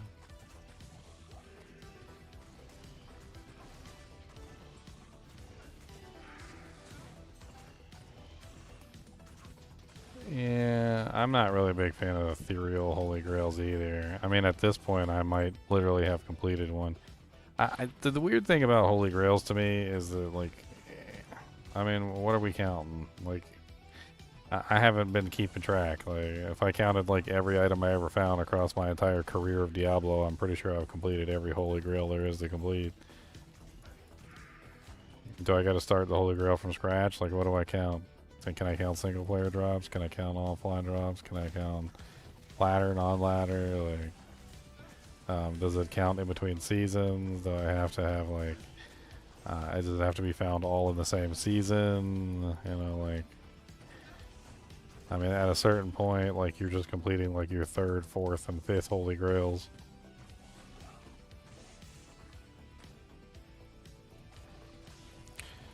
I think the first time you do it and you actually try to do it, it's a good achievement. But after that, it's just like, okay, it's getting old now.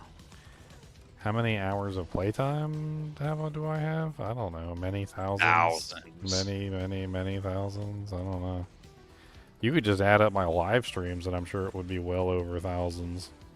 And that's not even including all the time I played before I started becoming a YouTuber. And all the time I played offline. And how many videos I made. And the time I spent messing around in Hero Editor. Say most of us from the golden age of D2 and D2 LOD have probably tens of thousands of hours in this game just playing by ourselves. I spent a lot of time offline, man. I spent a lot of time online back when Diablo 2 was in its heyday. Yes.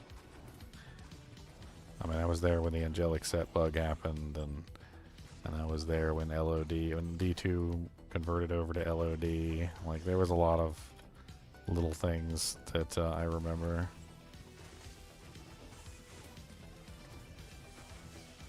Yeah, I remember it being released as a kid. I was like 8 or 9, and just sucking so bad because I had no idea how to do anything at that age.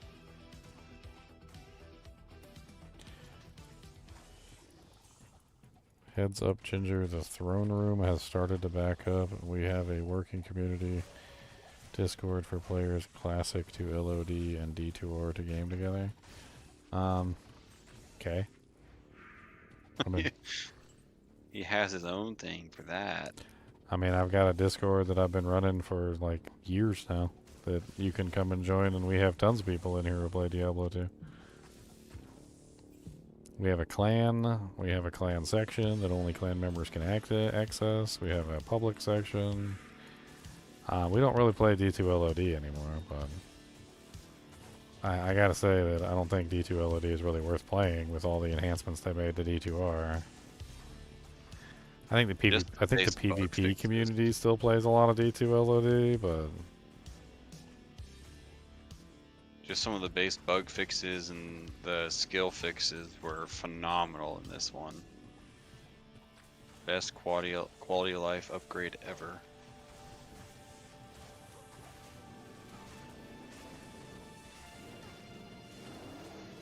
my girlfriend pulled up her Dead by Daylight account and was like trying to see how much playtime she had. I think it said like 49 days or something. Like, it wasn't even in hours anymore. That jank was rated in days.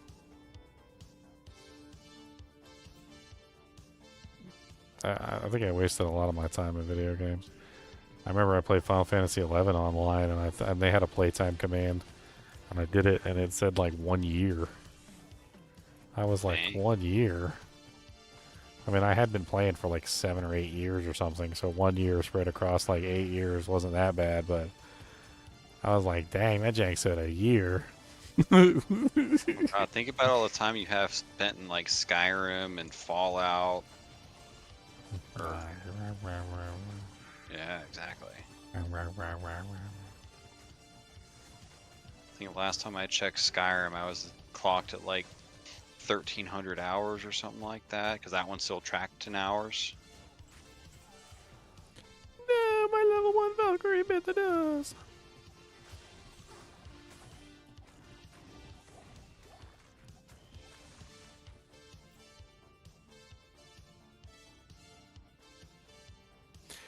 Pew pew pew. Pew pew pew pew pew pew pew pew pew pew pew pew pew pew.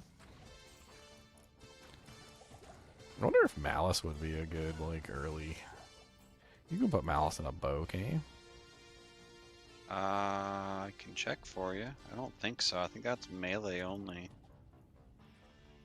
Malice is melee only. Aw, boo-hoo. I thought it was all weapons. I guess it's just all melee weapons. Are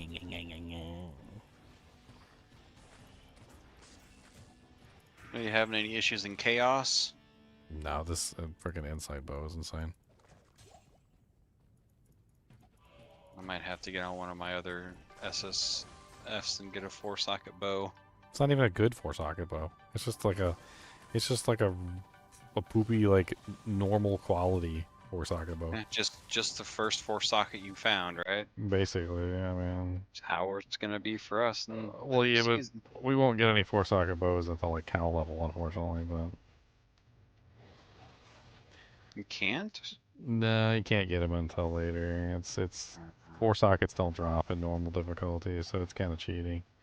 You can get it from cow level. So our first insight would be able to come from cow level. Like you could find a bow, a nice bow in there, and you could take it to Larzik, and we could get our first insight at Nightmare. Like as soon as we're heading into Nightmare, we would have access to this bow. Gotcha.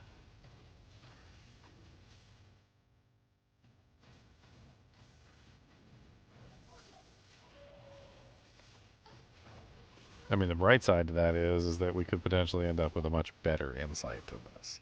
This is not a good insight. This is a bad insight. This is like a baby insight made in the worst possible bow that I could get. Like I wanted to get like a good feeling for what it would be like to have like a terrible insight.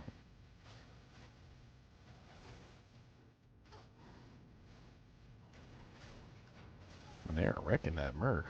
I mean, that freaking Valkyrie. Like, oh yeah. I mean, granted, she's only level 1, but Yeah, she should last pretty good in not normal. versus Infector of Souls. She's only level 1, Unless and it's she's getting her Infector, butt handed yeah. to her. Infector will still kill pretty darn quick. Lay Spectral hit. I'm sure that doesn't help. Swords on with only passive skills. No. That's what I was testing out first, and it's fine.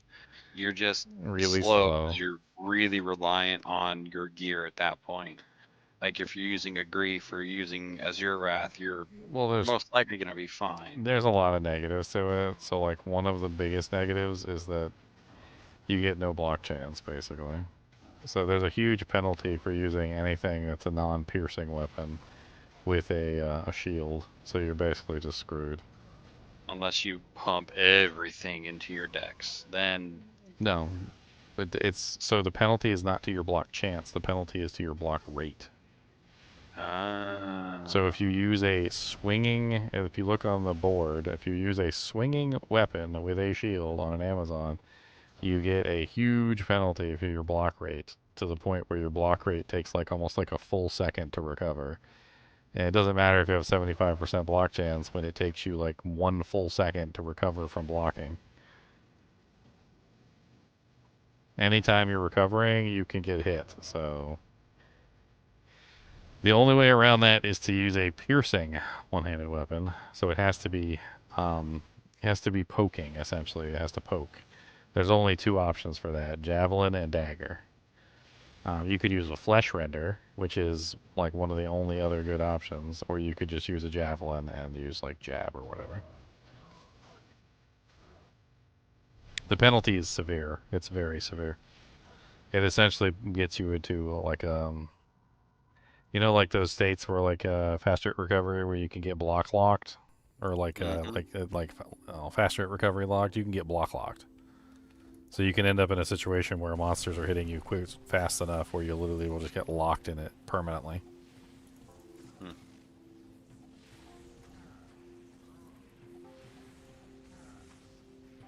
But Flesh Render is a really good option.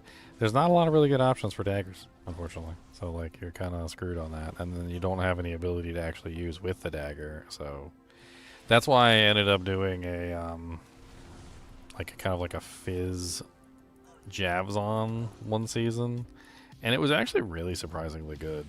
I only leveled up Jab, and that was it. And then I went with like a really high physical damage Javelin, so I ended up with F Titans, because that's like one of the highest ones that you can get without getting something like super specialized. And it was really quite enjoyable. I was basically like the equivalent of a smiter. Like I was demolishing Uber Diablo. I had like tons of crushing blow, open wounds. I was pretty tanky. I could like go toe to toe with like Uber Iswal and Uber Duriel without dying. Stack 75% block chance, of course, because why not? Like at that point, you've got really good blocking. So, and then of course I was, had like really good avoid, evade, a dodge. So I was in there just like hit block, hit block, block, hit block, block, block, hit. It's very strong. It's very strong. I can't remember what season that was that I did that on, but I would highly recommend it.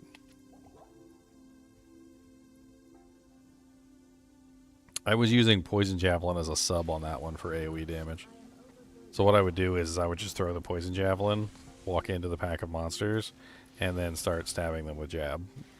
Poison Javelin would take care of most of the weaklings, and then I would focus my fire on the, like the tougher monsters. The ones that actually had HP. And I could effectively take down any of the tougher monsters, no problem. And then rely on the poison to kill all the weak ones. I was surprised at how well it worked. And how good she was at, like, I was even the main tank for, like, when we were doing Ubers.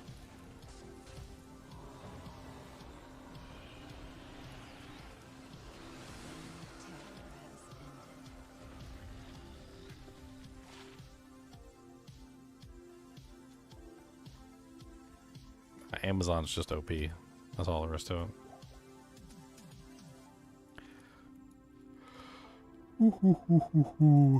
I need piss.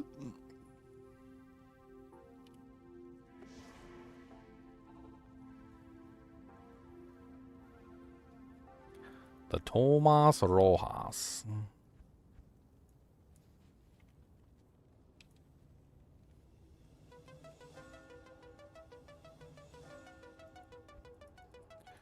Alright, Kane, let's go.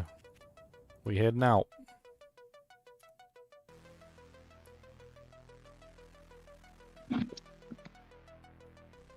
Alright, Ginger, thank you for staying up and chit-chatting with me, but I'm getting off to go to bed. I got work in the early morning. No problem. It is a Monday, after all. I know. I have Thursday off, thankfully, so I'll be up pretty late playing Wednesday night. Monday.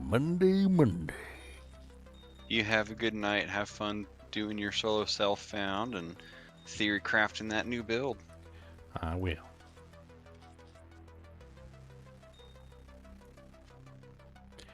I already been on here for 8 hours. That's it. I'm clocking my shift. I'm going home. 8 hours working hard and I don't even know it, yo, cause I get to play video games for a living. Don't you know it's really living? I didn't know, I can't sing the song cause I ain't got nothing rhyme with living. What the hell rhymes with living? Bivin, wivin, tivin, ivin, givin, zivin, livin, tivin, blah, blah, blah, blah, blah. Diving? No, it doesn't even see. It doesn't even match. I mean, it's the same words, letters, but it doesn't even match. Like, what the hell is that?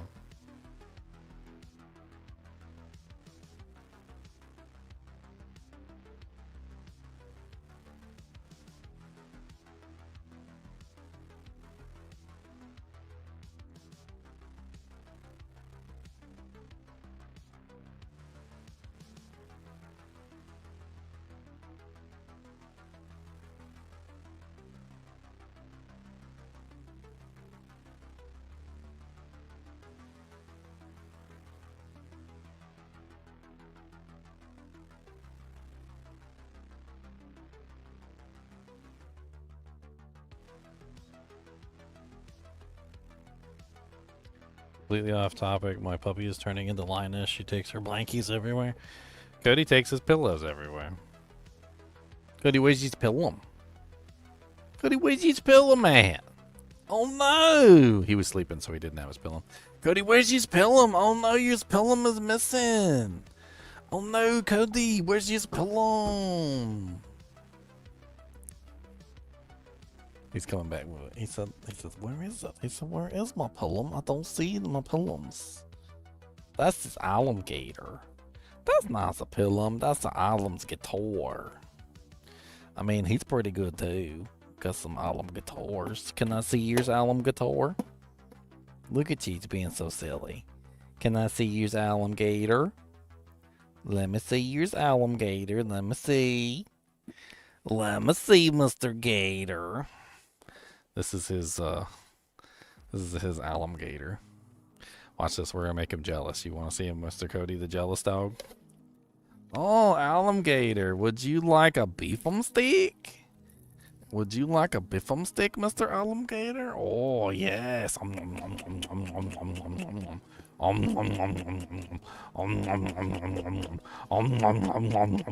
Mr. Alligator gonna get the biffum stick. Oh, he doesn't that's my biffum stick. Don't give it to Mr. Alligator. He does not give it to Alligator. He said he doesn't eat stuff. He's on a diet. It didn't take long for him to come up here, did it?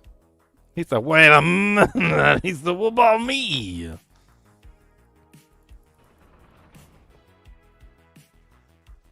He said, Donald, you can't just give beef sticks to Alligator. He's allergic. You gotta give them to me so I can check them and make sure that they're good for him to eat. And by check them, I mean I got to eat them. All of them. Every one.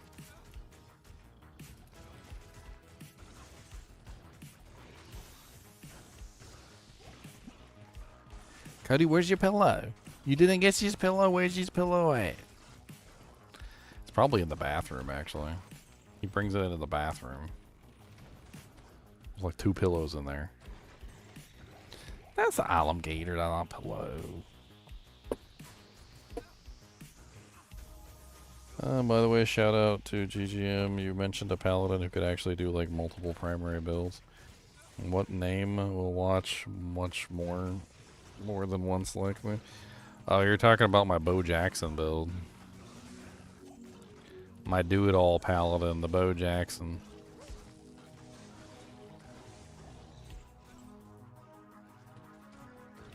Bo Jackson. The Bo Jackson build. That's this video right here. Bo knows sports. Bo knows baseball. Bo knows soccer. Bo knows golf. Bo knows sports. Bo Jackson was a semi-famous or famous, depending on how you look at it, sports player from the like 90s era who was really good at every single sport he played. He was good at basketball, he was good at baseball, he was good at football, he was good at fucking soccer. Like, he played professionally on multiple teams. So I named the character after him because this character can do it all. He is a do-it-all character. He's got a Swiss Army knife in his pocket, and he's not afraid to use it. One Swiss Army knife. He's got a can opener for his wife, and he's got butter knives and lovely spoons, and he's gonna eat some pudding in your room. He's got it all. He's got it all.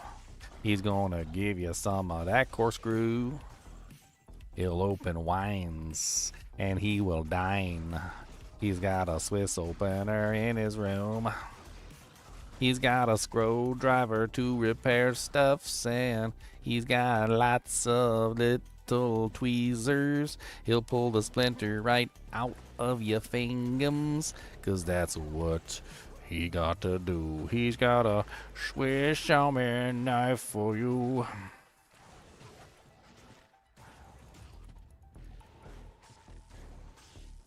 Cause he's Bo Jackson. You hear he sucked at whack-a-mole? Oh man.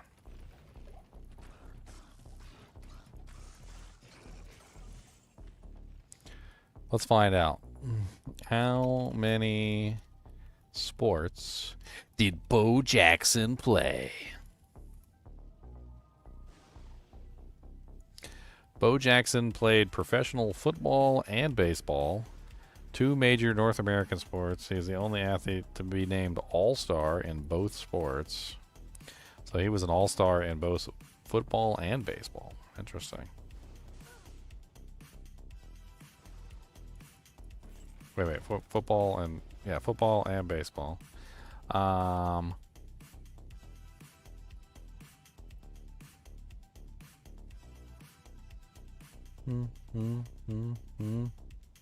could have sworn I remember him playing golf too. Although he might not have played professional golf, which is, like, he doesn't have to play professional in every single sport. But the fact that he was professional in 2 sports, I know he played more than that.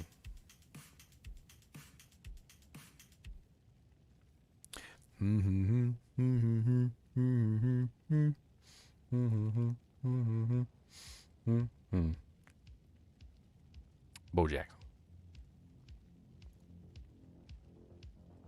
Ah, it's so white and blinding. He won 2 state decathlon titles, throwing multiple no-hitters for his baseball team. On snap, offensive, and defense for his football team. Jackson lettered in all 3 sports in his Auburn University. All 3 sports? What 3 sports are we talking about here? Heisman Trophy.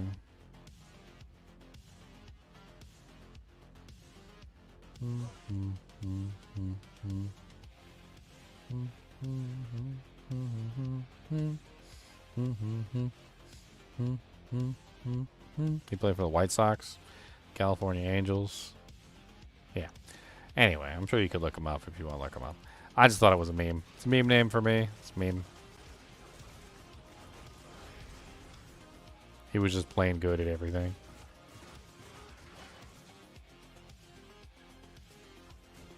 OJ didn't do it, what? He was a low handicap golfer, bowled 200 plus average.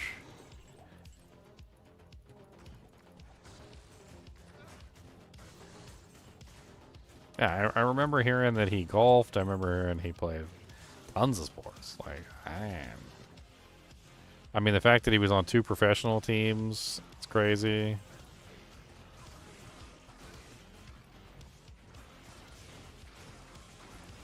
The only other athlete that I ever heard that went to like a different sport was Michael Jackson. I mean, Michael Jordan. I remember Michael Jordan played baseball for a little while for one team. I can't remember which team it was.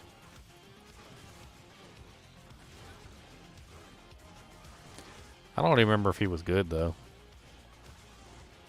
He didn't stay playing baseball, so maybe, no. I don't remember.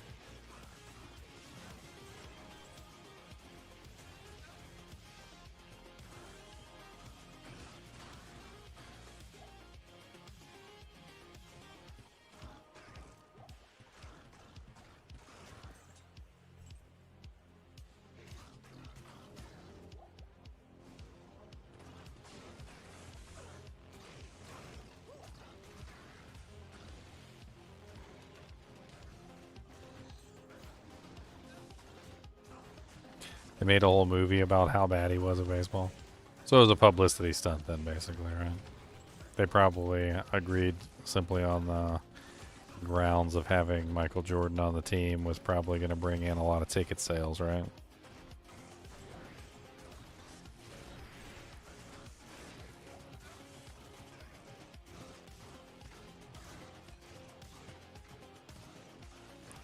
Ever see Pootie Tang? No, I don't think I've ever seen Pootie Tang. That sounds like an interesting movie.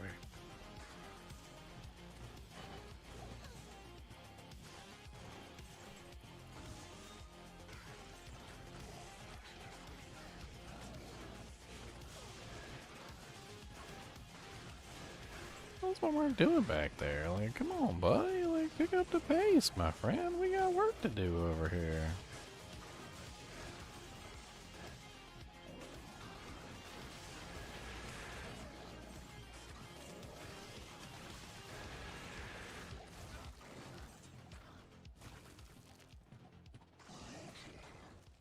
Your army's all falling apart, check the overseer. This is so very sad. So very sad.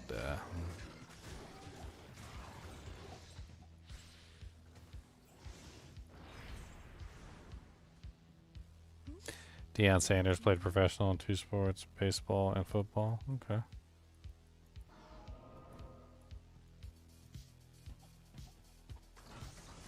I just remember all the advertisements on frickin' TV. I don't know why there were advertisements for Bo Jackson.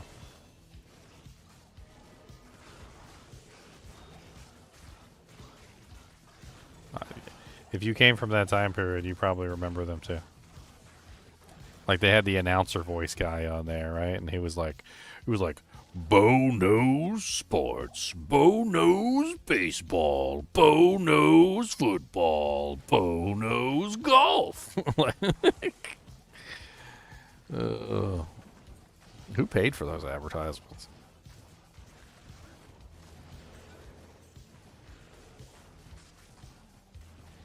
I wonder if I can find like one of those old advertisements.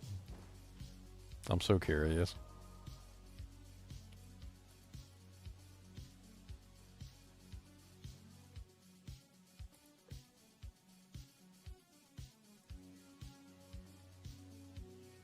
Let's go. We found it. We found it, boys.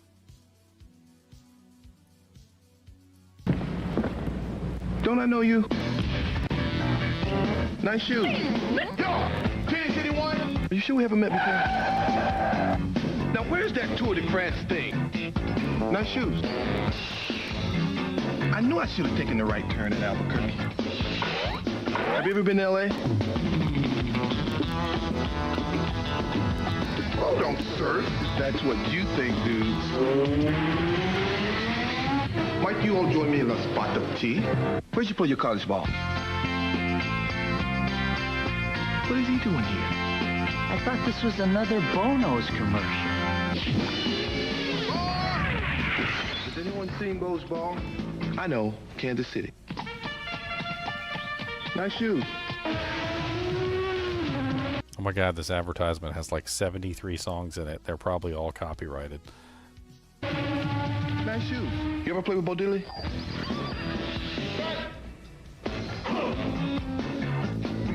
Dear Lord Jesus, what have I done to this video? It's gonna pop up on the list like copyright, copyright, copyright, copyright, copyright, copyright, copyright. I'm getting banned, guys. I didn't know there were 73 songs in it. It was like a 60-second video, and like they just cut up like 3 seconds of every single song. I'm pretty sure I heard some Beach Boys in there.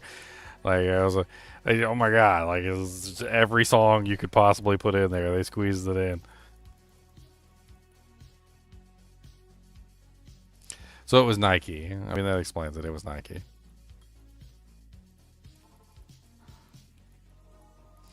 I'll have to edit them out later, unfortunately.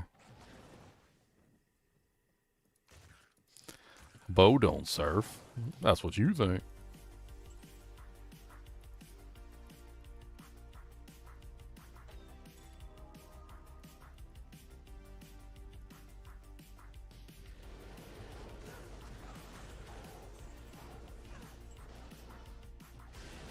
Yes, Cody. Used to brief him really hard on me. Used to brief him. He's doing a lot of briefs. There's a many briefs coming to me. Why he's doing the briefings? Do you gotta go pepper doodahs? Do you gotta go peepa doodahs?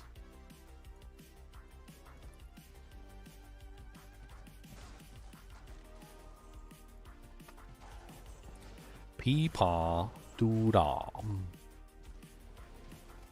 Bo knows you've been banned. That's right.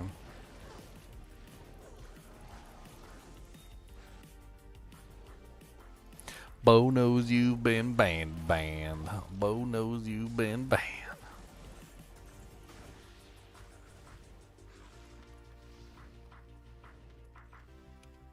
I'm already level 34.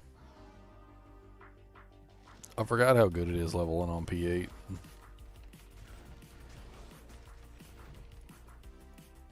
D2 got all the love tonight? That's right. All the loves. Oh yeah, what was my hype train emote? I forgot what I got. I didn't even check what my new hype train emote was.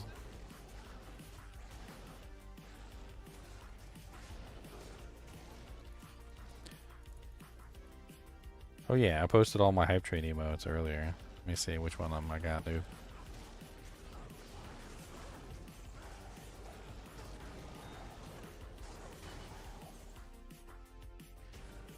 Lycanders or Gold Strike? Gold Strike would be really good too. I don't have a Gold Strike right this second. I wouldn't be mad about one though. I wouldn't be mad at that. Especially upgraded, that'd be pretty good early on.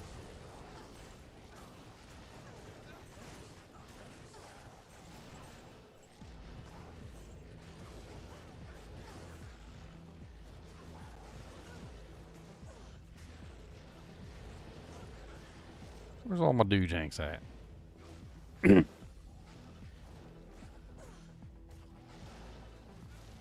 Oh no. Look at all them hype train emotes. My brother's beating me by a mile.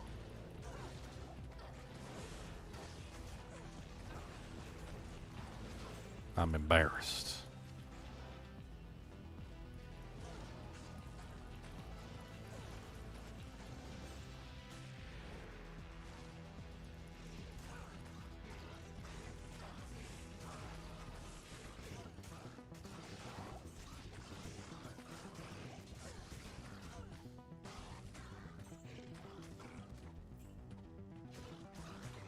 Pew, pew, pew.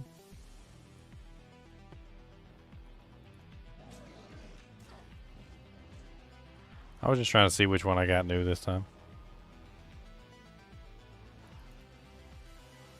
And some biddies. For a second there, I thought that was like slang for titties. Like big titties or something. Be like, yeah, we just call them biddies. And if they small, we call them itties. We got biddies and itties. And if they're just regular, we just call them titties. Itties, biddies, and titties.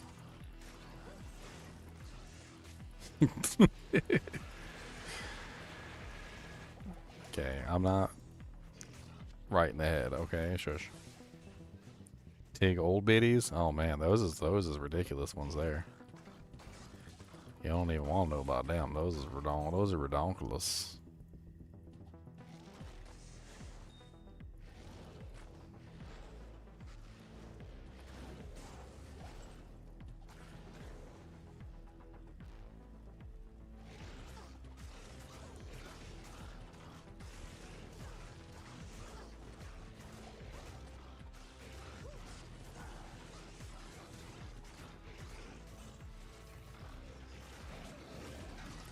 Shoom, shoom, shoom, shoom, shoom, shoom, shoom, shoom.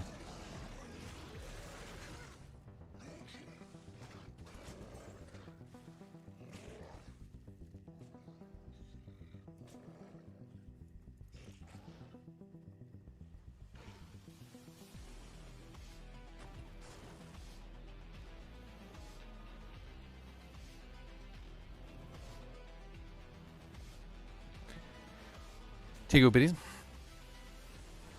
Pew, pew, pew, pew, pew, pew, pew, pew.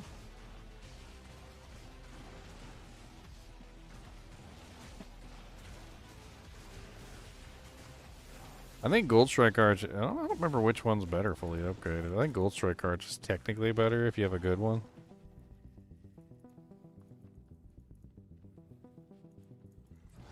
Ow, ow, ow, ow. Stop being rude.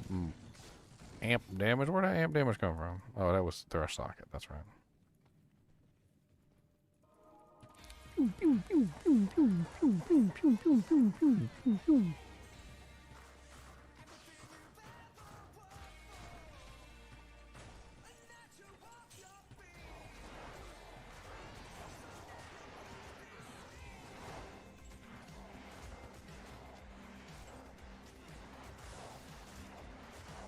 If I have to pick a class, regardless of anything, what would I pick?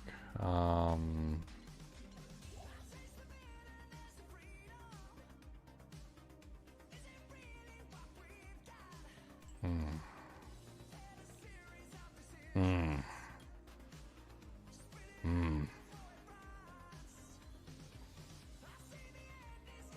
don't know. North Star Smiter's pretty dang good. I think North Star Smiter pretty much demolishes everything. Handles all content pretty much except for cows. Really fun to play. I don't know. I like variety. Like I feel like you're pigeonholing me here. I like variety. Okay, variety is the spice of life, and you've taken away my spice.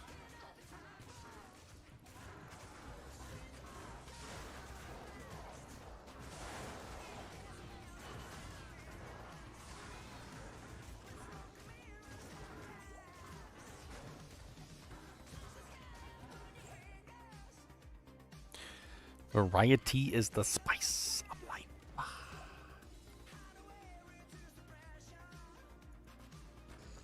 35.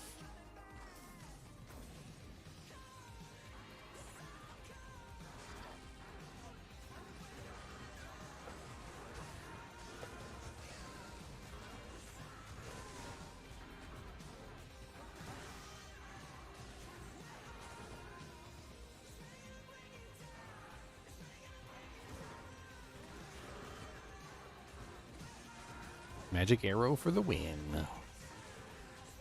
I don't know, it's pretty smooth so far. Like, this run has been really smooth. I certainly ain't upset about this run.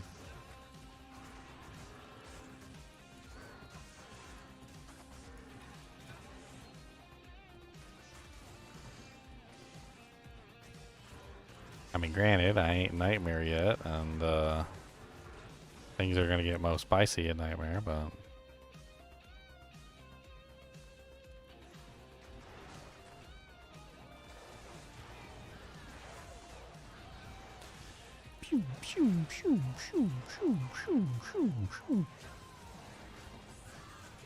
interesting idea, maybe stacking in poison damage with this build. I don't know.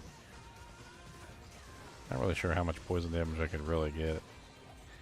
But one nice, like, 215 poison small charm certainly wouldn't be awful.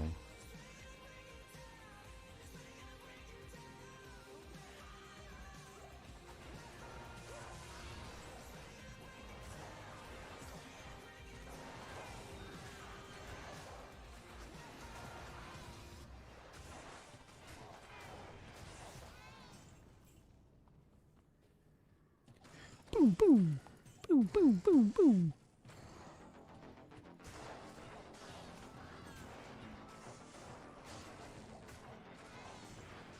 I haven't done a magic damage character in a while either. I think it's my first magic damage character in a minute.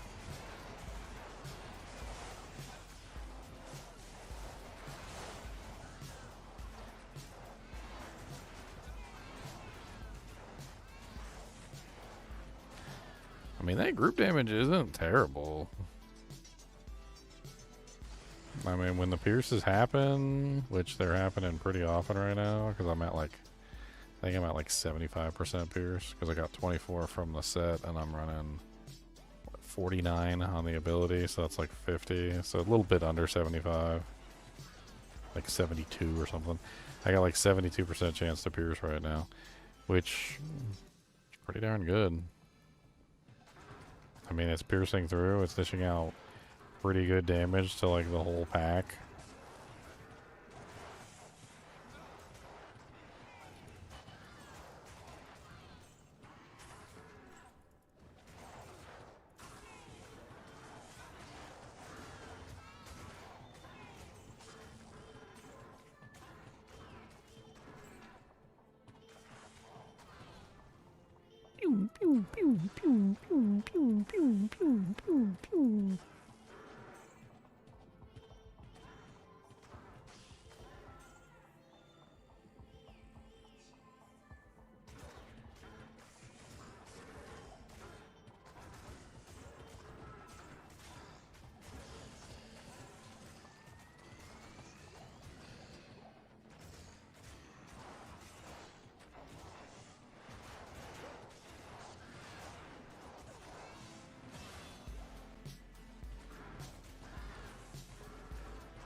Goodbye, Frozenstein.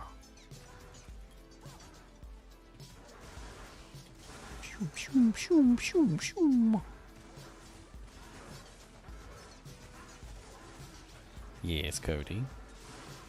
Are you ready to go downstairs? Cody, you ready to go? Do you want a peanut butter covered porkum twist? How about a peanut butter covered porkum twist? Would you like one of those? You likes peanut butter covered porkum twist, you said? He said, I don't, he said, who doesn't like peanut butter covered porkum twists? He's sitting down, he's doing a lay down. He's so funny.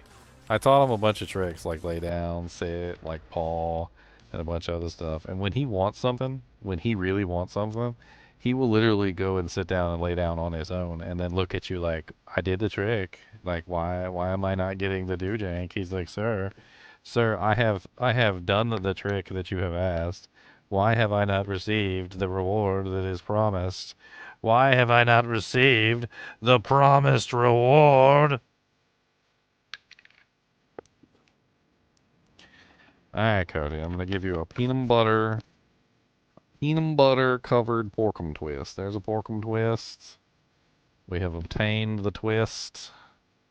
And we are going to dip the porkum twist into the peanut butters. And now we have a peanut butter covered porkum twist. Would you like this? You would like this? I don't get this sweet. It's a thumbs good. I like those. How about a really long porkum twist? How about that one? That was finger sized. Let's get a nice peanut butter on there. Gotta dip it real good and get a nice chunk of peanut butters. You want that one? Does he want that one? Yeah, these are. Look at the eyes get real big. Ooh, ooh.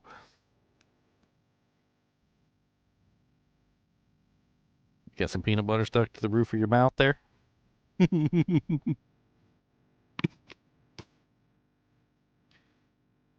Ugh.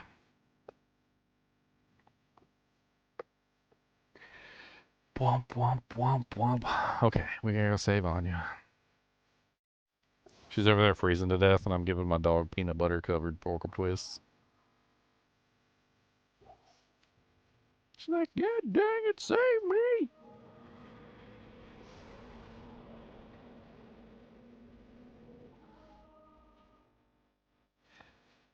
It's always a crapshoot with this, because sometimes she gives you a bow and sometimes she gives you a javelin, and you never really know which one.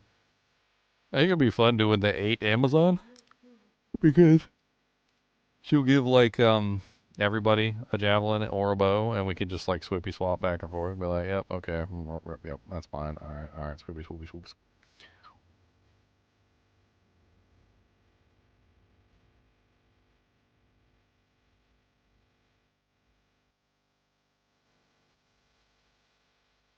Oh, Wind Fury sent me a clip of my low rune job.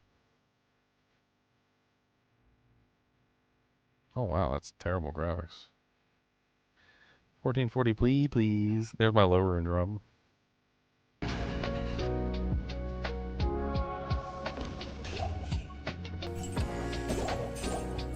Hey, there's a Kubus cam, but he's not there.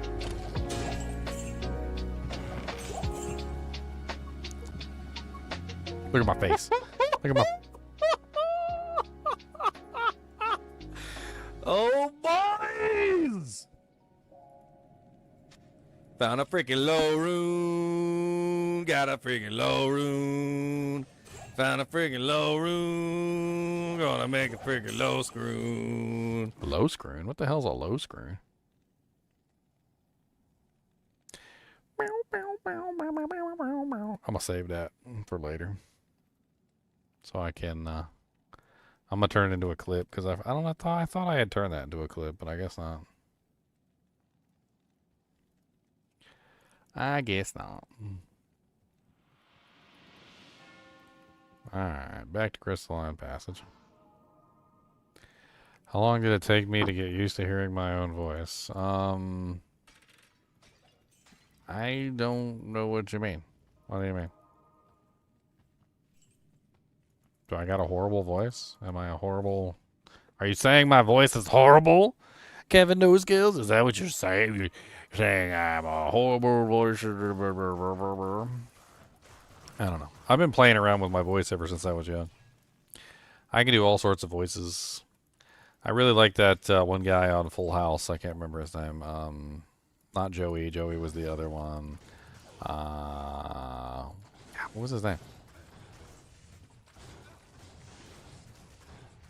You know, he did the chipmunk.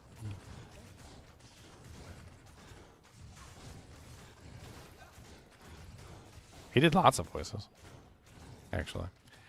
But like ever since I saw him, I was always playing around with my voice too. I was like, oh, I could probably do that. And, you know, I could do things like, no, kid, no, it's my chicken pot.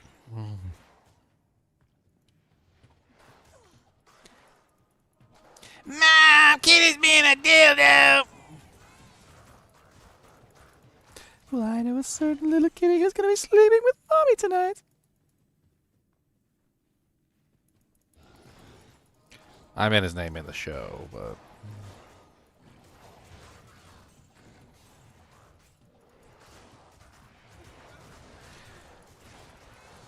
Oh, it is Joey? I thought Joey was the biker guy. Why am I mixing up the two then?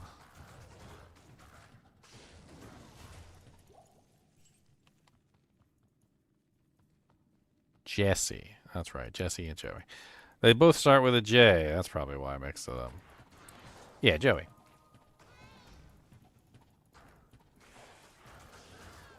Yeah, he did things like Mr. Woodchuck or whatever.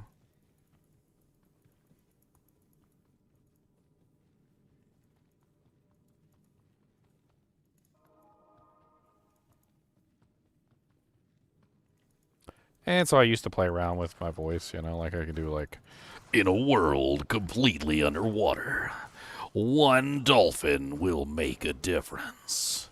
He will rise above the cream of the crop and catch the only thing that will save the world. You know, like I can do tons of voices. I can't really like do them on command all the time. Like some of them I can. I remember one time I was walking through Kroger and like I was just doing some random voice that came to my head, and I don't know why, but I guess it sounded like the boss. And somebody was like panicking, running around trying to clean up real fast, and then they ran over to me and they were like, "Oh my god." They're like, "You sound just like the manager. I can't believe you did that to me."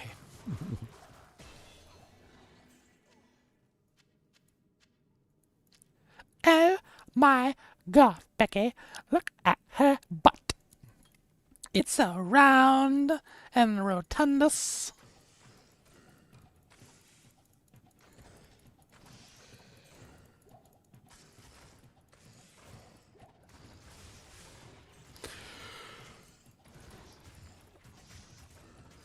And Cody said, it's time to go.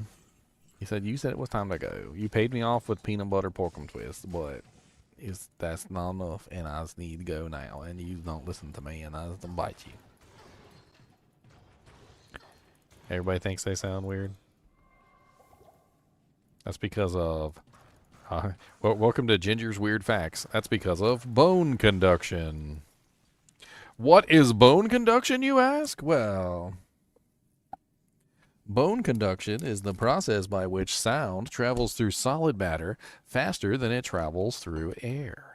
So, when you talk, your bones conduct the sound to your ear faster than the air conducts the sound to your ear, which causes the air to reach there last, which means that you sound different to yourself than you do to other people.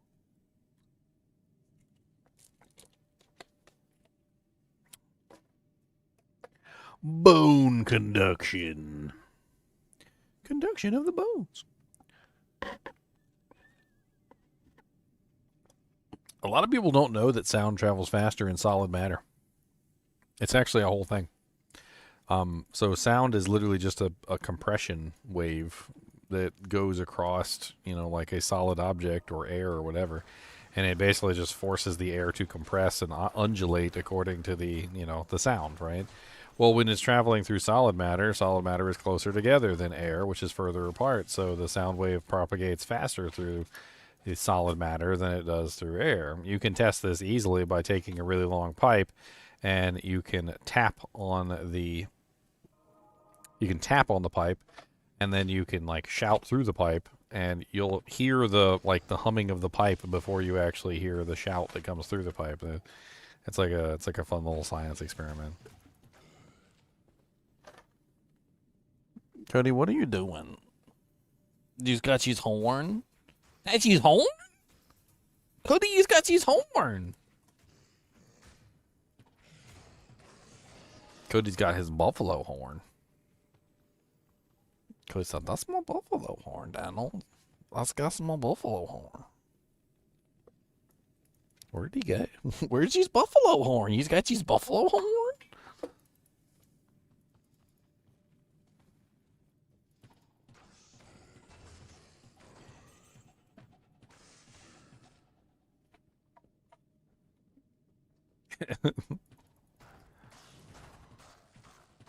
He gets so excited.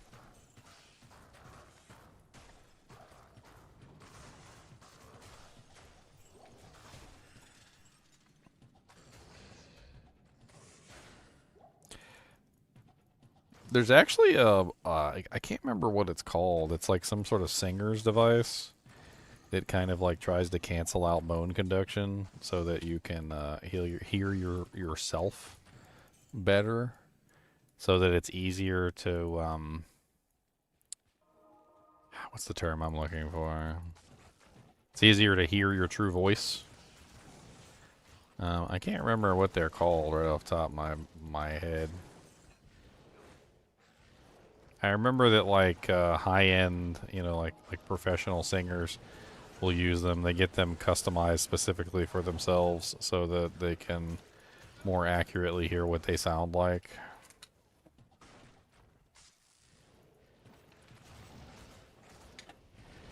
Makes it easier to, tune your voice when you can hear yourself properly.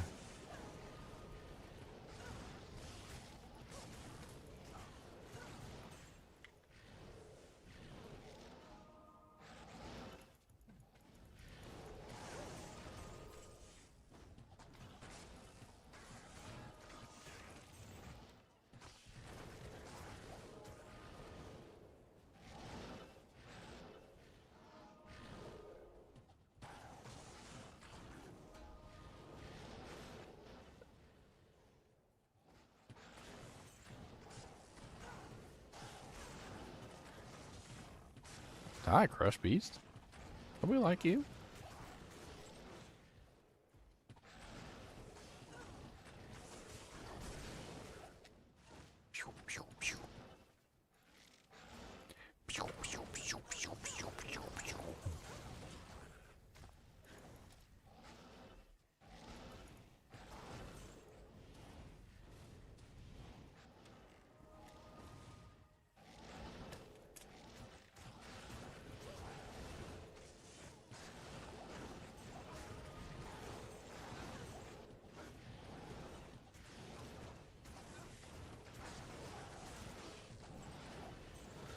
Bunch of champions around here.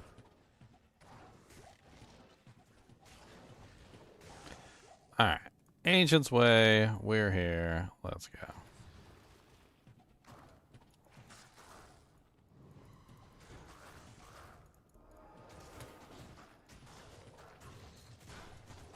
Our damage is definitely diminishing. So this player's 8, though. We'd be doing really... Honestly, we'd probably be demolishing on P1. But if we do the ladder start, it's going to be player's 8 for the most part. So she's got to be a P8 capable character. I mean, she don't need to demolish P8, but she does need to be able to hold her own and actually kill monsters. So...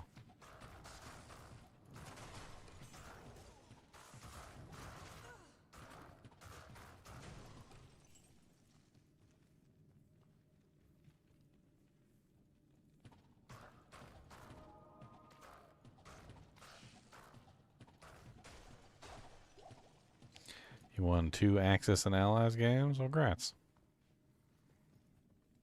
I don't know what Axis and Allies is, but grats. Grassy booty butts.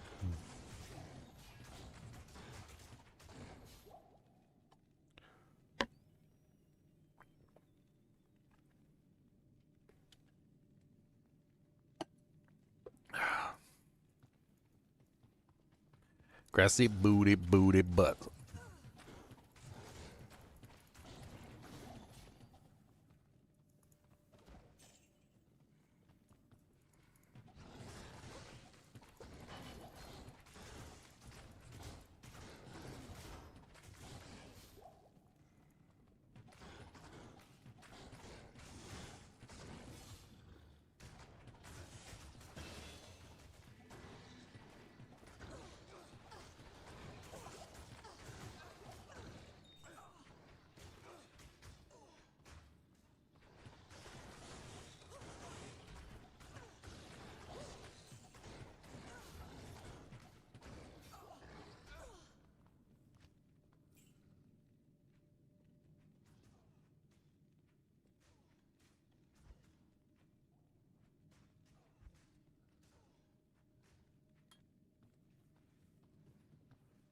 It's like Risk.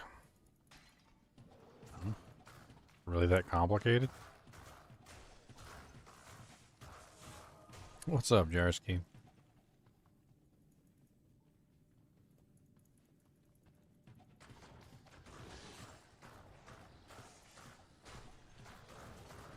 Yeah, I mean, she's definitely holding her own. I think she'll do alright. I want to see how she performs through, like, Nightmare difficulty and Hell difficulty. I have a feeling that Hell difficulty is going to be rough, but it always is on lighter starts.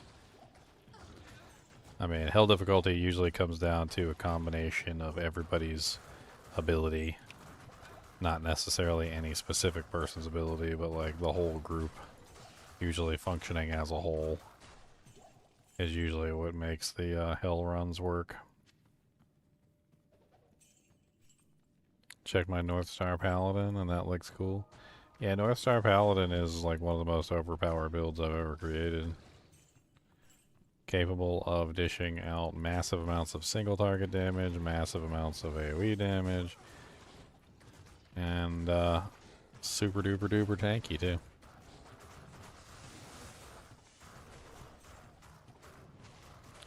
Super duper pooper tanky.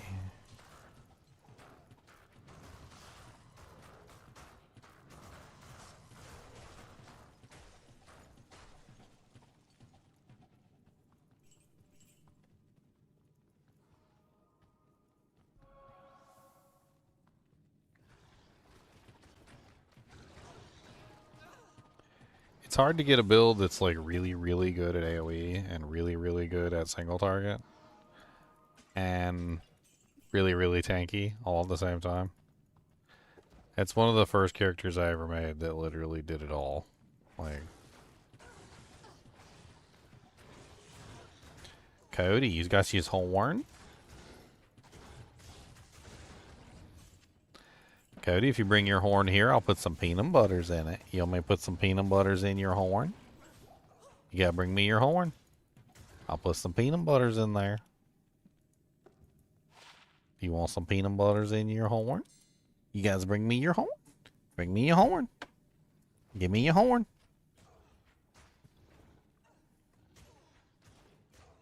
Give me the horn. How am I supposed to put peanut butters in it if you don't give it to me? You gotta give it to me so I can put some peanut butters in there, sir. If you don't give it to me, then I can't put no peanut butters in it. I'm gonna put some peanut butters in there. Just hold on. We're gonna put some peanut butters in there. Okay. Just hold your horses, peanut butter boy.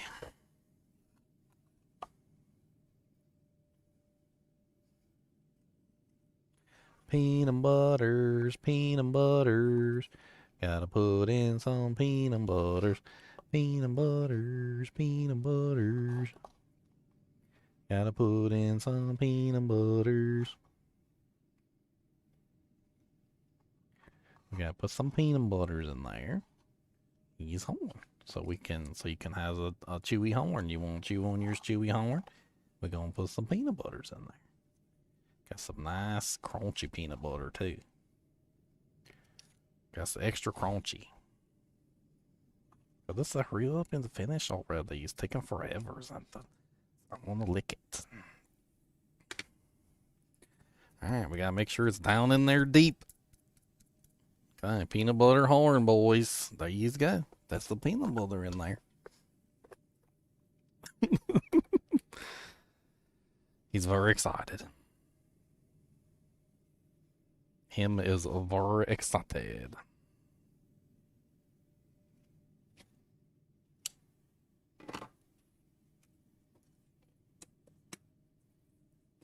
I mean, buffalo horns are nice to chew on, but if they're filled with peanut butter, they're even better to chew on. Lesson number 1.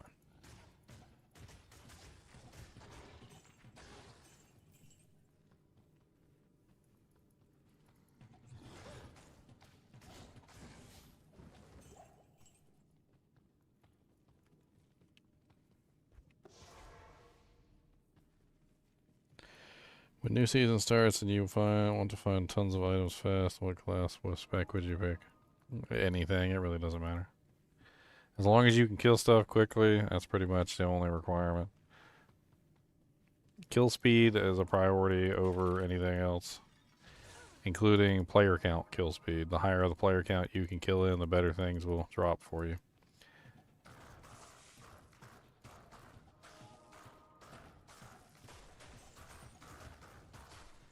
Skill-based characters generally tend to do better with kill speed early on, and gear-based characters tend to do better than the skill-based characters late game. It really kind of depends. North Star Smiter kind of represents both. He is both a skill-based and a gear-based character. His smite part of him only comes online once he starts getting equipment that can be functioned for smiting, like crushing blow and open wounds and whatnot. Whereas the magic holy bolt actually comes online rather quickly, and he'll be able to demolish pretty much anything that's a demon or undead within a very short period of time.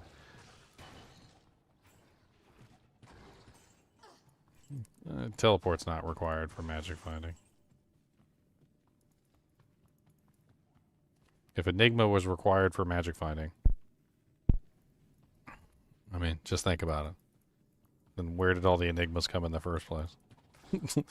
Where did all the Enigmas come from in the first place if you need teleport for magic finding? Everybody starts as tons of different characters. Like there's Amazons, there's Paladins that play Hammerden, there's friggin' like Smiters, there's tons of different characters in the game, and not all of them are sorceresses with teleport. And there's tons of ways to magic find, and teleport is not the only way.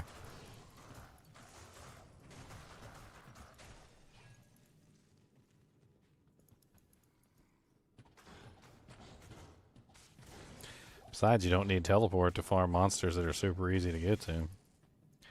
Pendleskin in Hell is like super easy to get to. He's also an undead, and you could literally demolish him with holy bolts. And Fist of the Heavens.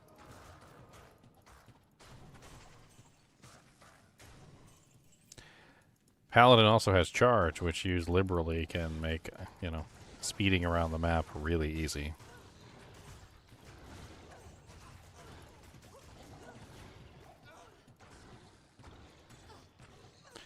Find item barb is a horrible ladder start choice unless you have a group to feed you items and equipment. I think barbarian is one of the worst ladder starts that you can possibly make. Now, if you have a group and you are in that group, being carried by that group, then that's a different story. Like, as a barbarian, you can definitely be useful in a group context, because, of course, you have things like your shouts, you could do your find item and whatnot, but as an actual, like, DPS and carry, like, barbarian is one of the worst for any kind of, like, starting character, because they just have horrible... They're absolutely horrible early on. They're entirely equipment-based for everything. Even Warcry is equipment-based because you need large amounts of faster cast speed, and you also need large amounts of mana regeneration, as well as a large mana pool to really get good effectiveness out of Warcry. So the entire character is unfortunately extremely equipment-based, which makes the character just absolutely terrible for ladder starts. If you're in a group, if you're in an 8-man or like a 5-man party or something or whatever, and you have people to carry you, feed you equipment, feed you bodies that you can find item, obviously, and buff them up with shouts, then you can do okay, but you're not going to be carrying the group, and you're going to be like basically just standing there watching most of the encounters.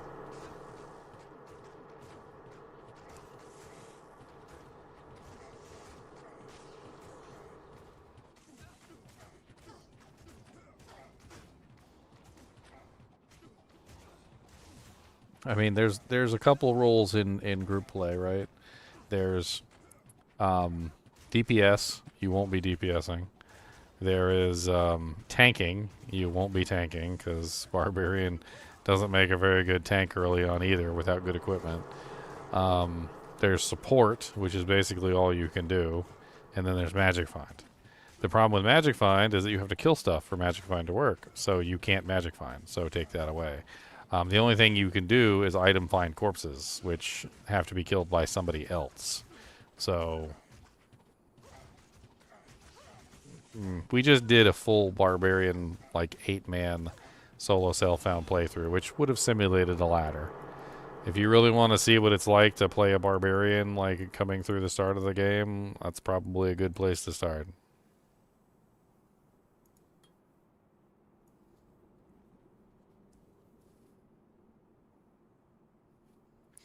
You want to play a civilian with no skills?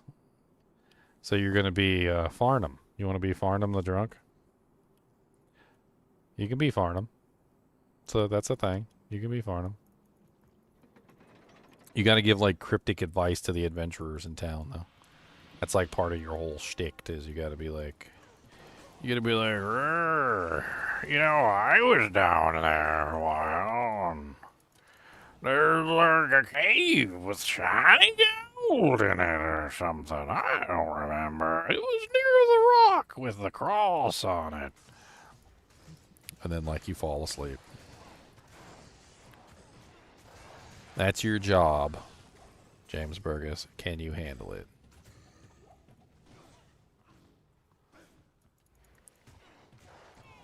What's up, Derby? Of course I got stamina. It's my job. It's my J-O-B.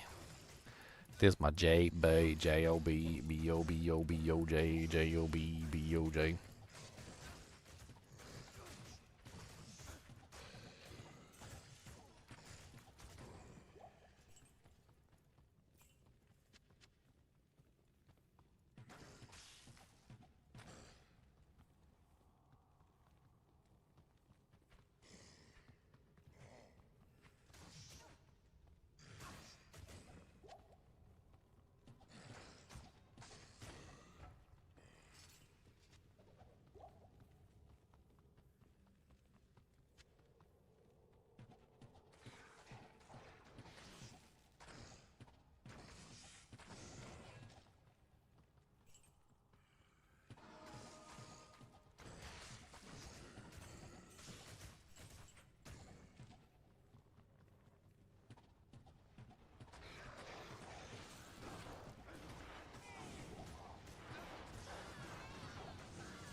Forgot. Does magic arrow requires arrows to fire?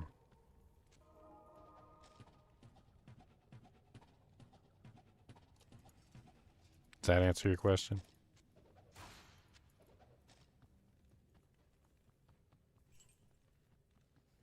Alright, Boulderine, you have a good one. I'm probably hopping off here soon, too. I've already been streaming for 9 hours. I'm going to kill Bale, and I think that's going to be it for me for tonight.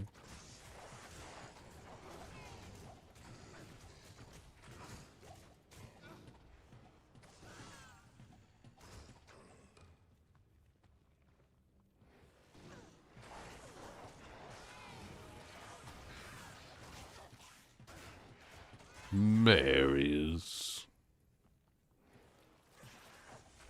Lo, lo, lo, lo, lo. Look what it has done to me. Take it, take it, take it.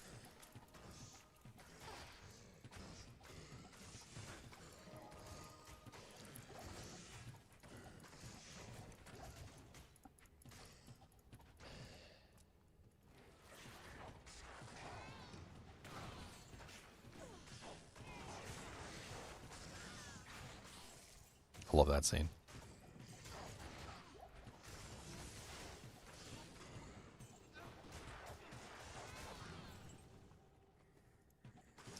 Pew pew pew pew pew pew pew pew pew pew pew pew.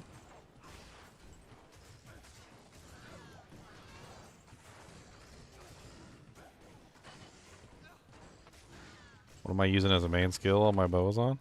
Magic arrow. I'm magic arrows on. I got a whole theory craft on it and everything. I got a couple ideas here and there. I'm not exactly sure, like, the 100% the direction I want to go in with it, but I'm still trying to figure it out.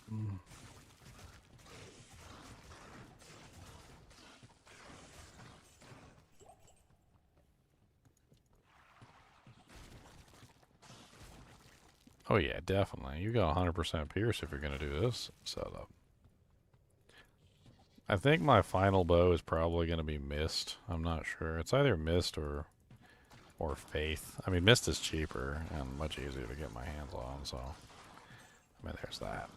I could probably trade for a Cham early on if I'm lucky on equipment.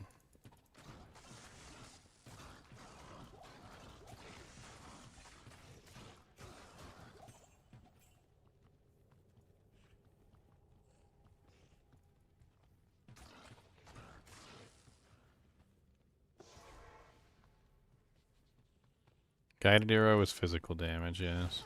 Guided arrow also doesn't, like, I don't know. I mean, it's just single target. It's only single target. Magic arrow at least has the added benefit of being more than just simply single target, right? Because it pierces through and does damage to multiple targets. Watching this stream in a VR chat is pretty strippy. I'm on VR chat? That sounds amazing.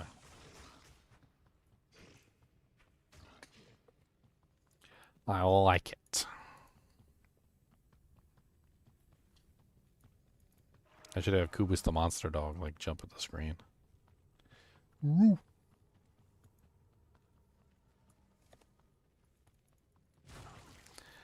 Ow.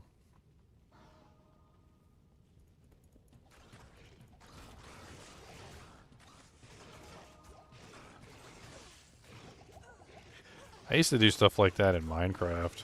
Like, there were some, like, plugins you could get where you could turn paintings into, like, links to streams or, like, videos on the internet. I thought that was pretty cool. You could have, like, a stream playing inside your Minecraft game.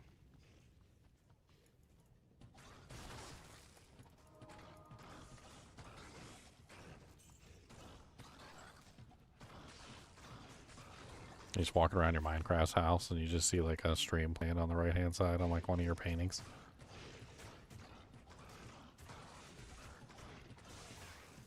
Just to be even more ironic, you can make it a stream of Minecraft.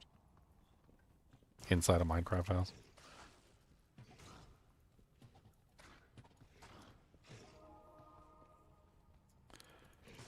Just to confirm, this is a necro bias optional stream. What do you mean?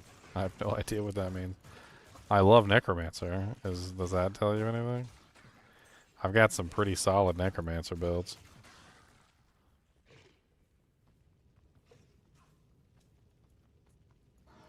Just all sitting in a room watching stuff together.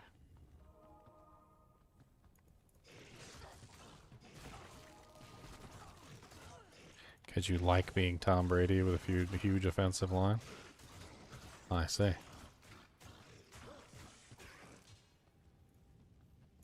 Sounds emotionally distinct.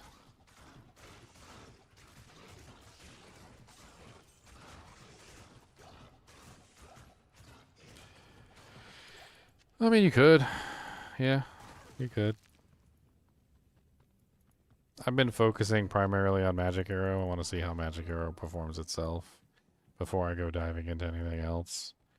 It's kind of one of those situations where I'm trying to make sure I have Magic Arrow in place and actually functional before I start messing around with the other abilities.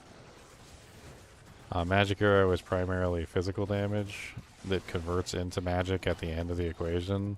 So things like Critical Strike work. You can also use Pierce. That also works. Stacking physical damage is a very high priority, so you want to stack as much physical damage as you can through, charms, through jewels if you can get it, etc., etc., etc.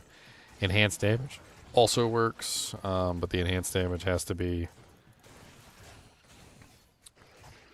like on things besides the skill itself because it doesn't have any enhanced damage on the skill.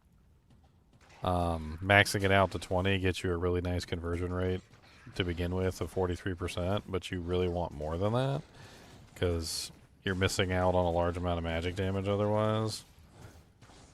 Doesn't cost any mana at level 13, so like once you hit level 13 on your character, literally, because it's a level 1 skill and you can put points into it really easy. So once you hit level 13, like there's no mana cost, which is really nice. There's also no arrow cost either. It's really just about getting a nice bow. I tried out just like a 3-socket bow with 3 ith runes in it, and it actually worked really well. I was pretty surprised. I just did ith, and I used that for like all of Act 2 and most of Act 3, and it's pretty good. Like, had no problem with the triple ith rune bow. Getting 3 ith runes probably wouldn't be that difficult either. I mean, they're ith runes. Either I get them or I transmute up to them, like one way or another. I don't think it would be that difficult to get my hands on 3 iths.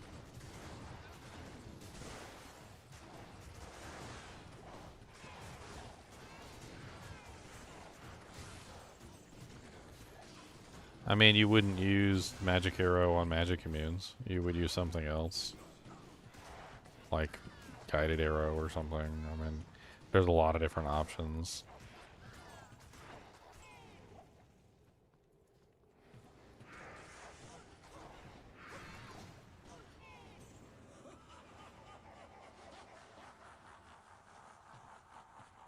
Because Magic Arrow converts physical to magic, you're still a physical damage character. You're still going to have particularly high physical damage, so you can always use one of the other physical damage abilities to like counter any kind of magic immunes.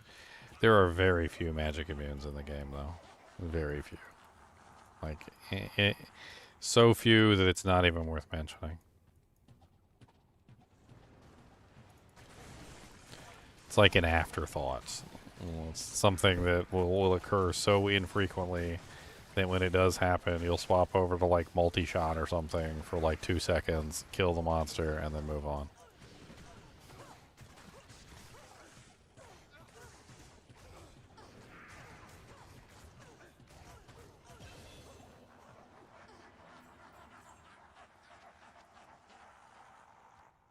Tell you one thing, man, this frickin' character feels tanky as all get out.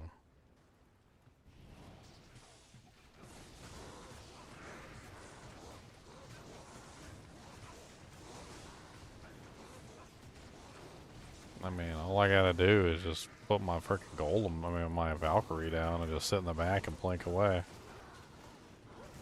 Plank, plank, plank, planky, plank, plank, planky, planky, plank, plank, plank, planker, plank, plank, planker, planker, planker, planker, planker, plank.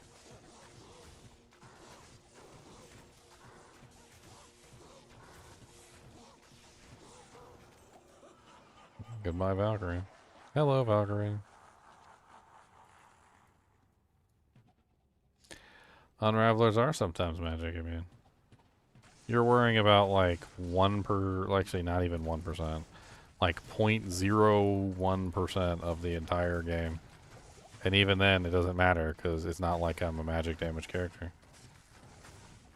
You have to understand that conversion abilities work by converting physical damage into magical damage, which means that if you're not using that ability, you still have physical damage. In the case of something like Bone Spear, or Hammers, or Bone Spirit, those are magic damage abilities. So if you build those, you only have magic damage, and you have nothing else. But when it comes to Magic Arrow, you're not building magic damage. You're building physical damage. And then you're converting physical damage into magic damage. So your character is a physical damage dealing character that has extremely high physical damage. Which means that in the case that you ever come across a magic immune monster, you just simply swap to your physical damage attack. You can literally just use the regular fire on your bow. Like, you don't even need an ability. You could just literally switch over to regular attack and probably still kill a magic immune monster.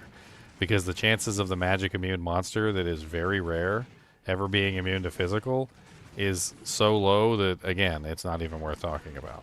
So you have two elements. You've got physical and you have magic. Then, on top of that, you also could potentially have a third element or even a fourth element because there's two other conversion abilities that are on the same tree if you really wanted to go that far. There's a fire conversion ability called Fire Arrow, and there's a cold conversion ability called Cold Arrow. And just as they sound, one converts physical damage into fire, and the other one converts physical damage into cold. So you literally, if you wanted to, you could potentially have 4 different elements: fire, ice, magic, and physical, to deal with anything that you wanted to deal with. Not that it's necessary. Honestly, magic and physical are good enough on their own. I have kind of like, just as a joke, was thinking about including the cold one just so I could have like a chill. Thought it could be kind of interesting to throw a chill into the mix, but I don't know.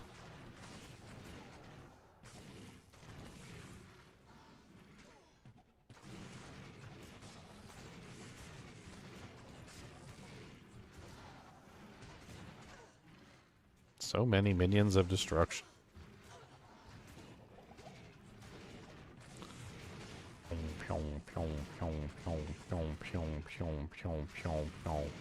These guys not taking very much damage on PA. These guys are just eating the arrows.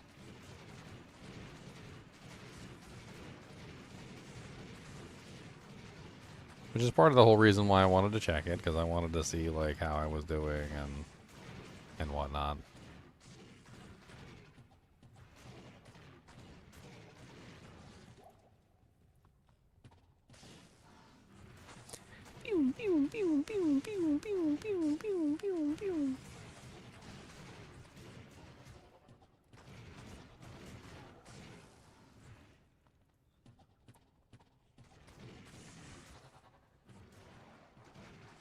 Keep on firing, don't stop firing, keep on firing, don't stop firing, keep on firing, do do do do do do do do.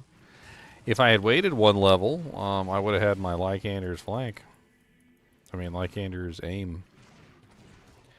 And now I have it. Let's go test out Lycander's, because we can put it on now.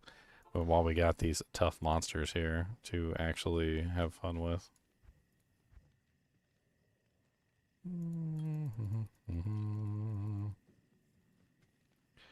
Lycanders, look at it, it's beautiful.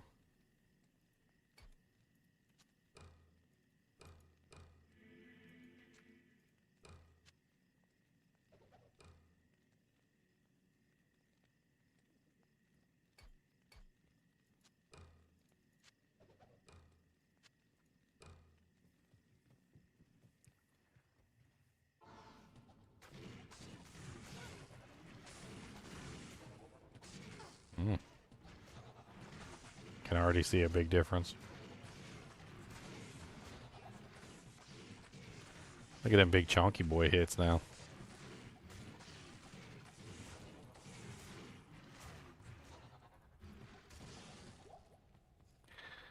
We got... it's got +4 skills. So what are we at? 24 magic arrow now?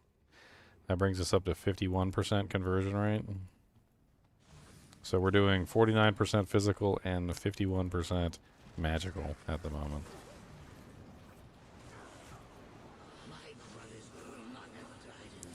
My brothers will not have died in vain. Pew, pew, pew, pew, pew, pew, pew, pew, pew, pew, pew, pew. These guys are mean. Just keep knocking me back.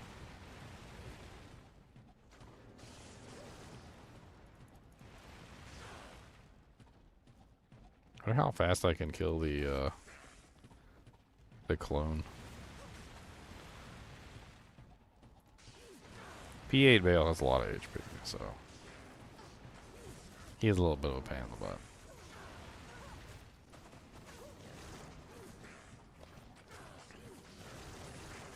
I'm deliberately shooting the clone because I'm just trying to check my DPS.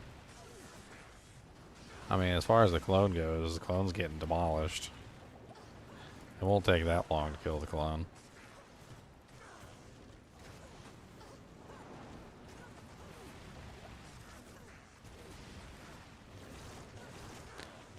Honestly, though, keep firing at the main targets. Pew pew pew pew pew pew pew pew pew pew pew pew pew pew pew pew pew pew.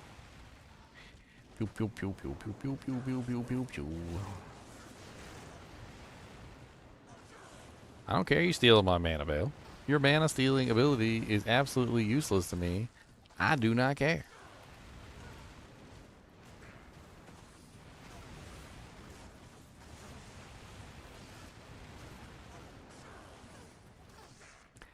I mean, I can't say that the damage is trash. I mean, this is Player's 8. This is a Magic Arrow Amazon with some budget equipment. Like-handers is nice, but it's not like that amazing. Let's grab potions. I mean, he's still dying relatively quickly for a Player's 8 Bale kill. Go a lot faster if I had a better bow, but Like-handers is still pretty decent.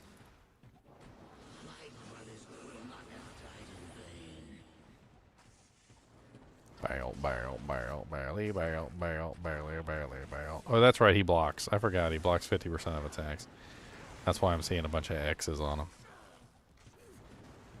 I always forget Bale has 50% block rate. He's a tanky boy. Lots of HP, 50% block chance. He's got pretty good resistances. I can't remember what his magic resistance is, which could also be an issue. Some bosses do have really high magic resistance. Did you finish eating your peanut butters out of your horn? Did you get it all, Cody? Did you get all your peanut butters? Yeah, you got your peanut butters. You like peanut butters, don't you? Cody said, I do like peanut butters. I'm a peanut butter boy.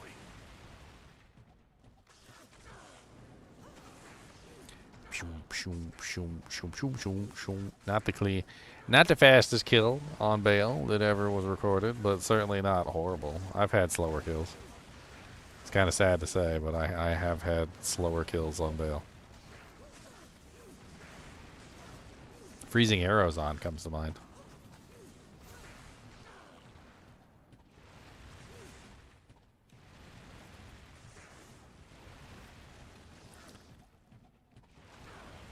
He's just blocking like the majority of the attacks. If you look at him, you'll see it's just like X, X, X. Those X's indicate a miss.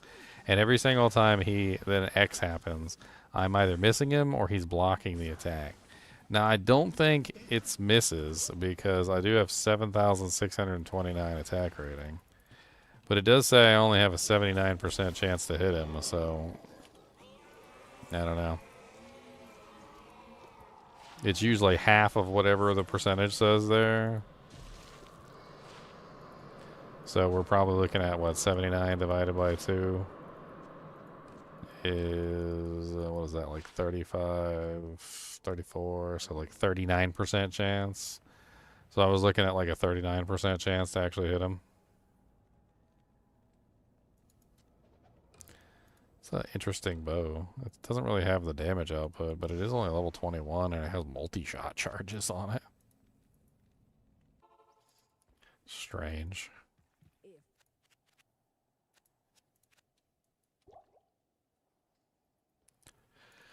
I do like multi-shot. Multi-shot charges. When you try to do like a bow character, it's fun to have multi-shot charges. Oh, I forgot to put 2 of my charms back in my inventory too. I was missing out on a little bit of damage and a little bit of AR I could have had. Alright guys and gals, it's been fun. It's been like 9.5 hours almost. I think I'm gonna hop off. Got to 42, kill Bale. I got a good understanding of like the leveling process, like how strong I think my character will be.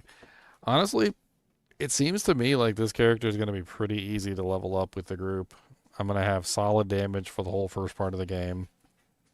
Might be a little bit struggle to find a good physical damage bow. I mean, that's going to be pretty obvious.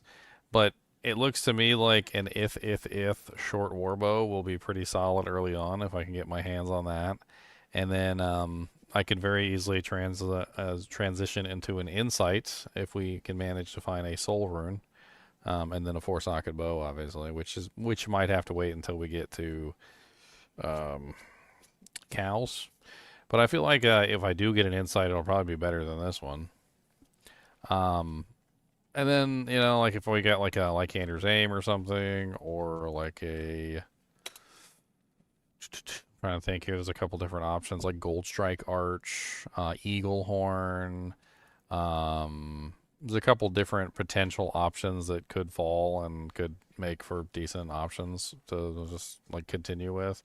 This this bow, I don't know about this bow. Like the short siege bow is one of the lower bows in the game. It's a base bow. It's not even exceptional. It's just normal. So I made this in like the worst possible bow I could make it in, pretty much, and it still did really well through the entirety of normal difficulty, which is really good. And obviously you would upgrade this, so like you wouldn't want to make it in a normal quality bow. You would want to make it in an exceptional, right? So you'd be looking for something more like a gothic bow,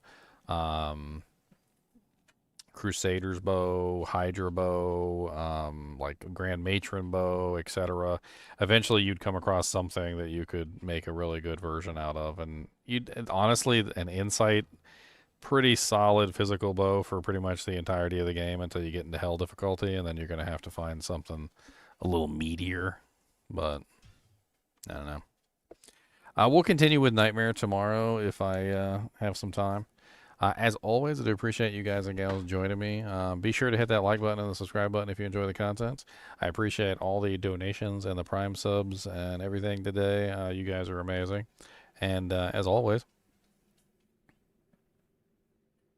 keep watching.